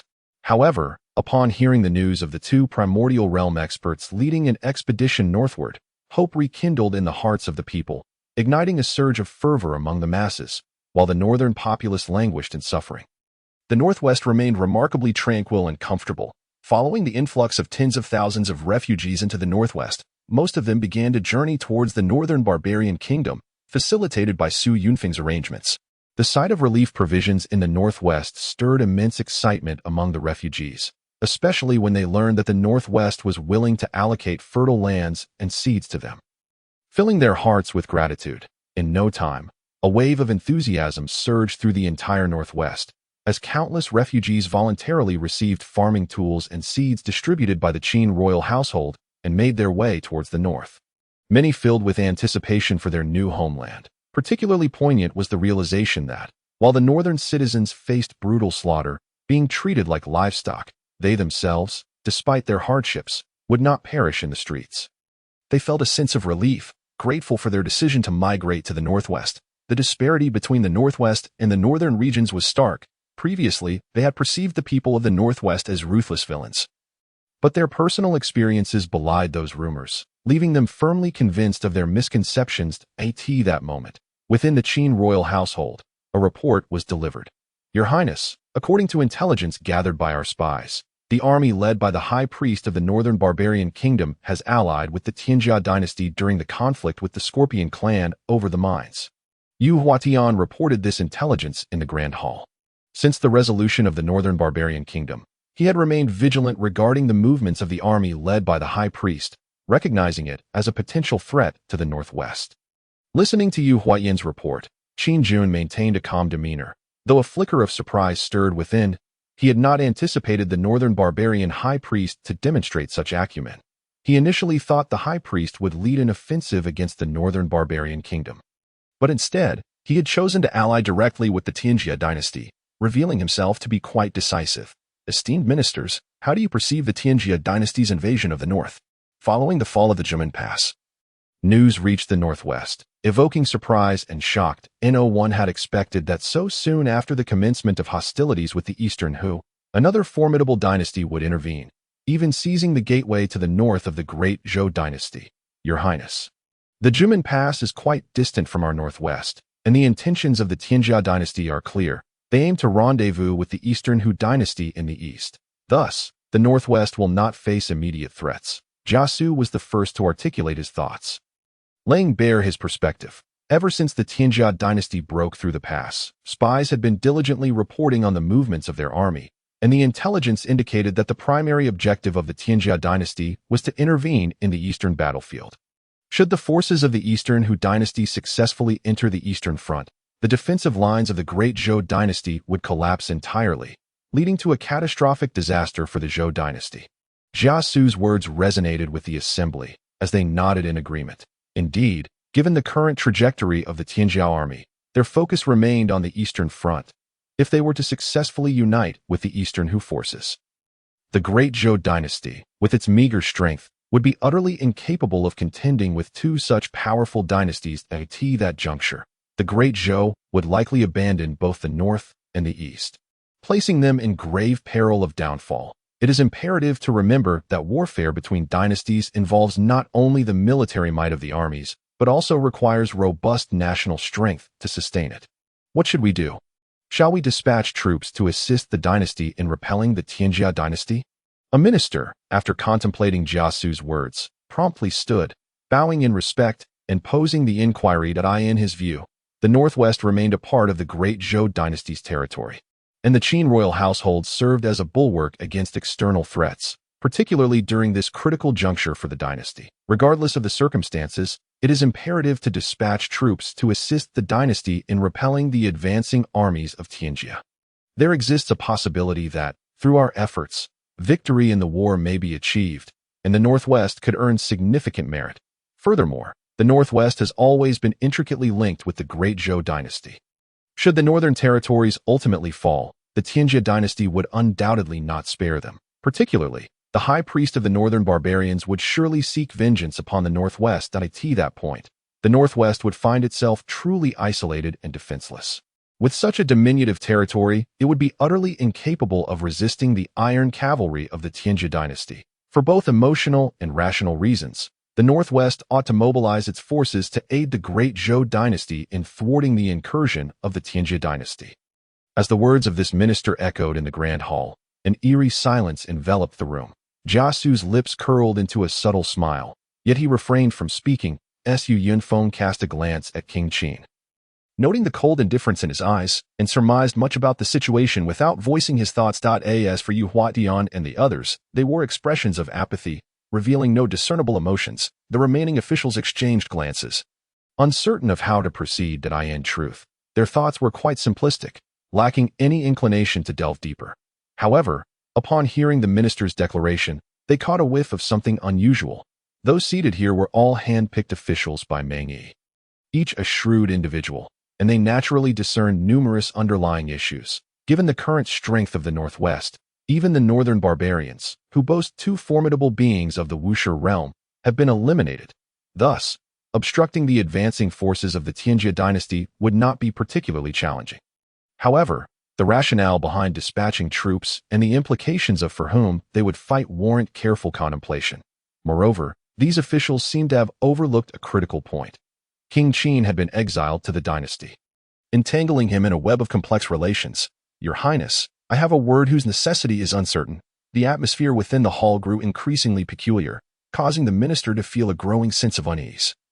He had merely voiced his thoughts, never anticipating such an atmosphere. Just as he stood there, restless, Jiasu's lips curled slightly as he broke the tension with a calm voice. "Speak." King Qin nodded, choosing to ignore the minister's remarks. He had no intention of making things explicit. Whether the others chose to follow him would be entirely up to their own volition. "Your Highness, the Zhou dynasty currently commands 1,000,000 troops in the east. Yet the forces in the central region have been nearly exhausted. They can only mobilize their armies from the west to the north. From what I gather, the Zhou dynasty has long faced no threats or incursions from external foes in the west. There has been no turmoil of war, and they have merely stationed 500,000 troops now. As the Zhou dynasty reallocates 300,000 soldiers northward, the western territories lie vulnerable, presenting an opportunity for us in the northwest." Jiasu's assertions caused a stir among the officials present, their eyes flashing with alarm. Many among them had harbored similar suspicions, but upon witnessing Jiasu lay bare the situation, they grasped that King Qin's ambitions extended far beyond the mere defense of the northwest. Simultaneously, they lamented the plight of the Great Zhou Dynasty, as the incursions of two rival dynasties had already strained its military might. If the northwest were to intervene, it would undoubtedly deal a grievous blow to the Zhou dynasty's morale. This was no trivial matter. The officials present were all too aware of the northwest's current strength, boasting hundreds of thousands of troops, including formidable warriors capable of slaying beings of the Wuxia realm. Additionally, following the conquest of the northern barbarians, their stockpiled resources had reached alarming levels, alleviating any immediate concerns regarding supplies. The flourishing northwest now awaited the right opportunity. At this moment, the Great Zhou Dynasty was engulfed in turmoil. Besieged by the Qin Dynasty to the north and the Donghu Dynasty to the east, while countless other forces lurked in the shadows, having concealed its strength for so long, the northwest was poised to make its move. Furthermore, the window of opportunity was fleeting. In Jiasu's eyes, striking against the Great Zhou Dynasty was undoubtedly the most advantageous choice given the circumstances, as the western forces numbered a mere 200,000. And the Great Zhou Dynasty could hardly afford to divide its attention in the face of two formidable adversaries. The western region, long untouched by conflict, boasted a favorable climate and abundant resources, particularly in the western domains of Ba and Shu. If these were to be seized, it would undoubtedly enhance the overall strength of the northwest significantly. After Jiasu's words, the hall once again fell into silence. The officials burdened with heavy hearts, their thoughts in disarray at that moment. One official rose to voice his dissent. "Your Highness, we bear the titles of officials of the Great Zhou Dynasty, and the northwest belongs to the Great Zhou. Should we venture to the western borders to engage in battle, we will surely face the scorn of the populace, tarnishing your Highness's reputation." The official refrained from continuing, yet the implication was clear to all present. In the war between the Great Zhou Dynasty and its two rival dynasties, should the northwest seize the opportunity to strike against the dynasty, it would undoubtedly incite a wave of condemnation, potentially provoking unforeseen reactions. Such an act would be tantamount to treachery against the dynasty, indistinguishable from the actions of the Donghu and Qin dynasties, and perhaps even more damning in its consequences. "Your Highness, this course of action requires utmost caution. Your Highness, we must not dispatch troops. Your Highness, we ought to mobilize forces to the north to repel the invasion of the Qin dynasty. This will surely win us the hearts of countless citizens." With one official leading the charge, others, torn by inner conflict, rose to voice their objections that in their hearts. They were unwilling to become adversaries of the Great Zhou Dynasty, branded as traitorous ministers by the public. A general's triumph often comes at the cost of countless lives. What does it matter to bear the weight of infamy, when history is always written by the victors? At that moment, Jiasu revealed his cold and ruthless demeanor, gazing at the standing officials with an icy demeanor and a frightening glare. "Moreover, you do not draw your sustenance from the Zhou dynasty's bounty. Everything you possess is bestowed by His Highness." Jiasu's words, sharp and incisive, lacked the usual warmth and subtlety. Tension crackled in the grand hall, and Su Yanfeng remained silent at the side, while others chose to ignore the unfolding drama. Just as the discussions within King Qin's court reached an impasse. In the northern reaches of the dynasty, a formidable army advanced swiftly across the land. Stretching for dozens of miles, clad in dark armor, they glinted ominously under the blazing sun. The flag bearing the character Wu fluttered in the wind. They had been dispatched to the north to counter the invasion of the Qin Dynasty, currently passing through the northwest. Treading upon the corpses of refugees, they marched along the blood-soaked thoroughfare, their expressions devoid of compassion. Treating the suffering populace with disdain, Wu Wei, donned in striking red battle armor, strode at the forefront of the army. Upon receiving a report from his soldiers, he displayed nothing but contempt and issued his orders without hesitation. He was the son of Wu Zhan, a powerful figure of the Wuxia realm within the Great Zhou Dynasty, and possessed peak strength within the Huaxi realm. This army from the Jinshi Protectorate was under his command. As they journeyed, they encountered countless refugees clogging the thoroughfare, but Wu Wei had no time to clear a path. He simply dispatched 1,000 elite cavalry to carve a bloody route through the throng. To them, these refugees were merely detritus, utterly worthless. Especially following the outbreak of rebellion in the north, they meted out swift punishment to any who stood in their way. Wu Wei had grown accustomed to such brutality and cared little for the lives of these individuals. General, I have gathered intelligence. The Northwest is the fiefdom of the 9th Prince, King Qin. They are indeed opening their granaries to provide aid to the refugees. The rumors are true, which has drawn countless refugees to their borders. A subordinate reported respectfully, returning to Wu Wei's side. Upon entering the north, Wu Wei had noted an alarming influx of refugees heading toward the northwest. The northwest was well known as a poor region within the dynasty. And along their march, they had caught wind of rumors regarding the opening of granaries and the provision of aid. After learning this, Wu Wei had sent people to investigate further. After all, provisions were always a coveted resource for the forces of the Jinshi Protectorate.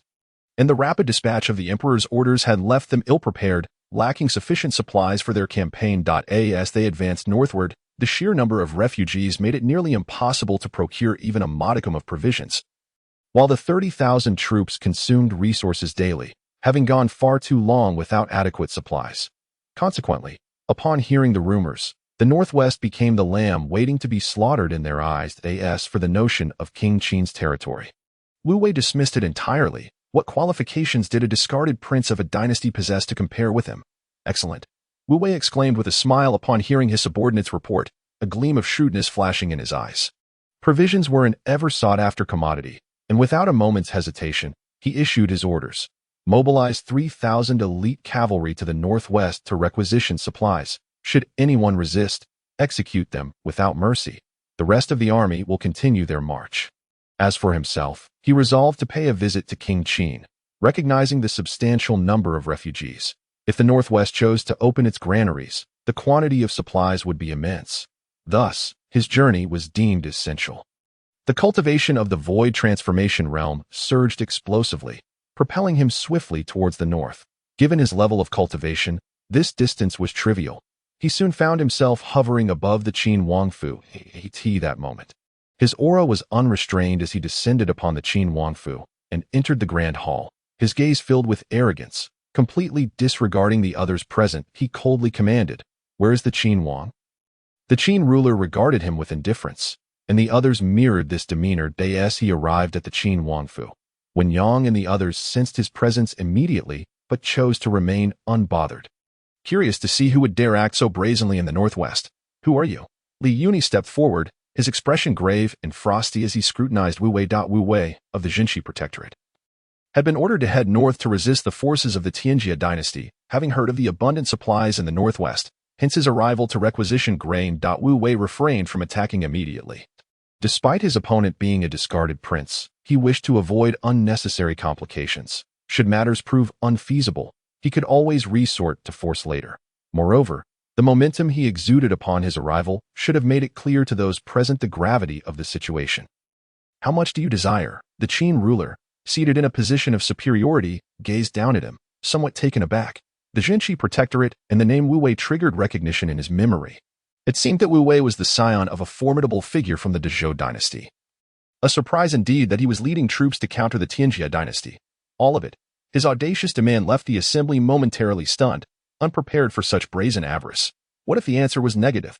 The Qin ruler regarded him with a look that suggested he was already a dead man, believing he could act with impunity in the Northwest due to his peak cultivation of the void transformation realm.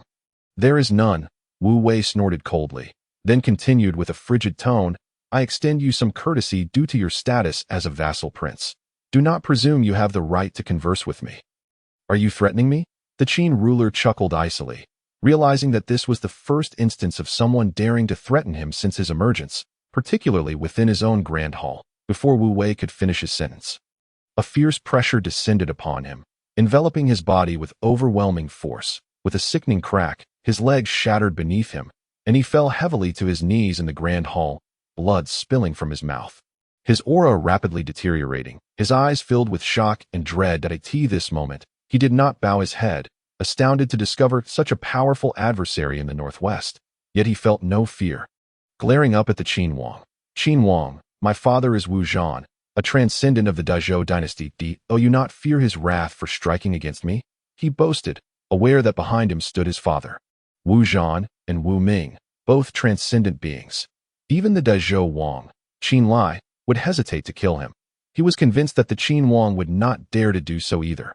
Otherwise, the arrival of two transcendent beings would surely bring devastation to the northwest.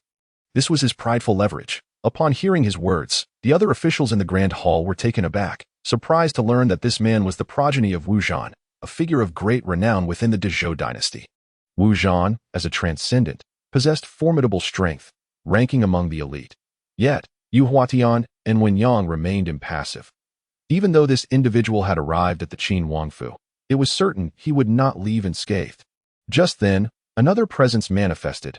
As a Western general hurried in, disregarding the kneeling Wu Wei, he urgently reported, "Your Highness, at the border between the Northwest and the Northern Territories, our forces have been attacked by the Jinshi Protectorate troops, who have seized supplies and slaughtered the refugees, resulting in the deaths of thousands of our soldiers." The general's words left everyone momentarily speechless. The troops of the Jinshi Protectorate had indeed taken action. And all eyes turned to Wu Wei. The 30,000 troops of the Jinshi Protectorate are right before us. If my lord has, Wu Wei's words were abruptly cut short as he felt a sweetness in his throat. His head severed and his lifeless body collapsing to the ground, blood gushing forth in the grand hall. His severed head rolled across the floor, his eyes fixated on the Qin Wang above, only to meet a gaze so frigid it sent chills down his spine. He had no chance to utter another word that a peak master of the void transformation realm had been brutally slain in the Qin Wang's grand hall. Particularly given the significance of his identity, should this news spread, it would undoubtedly shake the foundations of the Zhou Dynasty. The progeny of Wu Zhan had been executed here, as they gazed upon the headless corpse. The expressions of the officials shifted dramatically, their fear palpable. The progeny of Wu Zhan, a transcendent, had been mercilessly slain. That if word got out, it would surely send shockwaves throughout the realm, especially in such tumultuous times.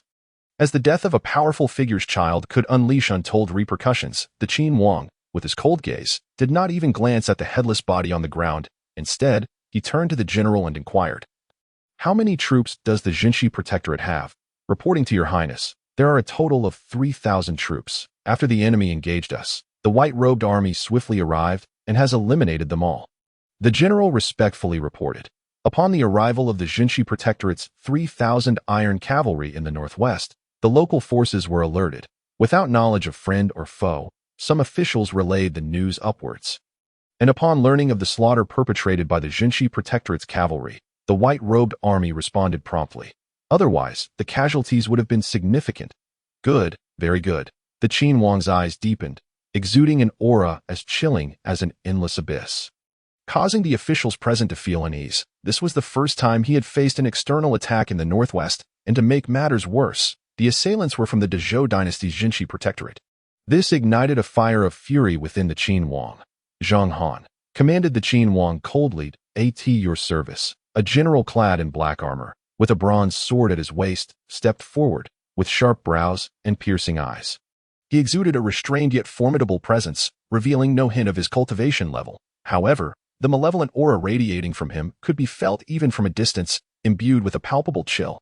This man was none other than the renowned general of the Qin.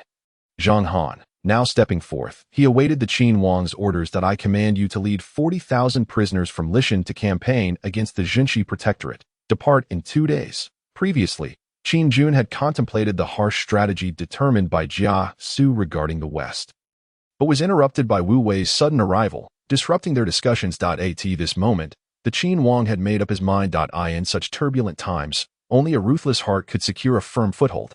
Given the actions of the Jinshi Protectorate, he saw no reason to hold back any longer. Moreover, The slaying of Wu Wei in the Grand Hall would not conclude without consequence. The true turmoil had yet to manifest. As a transcendent of the Zhou Dynasty, Wu Zhan's reputation for indulgently pampering his offspring had long been whispered about. If this incident were to become public, it would not end well for anyone involved. The Northwest needed to be vigilant. The North was Meng Tian. Following the fall of the Northern Barbarians' royal court, a transcendent was required to temporarily guard the northern territories, preventing other foreign powers from prying or launching attacks. Especially given the situation with the high priest of the northern barbarians, a transcendent known for his elusive nature, precautions were necessary. After much contemplation, Qin Jun ultimately chose Meng Tian for the task and ordered the return of Wen Yang. "I will obey." Zhang Han bowed and accepted the command. Since his emergence, he had longed for battle. Upon hearing the Qin Wang's orders, his spirits surged with anticipation, ready to unleash his prowess. The Yu Huatian. Present, the effeminate Yu Huatian stepped forward. His expression tranquil. "I grant you a day to gather detailed intelligence on the Jinshi Protectorate, including troop deployments," Qin Jun ordered coldly. Despite the considerable depletion of the Zhou Dynasty's western forces, he did not underestimate the situation. Underestimating the enemy was a grave blunder, and thus it was crucial to ascertain the western circumstances. With the intricate network Yu Huatian had established, this task should not prove overly challenging. "Understood," Yu Huatian replied flatly, bowing as he accepted the order. At this moment, there were no dissenting voices among the assembly regarding the Qin Wang's decision to deploy against the Jinshi Protectorate. Those who had previously opposed now found themselves at a loss. With Wu Zhan's progeny slain here, the enmity between both parties had escalated to a point of no return. Why not seize the initiative while the enemy was still reeling and strike first against the Jinshi Protectorate?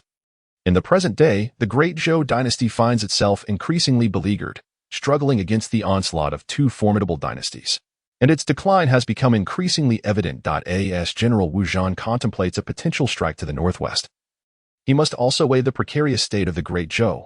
"Your Highness, what shall be done with the 300,000 troops stationed at the Western Protectorate?" Su Yufeng suddenly rose to inquire.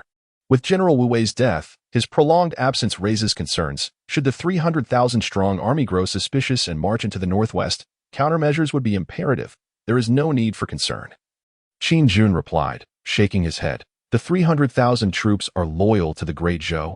They have been ordered to march north in defense against the incursions of the Qin Dynasty. Even in Wu Wei's absence, they would not dare defy the will of the dynasty. Therefore, Qin Jun harbored no worries regarding their loyalty, especially with the numerous forces in the northwest poised for action.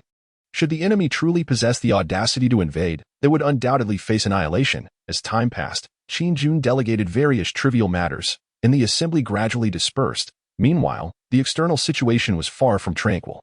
On November 24, 1789, the Great Zhou Dynasty displayed unmistakable fatigue in the face of the dual assaults. Following the fall of the Jumen Pass, the Qin Dynasty invaded the Great Zhou, ruthlessly slaughtering countless civilians. The once vibrant scenes of life were now a distant memory. Across the land, desolation reigned, and where the Qin forces tread, rivers of blood flowed, and mountains of corpses lay, remnants of their merciless rampage. No inhabitants escaped the blade of the Qin Dynasty. They showed no mercy to the citizens of the Great Zhou.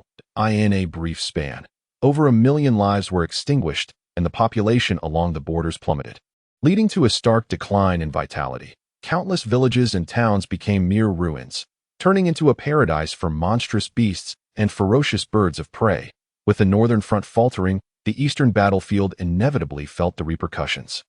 The Eastern Hu dynasty seized the moment, sensing the Great Zhou's vulnerability, and swiftly mobilized their million-strong army westward, igniting yet another extraordinary conflict with the Great Zhou. Smoke billowed from the battlefield, and a thick, ominous aura pervaded the air. 1 million soldiers clashed, saturating the earth in crimson, as the scent of blood hung heavily, drowning out all other sounds. This time, the Eastern Hu's offensive did not resemble previous skirmishes that ended in brief lulls. This battle raged for days, the ground littered with corpses and blood flowing like rivers. Both sides, consumed by rage, unleashed a cataclysmic struggle, leaving devastation in their wake. Ultimately, in this protracted and monumental confrontation, the Great Zhou Dynasty found itself at a disadvantage. With numerous territories in the eastern borders succumbing to the enemy, countless cities, ravaged by the flames of war, were reduced to ruins. This was the most brutal engagement in the history of the Great Zhou Dynasty. Post-battle statistics revealed that over 800,000 lives were lost, with the wounded numbering in the countless thousands, beyond reckoning. Among the fallen were more than 100 experts in the void transformation realm. The eastern expanse of the dynasty was shrouded in a pall of despair, the air thick with the scent of blood, as ominous winds howled through the land, and even the skies occasionally wept crimson rain. In the wake of low morale, the Great Zhou suffered consecutive defeats, and many regions fell one after another, as the defenses they had erected crumbled under the relentless assaults of the eastern Hu forces. A fog of death lingered over the Great Zhou, and the string of defeats ignited the royal family's fury. Yet, besieged by two dynasties, they found themselves incapable of concentrating their might in a single place. Forced into a defensive posture. In the end, during a council of the dynasty, it was decreed that the eastern front could not be relinquished. The Great Zhou Dynasty resolved to deploy its void transformation experts to establish a battleground within that realm, hoping to discern a glimmer of hope and a turning point. On that day, 5 void transformation experts from the Great Zhou descended upon the eastern battlefield, unleashing a merciless slaughter upon the eastern Hu dynasty. The eastern Hu's response was swift. Upon sensing the mobilization of the Great Zhou's void transformation experts, formidable auras surged skyward, instantaneously arriving at the eastern battlefield to confront their foes. The war among the void transformation experts ignited silently, and the situation on the battlefield escalated dramatically. Such experts were the very backbone of their respective factions, rarely deployed lightly.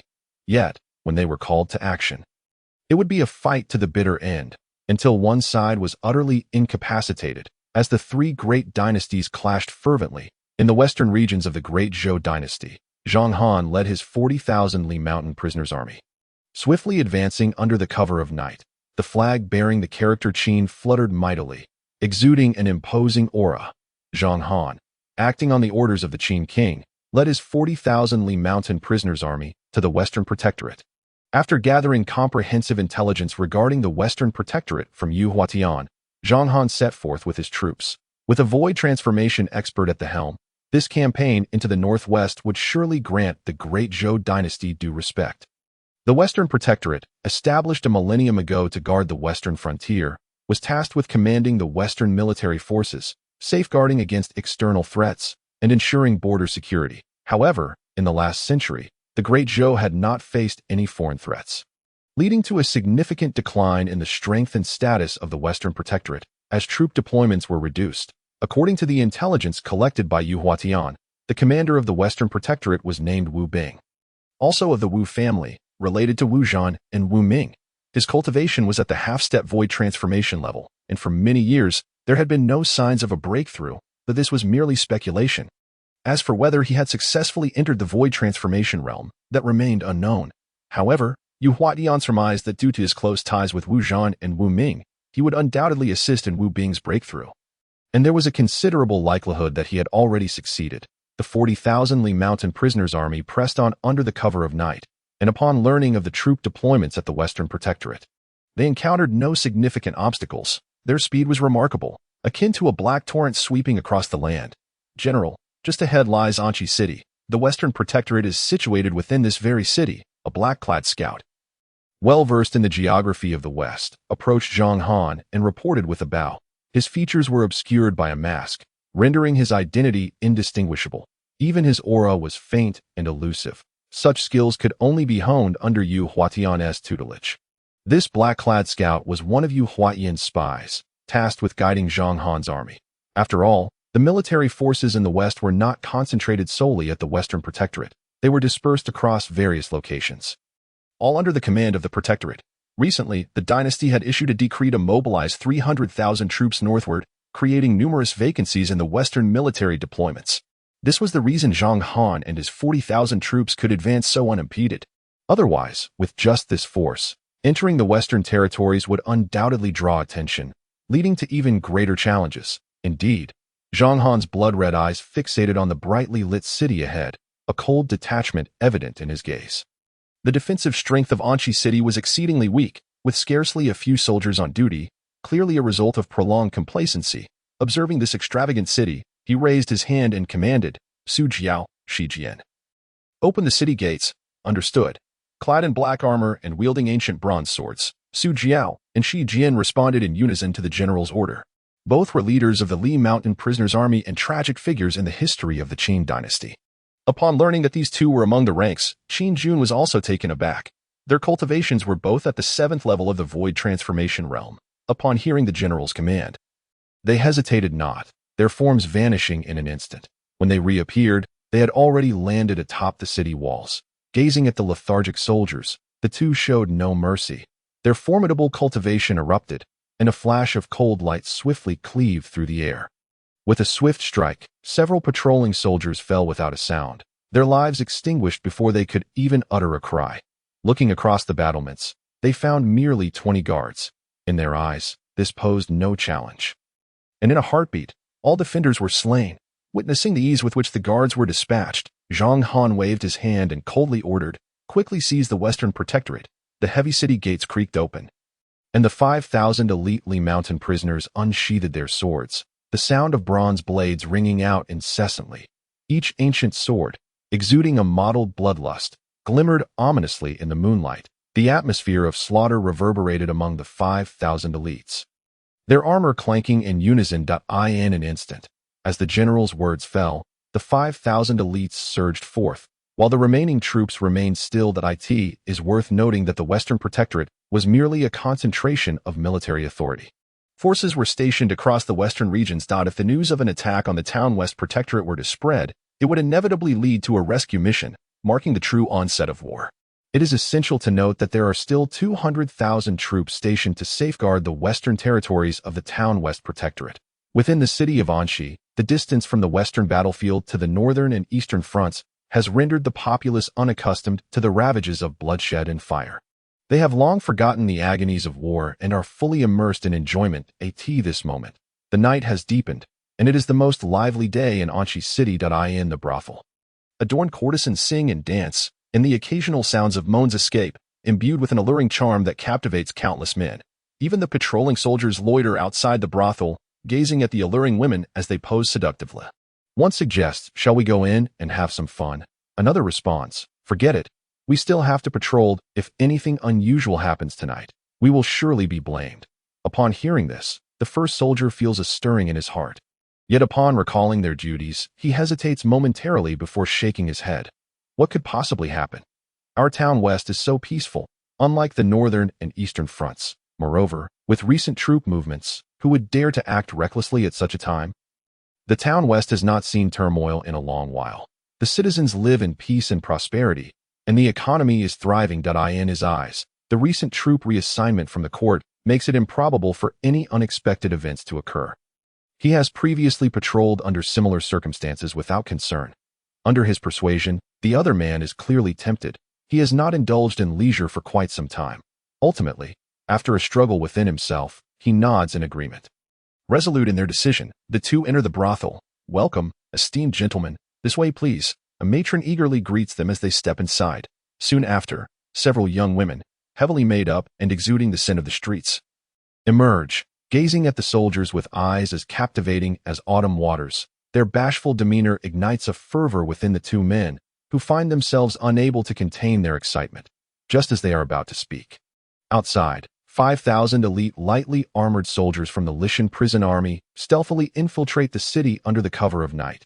They advance steadily towards the town West Protectorate, taking advantage of the nighttime closure of the city's perimeter. Where few pedestrians linger, their movements go undetected until they swiftly enter the city. At last, patrolling soldiers appear, but facing these enemies, the elites of the Lishan prison army wield their crossbows, the bolts shimmering ominously in the night. Swiftly dispatching the patrolling soldiers, the latter barely have time to comprehend their foe before bolts pierce their necks. They attempt to utter cries for help, but their throats are filled with blood, rendering them silent. They can only clutch their throats and writhe on the ground until they succumb to death within moments. In this bustling Anxi city, the entrance of 5,000 elite soldiers is bound to attract attention. Once the Lishan prison army reaches the prosperous district, the multitude of citizens ultimately reveals their presence. However, this aligns with their intentions. Without a word, their bronze ancient swords are drawn, glinting with a chilling light in the darkness. Witnessing the emergence of this malevolent black-armored army, countless citizens scream in terror, and chaos ensues throughout the city. "Kill! a captain of the Lishan prison army leads the charge, surveying the vibrant marketplace without hesitation. Issuing the command for slaughter. Anyone who obstructs the Lishan prison army shall be dealt with mercilessly. The screams echo throughout the city, and nearby patrols swiftly converge towards the commotion. The two soldiers who had just stepped into the brothel, having not yet removed their armor, hear the sounds of chaos outside. They emerge to find countless citizens fleeing in fear as a military force approaches rapidly from the east on the other side. The city defense troops have already arrived, and the two opposing forces meet abruptly in the narrow streets. What kind of scoundrels dare to assault Anqi City at night? I urge you to retreat swiftly, or face the wrath of our blades. The commander of the city defense declares coldly, his gaze fixed on the black armored soldiers before him. He senses the terrifying aura emanating from each of them. As if they have emerged from mountains of corpses and seas of blood, doubt fills his mind as he dispatches someone to notify the protectorate, unwilling to take the initiative in such a narrow alley where victory seems elusive. Enough with the idle chatter. The captain of the Lishan army, filled with murderous intent, sweeps his gaze over the city defense troops, considering them insignificant. Without further ado, his elite soldiers charge forth like tigers descending from the mountains. Fierce and unwavering. Kill. Just as the commander contemplates the origins of his adversaries, the enemy charges towards him, compelling him to grit his teeth and issue the order. The battle erupts suddenly in the night. With the sounds of clashing armor, screams, and wails intertwining in a cacophony of bloodshed and intensity, dust swirls as the clang of weapons resonates like thunder. In the narrow streets of the battlefield, the Lishan soldiers slash and stab, their bronze ancient swords flashing with bloodlust, staining the earth and armor red. Blood flows freely, and corpses accumulate on the streets, creating a harrowing tableau of warfare against these city defense troops, who have long been unaccustomed to the horrors of battle. The Lishan prison army engages with ease. Even in the constricted streets, in the face of adversity, the brave prevail, despite the continuous influx of city defense troops. The Lishan prison army shows no signs of defeat. Instead, they grow increasingly formidable, their ominous aura pervading the battlefield. The military formation shifts with an air of solemnity, their presence melding into a singular force that relentlessly breaches the defenses of the city guard. The tide of battle tilts overwhelmingly in favor of the Lishan prison army. Even with reinforcements arriving, the narrow streets prove to be an insurmountable challenge for the city defense. Blood runs like rivers. Severed limbs litter the ground, and the pungent scent of blood saturates the air, while the anguished roars of the dying echo throughout Anqi City, painting a scene of unthinkable carnage. Countless citizens hide in the shadows, too terrified to utter a sound. Having lived in peace for so long, they are utterly unprepared for such brutality. Some faint-hearted individuals are reduced to vomiting in terror, utterly distressed. The situation on the battlefield appears dire. Even with a steady stream of city defense troops pouring in, the slaughter is unlikely to abate. Just as despair grips the hearts of many, the very earth of Anqi City trembles violently. A powerful presence radiating like the sun overhead, overwhelming the entire city with its formidable might and imposing pressure. Moreover, figures of 6 transcendent beings suddenly appear on the streets, charging towards the Lishan prison army. The Town West Protectorate is here. Who dares to act recklessly? A thunderous voice, infused with lethal intent, resonates through the air, a wave of fury directed at the Lishan prison army. The silhouette of a middle-aged man materializes from the void, his restrained aura exuding an air of cold ruthlessness. This man is none other than the Grand General of the Town West Protectorate, Wu Bing. The Grand General has arrived. Kill! The soldiers cry out in unison, their spirits revitalized at the sight of Wu Bing, whose reputation has long since spread throughout the Town West, garnering the admiration of countless young soldiers. His presence is akin to that of a savior descending upon the citizens of Anqi. On the side of the city defense, morale surges upon witnessing the arrival of General Wu Bing. Even if they cannot match the Lishan prison army, none choose to retreat. This is the standing of a true warrior within the military. As the tide of battle is set to shift, suddenly, a cold snort reverberates through the heavens and earth. The figure of General Zhang Han appears in an instant, charging forth with his subordinates to block the assault of the 6 transcendent beings, alleviating some pressure on the Lishan prison army. Who are you? Do you seek to oppose the Great Zhou Dynasty by attacking Anqi City at this time? Wu Bing, sensing Zhang Han's aura, refrains from acting hastily, opting instead to respond coldly, his gaze icy. Zhang Han remains unresponsive, his expression devoid of warmth. As the air thickens with a palpable sense of murderous intent, his bronze ancient sword shimmering with a chilling light. enveloping Wu Bing in an overwhelming aura of death. Primordial realm. Upon fully perceiving Zhang Han's aura, Wu Bing's pupils constrict sharply, losing the calm demeanor he once held. In an instant, his form swells, veins bulging, as he wields a blood-red halberd, slashing down with tremendous force. The terrifying aura of slaughter engulfs the sky, as the battle prowess of the primordial realm erupts violently. Wu Bing's cultivation level revealed him to be a formidable being of the Wuxia realm. Rain Huatin's suspicions had proven accurate. For years, he had concealed his true strength. Had he not sensed Zhang Han's aura, he would not have exposed himself. Seal the heavens. The resplendent sword intent surged through the void. A magnificent force under the profound night sky, where the stars dimmed and two powerful auras converged, creating invisible ripples in the air. Observing the incoming attack, Zhang Han waved his hand, and darkness enveloped the space. Forming an intangible sword intent that clashed with the blood-colored halberd, the battle erupted instantaneously, with crimson brilliance colliding against the bronze-black radiance in the void, producing a series of thunderous explosions. The fabric of reality fractured. Fierce winds swept through, and the mingling of powers reverberated throughout the heavens and earth. The figures of the two titans intertwined, their speed so swift that the naked eye could scarcely perceive them.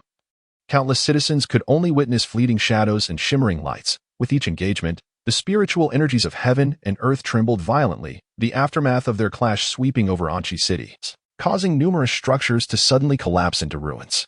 This terrifying display of might left countless civilians in shock. Zhang Han, wielding the ancient bronze sword, radiated an ominous light that reflected across the heavens, directing an overwhelming aura of murder towards Wu Bing.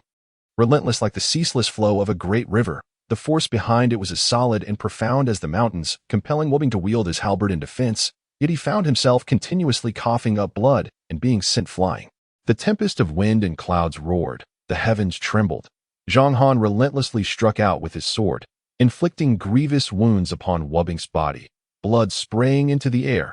At that moment, Wu Bing appeared utterly disheveled. With merely the first layer of Wuxia realm strength, he was no match for Zhang Han. Should the battle continue, his demise would be inevitable. Yield. Zhang Han's keen gaze fixed upon Wu Bing, his formidable sword intent brewing ominously in the void. Wu Bing, wiping the blood from his lips, retorted fiercely, "Do you truly believe you can capture me?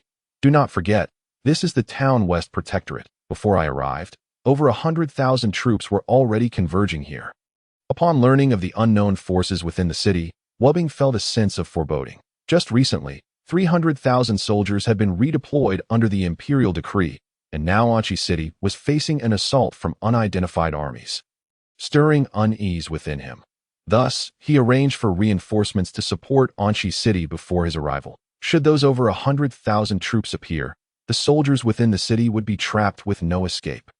"Reinforcements, you say?" Zhang Han scoffed coldly. "Those reinforcements of yours will likely not arrive." Over 30,000 Li Mountain prisoner soldiers were stationed outside, wary of the troops stationed elsewhere under the town West Protectorate. Led by Su Jiao in the short term, those 100,000 troops would undoubtedly be unable to provide support. At that very moment, 50 miles outside Anqi City, a bloody battle was erupting. The earth was stained crimson with blood. Bodies strewn across the landscape, each pierced by arrows. Not long ago, under Su Jiao's command, the Li Mountain prisoner army had laid an ambush here, launching their surprise attack while the enemy remained blissfully unaware. The Qin crossbows unleashed enormous power. Thousands of soldiers fell to their deadly bolts, suffering catastrophic losses. 35,000 Li Mountain prisoner soldiers, fueled by a fierce spirit, wielded their ancient bronze swords and formed their battle lines against the 100,000 troops of the town West Protectorate. Engaging in a brutal slaughter, outnumbered, yet the Li Mountain prisoner army showed no signs of fear or hesitation. They were born for war, having risen from the seas of corpses in their past life. And now their long-suppressed battle fervor erupted once more. The cries of battle echoed through the air, mingling with the wails of the dying. Despite being vastly outnumbered, the soldiers of the town West Protectorate had not seen battle for too long, and had already forgotten the horrors of war. In close combat, it was a clash of blood and fire. Any signs of fear would only hasten their demise. The raging flames of war blazed, smoke billowing ominously. The carnage continued. Damn it! As a Wuxia realm strongman, Wu Bing sensed the bloody aura and murderous intent rising from afar. His expression darkening considerably. He had not anticipated that the reinforcements would be intercepted. It was evident the enemy had foreseen this. He scrutinized the opposition, attempting to discern their identities, but ultimately found it impossible. The Great Zhou Dynasty faced threats from numerous neighboring powers, and their assault on the town West Protectorate clearly indicated they had taken advantage of the protracted conflicts in the north and east. "It is time to move," Wubbing thought, as Zhang Han's cold, murderous gaze fell upon him. With his sword swirling, a brilliant beam of sword light cascaded down like a tilted galaxy, descending upon Wubbing with ferocity. Wubbing, his long hair flowing wildly, howled in rage, wielding his halberd to block. Yet in the face of overwhelming power, all efforts proved futile. Crack! The sharp, resonant sound echoed across the battlefield as Wubbing's halberd shattered. The sword light cleaving through his form, shattering the armor encasing him. Like a meteor, he was propelled through the void, crashing down into the ruins below. Zhang Han showed no mercy. He could still sense the remnants of Wubbing's vitality. In a flash, he moved, his long sword humming with resonance, unleashing a torrent of sword energy that descended upon the ruins like a torrential rain. A chilling wave of murderous intent enveloped Wubbing, who had yet to regain his composure from the fall. An overwhelming sense of mortality gripped him. Attempting to flee was clearly too late. Boom! Thousands of sword energy struck down, and in that instant, the entirety of Anshi City seemed to tremble, buildings collapsing in waves, the once opulent city reduced to mere memory. The ruins lay scattered, dust rising like storm clouds. Wubbing's body was obliterated by Zhang Han's countless sword energies. His very essence extinguished, the fall of a Wuxia realm being stirred tremendous turmoil within Anshi City. In the heavens, it appeared as though blood rain fell, casting a pall over the sorrow of countless souls. General, the warriors of the town West Protectorate witnessed their general's demise, and their morale plummeted to an all-time low. Countless soldiers wailed in despair. With their immensely powerful general slain, what hope remained for them?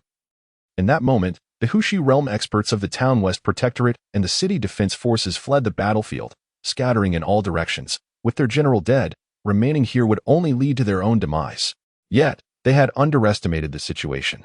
Zhang Han stood resolutely in the void, the pressure of a Wuxia realm powerhouse crashing down. The razor-sharp sword energies swept through the land, severing the lives of those Wuxia realm experts who attempted to escape.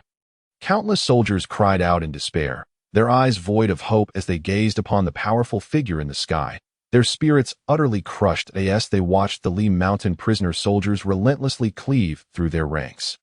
A countless number of corpses littered the ground, blood pooling like rivers, transforming Anshi City into a hellish nightmare. "Submit or perish," Zhang Han proclaimed, standing amidst the ruins, his ancient bronze sword surveying the battlefield with disdain.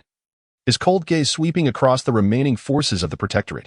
With the general of the town West Protectorate slain and his Wuxia realm experts extinguished, the remaining soldiers had become superfluous. The fall of the town West Protectorate was now inevitable, an unstoppable tide. The people of Anshi City, hiding in the shadows, watched in horror as their once peaceful home was reduced to rubble. Trembling with fear, they dreaded that the invaders would unleash a massacre upon them. As mere ordinary citizens, their fate seemed sealed in the face of such brutality. As night descended, torches flickered like dying stars amidst the ruins. The Li Mountain prisoner soldiers did not cease their slaughter. Each fallen soldier met with defiance, their eyes reflecting a mix of despair and struggle. In the midst of this chaos, one commander of the Protectorate slowly stepped forward, his weapon clattering to the ground as he knelt before the Li Mountain prisoners, his head bowed and voice hoarse. "I surrendered." At that moment, he was nearly spent. To continue fighting would mean death for him and his comrades. In the face of mortality, the majority still clung to the hope of survival. As one commander stepped forth, others, after immense internal conflict, followed suit, kneeling in submission. The soldiers of the Protectorate collectively knelt, surrendering. Those who refused were swiftly executed by the Li Mountain prisoner soldiers. Thus, the town West Protectorate met its complete and utter demise. In a single night, the millennial-old Protectorate of the West crumbled into ruin. Once the internal strife within the city of Anshi was nearing resolution, the formidable figure of Zhang Han descended directly upon the battlefield outside the city. In that moment, the oppressive aura of the primordial realm erupted with tremendous force, showing no mercy. With a single stroke of his sword, a ferocious and powerful wave of sword energy surged forth, striking down upon the armies of the Protectorate of the West. The spiritual energies of heaven and earth recoiled, storm clouds gathered, and a violent wind swept across the land. revealing fissures in the void. As a terrifying momentum engulfed the world, the thunderous roar resounded as the sword light cleaved down, causing mountains to shatter and the earth to tremble, that a colossal sound reverberated through the heavens and the earth. And a gaping chasm, filled with a chilling sword intent, suddenly appeared on the battlefield. Countless soldiers of the Protectorate of the West were slaughtered in a bloody massacre, while the remaining forces were left in shock. Their eyes wide with horror as they beheld the black-armored general in the void. What had transpired? The hearts of the onlookers were filled with a profound stupor. Wu Bing was dead, and the Protectorate of the West had perished. Would you fight or surrender? Zhang Han, from his elevated position, cast a disdainful glance down upon the vast army. The general is dead? Upon hearing the words of the powerful being in the void, the faces of all the soldiers turned pale with terror. Some even found it hard to believe. Yet the proximity to Anqi City made it undeniable. The war had raged for so long without a trace of the general. A deep sadness enveloped everyone, for they had never expected that the Protectorate of the West, which had stood guard over the Western territories for over a millennium, would fall in such a night. Before absolute power, these soldiers understood that the tide of battle had irrevocably shifted, unless a powerful figure from a dynasty were to arrive at this moment. However, the elite forces of the dynasty had already been drawn away to the northern and eastern battlefields. There was no one left to intervene in the West. In that instant, countless soldiers chose to surrender. Thus, the fate of the Western Front was sealed. With the conclusion of the war, the Lishan prisoner army took residence in Anqi City. The banner of the Zhou Dynasty was completely overturned, and flames of war ignited. The banner inscribed with the character Qin rose slowly above the city walls, fluttering in the wind. That moment, all understood the identity of the force that had attacked the Protectorate of the West, the Northwest Qin Huangfu. Most of the common folk were unfamiliar with the Qin Huangfu, having never even heard of it. Yet no one within the Zhou Dynasty could be unaware of the term Northwest. It was synonymous with poverty and barbarism. They never anticipated that the very force they least expected would bring about the downfall of the illustrious Protectorate of the West, a name renowned for 1,000 years. Furthermore, the Qin Huang was openly marching into the territory of the Zhou Dynasty, displaying an unmistakable ambition for rebellion. In Anqi City, countless citizens, under the intimidation of the Lishan prisoner army, dared not utter a word of dissent. Yet, their hearts brimmed with extreme hatred for the actions of the Qin Huangfu. While the Zhou Dynasty was still contending with foreign invasions, the adversary had chosen not to send troops northward to fend off the armies of the Tianjia dynasty, but rather directed their blades against their own people, an act that drew universal scorn. Zhang Han stood amidst the ruins of the Protectorate of the West, commencing his plans for the Western territories. With the fall of the Anqi Protectorate, it could be said that the Western domains were now under the sway of the Qin Huangfu. After gathering detailed information on the Western political situation from the surrendered generals, Su Jiao and Shi Jian began leading their forces to take control of Ba and Shu regions. These were the most strategically vital areas in the West. Zhang Han chose not to seize others, for the Lishan prisoner army's numbers were limited, and Anqi City had already been reduced to less than half of its former strength. If they continued to divide their forces further, unexpected complications could arise. Moreover, the vastness of the Qin Huangfu's territory, coupled with its current strength, signified that it was not beneficial to expand recklessly. A prudent and steady approach was required. As the Lishan prisoner army commenced their operations, Anqi City fell into desolation, and news of the destruction of the Protectorate of the West spread rapidly, like a thunderstorm sweeping across the realm. All who heard it were left in astonishment. The Northwest Qin Huangfu had risen in rebellion. The name of the Qin Huang reverberated throughout the Zhou Dynasty in this unprecedented manner. Countless citizens erupted in uproar, shaking the very foundations of the court. The Northwest was known for its desolation. Who would have thought that someone would rise in rebellion at such a time, disregarding the safety of the dynasty? In the court, an edict was even proclaimed, declaring that amidst the crisis of the dynasty, the Northwest Qin Huang had taken advantage of the chaos to rebel, colluding with foreign enemies, and calling for the execution of all traitors and rebels against the Zhou Dynasty. Clearly, the Zhou royal family felt immense fury over the Qin Huang's insurrection, rallying the populace to unite against them. As the edict spread across the land, countless citizens were filled with righteous indignations, hurling insults at the Northwest and the Qin Huang. In an instant, the Northwest Qin Huangfu became the center of controversy. However, this was merely an edict intended to stir public sentiment. The Zhou Dynasty had yet to mobilize military forces against the Northwest. The two battlefronts had already consumed all of the Zhou Dynasty's military might, making it impossible to divert forces to confront the Qin Huangfu at this moment. Furthermore, in the eyes of the Zhou dynasty, the threat posed by the Qin Huangfu was not particularly significant. The Tianjia and Donghu dynasties were the pressing concerns. Once these two major dynasties were dealt with, they could turn their attention to the Qin Huangfu. The situation was in flux, and the realm was in upheaval. In the northern military encampment of the Zhou dynasty, a black-haired middle-aged man clad in crimson battle armor leaned back in a chair. Perusing intelligence reports, his voice low as he inquired, "Is there still no word from Wu Wei?" This man was none other than Wu Zhan, a formidable figure of the Zhou dynasty in the primordial realm, and the father of Wu Wei. After joining forces with the 300,000 troops, Wu Wei had seemingly vanished without a trace. According to the marching soldiers, he had gone northwest to requisition supplies and had taken 3,000 elite cavalry with him.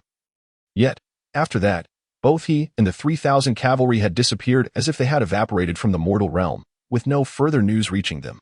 "Reporting to you, my lord, I have already dispatched someone to inquire. But there is still no information regarding General Wu," a commander respectfully reported within the tent. However, as he spoke, he hesitated at the end of his sentence. "What is it?" Wu Zhan's imposing aura surged forth, and upon noticing the commander's reticence, a glimmer of intensity flickered in his eyes. "My lord, according to the reports from my subordinates, the 3,000 elite cavalry were completely annihilated upon entering the northwest." The commander reported truthfully, his heart shaken by the revelation. "The northwest," Wu Zhan murmured softly, reflecting on his memories. In his mind, the northwest had been merely a barren land. How could they dare to strike against the dynasty's army? Just as he pondered, a soldier rushed into the tent, speaking urgently. "My lord, urgent news from the dynasty. The northwest Qin Huang has rebelled, the protectorate of the west has fallen, and General Wu Bing is dead." Due to the ongoing turmoil in the north, news from that region was relatively isolated compared to other areas. Upon hearing the soldier's report, everyone in the tent was momentarily taken aback, even Wu Zhan. A powerful being of the primordial realm displayed a flicker of change in his gaze upon receiving the news. The Qin Huangfu was unfamiliar to them. After all, who in the dynasty would pay attention to a vassal king, especially one from the northwest? This was their first hearing of the Qin Huang, and the actions taken were astonishing. The rebellion, the fall of the protectorate of the west, and the death of Wu Bing. It was all too shocking. The fall of the protectorate of the west was particularly concerning to the soldiers, for that was their homeland. They never anticipated that such a calamity would befall it so soon after their departure. However, Wu Zhan's primary concern was the death of Wu Bing. That he was acutely aware of Wu Bing's strength, a formidable figure in the primordial realm. Even at the first level of the primordial realm, he was among the strongest within the Zhou dynasty and its neighboring forces. It was unfathomable that he had perished in battle. "Have you ascertained who killed Wu Bing?" Wu Zhan's gaze turned cold as he questioned the soldier. "Not yet, but according to eyewitness accounts, it was someone from the Qin Huangfu," the soldier replied respectfully. Upon hearing this, Wu Zhan's mind raced with thoughts that Wu Wei's disappearance was likely connected to the Qin Huangfu. Otherwise, how could he have vanished after heading there? What orders does His Majesty have? With the Qin Huangfu in rebellion and the northwest situated not far from their current encampment, they could easily march northward to deliver a devastating blow. None. The court's focus remains on repelling the invasion of the Tianjia dynasty. "The matter of the Qin Huangfu will be dealt with later," the soldier replied, just as Wu Zhan was about to say something. A cold voice suddenly rang out from outside the tent. "How dare a mere speck of land rise in rebellion? If we do not suppress this, other factions within the dynasty will surely follow suit." As the sound fell, another formidable warrior of the Wuji realm, Wu Ming, entered the military tent. He was the younger brother of Wu Zhan. In his eyes, if the Qin royal residence raised its army without a response from the dynasty, it would inevitably inspire ambitious individuals within other factions of the dynasty to follow suit. At that point, widespread rebellions would erupt, posing a true calamity. Such signs of insurrection must be swiftly suppressed with overwhelming force, and the world must be made to understand the price of blood. Furthermore, my nephew has also vanished after entering the northwest, leading me to suspect that the Qin king might have had a hand in it. Wu Ming's voice was harsh, exuding a violent aura that left the soldiers within the tent trembling with trepidation. "Without His Majesty's decree, what means do we have to mobilize our forces?" Wu Zhan understood the implications of Wu Ming's words, but sighed and shook his head. His temperament was relatively calm, and he pondered deeply. To act without the dynasty's command could provoke dissent among many. Orders from the military must be respected. Moreover, We are only seeking to eliminate the treacherous ministers without causing further delays. Recently, the Qin Dynasty has been quiet, regrouping their forces, making it improbable for them to engage in warfare in the short term. Wu Ming's voice boomed as he spoke. Ever since the two of them led their troops northward, the forces of the Qin Dynasty had remained dormant, their military strength limited to a standoff. Just grant me 100,000 troops, and within 3 days, I will surely flatten the northwest, Wu Ming continued. Viewing the northwest as a festering sore that had contributed nothing but burdens during peaceful times, now, in the face of the dynasty's peril, it dared to rebel, and such forces deserved to be purged. Especially since his nephew had completely vanished after entering the northwest. For this reason alone, he would not spare that land. This matter requires careful deliberation. Wu Zhan hesitated for a moment before speaking in a grave tone. Brother, we cannot delay any longer. Wu Wei's disappearance in the northwest likely means he has been captured by the Qin king and his faction. If we tarry, we only invite further misfortune. In Wu Ming's view, the Qin royal residents would not dare to act against Wu Wei. After all, Wu Wei's unique status is backed by 2 Wuji realm warriors. Even the most reckless Qin king would not risk offending them entirely. The wrath of 2 Wuji realm warriors is a burden the Qin royal residents cannot bear. Although they may have the capability to slay Wu Bing, the disparity in strength between them and Wu Bing is vast. They have spent many years in the Wuji realm, far surpassing the nascent Wu Bing. Unless the other side is foolish or possesses the means to contend with them, they would face utter destruction. Wu Ming did not believe that the Qin royal residents possessed the strength to confront them. Otherwise, they would not have been dispatched to such a desolate area. Brother, do not hesitate any longer. The longer we delay, the more suffering Wu Wei may endure. Wu Ming's words ultimately swayed Wu Zhan's heart, and after a moment of inner struggle, he slowly nodded. I will grant you 5 days. Regardless of whether you can eliminate the Qin royal residents, you must return. Wu Zhan spoke in a low, measured tone. 5 days is but a fleeting moment in their eyes, and I believe it will not hinder the ongoing war front. Furthermore, he also considered his son. As Wu Ming said, who knows what that young Qin king might do. Agreed. Wu Ming nodded, his eyes ablaze with fervor and wrath.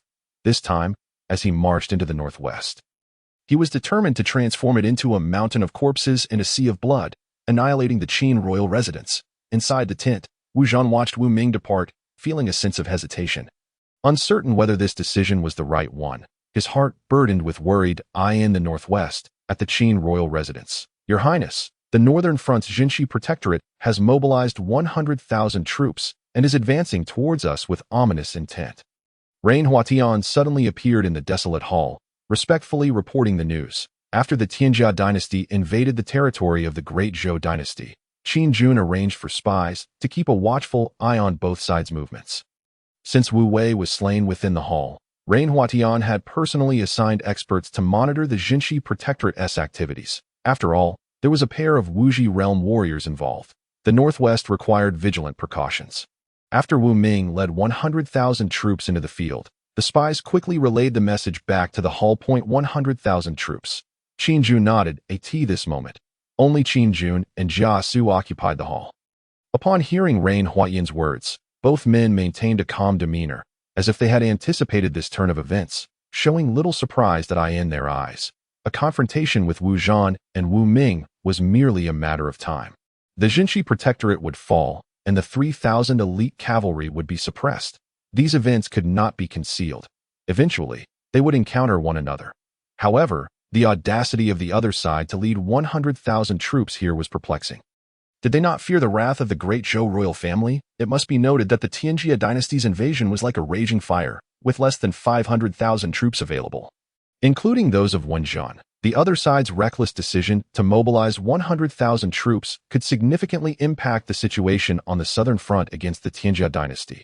Your Highness, should we disseminate the news of Wu Ming and Wu Zhan's expedition to the northwest? Jia Su suddenly spoke up. The Qin Dynasty's heavy military presence looms, yet they divert their forces elsewhere, which could lead to a significant defeat in the northern front at that time. The dynasty might face the risk of collapse. If this news reaches the ears of the Great Zhou royal family, Wu Zhan and Wu Ming will undoubtedly provoke a strong reaction from the royal court. Although they may not be punished before the battle, they would likely face repercussions afterward, which would certainly affect them. There is no need. This matter will inevitably come to light. Qin Jun shook his head. The other side's deployment to the northwest will certainly incite conflict. And at that point, it will be difficult for the dynasty to remain oblivious. Relay the orders to Wenyang and Qin Song to mobilize 100,000 troops along with the Xuanjiao army, and set forth immediately. Since the other side approaches with hostility, he had no qualms about sending them to their eternal slumber in the northwest. He was quite generous. The desolate northwest was currently being cultivated by the refugees, who lacked fertilization for their newly tilled lands, making the arrival of these troops quite fortuitous. It was akin to providing timely assistance. Qin Jun thought to himself, if it were Jiasu and the others, they would undoubtedly be contemplating infecting these corpses with plague and casting them into the enemy ranks. He felt he was being somewhat merciful. Understood. Jiasu accepted the royal decree and promptly departed. Remain vigilant regarding the northern front's situation. Report any unusual developments immediately. Qin Jun turned to Rain Huaidian and issued a direct command. The Qin dynasty's invasion of the Great Zhou Dynasty had been meticulously planned for a long time, and their intelligence would undoubtedly be accurate, certainly detecting the movements of the Great Zhou military camp. For them, this presented a significant opportunity to open up the northern front. Thus, Qin Jun was particularly concerned.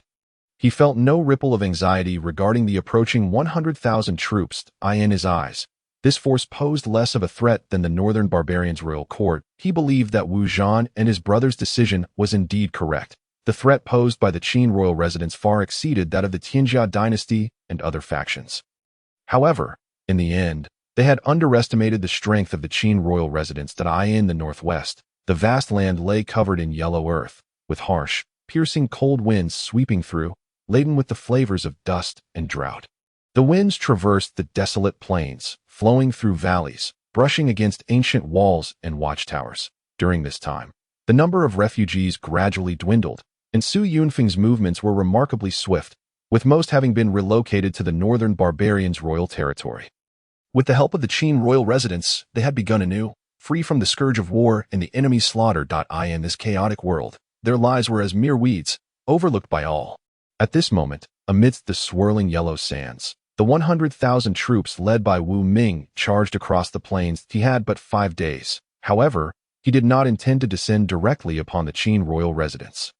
With his strength, reaching the Qin royal residence would be quite simple, yet he was unwilling to do so. He aimed to lead these 100,000 troops forward, using bloodshed and slaughter to intimidate the Qin royal residents.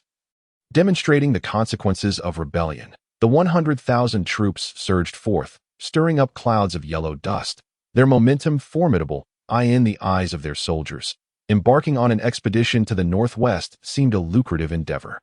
For those who had not set foot on the battlefield for an extended period, facing the elite forces of the Qin dynasty, the prospect of war brought with it the grim reality that death could strike in an instant, and they harbored no hope of victory. Yet, in the face of the dynasty's most impoverished region, the harsh and frigid northwest, they brimmed with confidence, their morale soaring, and their eyes ablaze with the spirit of battle. Dust danced in the air, and the outline of a fortress faintly emerged, a desolate ancient city standing solitary amidst the sands, its walls eroded, revealing the scars of time. Gazing upon this dilapidated stronghold, Wu Ming could not suppress a cold smirk, his eyes reflecting disdain. Such a crumbling city dares to rebel. Truly, they are unaware of their impending doom. He had never regarded the Northwest Qin prince's manner with any seriousness. Even the fall of the Town West Protectorate meant little to him. The withdrawal of 300,000 elite troops and their masters to the north did not signify much. The Qin prince's manner had merely seized an unexpected opportunity, which hardly constituted skill. We shall trample this city, leaving not a single soul behind. Wu Ming brandished his spear, unleashing the full force of his primordial realm pressure, a formidable aura surging towards the ancient city. Intent on shattering the gates and unleashing a bloody massacre. Kill. 100,000 soldiers surged forward, their roars reverberating across the barren land, echoing for miles. Within Kangwu City, the defending general had received news at the first moment of the 100,000 troops entering the northwest. Hastily sealing the gates and preparing all soldiers for battle, armed with sharp blades, they gripped their weapons tightly, cold sweat trickling down their foreheads, unable to mask their anxiety. The city lord and generals exchanged grave glances, their hearts heavy with the weight of impending doom as they beheld the dense mass of troops approaching. With only 3,000 defenders, the prospect of withstanding the onslaught of 100,000 was daunting, if not impossible. They were acutely aware of the overwhelming pressure and strength possessed by the invading forces at that moment. The city lord and his officers could only hope that Prince Qin would receive word and dispatch reinforcements. Otherwise, the city was doomed to fall. Surrender was not an option. These generals and the city lord had risen through the ranks under the direct patronage of Meng Yi, and they vowed unwavering allegiance to Prince Qin. Dying in battle was glorious, while cowardice was a mark of shame. Prepare the bows and crossbows. The general unsheathed his longsword, its sharp blade pointing directly at the encroaching army, bellowing fiercely. Suddenly, the tension of impending battle hung heavy in the air. The heavens themselves seemed to hold their breath. Unaware of their own mortality, Wu Ming's gaze sharpened as he heard the general's words from atop the city walls, his eyes filled with chilling intent. He released his pressure, and his spear shot forth, slicing through the air with a thunderous roar, aiming directly for the ancient city gates. Just then, a bolt of lightning descended, akin to divine retribution, forcefully pinning Wu Ming's spear to the ground. Wu Ming's expression shifted as he turned his gaze towards the distant horizon, where a flash of lightning streaked across the starry expanse, illuminating the earth that a figure of thunder, borne by the tempest, descended before Kangwu's city, wielding a spear, the wind howling around him, arcs of electricity dancing upon his silver armor, as if a deity had arrived. When Yang had come, upon receiving the royal decree from Prince Qin, he had set forth immediately, sweeping in with a thunderous momentum, brazenly landing in this place. Moreover, with Wen Yang's arrival, several other powerful presences materialized, including Qiu Qinshan, Qin Song, and several formidable masters from the northern barbarian clan. Their combined strength soaring to the heavens. Before them stood the elegant Bai Gao Jianli, his garments flowing like clouds, pristine and untarnished, with long hair dancing lightly in the breeze, a white ribbon drifting in a dreamlike manner, as if he were one with the surrounding void, harmonious and enigmatic. The white silk covering his eyes did not diminish his allure. Rather, it enhanced his ethereal aura as the champions of the Qin prince's manor descended. A vast pressure enveloped the sky, a torrent of blood energy surging through the firmament. The defenders of Kangwu City breathed a collective sigh of relief upon witnessing this, a sense of survival washing over them. They had underestimated the number of masters in the northwest. Wu Ming, observing the assembly of experts from the northwest, felt a flicker of surprise in his eyes. In his memory, this region had been largely ignored by the dynasty.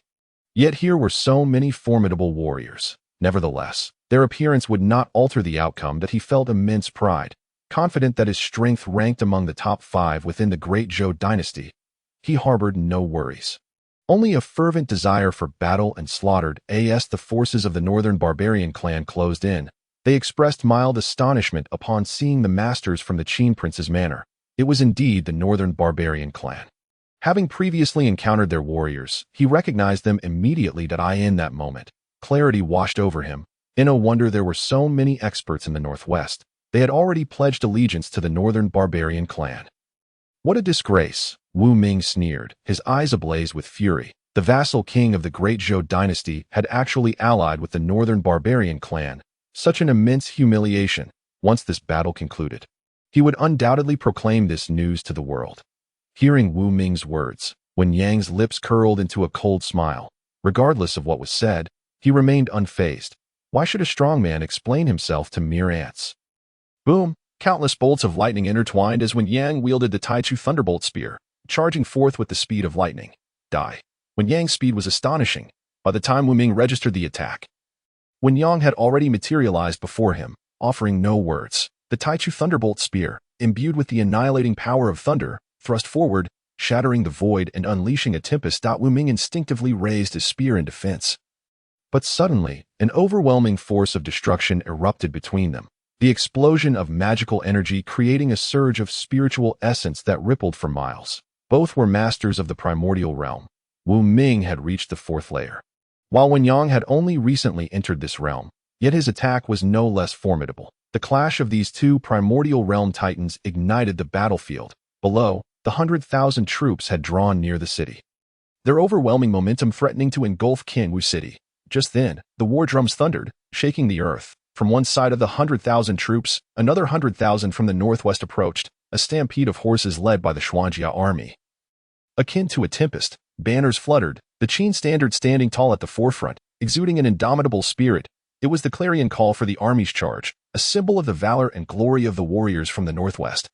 Radiating with magnificence, the iron hooves thundered, dust swirling, the well-equipped soldiers of the Xuanjia army bearing expressions of indifference, poised like instruments of war, ready to strike. Advance, at the command of the general, war horses neighed, blades unsheathed.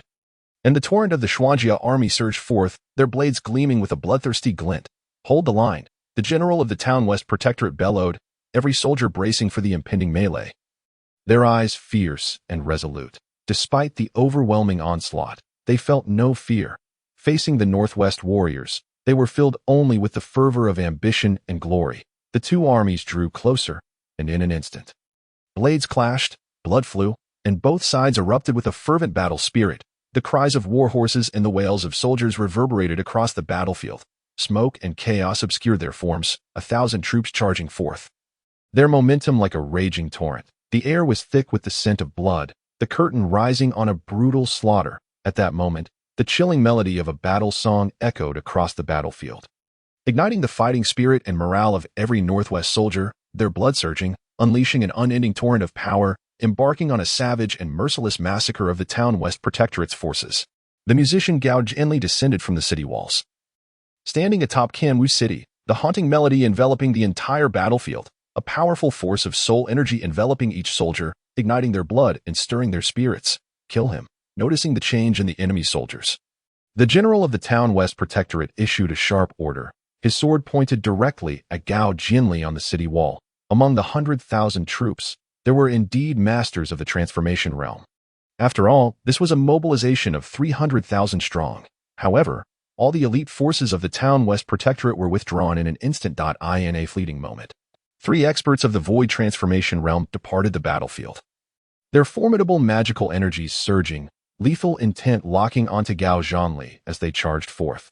Yet, their actions proved to be ultimately futile as the distance between the two sides abruptly narrowed. Several powerful warriors of the North Barbarian tribe, led by Qingshan, emerged as formidable obstacles, their robust physiques and overwhelming vitality fully unleashed.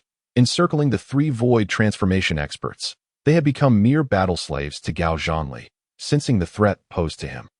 With fierce gazes, they descended, their fury boiling over as they roared and wielded their massive weapons, launching a brutal assault on the experts of the Protectorate. The resounding echoes of violent clashes reverberated through the air.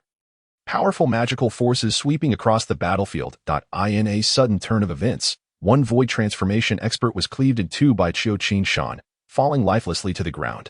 With Qingshan at the pinnacle of the void transformation realm, bolstered by the bloodline advantage of the North Barbarian tribe, he regarded these experts with utter disdain. The outcome was already predetermined. After Qingshan's first kill, the remaining 2 fell to the relentless onslaught of other North Barbarian warriors, their blood staining the earth as they perished on the spot. Go, eliminate them, Gao Zhanli commanded, his fingers dancing lightly over the strings of his zither, although his eyes were veiled by silk ribbons. The aura emanating from him was undiminished, rivaling that of Qingshan and the others. Within his ethereal presence, a palpable aura of menace intertwined. Understood. Upon receiving Gao Zhanli's command, aside from Qingshan, several other battle slaves of the North Barbarian tribe surged forth, their overwhelming vitality darkening the skies as they descended upon the battlefield, resembling savage killing machines, slaughtering indiscriminately with unmatched ferocity. Wherever they passed, the ground was littered with fallen bodies, rivers of blood flowed, and a chilling aura of death permeated the air. The soldiers of the Town West Protectorate felt utterly powerless the moment they engaged the enemy, especially when confronted by the heavily armored cavalry. They found themselves utterly defenseless, akin to lambs awaiting slaughter. In this moment, the initial excitement and fervor they felt when departing the barracks had dissipated, replaced by profound regret. Countless soldiers were ruthlessly trampled under iron hooves, their previously soaring morale now extinguished. The disparity was insurmountable. Just the black armored cavalry and the towering North Barbarian warriors left them utterly incapable of resistance, let alone the other incoming forces. Many soldiers looked skyward, towards the battlefield of Lord Wu Ming, their last glimmer of hope. If Lord Wu Ming could vanquish the enemy, perhaps salvation still awaited them.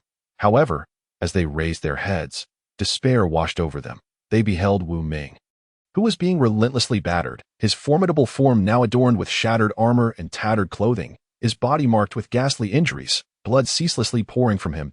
He appeared utterly disheveled, no longer radiating the arrogance of his earlier self. With a grave expression, he regarded the battle-hungry Wen Yang, struggling to accept that he was being outmatched by the individual before him. When had such a powerful being emerged in the northwest? At this moment, he was besieged by countless doubts. Retreat was not an option, but continuing the fight seemed futile. He sensed the heavy losses suffered by his forces below. Should he retreat, news of today's events would surely reach his brother Wu Zhan, and their reputations would be irrevocably tarnished. In this instant, regret began to take root in his heart. He should never have ventured into the northwest. Yet, such thoughts were mere afterthoughts now that he brandished his spear. A fierce expression on his face as he glared at Wen Yang, roaring defiantly as he charged forward, the brilliance of his spear illuminating the battlefield, lethal intent directed at Wen Yang, an ant attempting to shake a tree. Observing the renewed assault of his opponent, Wen Yang smirked, enveloped in electric radiance as countless bolts of thunder surged around him, dark clouds roiling above, obscuring the sun as they advanced toward Wu Ming. The Taichu Thunder Calamity Spear hummed ominously, roaring like a divine dragon, descending with overwhelming annihilative force, the killing intent surging, lightning thrumming around him.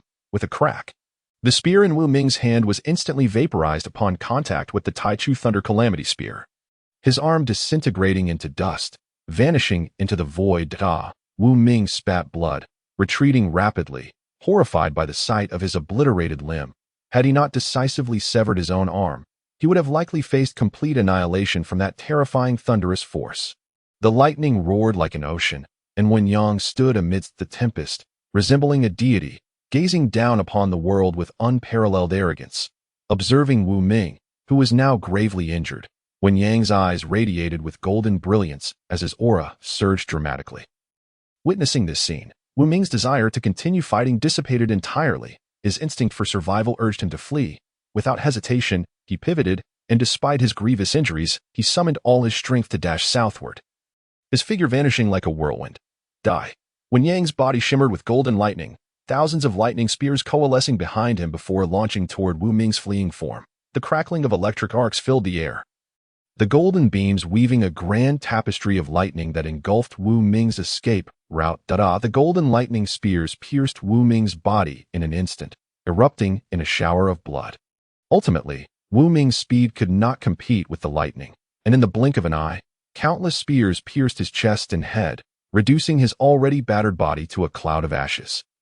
Scattering across the desolate northwest plains. At that moment, Wu Ming, a formidable warrior of the Great Zhou Dynasty, was utterly slain, his soul extinguished, leaving no trace behind. This spectacle left all who witnessed it trembling, their spirits quaking, rendering any thoughts of fighting utterly absent. Below, the soldiers' hands quivered, weapons slipping from their grasp, their eyes filled with profound terror. Such overwhelming power, the top-tier warrior of the Great Zhou Dynasty, Wu Ming, had been slain in this battle. How terrifying must their opponent's strength be? As they grappled with the reality of Lord Wu Ming's demise, Wen Yang's golden eyes turned toward them, the terrifying residual aura casting a shadow over the battlefield, making the very heavens tremble. In the eyes of the soldiers of the town West Protectorate, this scene resembled the onset of an apocalypse, extinguishing any remaining desire to fight, leaving only fear in its wake. They could no longer continue the battle. They had to flee. In the face of such a scene, some soldiers, unable to conquer their fear, abandoned their comrades and turned to flee. The dread of death loomed over their minds. With no intention to fight, all they sought was survival. With their leaders fallen, remaining would only lead to meaningless deaths. Surrender means life. To fight means death. Qin's song, wielding a sharp ancient sword, ascended into the void. Observing the disarrayed forces of the Protectorate, his hesitation ultimately preventing him from issuing the order for annihilation. Though he had pledged allegiance to the Qin royal house, he could not bring himself to endorse complete extermination. During this time, he held no opinion on the Qin prince's takeover of the town West Protectorate. In a chaotic world, the fittest survive. This was ultimately a realm governed by the law of the jungle, and he felt powerless to change anything. All he wished was to use his strength to protect those he cared for. Wen Yang and the others did not interfere with Qin Song's actions. The soldiers beneath them held no significance, and they cared little about their fate. After dealing with Wu Ming, Wen Yang vanished, heading to report back, leaving the battlefield below to others to conclude. Qin Song's commanding voice echoed across the battlefield. Countless soldiers of the Protectorate chose to surrender, discarding their weapons and kneeling on the ground, trembling, their faces pale as death. Thus, the incursion of the Protectorate's 100,000 troops came to a definitive end. 1 Void Realm expert and 6 Void Transformation Realm warriors had been slain. As for the statistics of the final battlefield, they must await the conclusion of the battle. Upon witnessing such a crushing tide of war, the Lord of Kangwu City and his companions exhaled deeply. The strength of the Qin King's forces was formidable beyond measure. Even the renowned warrior Wu Ming of the dynasty met a brutal end in this conflict, and it seemed that the Great Zhou Dynasty would not experience tranquility in the foreseeable future. In the Zhou Dynasty, within the Prime Minister's residence, the esteemed Jiang Qing stood at the stargazing platform of his estate, a circular divination artifact in hand. His eyes were deep and contemplative, his aura concentrated. As he perceived the messages emanating from the artifact, a sense of confusion and helplessness washed over him. He could not help but murmur softly, seemingly at a loss. "Father, how fares the fortune of the dynasty?" His eldest son, Jiang Weihai, a middle-aged man, inquired softly upon observing his father's demeanor. Faced with the dual assaults from 2 great dynasties and the rebellion in the northwest, Prime Minister Jiang Qing, filled with anxiety, ultimately opted to employ a forbidden artifact to discern the fortunes of the Great Zhou Dynasty. No, Jiang Qing mused to himself, and upon hearing his son's quiet call, he turned and, with a wave of his hand, erected a formidable barrier. He then began to speak slowly. "I have consulted the celestial mechanism disk to investigate the fortunes of the Zhou Dynasty, and I have discovered that the fortunes of the Zhou are akin to a candle flickering in the wind." His words left Jiang Weihai momentarily stunned, as if struck by lightning, a glimmer of despair surfacing in his gaze that told him the celestial mechanism disk could not lie, and this implied that the Great Zhou Dynasty would likely struggle to survive this crisis. With the threat of upheaval looming large, yet, the disk also conveyed another significant message. A concealed dragon lies in the abyss. At this moment, Jiang Qing was no longer focused on the fortunes of the Zhou Dynasty. Instead, he was preoccupied with the implications of the message from the celestial mechanism disk. In the past, the disk had never delivered such information, making this instance all the more perplexing. This was the first occurrence of its kind in many years. A concealed dragon lies in the abyss. Jiang Weihai collected his heavy thoughts and redirected his attention to his father's words. The phrase was easily comprehensible, suggesting a latent power lying dormant. However, what could the celestial mechanism disk be implying with this hint? Given its capabilities, it would not yield unexpected outcomes, and this concealed dragon must be related to the Great Zhou Dynasty. Jiang Weihai spoke slowly. Jiang Qing nodded. As the two pondered deeply, an unexpected shadow guard appeared within the residence, interrupting their contemplation. My lord, urgent news from the northern front. The Tianjia dynasty launched a fierce assault against Wu Zhan last night. After a night of brutal fighting, the army led by Wu Zhan has suffered a crushing defeat with heavy casualties, and vast territories have fallen. The shadow guard's voice was hoarse, yet his words left both father and son in shock. Wu Zhan had actually been defeated, and vast territories had been lost. With Wu Ming and Wu Zhan stationed at the northern front, how could such a rapid loss have occurred? Did the Tianjia dynasty deploy several Wuxia realm experts? Jiang Weihai inquired directly, utterly bewildered. It was well known that even if the Tianjia dynasty had dispatched 4 Wuxia realm powerhouses, it would still be a formidable challenge to breach the defenses held by Wu Ming and Wu Zhan in such a short time. Especially with the 30,000 elite troops of the Jinshi Protectorate stationed there. It could be said that the 30,000 troops currently stationed on the northern front represented the entirety of the Jinshi Protectorate's elite forces. How could they have been so easily defeated? The Tianjia dynasty deployed 3 Wuxia realm experts, but reports indicate that Wu Ming personally led an army of 100,000 to the northwest. The Shadow Guard relayed all the frontline information accurately. The cause of this defeat lay in Wu Ming's unauthorized departure from his post, and his decision to reassign 100,000 troops to the northwest had provided the Tianjia dynasty with an opportunity.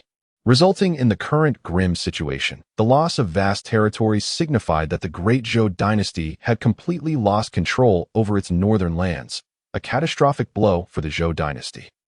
The expressions of the two men grew grim. At that moment, another shadow guard appeared, respectfully reporting, "My lord, Wu Ming led 100,000 troops to the northwest and fell in battle before Kangwu City." The entire army has been decimated. The Shadow Guard's announcement plunged both men into renewed shock. Wu Ming was dead. The annihilation of 100,000 troops was a dire exacerbation of the already precarious situation, plunging the dynasty into a time of great peril. You too may withdraw. Should there be any unusual movements from the front lines, report back immediately, Jiang Qin commanded, his voice growing cold in the face of the northern collapse. However, upon considering Wu Ming's death, a perplexity arose within him. Who was responsible for Wu Ming's demise? The departing Shadow Guard, upon hearing his lord's words, respectfully replied, "My lord, according to popular rumors, it was the formidable warrior Wen Yang under the command of the Qin King." Wen Yang, the Qin King Jiang Qing murmured to himself that he sensed an underlying strangeness but could not articulate it. Have we uncovered where so many powerful figures under the Qin King originated? Jiang Weihai seemed to recall something, his calm eyes fixing upon the Shadow Guard as he inquired.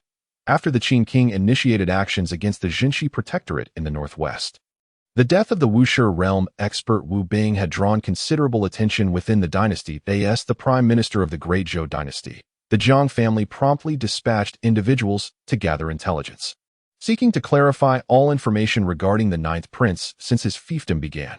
After all, in Jiang Qing's view, although he had never interacted with the ninth prince, the latter's lack of foundation in the court juxtaposed with the considerable stir he had caused in such a short time raised suspicions that other forces might be backing him, though he lacked concrete evidence. Otherwise, how could Wuxia realm experts be inclined to pledge loyalty to a seemingly ineffectual prince? This conundrum had long perplexed him, prompting him to assign shadow guards to investigate. And they had been doing so for some time. Reporting to my lord, we are still gathering intelligence, but some information has emerged. It is said that the Qin King swiftly quelled the troubles posed by the aristocracy and the mountain bandits upon entering the northwest. And subsequently, the Qin King's forces obliterated the northern barbarian kingdom. The Shadow Guard began to relay the intelligence they had gathered, focusing primarily on the troubles caused by the aristocracy and mountain bandits, as well as the northern barbarian kingdom. However, the details regarding the war with the northern barbarian kingdom remained vague and lacked specificity. This information was widely known among the common folk of the Northwest, making it relatively easy to ascertain.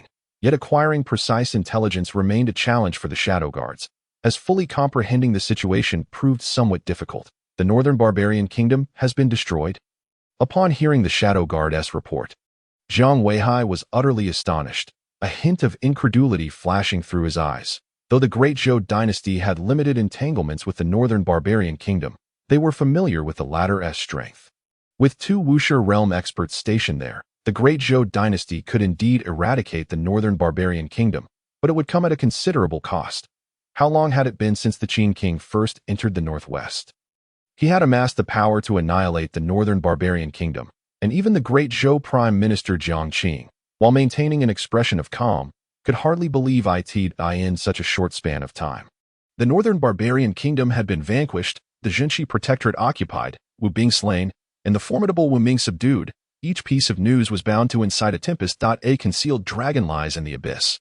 In that instant, Jiang Qing found a glimmer of understanding. After dismissing the Shadow Guards, he turned his gaze towards his eldest son, Jiang Weihai, and spoke with gravity. Weihai, you must secretly arrange for a group of our clansmen to head to the northwest immediately, and endeavor to relocate a portion of the treasures from our estate. The fortunes of the Great Zhou Dynasty had already dwindled to a critical point, and he needed to prepare a contingency for himself. The message conveyed by the celestial mechanism disk, a concealed dragon lies in the abyss, likely referred to the Qin King. Jiang Qing had a premonition that the man who could successfully serve as the Prime Minister of the Great Zhou must possess some measure of capability.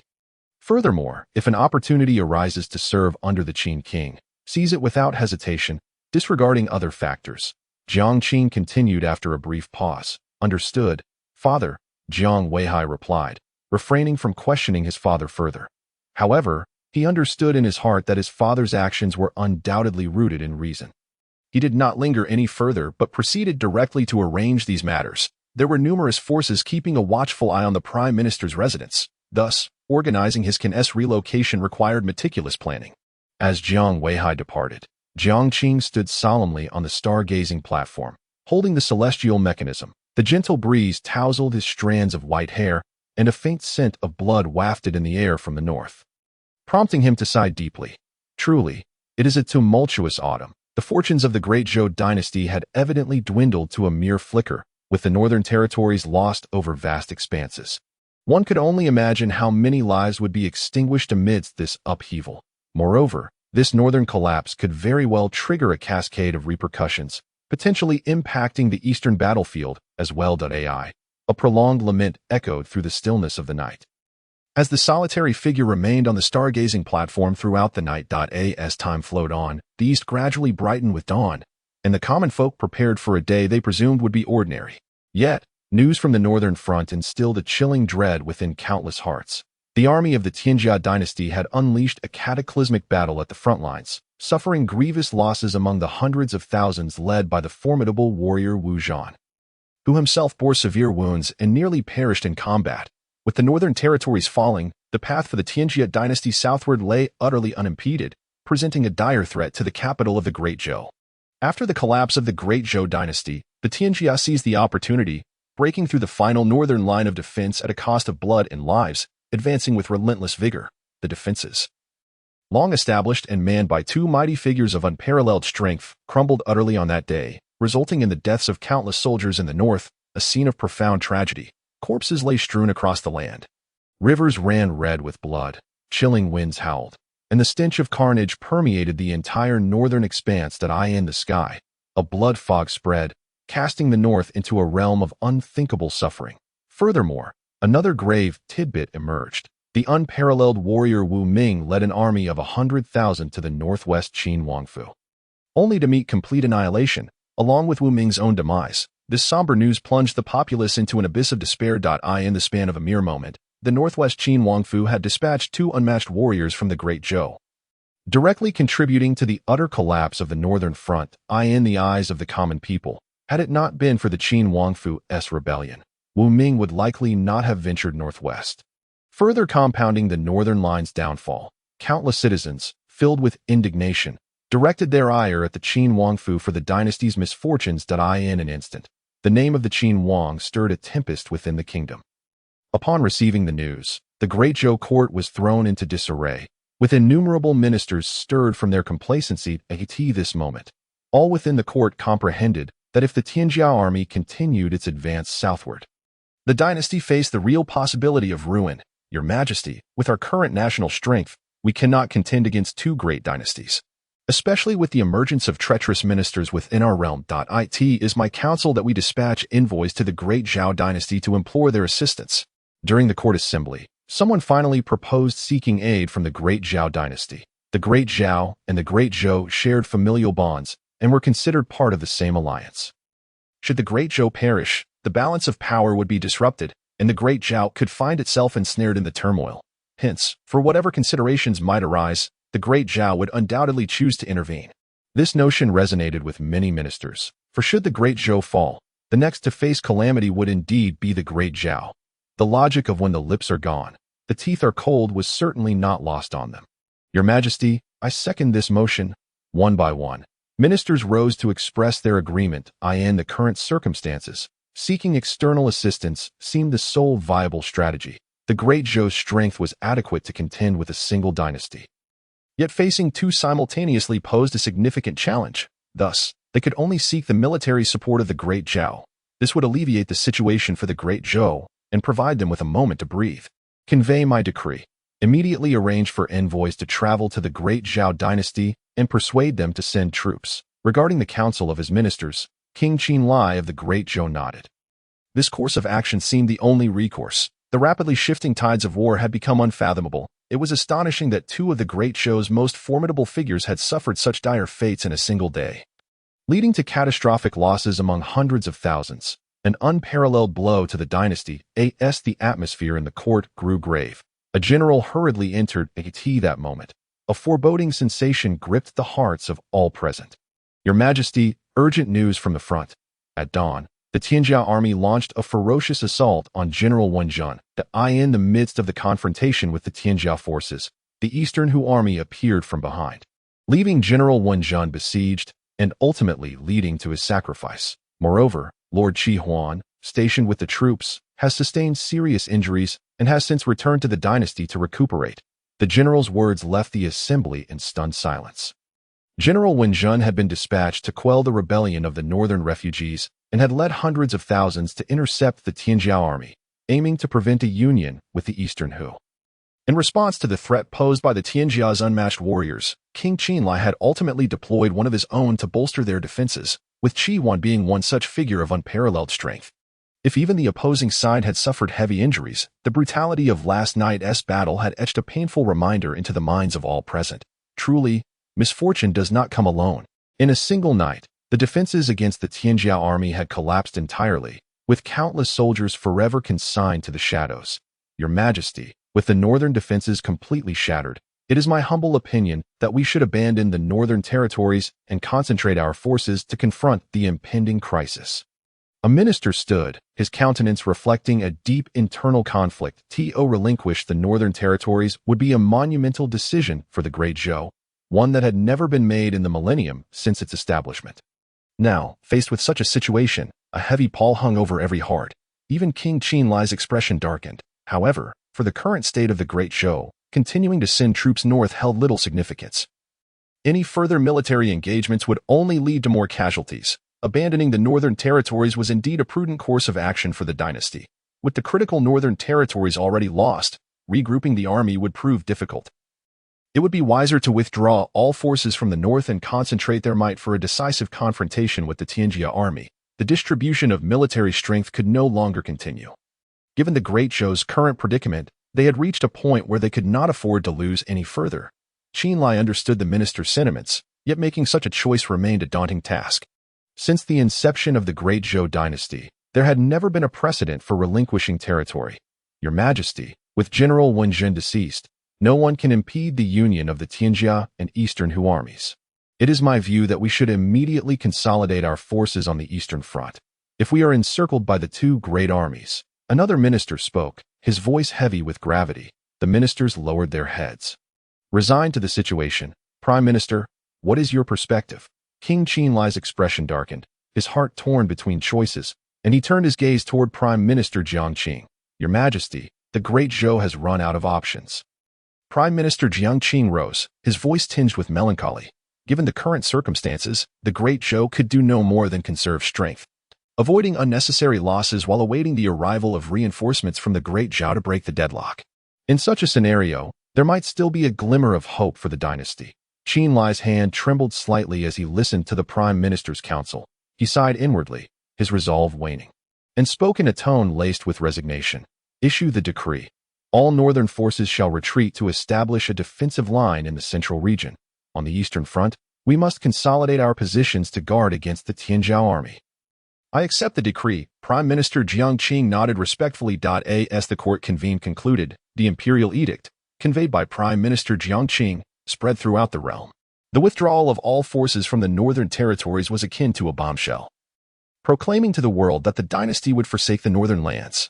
Flames of war raged across the north, and smoke billowed ominously. Since the invasion of the Tianjia dynasty, countless cities had fallen, and tens of thousands of common people had met a tragic end, their bodies littering the ground and rivers flowing red with blood. Once glorious cities now lay shrouded in desolation. Piles of bones had become the norm across the northwestern expanse. Countless citizens were displaced, fleeing southward to escape the chaos of war. The dynasty's decree shocked the entire realm, with the populace struggling to fathom that their sovereign had indeed abandoned the northern territories. Despite the prevalent grievances the subjects of the dynasty held toward the northern citizens, yet never did one imagine that, one day, the dynasty would relinquish such vast territories. In an instant, public discontent surged. Despite the grievances harbored by the populace, given the current state of the dynasty, facing the formidable armies of two rival kingdoms, there was little hope for salvation. If the forces of the Great Zhou Dynasty continued to be expended in the north, it would only lead to further meaningless casualties. Thus, countless citizens accepted this ignominy. At this juncture, the northern lands of the Great Zhou Dynasty were irrevocably declared lost, with millions of subjects abandoned, bereft of the dynasty's military protection. These citizens were destined to become victims of war. Confronted by the armies of the Tianjia dynasty, they could do naught but wait like lambs to the slaughter, resigned to their grim fate. Across the north, innumerable citizens fled, their wails and cries enveloping the region, as slaughter became the norm. The entire northern populace faced extermination. In the northwest, within the Qin princely palace, His Highness, according to intelligence reports, the armies of the Qin Jun Dynasty have commenced a massacre in the north, with the death toll among the populace already reaching tens of millions. In the Grand Hall, Yu Huadian relayed the recent developments in the north with unwavering candor. It had been some time since the dynasty abandoned the northern territories, and throughout this period, the Tianjia forces had never ceased their carnage. Wherever the Tianjia army marched, rivers of blood flowed. Men, women, and children alike were ruthlessly slaughtered without an ounce of compassion. The population of the north had drastically diminished, and aside from the northwest, the northern lands had plunged into perpetual darkness. Listening to Yu Huatian's report, Qin Jun fell silent, astonished by the dynasty's abrupt forsaking of the northern territories. Yet, given the prevailing circumstances of the Great Zhou Dynasty, this abandonment was indeed a lamentable necessity, necessitating a concentration of military forces. Should they continue to exhaust their strength in the north, the Great Zhou Dynasty would likely find itself utterly ensnared, with its downfall potentially occurring in the blink of an eye. Where are the armies of the Tianjia dynasty now? Qin Jun inquired, casting a somber gaze upon Yu Huadian. The northern territories had already fallen, and the northwest could hardly remain unscathed. Although the primary objective of the Tianjia dynasty still lay in the central regions of the Great Zhou, movements in the northwest were surely imminent. Reporting to Your Highness, the Tianjia forces are still advancing southward. However, small contingents are indeed en route to the northwest, led by the high priest of the northern barbarians, Yu Huatian respectfully reported. Throughout this tumultuous period, he had taken personal responsibility for monitoring the movements of various factions, and with his capabilities, he had gained comprehensive insights into the marching routes and intelligence of the Tianjia armies, the high priest of the northern barbarians. Qin Jun mused, taken aback by the enemy's leadership. There was no surprise, as both parties harbored a deep-seated enmity. The northern barbarian court had been obliterated by the Qin princely palace, prompting their allegiance to the Tianjia dynasty. Now, with the Tianjia dynasty having thoroughly conquered the northern territories, the high priest of the northern barbarians would undoubtedly set his sights on the northwest. It was clear that their objective was the Qin princely palace. Your Highness, there is another matter. Ever since the Great Zhou Dynasty announced its withdrawal, the previously displaced rebel forces in the north have emerged, launching attacks against the northern barbarian troops. Yu Huatian's words broke through Qin Jun's contemplation. Since the complete withdrawal of the Great Zhou army from the north, the populace had been reduced to slavery, subjected to rampant slaughter, with countless cities turned to desolate ruins. Bodies piled high at it was during this time that the rebel forces, previously driven deep into the mountains by the troops led by Wen Jin, emerged, offering refuge to those caught in the flames of war and instigating a resistance against the Tianjia dynasty. However, due to the disparity in strength, the resistance faced severe losses and could not inflict any meaningful damage on the Tianjia forces. Nonetheless, they did present some obstacles and challenges to the Tianjia army. Qin Jun nodded slowly, somewhat taken aback by this development. Since the last time the dynasty had led an army of 200,000 northward for a brutal crackdown on the displaced populace, these rebel forces had seemingly vanished from the public eye, and he had scarcely paid attention to them. He had not anticipated that they would resurface in such dire circumstances, daring to launch an attack against the Tianjia dynasty. This, he could not help but admire. What is the current status of these rebels? Qin Jun inquired. They have drawn the attention of the Tianjia forces and are being besieged, trapped in the Tianshan Gorge. With the encircling army led by the high priest of the northern barbarians, Yu Huatian replied indifferently. Although the rebel forces lacked formidable combat strength, they posed no threat to the Tianjia army. Yet, no one could tolerate the incessant provocations of these minor pests. Thus, the Tianjia dynasty entrusted the task of eradicating this faction to the northern barbarian army, while the main forces continued their advance southward. Some to rendezvous with the eastern Hu dynasty, others pressing closer to the central regions of the Great Zhou Dynasty. Qin Jun nodded, and as he contemplated further, the figure of Jia Su gradually appeared in the Grand Hall. Bowing respectfully, he spoke. Your Highness, the north has now been thoroughly lost. The northwest is our last bastion. Our troops have been preparing for some time. It is time for action. Jia Su's words resonated in the hall. In his view, given the current situation in the northwest, it was imperative to demonstrate strength to the world in this chaotic northern landscape. The tumultuous circumstances presented the best opportunity for the northwest. What is Wen He's opinion? Qin Jun turned his gaze toward Jia Su, speaking slowly. Your Highness, in my humble opinion, We should mobilize our forces to rescue the rebel army. That place is the last flicker of hope in the north. We cannot allow it to extinguish. Jiasu expounded passionately, eye in his eyes. The rebel army represented the final glimmer of hope for the displaced populace in the north. If the Qin king were to save this faction, he would undoubtedly garner immense popular support, which was crucial for the forthcoming territorial expansion in the northwest. It is indeed time for the northwest to take action. Qin Jun's eyes gleamed with resolve as he absorbed Jiasu's words. Without uttering another syllable, he coldly commanded, "Convey the order to Meng Tian to lead 300,000 troops immediately to reclaim the crucial cities in the north. Anyone who obstructs us shall be executed without mercy." Meng Tian had been stationed at the northern barbarian court since his emergence and had only recently been summoned back, although the northwest had already taken action multiple times within the dynasty. Two formidable beings had perished at their hands, and the town west protectorate had even been captured by them. Yet, this had not sufficiently showcased the power of the Qin princely palace in the northwest. This time, the objective of the expedition was intimidation. Send word to Wenyang and Chun Qingji to immediately command the Xuanjiao army and the White Robe army to march into the Tianshan Gorge to rescue the rebel forces. Qin Jun issued his second royal decree directly. The Tianshan Gorge lay on the western side of the north, not far from the northwest, and its narrow terrain was unsuitable for a large army's movement, making it perfectly suited for the Xuanjiao army and the White Robe army. "I shall obey." Jiasu bowed deeply, respectfully accepting the command. On this day, within the city of Zhubiai, countless royal orders were issued, and hundreds of thousands of troops surged into motion across the northwest territories, the banners of Qin fluttering proudly, earning the admiration of countless citizens. The affairs of the Qin king in the Great Zhou Dynasty were now common knowledge among the people of the northwest. However, they felt no discontent. The arrival of the Qin king had transformed their lives, allowing them to rise from the depths of servitude to a semblance of dignity. Thus, regardless of the decisions made by the Qin king, they would unconditionally support him as his loyal subjects. As the Qin princely palace prepared for action, the Great Zhou Dynasty also stirred. The envoy from the Great Zhou successfully negotiated with the Dezhou Dynasty.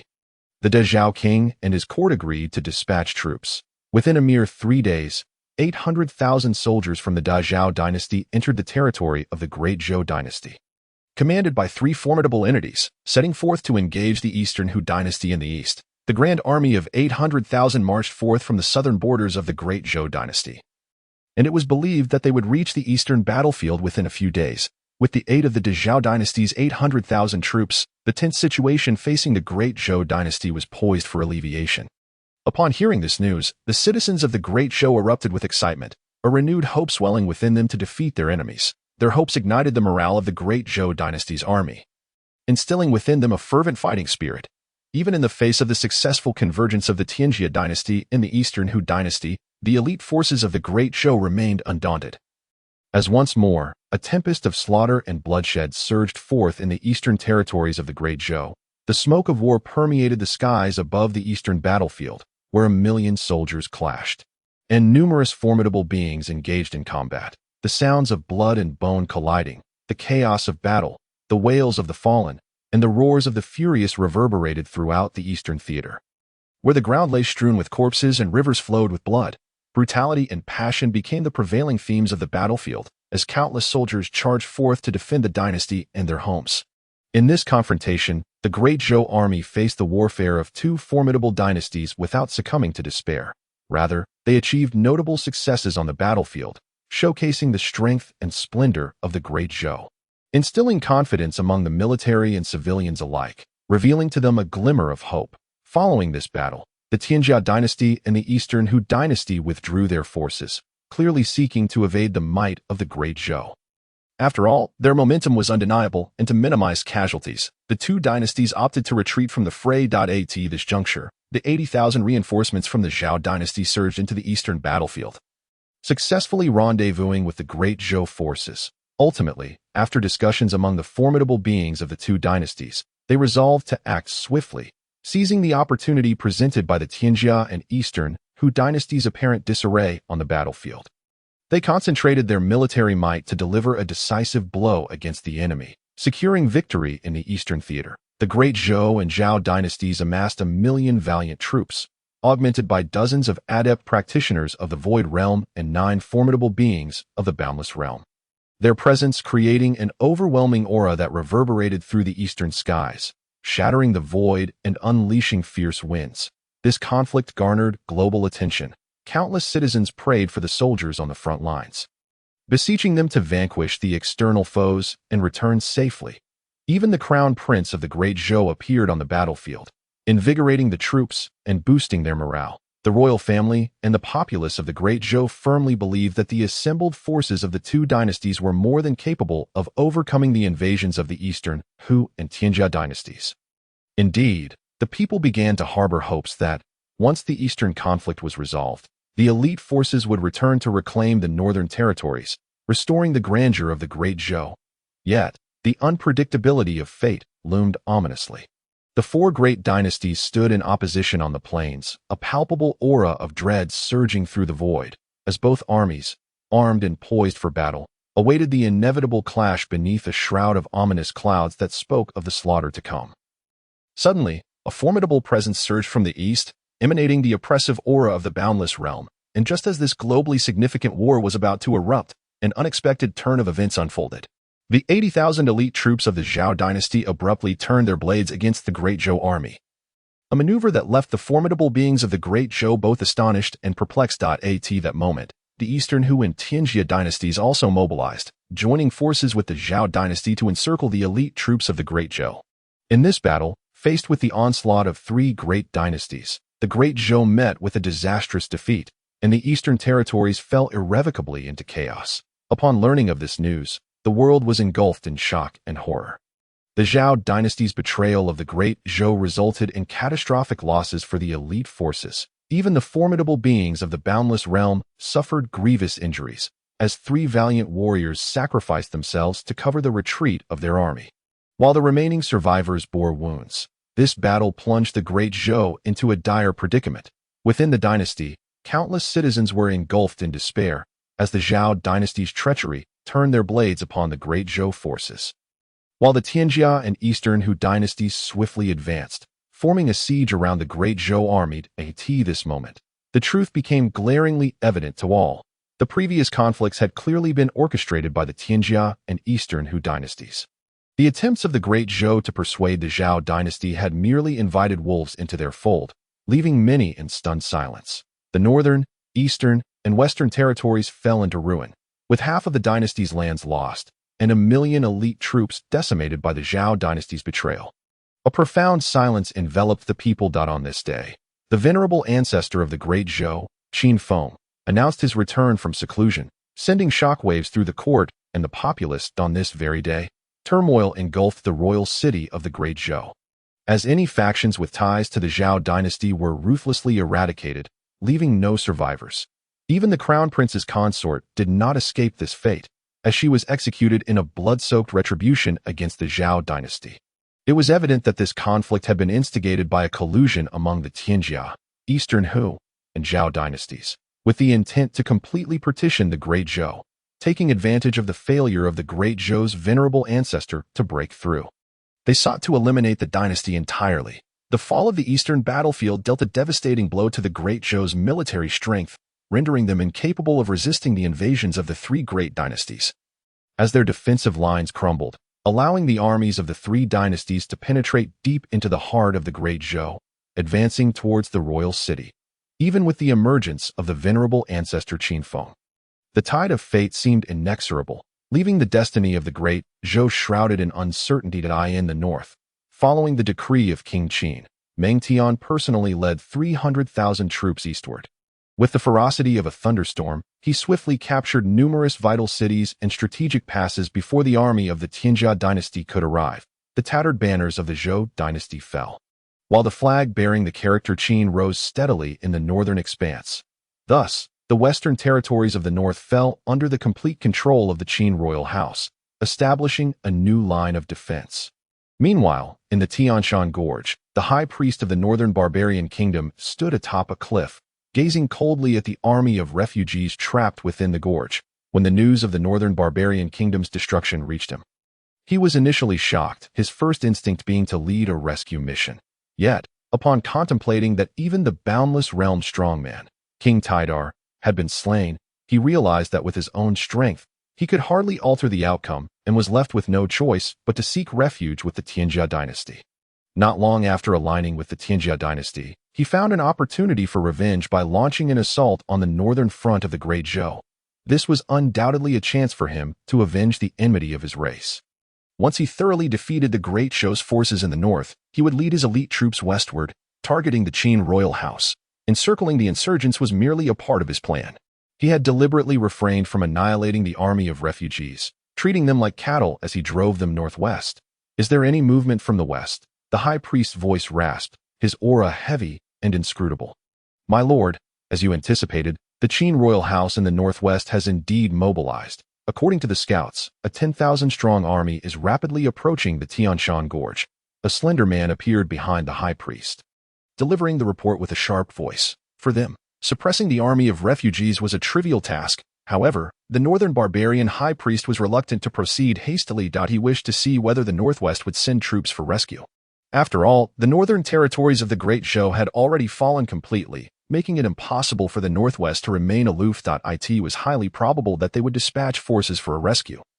He was essentially gambling on their intervention. Even if they did not intervene, he stood to lose nothing. Now, fortune smiled upon him. The enemy had indeed sent troops. However, with only a mere 10,000 men arriving. The northern barbarian high priest deemed the Qin royal house somewhat overconfident, underestimating their capabilities. He was not merely leading the northern barbarian army but also the elite forces of the Qin Dynasty, totaling 200,000. While the narrow terrain of the Tianshan Gorge prevented him from fully deploying his forces, he still felt confident against this mere handful of enemies that to him. It was akin to sheep entering a tiger's den. "Relay the order. We will strike once the enemy has fully entered the gorge," the northern barbarian high priest uttered ominously, a glint of coldness flickering in his eyes. The grudge of the fallen kingdom was merely beginning. He yearned to personally crush the Qin royal house and ruthlessly trample the young Qin king to death, quelling the fury within his heart.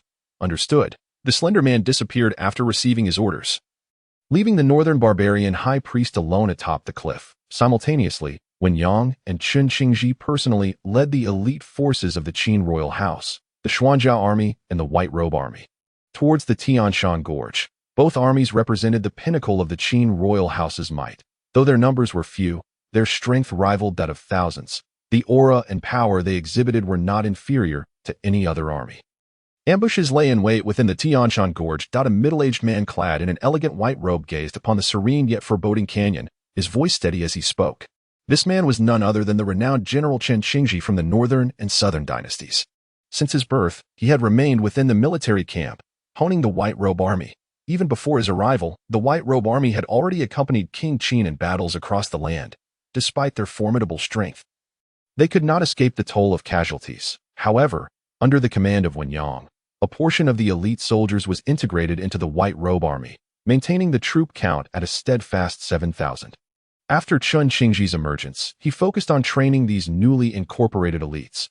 Although they were skilled warriors in their respective armies, within the White Robe army, they were mere novices. Through prolonged training, the strength of the White Robe army, under Chen Qingji's leadership, had significantly escalated. As his voice resonated, Wen Yang nodded in agreement, acutely aware of the palpable malevolence permeating the canyon.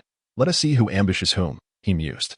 Armed with the Taichu Thunder Calamity Spear, Wen Yang had already claimed the lives of two formidable beings from the boundless realm. Thus, he harbored no fear of these ambushes. After all, in such constricted terrain, who could impede his Xuanjiao army, let alone the White Robe army under Chen Qingji's command?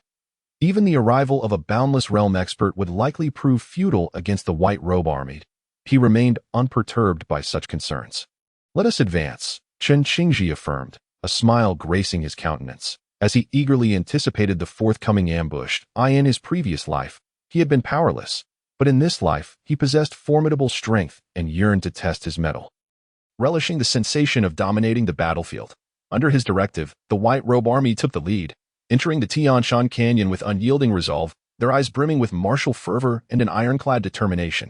Deep within the Tianshan Canyon, towering mountains loomed, dense forests thrived, and a thick fog enveloped the landscape, creating a natural barrier that obscured its depths. Yet, a faint mist of blood wafted through the canyon. Littered with fallen bodies and severed limbs, The trees stained crimson as countless ferocious beasts feasted upon the corpses that TO them. This was merely nature's bounty at that moment. Within a secluded thicket, countless refugees had congregated. Their tattered garments soaked in blood, many severely wounded and on the brink of death. They clutched their weapons tightly, their eyes betraying a profound weariness, since their decision to rise against the Qin Dynasty. The insurgents had posed significant challenges to the enemy, yet their own casualties had been devastating. From an initial force of 300,000 rebels, more had trickled in, swelling their ranks to a peak of 800,000. Yet, this number continued to dwindle. Alas, the disparity in strength was insurmountable.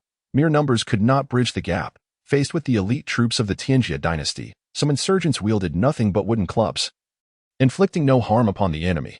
Otherwise, they would not have allowed the less than 1 million troops of the Qin Dynasty to massacre millions of innocents in the north. The rebels sought survival amid chaos, comprising farmers, refugees, and fugitives alike, regardless of their pasts. Their singular aim now was to endure in this dire situation, to expel the Qin and reclaim their homeland.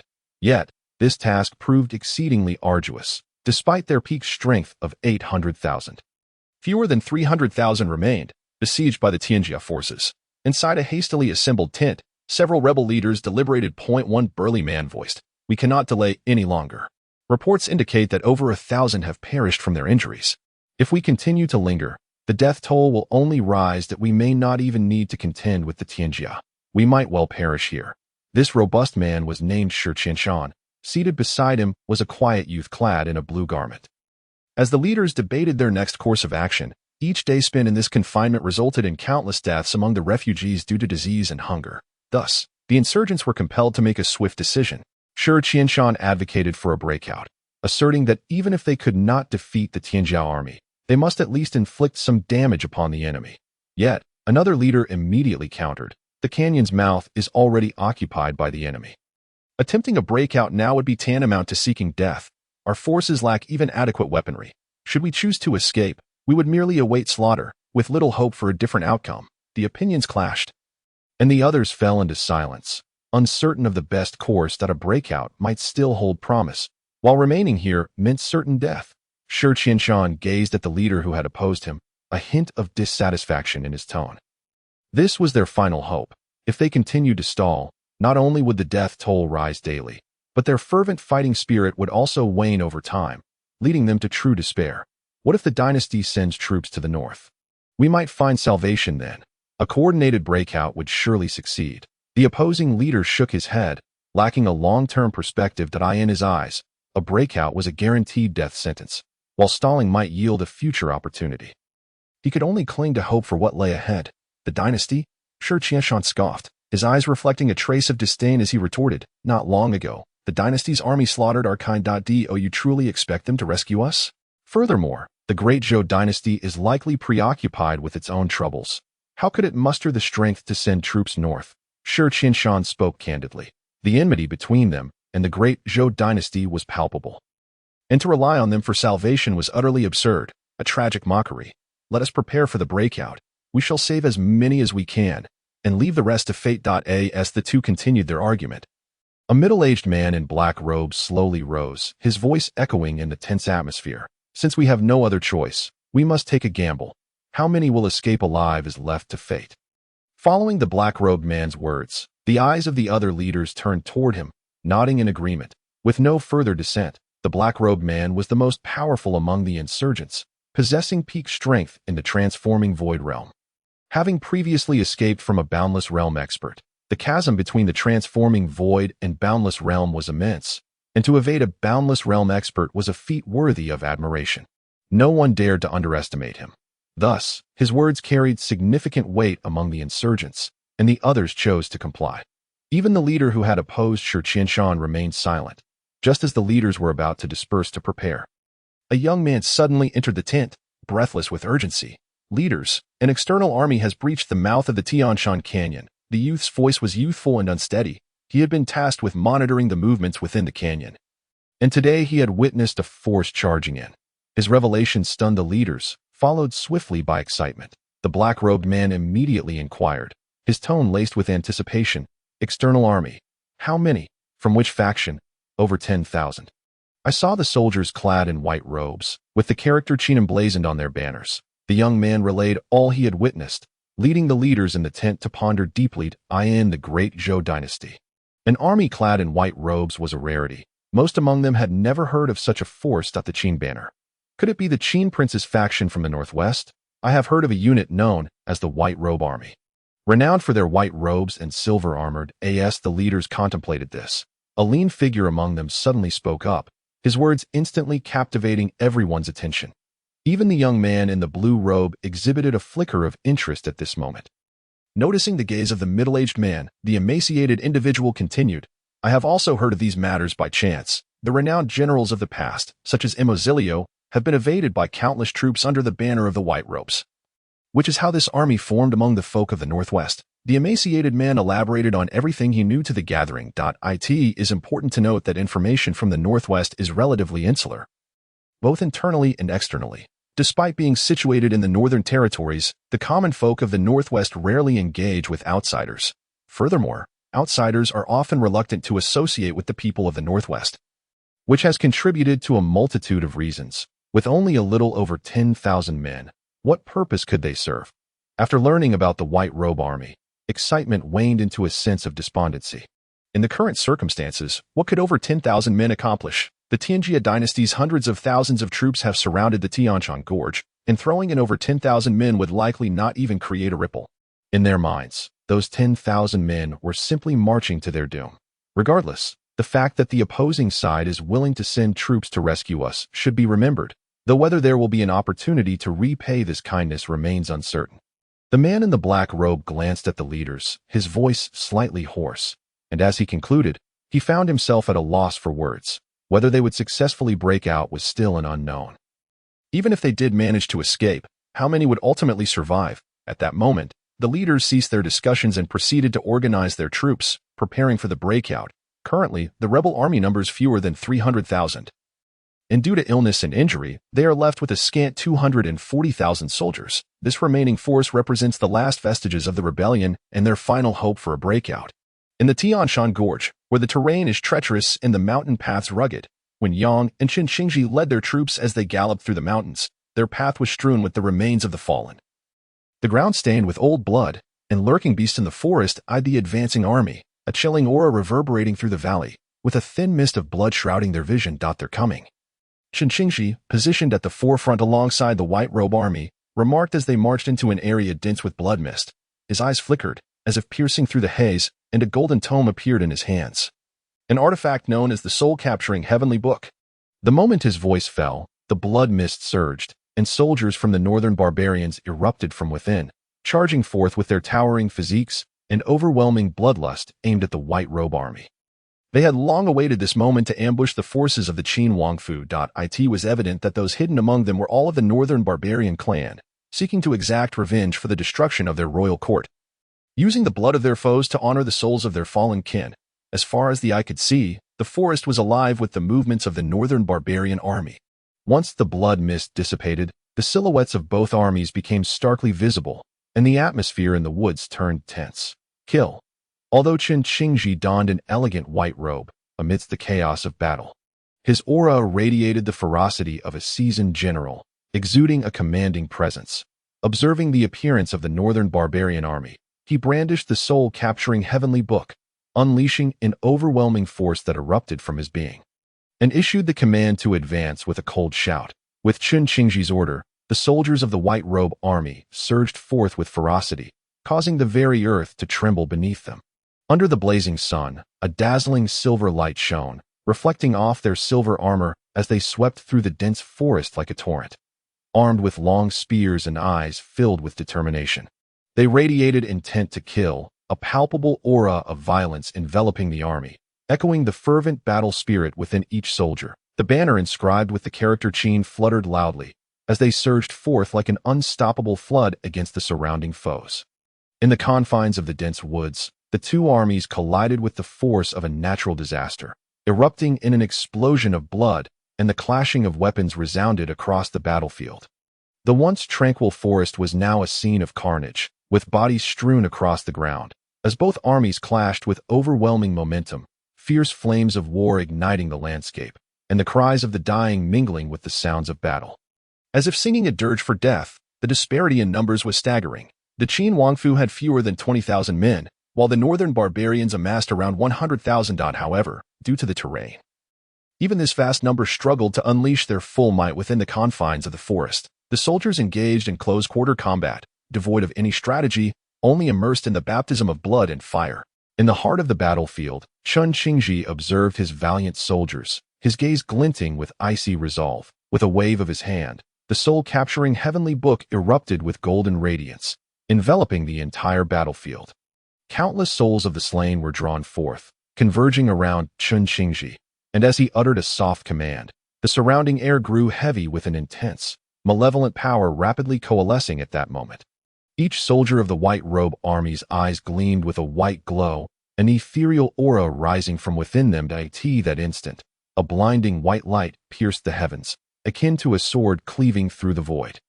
Striking the earth below, the brilliance rippled outward, and those white robe soldiers affected felt a surge of formidable power flood into their bodies, their strength bolstered as if supported by an unseen force.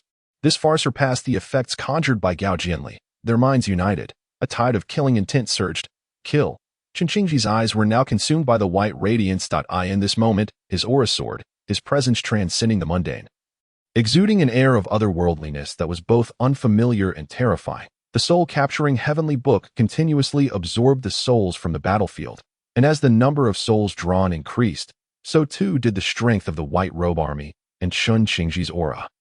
The white light shimmered, and a thunderous dragon's roar resonated across the skies. Above the White Robe Army, an enormous silver dragon began to coalesce, its shimmering scales radiating brilliance, its eyes ablaze with white light.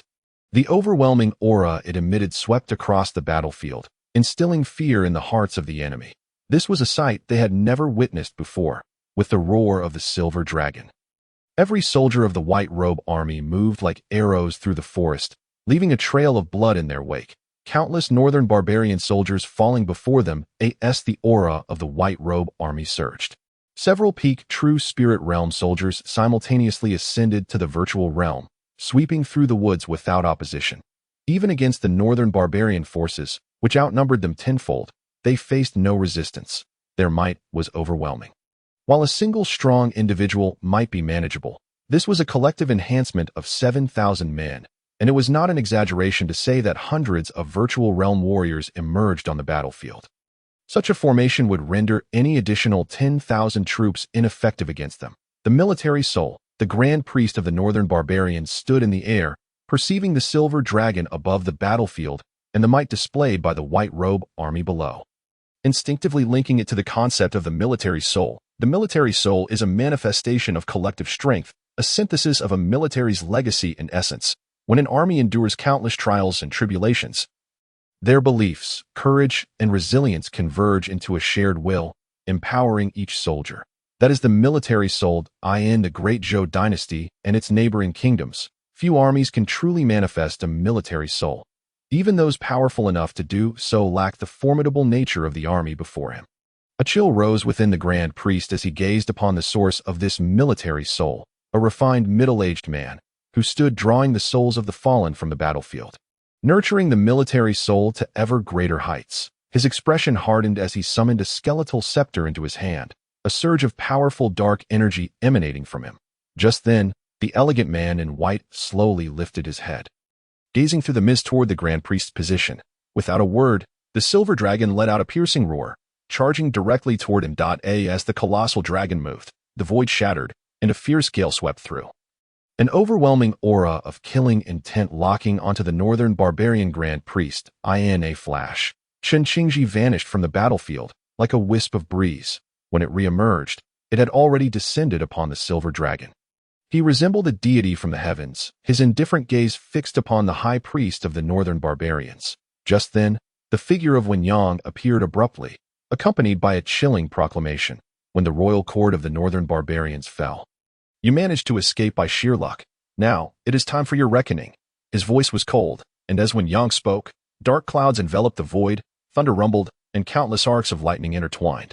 The sea of thunder roiling as the thunder dragon ascended, breaking through the clouds, descending upon the world in a baptism of lightning. You truly believe you can slay me here?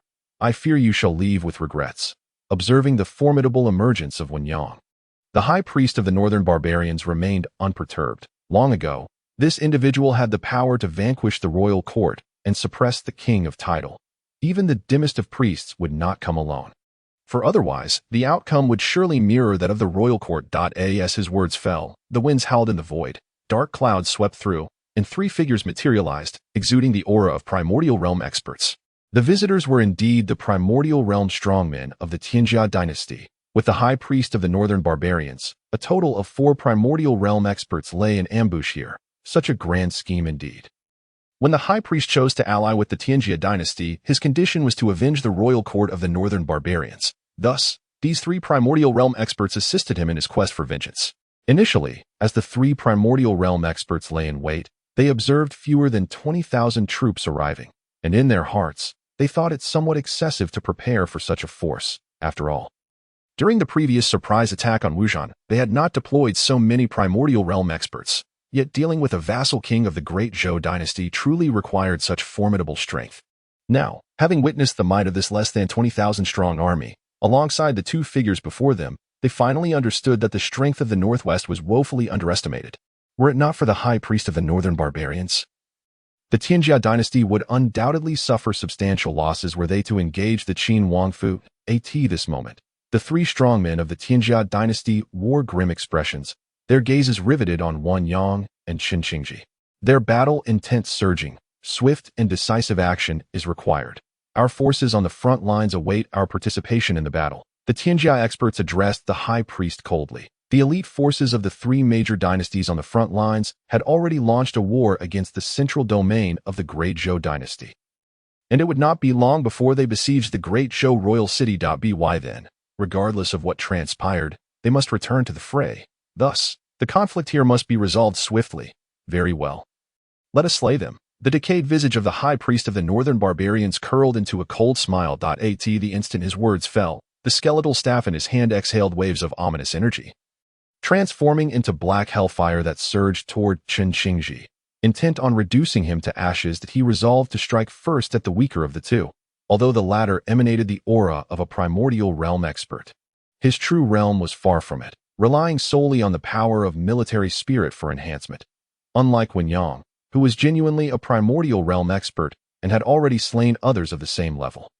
The high priest perceived that dealing with Qin Qingji would be significantly easier than confronting Wen Yang. As the black hellfire swept toward him, Qin Qingji's form shifted, moving several dozen miles in an instant. Evading the engulfing flames, his gaze turned icy.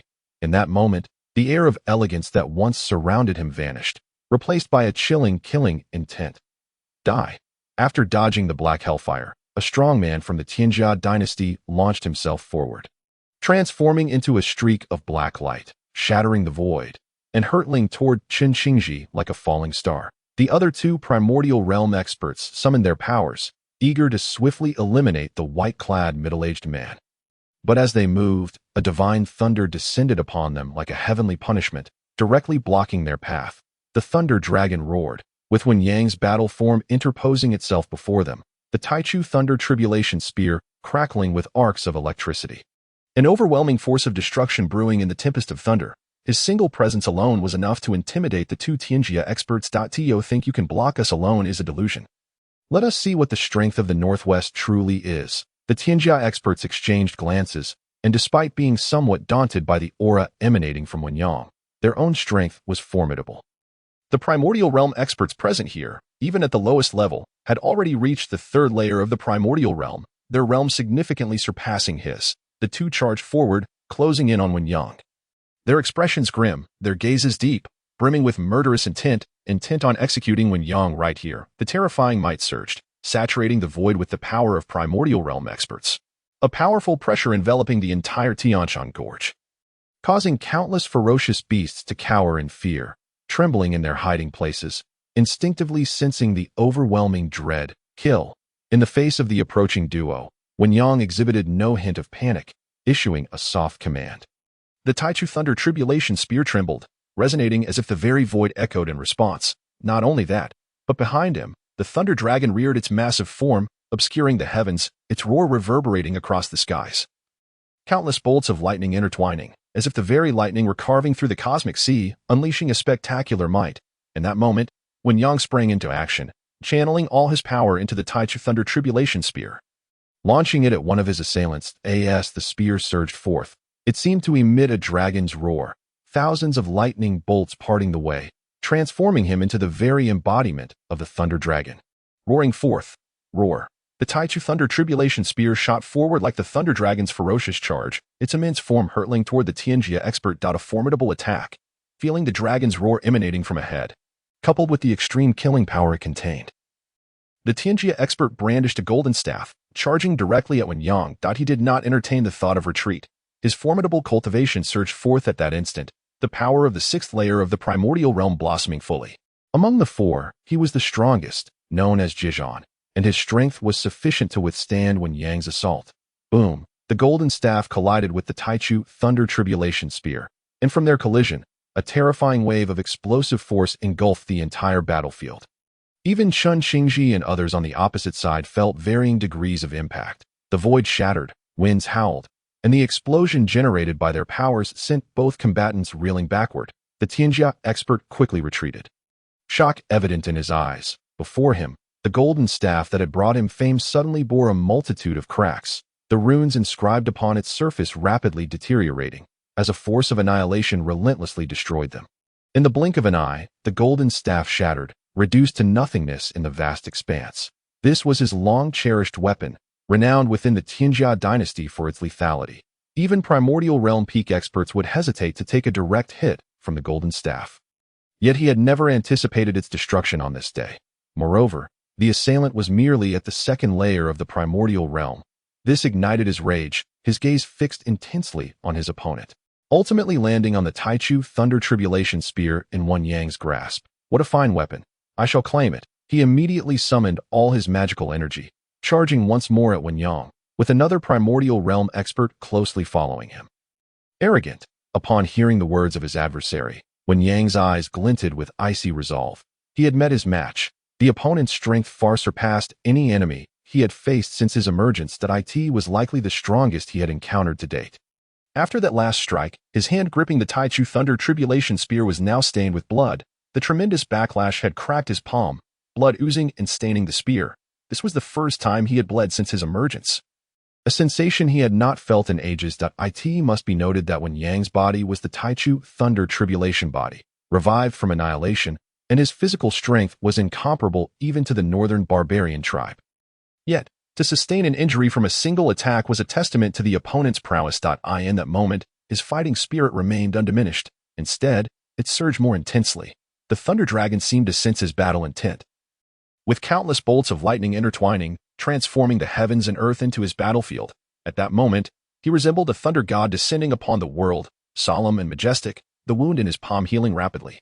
As the two assailants bore down upon him, Wen Yang did not shy away from battle. Instead, he charged forward, leaving a path of ruptured void in his wake, arcs of lightning descending, causing the very heavens to tremble. Boom! The three individuals collided abruptly, their encounter resonating with the force of a thunderclap, the shockwave powerful enough to fracture mountains 1,000 meters away. The most fearsome of all was Wen Yang's Taichu Thunder Calamity Spear, which left a horrifying blood hole on the body of another formidable warrior from the Qin Dynasty. Blood rained down from the heavens, and threads of destructive energy clung to the surface of the wound, rendering it irreparable. Instead, under the onslaught of the lightning, the injury worsened. Damn it! Gazed at his companion behind him. Zhizhan's eyes were filled with profound depth, a surge of fury erupting from within. He had not anticipated that even with their combined assault, they would still allow the enemy to injure one of their own. What a humiliation! It was worth noting that his cultivation was at the 6th layer of the Wuxia realm, while the adversary stood at the 2nd layer. If news of this battle spread, he would undoubtedly face ridicule. However, as a warrior of such caliber, his anger was but a fleeting moment. He quickly suppressed his wrath and turned to his companion, his tone growing colder. You deal with the other one. This one is mine. Continuing to engage the foe might very well become a burden for him if Wen Yang's attacks were focused on him. Zhizhan would have to divert his attention, and it would be more prudent to let his companion disengage. Understood. The other warrior, recognizing the gravity of the situation, knew he could not partake in such a high-level conflict. Without hesitation, he adjusted his state and charged towards Qin on the other side. Thus, on this battlefield, only when Yang and Jia remained. Undeniably, you are indeed powerful, even among the various forces of the southern region. Your talent is truly exceptional. The Qin royal mansion is ultimately too small. Why not ascend to a grander stage? Jia did not rush into action. Instead, he scrutinized Wen Yang before him, his mind drifting to other thoughts. The fact that the adversary, with merely the second layer of Wuxia realm cultivation, could stand toe-to-toe with him suggested that if he were to grow, with such talent and ample resources, in less than a millennium, the southern region might witness the emergence of a terrifying figure at a grander stage. Wen Yang chuckled lightly, wielding his weapon with a flourish, a fierce aura emanating from his spear as he coldly retorted, "We shall strive for it ourselves." Sensing the warrior's battle intent, Jia did not rush. His voice softened slightly. "What can the Qin royal mansion offer you? The Great Zhou Dynasty is besieged by 3 major dynasties. Its demise is but a matter of time. When that day comes, do you truly believe that the influence of the Qin royal mansion can withstand it? Why not make your choice sooner? For wise ministers choose their sovereigns to serve." In his heart, he also found it perplexing how a mere corner of the Northwest, a forsaken vassal prince, possessed such strength to garner the loyalty of such powerful warriors. Before embarking on this journey, he had investigated the Western Qin prince, yet he could discern nothing amiss from the traces left behind. The origins of these individuals were shrouded in mystery, as if they had appeared out of thin air. He had speculated that there might be other forces backing the Qin prince, yet among the surrounding powers, who would dispatch such exceptionally gifted warriors to participate, if there were unexpected complications, it would be a tremendous loss. Furthermore, what value or support could the Qin prince possibly offer? Jia remained bewildered, as did the hearts of all in the world. Words were futile. Let us engage in battle. Wen Yang was not a man of many words. In his heart, he believed that the strength of the Qin royal mansion far exceeded common understanding. What was currently displayed was merely the tip of the iceberg. He trusted that time would reveal the truth. Without further ado, he moved like lightning, cleaving through the air, a terrifying force rushing towards Jia, stubborn and unyielding. With persuasion falling on deaf ears, Jia charged forth to confront him. I in the void. A cataclysmic battle erupted, the aftermath reverberating throughout the entire Tianshan Canyon. On the other side of the battlefield, Qin faced 3 adversaries alone, the strongest of whom had already been bogged down by Wen Yang. He stood upon the back of a silver-scaled giant dragon, engaging in combat with the 3 enemies. Blood sprayed across the sky as the soul-capturing heavenly book unleashed its formidable power, continuously augmenting his strength. The might of the military spirit was indeed not to be underestimated. The northern barbarian high priest wielded a skeletal staff, manipulating black infernal flames that engulfed the void, attempting to confine Qin to one spot. Yet the silver-scaled dragon's strength was overwhelming. Its massive form seemed utterly unperturbed by the flames of the underworld, roaring and bellowing in the void, demonstrating an attack power rivaling that of the 3rd layer of the Wuxia realm. Qin white robe had already transformed into a crimson shroud. The soul-capturing heavenly book in his hand trembled incessantly, drawing upon the souls of the world, enhancing its might. Gradually, the soul-capturing heavenly book began to take on a blood-red hue. Exuding a sinister and eerie aura, the clash of Wuxia realm combat thundered continuously, causing mountains to collapse, unleashing an unparalleled terrifying force.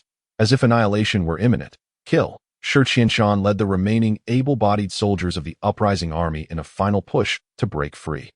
Blood and slaughter erupted throughout the valley. In the initial phase of the battle, Qin Jun and the other leaders made a notable discovery. The encircling Tianjia army was significantly outnumbered, with only a handful of experts at the Void Realm. Even fewer than their own ranks. This revelation sparked suspicion within them, yet they were already ensnared in a desperate situation. Even if there were ambushes ahead, they could only press on with determination. However, due to the disparity in numbers, the Tianjia army gradually found themselves at a disadvantage. This was the first time they had encountered such a scenario. As the battle raged on, they drew closer to the mouth of the valley. At that moment, Qin Jun and the other experts seemed to sense a residual force and all looked up. How powerful! They beheld a fierce confrontation unfolding in the void, 6 Wuxia realm experts clashing. Their battle's residual force causing the entire canyon to tremble. The gale howled, and spiritual energy converged. The combat of such powerful beings left them in awe. This was the might of the Qin prince's forces. One leader gazed at the thunder dragon and the silver-scaled dragon, his eyes filled with disbelief. 2 Wuxia realm warriors facing off against 4 from the Qin Jun Dynasty. This level of strength vastly exceeded their previous understanding of the Qin royal mansion. Previously, they had not held high hopes for the arrival of an army of under 20,000, but now their hearts ignited with hope. Yet this spark of hope plunged them into a dilemma. The elite troops of the Qin Jun Dynasty had all been dispatched to ambush the Qin royal mansion's forces. The troops surrounding them had already been suppressed. If they continued their breakout, the chances of the uprising army escaping were considerable, and the casualties would remain within acceptable limits. Conversely, the Qin royal mansion's forces were there to rescue them, and if they broke away, it could likely trap the Qin royal troops in a dire situation. After all, exhaustion would eventually manifest in battle, and the Qin royal mansion had fewer than 20,000 soldiers. Should they successfully break free, the Tianjia army would encircle the Qin royal troops, leaving them to face hundreds of thousands of soldiers. With fewer than 20,000 against hundreds of thousands, such a disparity in strength could lead to total annihilation. Exhaustion would inevitably come. Let us join forces with the Qin army. Shi Qianshan's robust figure smashed through the Tianjia soldiers, then turned to the other leaders and bellowed. He was not an unfeeling man. Otherwise, he would not have protected those commoners who bore no relation to him. In this dire predicament, even the dynasty could barely fend for itself. Yet the Qin prince's army appeared to rescue them. He would never forget such kindness. His first thought was to unite with the Qin troops and help alleviate their pressure. However, as Shi Qianshan's shout echoed back, it received little response. The expressions of those leaders varied. They were but a hair's breadth from salvation, yet returning to unite with the Qin army could plunge them back into peril. After being besieged for so long, they were unwilling to take further risks. Many leaders gritted their teeth, casting deep glances at Shi Qianshan, yet without uttering a word, they led their subordinates towards the mouth of the valley, choosing survival. In this tumultuous era, it was human nature that proved most susceptible to trials. On the side of the Qin army, they were comprised of the elite of the Tianjia dynasty, and there were still 4 Wuxia realm experts. With their strength, it was uncertain how many would perish, and how many could survive. Apologies that a few more leaders, wrestling with their internal struggles, chose to break free. They cast apologetic glances at Shi Qianshan before turning to charge towards the valley's exit. Damn it, do you not fear divine retribution for your ingratitude? Shi Qianshan watched as more and more individuals departed, his fury boiling over as he unleashed a torrent of curses upon them on the battlefield. In his eyes, the actions of these individuals were utterly disgraceful. Even when surrounded by the forces of the Tianjia army, he felt no such anger. However, upon witnessing their deeds firsthand, he was filled with a profound sense of sorrow and unbridled rage. Even sharing the same space with them brought him a sense of shame. Nevertheless, he could not impede their choices. Observing the remaining rebels gathered here, Shi Qianshan bellowed, "I, Shi Qianshan, am not an ungrateful person. The Qin army has shown us kindness. Those willing to fight alongside me, follow me." He did not attempt further persuasion, knowing it would be futile. After his declaration, he charged directly into the fray on the other side of the battlefield. The remaining rebels and refugees, stirred by their leader's words, felt a surge of fervor as they turned their backs to the canyon and followed Shi Qianshan into battle. An ever-increasing number of people surged toward the Qin army. Though their strength was meager, their hearts yearned to contribute their share, seeking only to act without regret. The middle-aged man in black glanced over, as the strongest among the rebels. He sighed at the sight of the divided forces and chose not to remain at the canyon. Instead, he followed Shi Qianshan into the fray, uncertain how many would emerge alive from this conflict. Yet, they bore no grievances, seeking only a path forward. On the battlefield of the Wuxia realm, Wen Yang was drenched in blood. His silver armor stained crimson from the fierce combat. Facing an opponent of the 6th layer of the Wuxia realm, he was ultimately at a disadvantage in terms of cultivation level. His opponent, too, was not in prime condition, as his robust form bore multiple charred marks from lightning strikes, the destructive force gradually eroding his flesh. Despite possessing strength at the 6th layer of the Wuxia realm, Jia Zhan found himself unable to completely eliminate the affliction, relegated to merely suppressing its encroaching speed with his cultivation. It has been ages since I have experienced such exhilarating combat, Jia Zhan remarked. Glancing at Wen Yang with a hint of satisfaction. In the Tianjia dynasty, he struggled to find worthy opponents, and throughout his years of cultivation, this was his first time exerting himself fully against an adversary who was merely at the 2nd layer of the Wuxia realm. He felt no shame. Instead, he grew more invigorated, even harboring a sense of admiration in his eyes. The opponent's talent and combat experience were impressive, igniting his admiration, and he lamented that the other was on the opposing side. Otherwise, he would have gladly forged an alliance. Upon hearing Jiejan's words, Wen Yang remained silent. It was the first time he had encountered this formidable foe, even at the pinnacle of the Huaxi realm. He had the strength to slay the Wuxia realm powerhouse, King Tidar. The two stood in a stalemate, unwilling to strike further, as neither could gain the upper hand in the short term. Continuing the battle would prove futile. They could only await the outcome of the conflict on the other side. You are likely to be defeated, Jiejan observed as he watched the northern barbarian high priest and others besiege Qin Jun. A smile gradually creeping onto his face. When Yang's gaze deepened, and he remained silent. Qin Jun faced 3 Wuxia realm powerhouses, one of whom was even at the 4th layer, despite the enhancement of the military spirit. Qin Jun began to show signs of fatigue. His cultivation was merely at the pinnacle of the Huaxi realm, and while the military spirit elevated him to the Wuxia realm, he could not fully unleash its potential. Had he condensed the military spirit while at the Wuxia realm, the 3 before him would have been powerless against him. This limitation gradually placed him at a disadvantage. At this moment, Qin Jun's elegant white robe had transformed into a deep crimson, his aura radiating a murderous intent. The soul-devouring heavenly tome had morphed into a blood-soaked script, exuding a thick essence of blood, resembling a wraith and instilling a sense of dread. His entire demeanor had drastically shifted, evoking the image of a judge emerging from the depths of hell, inspiring fear and trepidation in those who beheld him. Kill him. Let us see how long he can endure. The northern barbarian high priest, now frenzied, found his robes tattered under Qin Jun's assault, his hair disheveled, presenting a pitiful sight. The other 2 were not faring much better, each bearing grievous injuries, blood cascading from their wounds. Just as their words fell, several surges of vitality rushed from a distance as Shi Qianshan and the man in black arrived simultaneously, their silence a prelude to their vicious entry into the battlefield. That a fierce aura enveloped the area, wreaking havoc upon the enemy forces. Behind them, a throng of ragged refugees brandished swords and charged into the fray. Even when faced with the burly northern barbarian soldiers, they exhibited no fear, having chosen to unite with the Qin army. They had already cast aside their lives. Otherwise, they would have followed the departing leaders toward the canyon. This rabble has arrived just in time, the northern barbarian high priest sneered, observing the relentless tide of refugees. His long-simmering rage ignited in that instant. Clearly, the Tianjia army stationed there had faltered. Otherwise, these refugees would not have breached their defenses. Yet, after the surge of anger, he smirked ominously. Come forth, all of you. Do you truly believe that your insignificant numbers can alter the tide of battle? You are merely here to accompany the dead, in the dense forest battlefield. The northern barbarian high priest had deployed his elite forces, having summoned a majority of the skilled fighters from his ranks. Their ultimate objective was never the rebel forces but rather the army of the Qin Wangfu in the northwest. These insurgents were merely a distraction, since they had chosen to come here to meet their demise. He would accommodate them. Once the outcome of the Wuxia battlefield was determined, these individuals were ultimately inconsequential, their lives at the mercy of those in power. Kill. The northern barbarian high priest issued a sharp command and launched a ferocious assault on Qin Jun.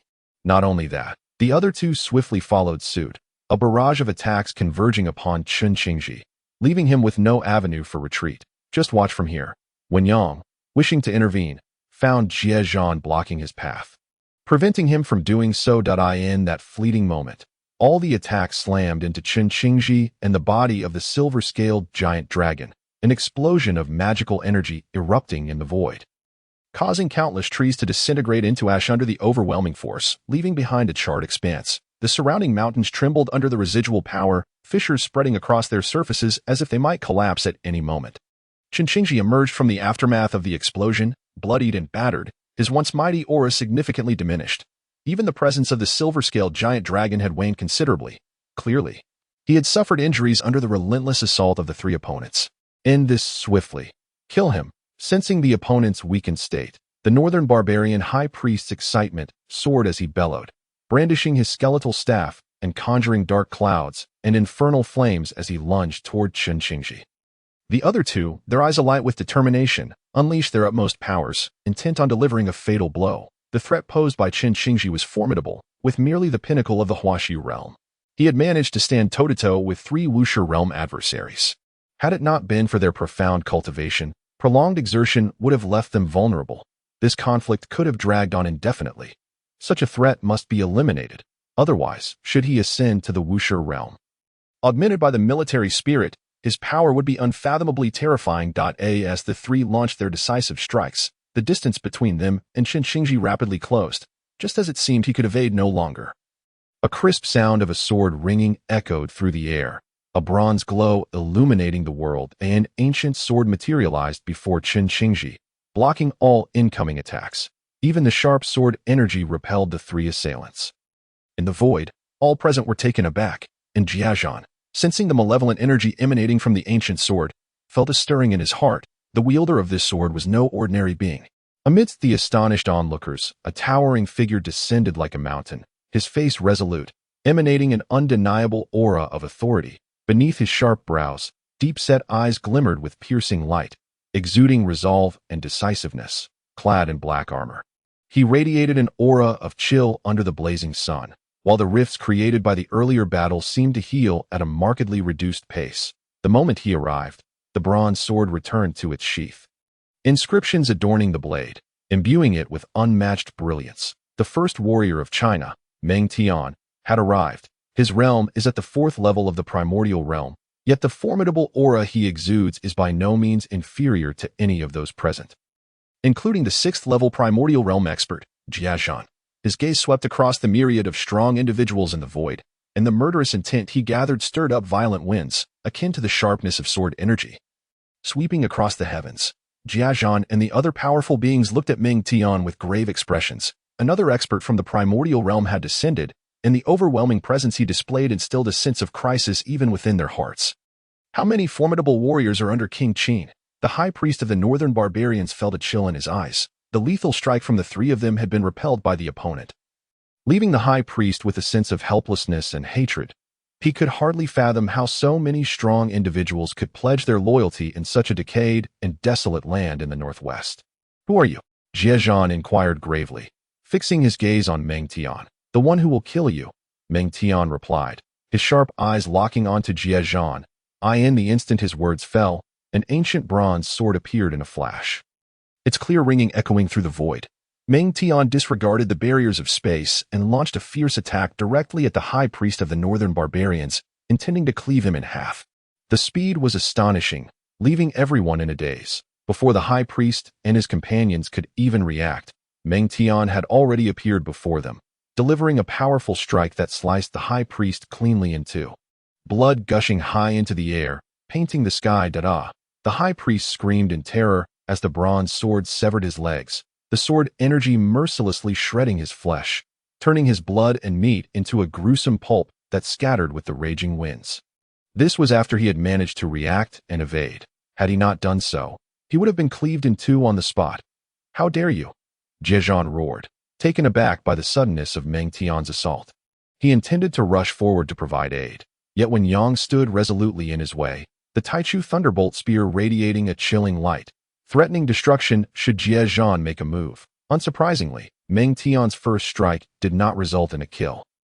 He wielded the bronze sword to strike again, this time cleaving another expert of the Qin Dynasty at the head, obliterating it utterly. However, the ancient sword did not cease its onslaught, splitting the body in two, blood gushing forth, and organs raining down from the heavens, creating a horrifying spectacle.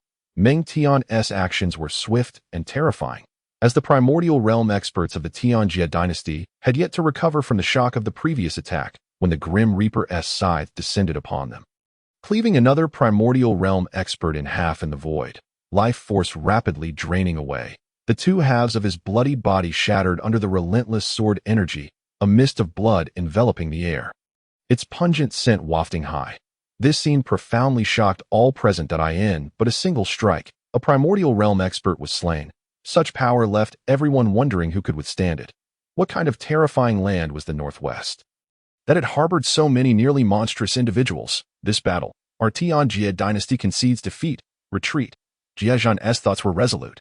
Having witnessed the opponent's strength, he realized they could not hope to compete with the multitude of strong individuals from the Northwest. Should the fighting continue, it was likely that these primordial realm experts would be entirely lost here. If that were to happen, the Qin Dynasty would suffer a grievous blow. He understood the gravity of the situation.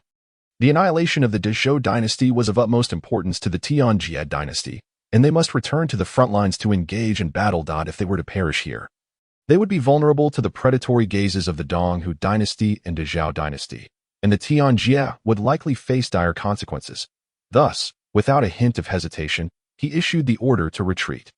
As for the army in the Tianshan Gorge, Jie Zhan paid them no mind. Their lives were insignificant in his eyes. Moreover, most of them were soldiers of the northern barbarian tribe, not of his Qin dynasty. He had no concern for their fates. What shall we do about our soldiers? The high priest of the northern barbarians forced down his injuries and looked at Jie Zhan, his voice hoarse. He had already surmised the other's intentions. In this canyon terrain, the northern barbarian army could only retreat if they triumphed over the forces from the northwest. Otherwise, they had no chance of escaping. With the primordial realm experts blocking the gorge's entrance, it was unlikely anyone from the northern barbarian army would survive, unless a primordial realm expert remained to cover their retreat. Their chances of surviving were virtually non-existent. Then stay if you wish to die. Jie Zhan coldly glanced at the high priest. While others in the dynasty might care about the northern barbarians' allegiance, Jie Zhan was utterly indifferent. After his words fell, Jie Zhan's figure vanished into the void, followed closely by another strong individual from the Qin dynasty. Without a moment's hesitation at their level, they held no regard for the weak at the bottom. Their own interests took precedence above all else. Damn it. The high priest of the northern barbarians watched the two depart, a hint of helplessness flashing in his eyes, looking down at the northern barbarian soldiers still engaged in battle. He felt a surge of unutterable hatred. Ultimately, he turned and transformed into a streak of light, pursuing Jie Zhan and the others. He understood that with the strength of the northwest experts now, remaining behind meant awaiting their slaughter. As for his kin below, he could only abandon them. One day, he would seek vengeance for them. Seeing the Qin dynasty's experts flee, Wen Yang contemplated intervening, but was stopped by Meng Tian. Their objective had been met. These individuals were inconsequential. The purpose of their expedition was to rescue the rebel army, and since that goal had been achieved, there was no need to pursue them further. Otherwise, Meng Tian would have already struck. Wen Yang had no choice but to relent in light of Meng Tian's words. In this battle, both he and Qin Qing had sustained injuries. It was their first experience of such a brutal conflict since their emergence. And it was indeed unwise to continue the carnage on the battlefield below. Blood flowed like rivers. The once dense forest had been reduced to a scene of devastation under the aftermath of the powerful clashes. Smoke billowed, and a malevolent aura filled the air. The members of the Qin side understood well as they witnessed their leader's departure. They had been utterly abandoned, especially the northern barbarians, whose royal court had been annihilated, leaving them without a home. Now, witnessing the high priest's departure, they felt a profound sorrow within. Yet they bore no resentment, only hatred towards the northwest. Had it not been for their royal court's destruction by the northwest forces, they would not be forced to fight and seek refuge with the Qin dynasty. Now, having accepted their fate, their robust bodies roared as they wielded their sharp weapons, launching their final, desperate charge against the northwest army. Having cast aside any concern for life and death, the white-robed army and the Xian armor army had already become bloodthirsty, especially the former. Empowered by the military spirit, they fought with reckless abandon. Hundreds of peak true spirit realm warriors, bolstered by this spirit, possessed the strength of the void transformation realm. What does it mean to have hundreds of warriors at the void transformation realm? In any dynasty, this would constitute a formidable force, one that even primordial realm experts would prefer to avoid. This is the power of military spirit. Mysterious and formidable, annihilate, not one shall remain.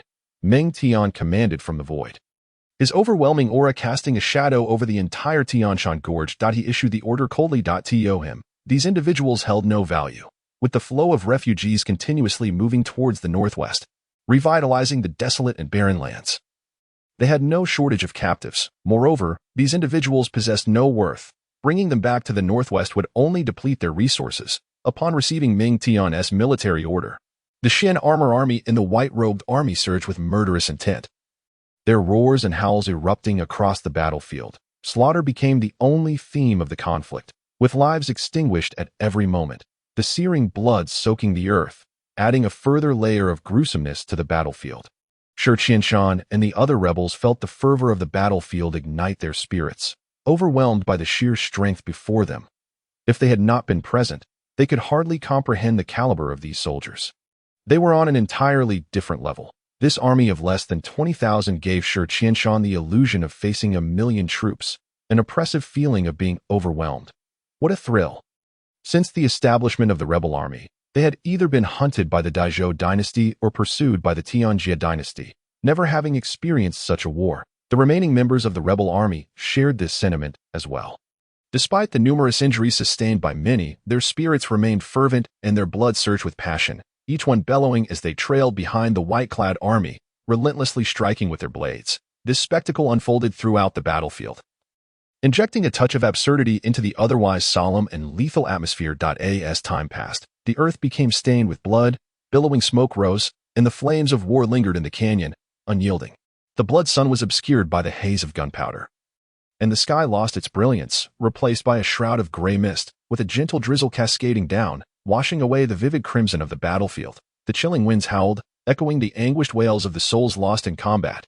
Countless severed heads rolled upon the ground, their mournful gazes still fixed upon the heavens. The entire battlefield was a grim tableau, littered with corpses, dismembered limbs scattered about, while a heavy, oppressive mood brewed beneath the curtain of rain. The once pure white robes of the soldiers had been transformed into garments of blood, each warrior's gaze resolute, yet tinged with unmistakable fatigue. The war had dragged on for far too long, and the enemy's numbers far exceeded their own. This conflict was undoubtedly the most arduous battle the white-clad army had ever faced since its inception. Not only the white-clad army, but the armored troops had also been steeped in blood. Even the rain could not wash away the traces of their sacrifice. What is the situation? During a brief respite among the soldiers, the figure of Wen Yang appeared, accompanied by Chen Qingji. Ming Tian had departed after resolving matters on the battlefield of the Endless Realm, while the two remained to attend to the affairs of war, not yet leaving. Though they bore some minor injuries from the skirmishes, their robust physiques rendered such wounds inconsequential. Given a little time, they would recover swiftly. General, we have annihilated 170,000 enemy troops. Our losses amount to over 4,000 men, reported a centurion from the white-clad army, bowing respectfully to Wen Yang and Chen Qingji.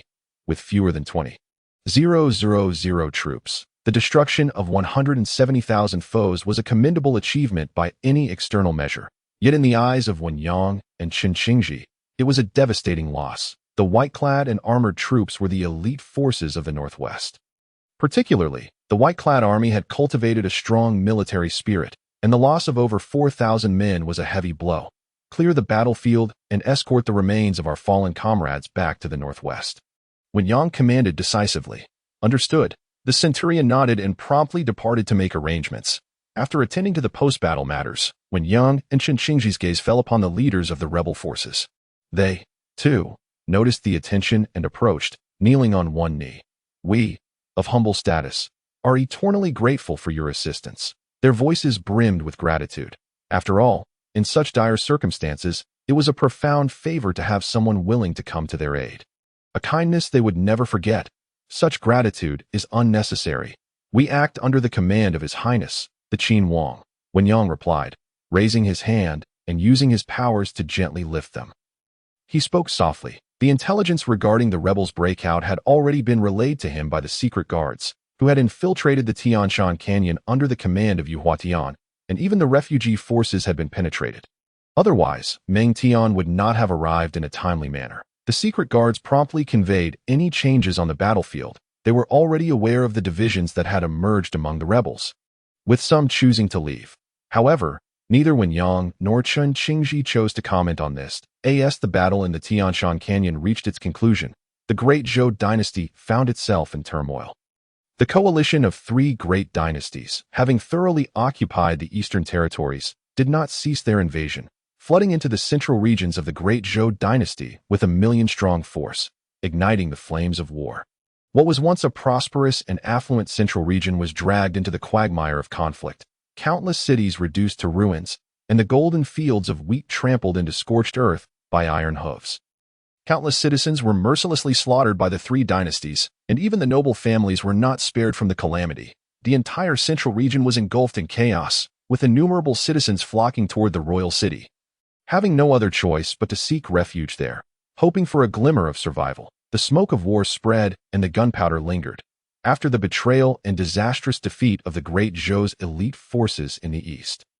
They could no longer fend off the invasion of the three great dynasties, merely watching as their territories fell and their people were slaughtered.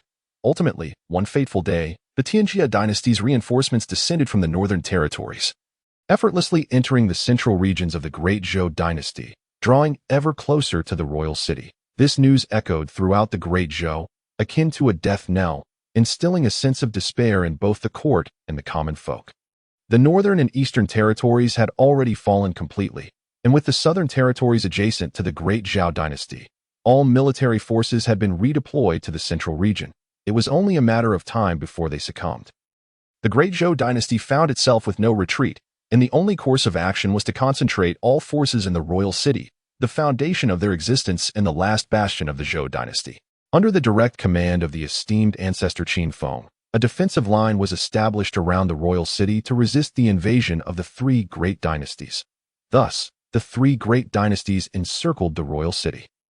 The flames of war ceaselessly sweeping across, advancing at an astonishing pace. In less than 5 days, 1 million elite troops surrounded the royal city, their momentum overwhelming, smoke billowing, war drums resounding, like a torrential flood enveloping the isolated and defenseless royal city from all sides. The banners fluttered and the horses neighed. The coalition soldiers bore greedy gazes, their spirits soaring, their blood surging with fervor. The once mighty Great Zhou Dynasty, which had previously overshadowed the three great dynasties, was now cornered to such an extent that even its most crucial stronghold, the royal city, was besieged in their eyes. The fall of the Great Zhou Dynasty was merely a matter of time, but on January 1st of the year 1799 of the Great Zhou, a day that should have been celebrated nationwide, no one in the royal city had the heart to rejoice amid such dire circumstances. Outside the royal city, 1 million wolves lay in wait, threatening the very heart of the Great Zhou, casting a pall of tension over the entire city. On this day, the three great dynasties launched their final offensive, and the war erupted in its full fury. The coalition forces attacked the royal city from 4 directions. And as the fervor reached its zenith, the battle was already engulfed in a fervent tide. Dark clouds loomed, and the cries of battle reverberated deafeningly across the battlefield. The morale of the three great dynasties soared, their armored ranks gleaming with cold light, military flags flapping in the wind, as if recounting the savagery of combat. With the order to commence the siege issued, the siege engines of the three great dynasties were unleashed upon the battlefield. Colossal stones weighing thousands of pounds hurtling toward the city walls like meteors, each impact causing the entire royal city to tremble. Countless citizens cowered in their homes, too terrified to venture outside. Silently praying for the soldiers of the Great Zhou, upon the walls of the royal city, swords clashed, and blood and flesh flew. With each clash, the ground became stained with blood. Torrential blood flowed slowly down the cracks in the city walls, transforming the once mighty ramparts into a cascade of crimson, the thick blood and brutal severed limbs clinging to the walls, exuding an eerie and bloody aura. It was a scene of utter devastation. The oppressive aura of the experts from the endless realm raged above the royal city, fissures appearing in the air, howling winds, and dense blood mist staining the sky red. For the Great Zhou Dynasty, it felt as if the apocalypse had arrived. The flames of war persisted, and as night fell, the inferno showed no signs of abating. The smoke of the battlefield illuminated the night, as countless arrows rained down like locusts upon the city, flames igniting the night sky and setting the buildings within the royal city ablaze. In the face of such an onslaught, barring a miracle, the fate of the royal city seemed predestined. Yet, the defending soldiers and citizens within did not abandon hope. They believed that as long as they persevered, there would inevitably come a day of reversal. The war raged on for 10 relentless days, as the offensive from the three great dynasties laid waste to the land. Throughout this tumultuous period, the fires of conflict never ceased. The earth was irrevocably transformed into a desolate wasteland. Cracks marred the once mighty city walls, and an innumerable array of corpses lay strewn around the royal city. Resembling mountains of the dead, blood flowed like rivers, and the chilling winds howled, as if the anguished spirits were lamenting their fate. It was not until the dawn of the 11th day that the blood-soaked battlefield gradually fell silent. Granting both armies a moment to catch their breath, the cacophony of roars subsided, and the million-strong coalition of the three dynasties retreated like a receding tide. At last, the brutal slaughter came to a pause. The prolonged violence had kept the soldiers of both armies in a state of constant tension, their eyes betraying an unmistakable weariness. and their fervor for battle had waned, no longer resembling the fervent zeal of the war's inception. Upon the city walls, the defenders of the Great Zhou Dynasty beheld the retreat of the coalition forces, and in that instant, their taut nerves finally relaxed. A profound fatigue enveloped their bodies, with many collapsing to the ground. Unable to rise, some soldiers succumbed to slumber amidst the sea of corpses and blood, utterly exhausted. For them, the loss of even a single city gate would spell a catastrophic disaster for the dynasty. They had no recourse. Countless children, wives, and loved ones remained within the royal city, and they had to protect it, even at the cost of their own lives. Within the city, the citizens residing near the outer walls suffered varying degrees of harm. With countless homes and buildings collapsing, many innocents met untimely fates, with bodies littered among the ruins, including the elderly and children. This is the nature of war, cruel and sanguinary, where no one can remain unscathed. The vanquished are destined to plunge into the abyss. In the northwest, at the Qin Huangfu. A day after the war's cessation, intelligence regarding the conflict was delivered to the Qin Huangfu, detailing the events in thoroughness. Yet within those scant lines lay the sacrifice of countless lives. The Qin monarch perused the reports, his gaze profound and contemplative. The slaughter of millions conjured a scene of unimaginable carnage. Every moment, lives were lost in droves. Your Highness, a voice broke through his thoughts. According to reports from the scouts at the front lines, the three great dynasties continue to amass forces toward the battlefield of the Great Zhou royal city. Notably, the Great Zhou Dynasty has dispatched numerous formidable warriors of the unbegun realm. Yu Huaidian stood within the grand hall, delivering the news relayed from the scouts. The three great dynasties were resolute in their ambition to seize the Great Zhou royal city, each striving to bolster their power and carve out a share of the spoils. In their eyes, the Great Zhou Dynasty was already as good as theirs, and its downfall would see its territories and treasures divided among the three dynasties. Determined solely by who contributed more and who possessed greater strength at this juncture, the conflict had transcended beyond a mere war between the Great Zhou Dynasty and the three dynasties. It had evolved into a strategic game among the three. The Qin monarch nodded. In his perspective, even if the Great Zhou Dynasty were to fall, the war would likely persist for the foreseeable future, as the three dynasties would inevitably clash amongst themselves. Interests outweighed all else. With a moment's reflection, he hesitated slightly before issuing a low command. Send word to Meng Tian to intercept the reinforcements from the Tianjia dynasty and prevent them from bolstering their forces in the royal city. Since the conclusion of the battle in the Tianshan Gorge, Meng Tian had led an army of 300,000 from the northwest into the northern territories, given that the Tianjia dynasty's primary focus remained on the Great Zhou royal city. They had deployed minimal forces in the northwestern regions, especially after the annihilation of the northern barbarian army, which had granted Meng Tian effective control over the area after such a lengthy period of preparation. It was time to act. The Qin monarch cared little for the survival of the Great Zhou Dynasty. His interests lay solely in the northwest. Yes, Su Yunfeng responded respectfully. Your Highness, how shall we handle the insurgents? Their leader awaits outside. After the Qin monarch issued his orders, Su Yunfeng continued. Following the conclusion of the Tianshan Gorge battle, these insurgents had accompanied Wen Yang and others into the northwest, having lost their path. They had lingered outside Jubai city for some time without entering, with only a few leaders being accommodated within. According to post-battle statistics, the insurgent forces numbered fewer than 150,000. Allow the insurgents to enter, the Qin monarch instructed. Shortly after his words fell, 5 individuals led by Shi Qianshan entered the grand hall. In their eyes flickered a mix of trepidation and anticipation, along with a hint of awkwardness. Since arriving in the northwest, various tales about the Qin monarch had circulated among the populace. Upon hearing these accounts, their hearts had been profoundly shaken. It was astonishing to discover such a formidable figure in this desolate land. Had they known earlier, they surely would have rallied their forces to pledge allegiance. Upon entering the grand hall, the first sight that met their gaze was the decor, dominated by a deep black hue that exuded an air of solemnity.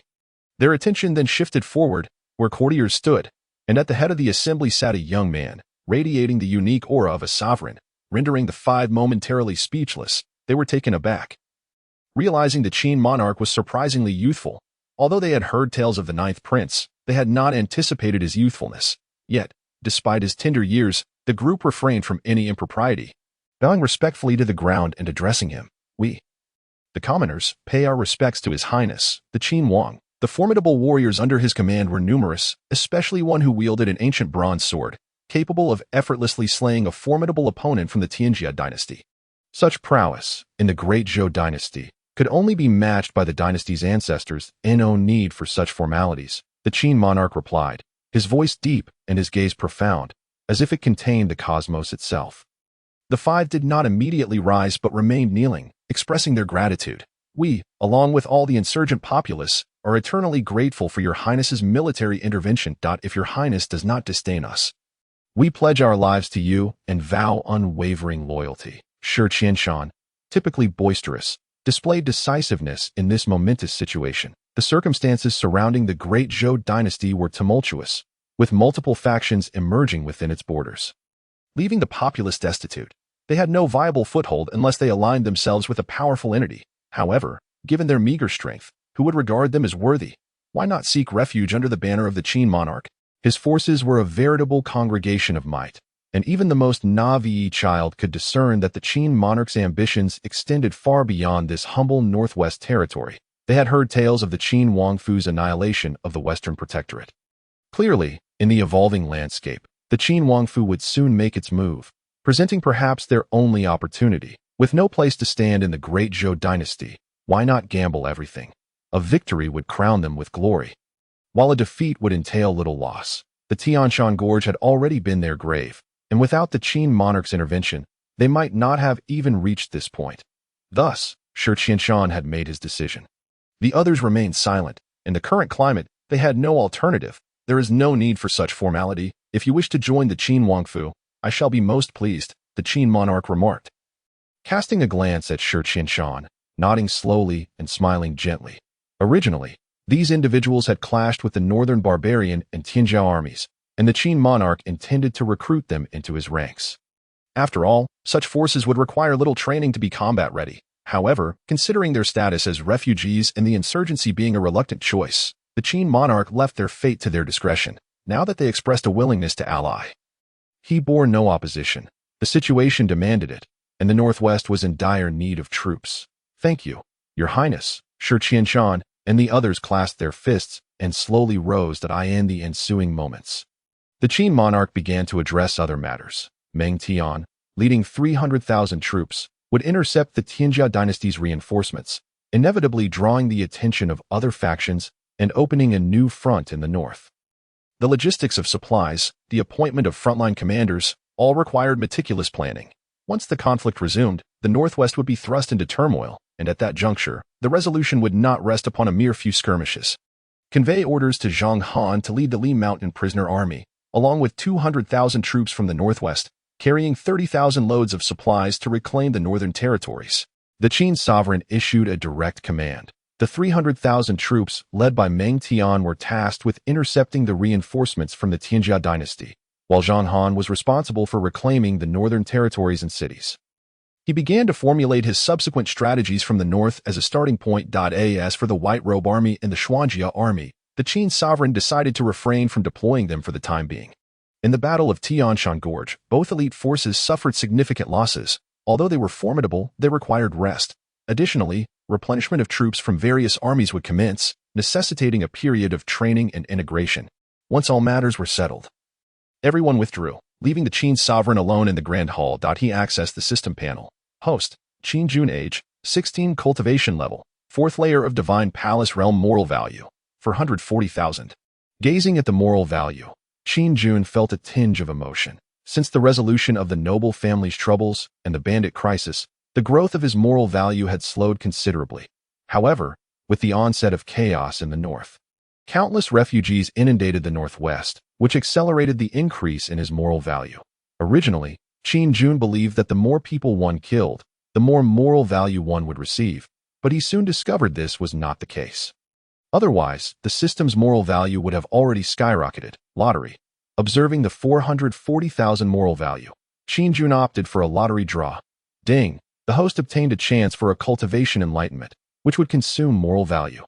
The higher the moral value consumed, the greater the enlightenment. When the first prize appeared, Qin Jun was somewhat taken aback. Enlightenment was not a reward. Why must it consume moral value? Unable to contain himself, Qin Jun thought. Only he could harvest others' benefits. He had never anticipated being taken advantage of by this unfeeling system. A small trumpet notification. Enlightenment is merely one opportunity within the lottery, and the energy for the enlightenment will be borne by the host. Staring at the system's response, Qin Jun was utterly speechless that he had not expected the system to be so unscrupulous. However, one cannot resist the inevitable. He had often contested with the system, but the results had rarely been favorable. He could only curse inwardly. Rogue merchant. What realm could 300,000 moral values elevate him to? Since he had drawn the opportunity for enlightenment, Qin Jun was unwilling to relinquish such a chance. In this world, strength represented everything. Ultimately, all was external. As the Qin royal residence became increasingly exposed to various major forces, it would inevitably attract scrutiny. The Qin royal residence could not always have formidable warriors stationed there. Should a strong adversary launch an attack, Qin Jun could find himself in perilous circumstances. Thus, he needed to rapidly enhance his cultivation. True strength lay in personal power. Consuming 300,000 moral value could elevate the host's cultivation to the first layer of the primordial realm. Gazing at the system panel, Qin Jun was momentarily dazed. He had not anticipated that 300,000 moral value could elevate his realm to the primordial realm. He began to question his life. The level that others might struggle their entire lives to attain, he could achieve in an instant. If this were to spread, it would surely incite envy among countless individuals. Enlightenment. Qin Jun directly chose to use 300,000 moral value as fuel for the enlightenment. In his view, with the system's nature, it would likely yield something worthwhile, allowing him to experience a fleeting moment of great fortune. Subsequently, he transformed into a fortunate native, and various bizarre rewards began to emerge. Techniques like the battle skills of Beiji, various accessories, and even a reward that included a perpetual lamp from an ancient tomb manifested. Qin Jun had long since grasped the system's eccentricities. Watching the moral value dissipate caused his heart to ache. But in the next moment, an aura surged around him, as if a mysterious power descended upon the world, and torrents of spiritual energy coalesced around him, forming golden halos that encircled him. Ancient bronze inscriptions flickered faintly in the void.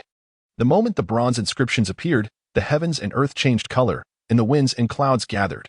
At that instant, all the strong individuals within the Qin royal residence awakened, their auras converging in an instant above the residence.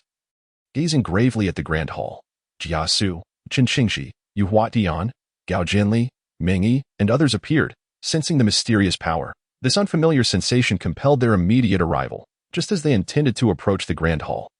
The figure of Wen Yang suddenly emerged. Do not disturb the prince. As the strongest among them present, Wen Yang had a rough idea of the power's nature and halted their advance. The others exchanged glances and chose to trust Wen Yang's words.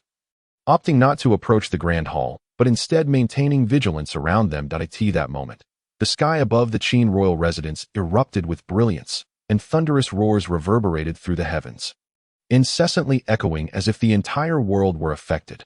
Lightning and thunder illuminated the scene, and the Qin royal residence appeared isolated from the world, emanating a sacred and ancient aura. More and more individuals were stirred, emerging to gaze toward the source of the disturbance, including some common folk whose faces reflected concern. For overhead, several renowned masters in the eyes of the northwest populace stood guard beneath the sky like sentinels, vigilantly watching over everything. It was evident that a significant event was unfolding. Recently, the situation in the Dezhou Dynasty had been tumultuous, with the four major dynasties mobilizing their armies. If a formidable being were indeed to descend upon the Qin royal residence, the common people could only pray fervently. They hoped that Prince Qin would remain safe. They cherished the current peace. Should anything happen to Prince Qin, the Northwest would likely plunge in a great turmoil once more, shattering their hopes and aspirations amidst the chaos. As countless citizens prayed for the Qin prince, within the grand hall of the Qin royal residence, Qin Jun donned a dark robe, exuding a powerful aura. The sacred yet ancient bronze inscriptions continuously surged toward his form, rapidly augmenting his cultivation. With each inscription that flowed into his body, every fiber of his skin and flesh underwent a metamorphosis. His vitality surged, and his heart pulsed vigorously, akin to rolling thunder. His realm began to ascend, progressing from the first layer of the void transformation realm to the ninth layer. Only when he shattered the shackles of the void transformation realm and ascended to the primordial realm did his cultivation stabilize. Yet the bronze inscriptions did not cease. They continued to solidify his realm, enriching Qin Jun's foundation. Not only that, but golden threads gradually emerged in the void, drifting from various locations within the northern city. This was the power of fortune. The populace in the northwest had already pledged their allegiance. They acknowledged the Qin prince's rule, and naturally, with the passage of time, this power of fortune gradually took form. In the past, Qin Jun, with his low cultivation, could hardly perceive this power. But now, with his realm elevated, he could distinctly sense the changes in the fortunes of the entire northwest. This was the essence of a higher authority. As his realm became increasingly solidified, the system's enlightenment gradually concluded, and the celestial phenomena dissipated at that moment, when Yang and the others appeared directly within the grand hall, gazing at the Qin prince seated at the top. All felt an inexplicable sense of oppression, particularly Gao Jianli and Jia Su. Previously, the Qin prince's realm had seemed ordinary in their eyes. However, at this moment, they all understood that the Qin prince had successfully ascended to the ranks of the primordial realm. A 16-year-old primordial realm powerhouse. Should this news spread, it would surely be met with disbelief across the realm. After all, it was simply too monstrous, even if he had cultivated since birth. It would be unlikely for him to attain the primordial realm within a mere 16 years. Congratulations, Your Highness. Wen Yang, Chen Xingji, Meng Yi, and the others bowed respectfully, their words brimming with joy. The elevation of the Qin prince's strength was a fortuitous event for the current situation in the northwest. Possessing sufficient power was essential to confront the impending chaos. Indeed, Qin Jun regarded the gathered individuals with little surprise. Although it was an enlightenment, the commotion it caused could not be concealed from their perceptions. His gaze swept over Yu Huatian, whose realm had already reached the 9th layer of the void transformation realm, yet had not found the opportunity for a breakthrough over such an extended period. Qin Jun pondered momentarily, and with a wave of his hand, a thread of fortune power directly entered Yu Huatian's body, causing his delicate features to reveal astonishment, followed by joy that he immediately clasped his fists in respect, exclaiming, "Thank you, Your Highness. There is no need for thanks between us, my lord and subject. Focus on solidifying your cultivation, and I trust it won't be long before our northwest gains another primordial realm powerhouse." With a smile gracing his lips, Qin Jun recognized that Yu Huatian's strength had already accumulated sufficiently. With merely a touch of fortuitous energy, he believed it would not be long before a genuine breakthrough was achieved.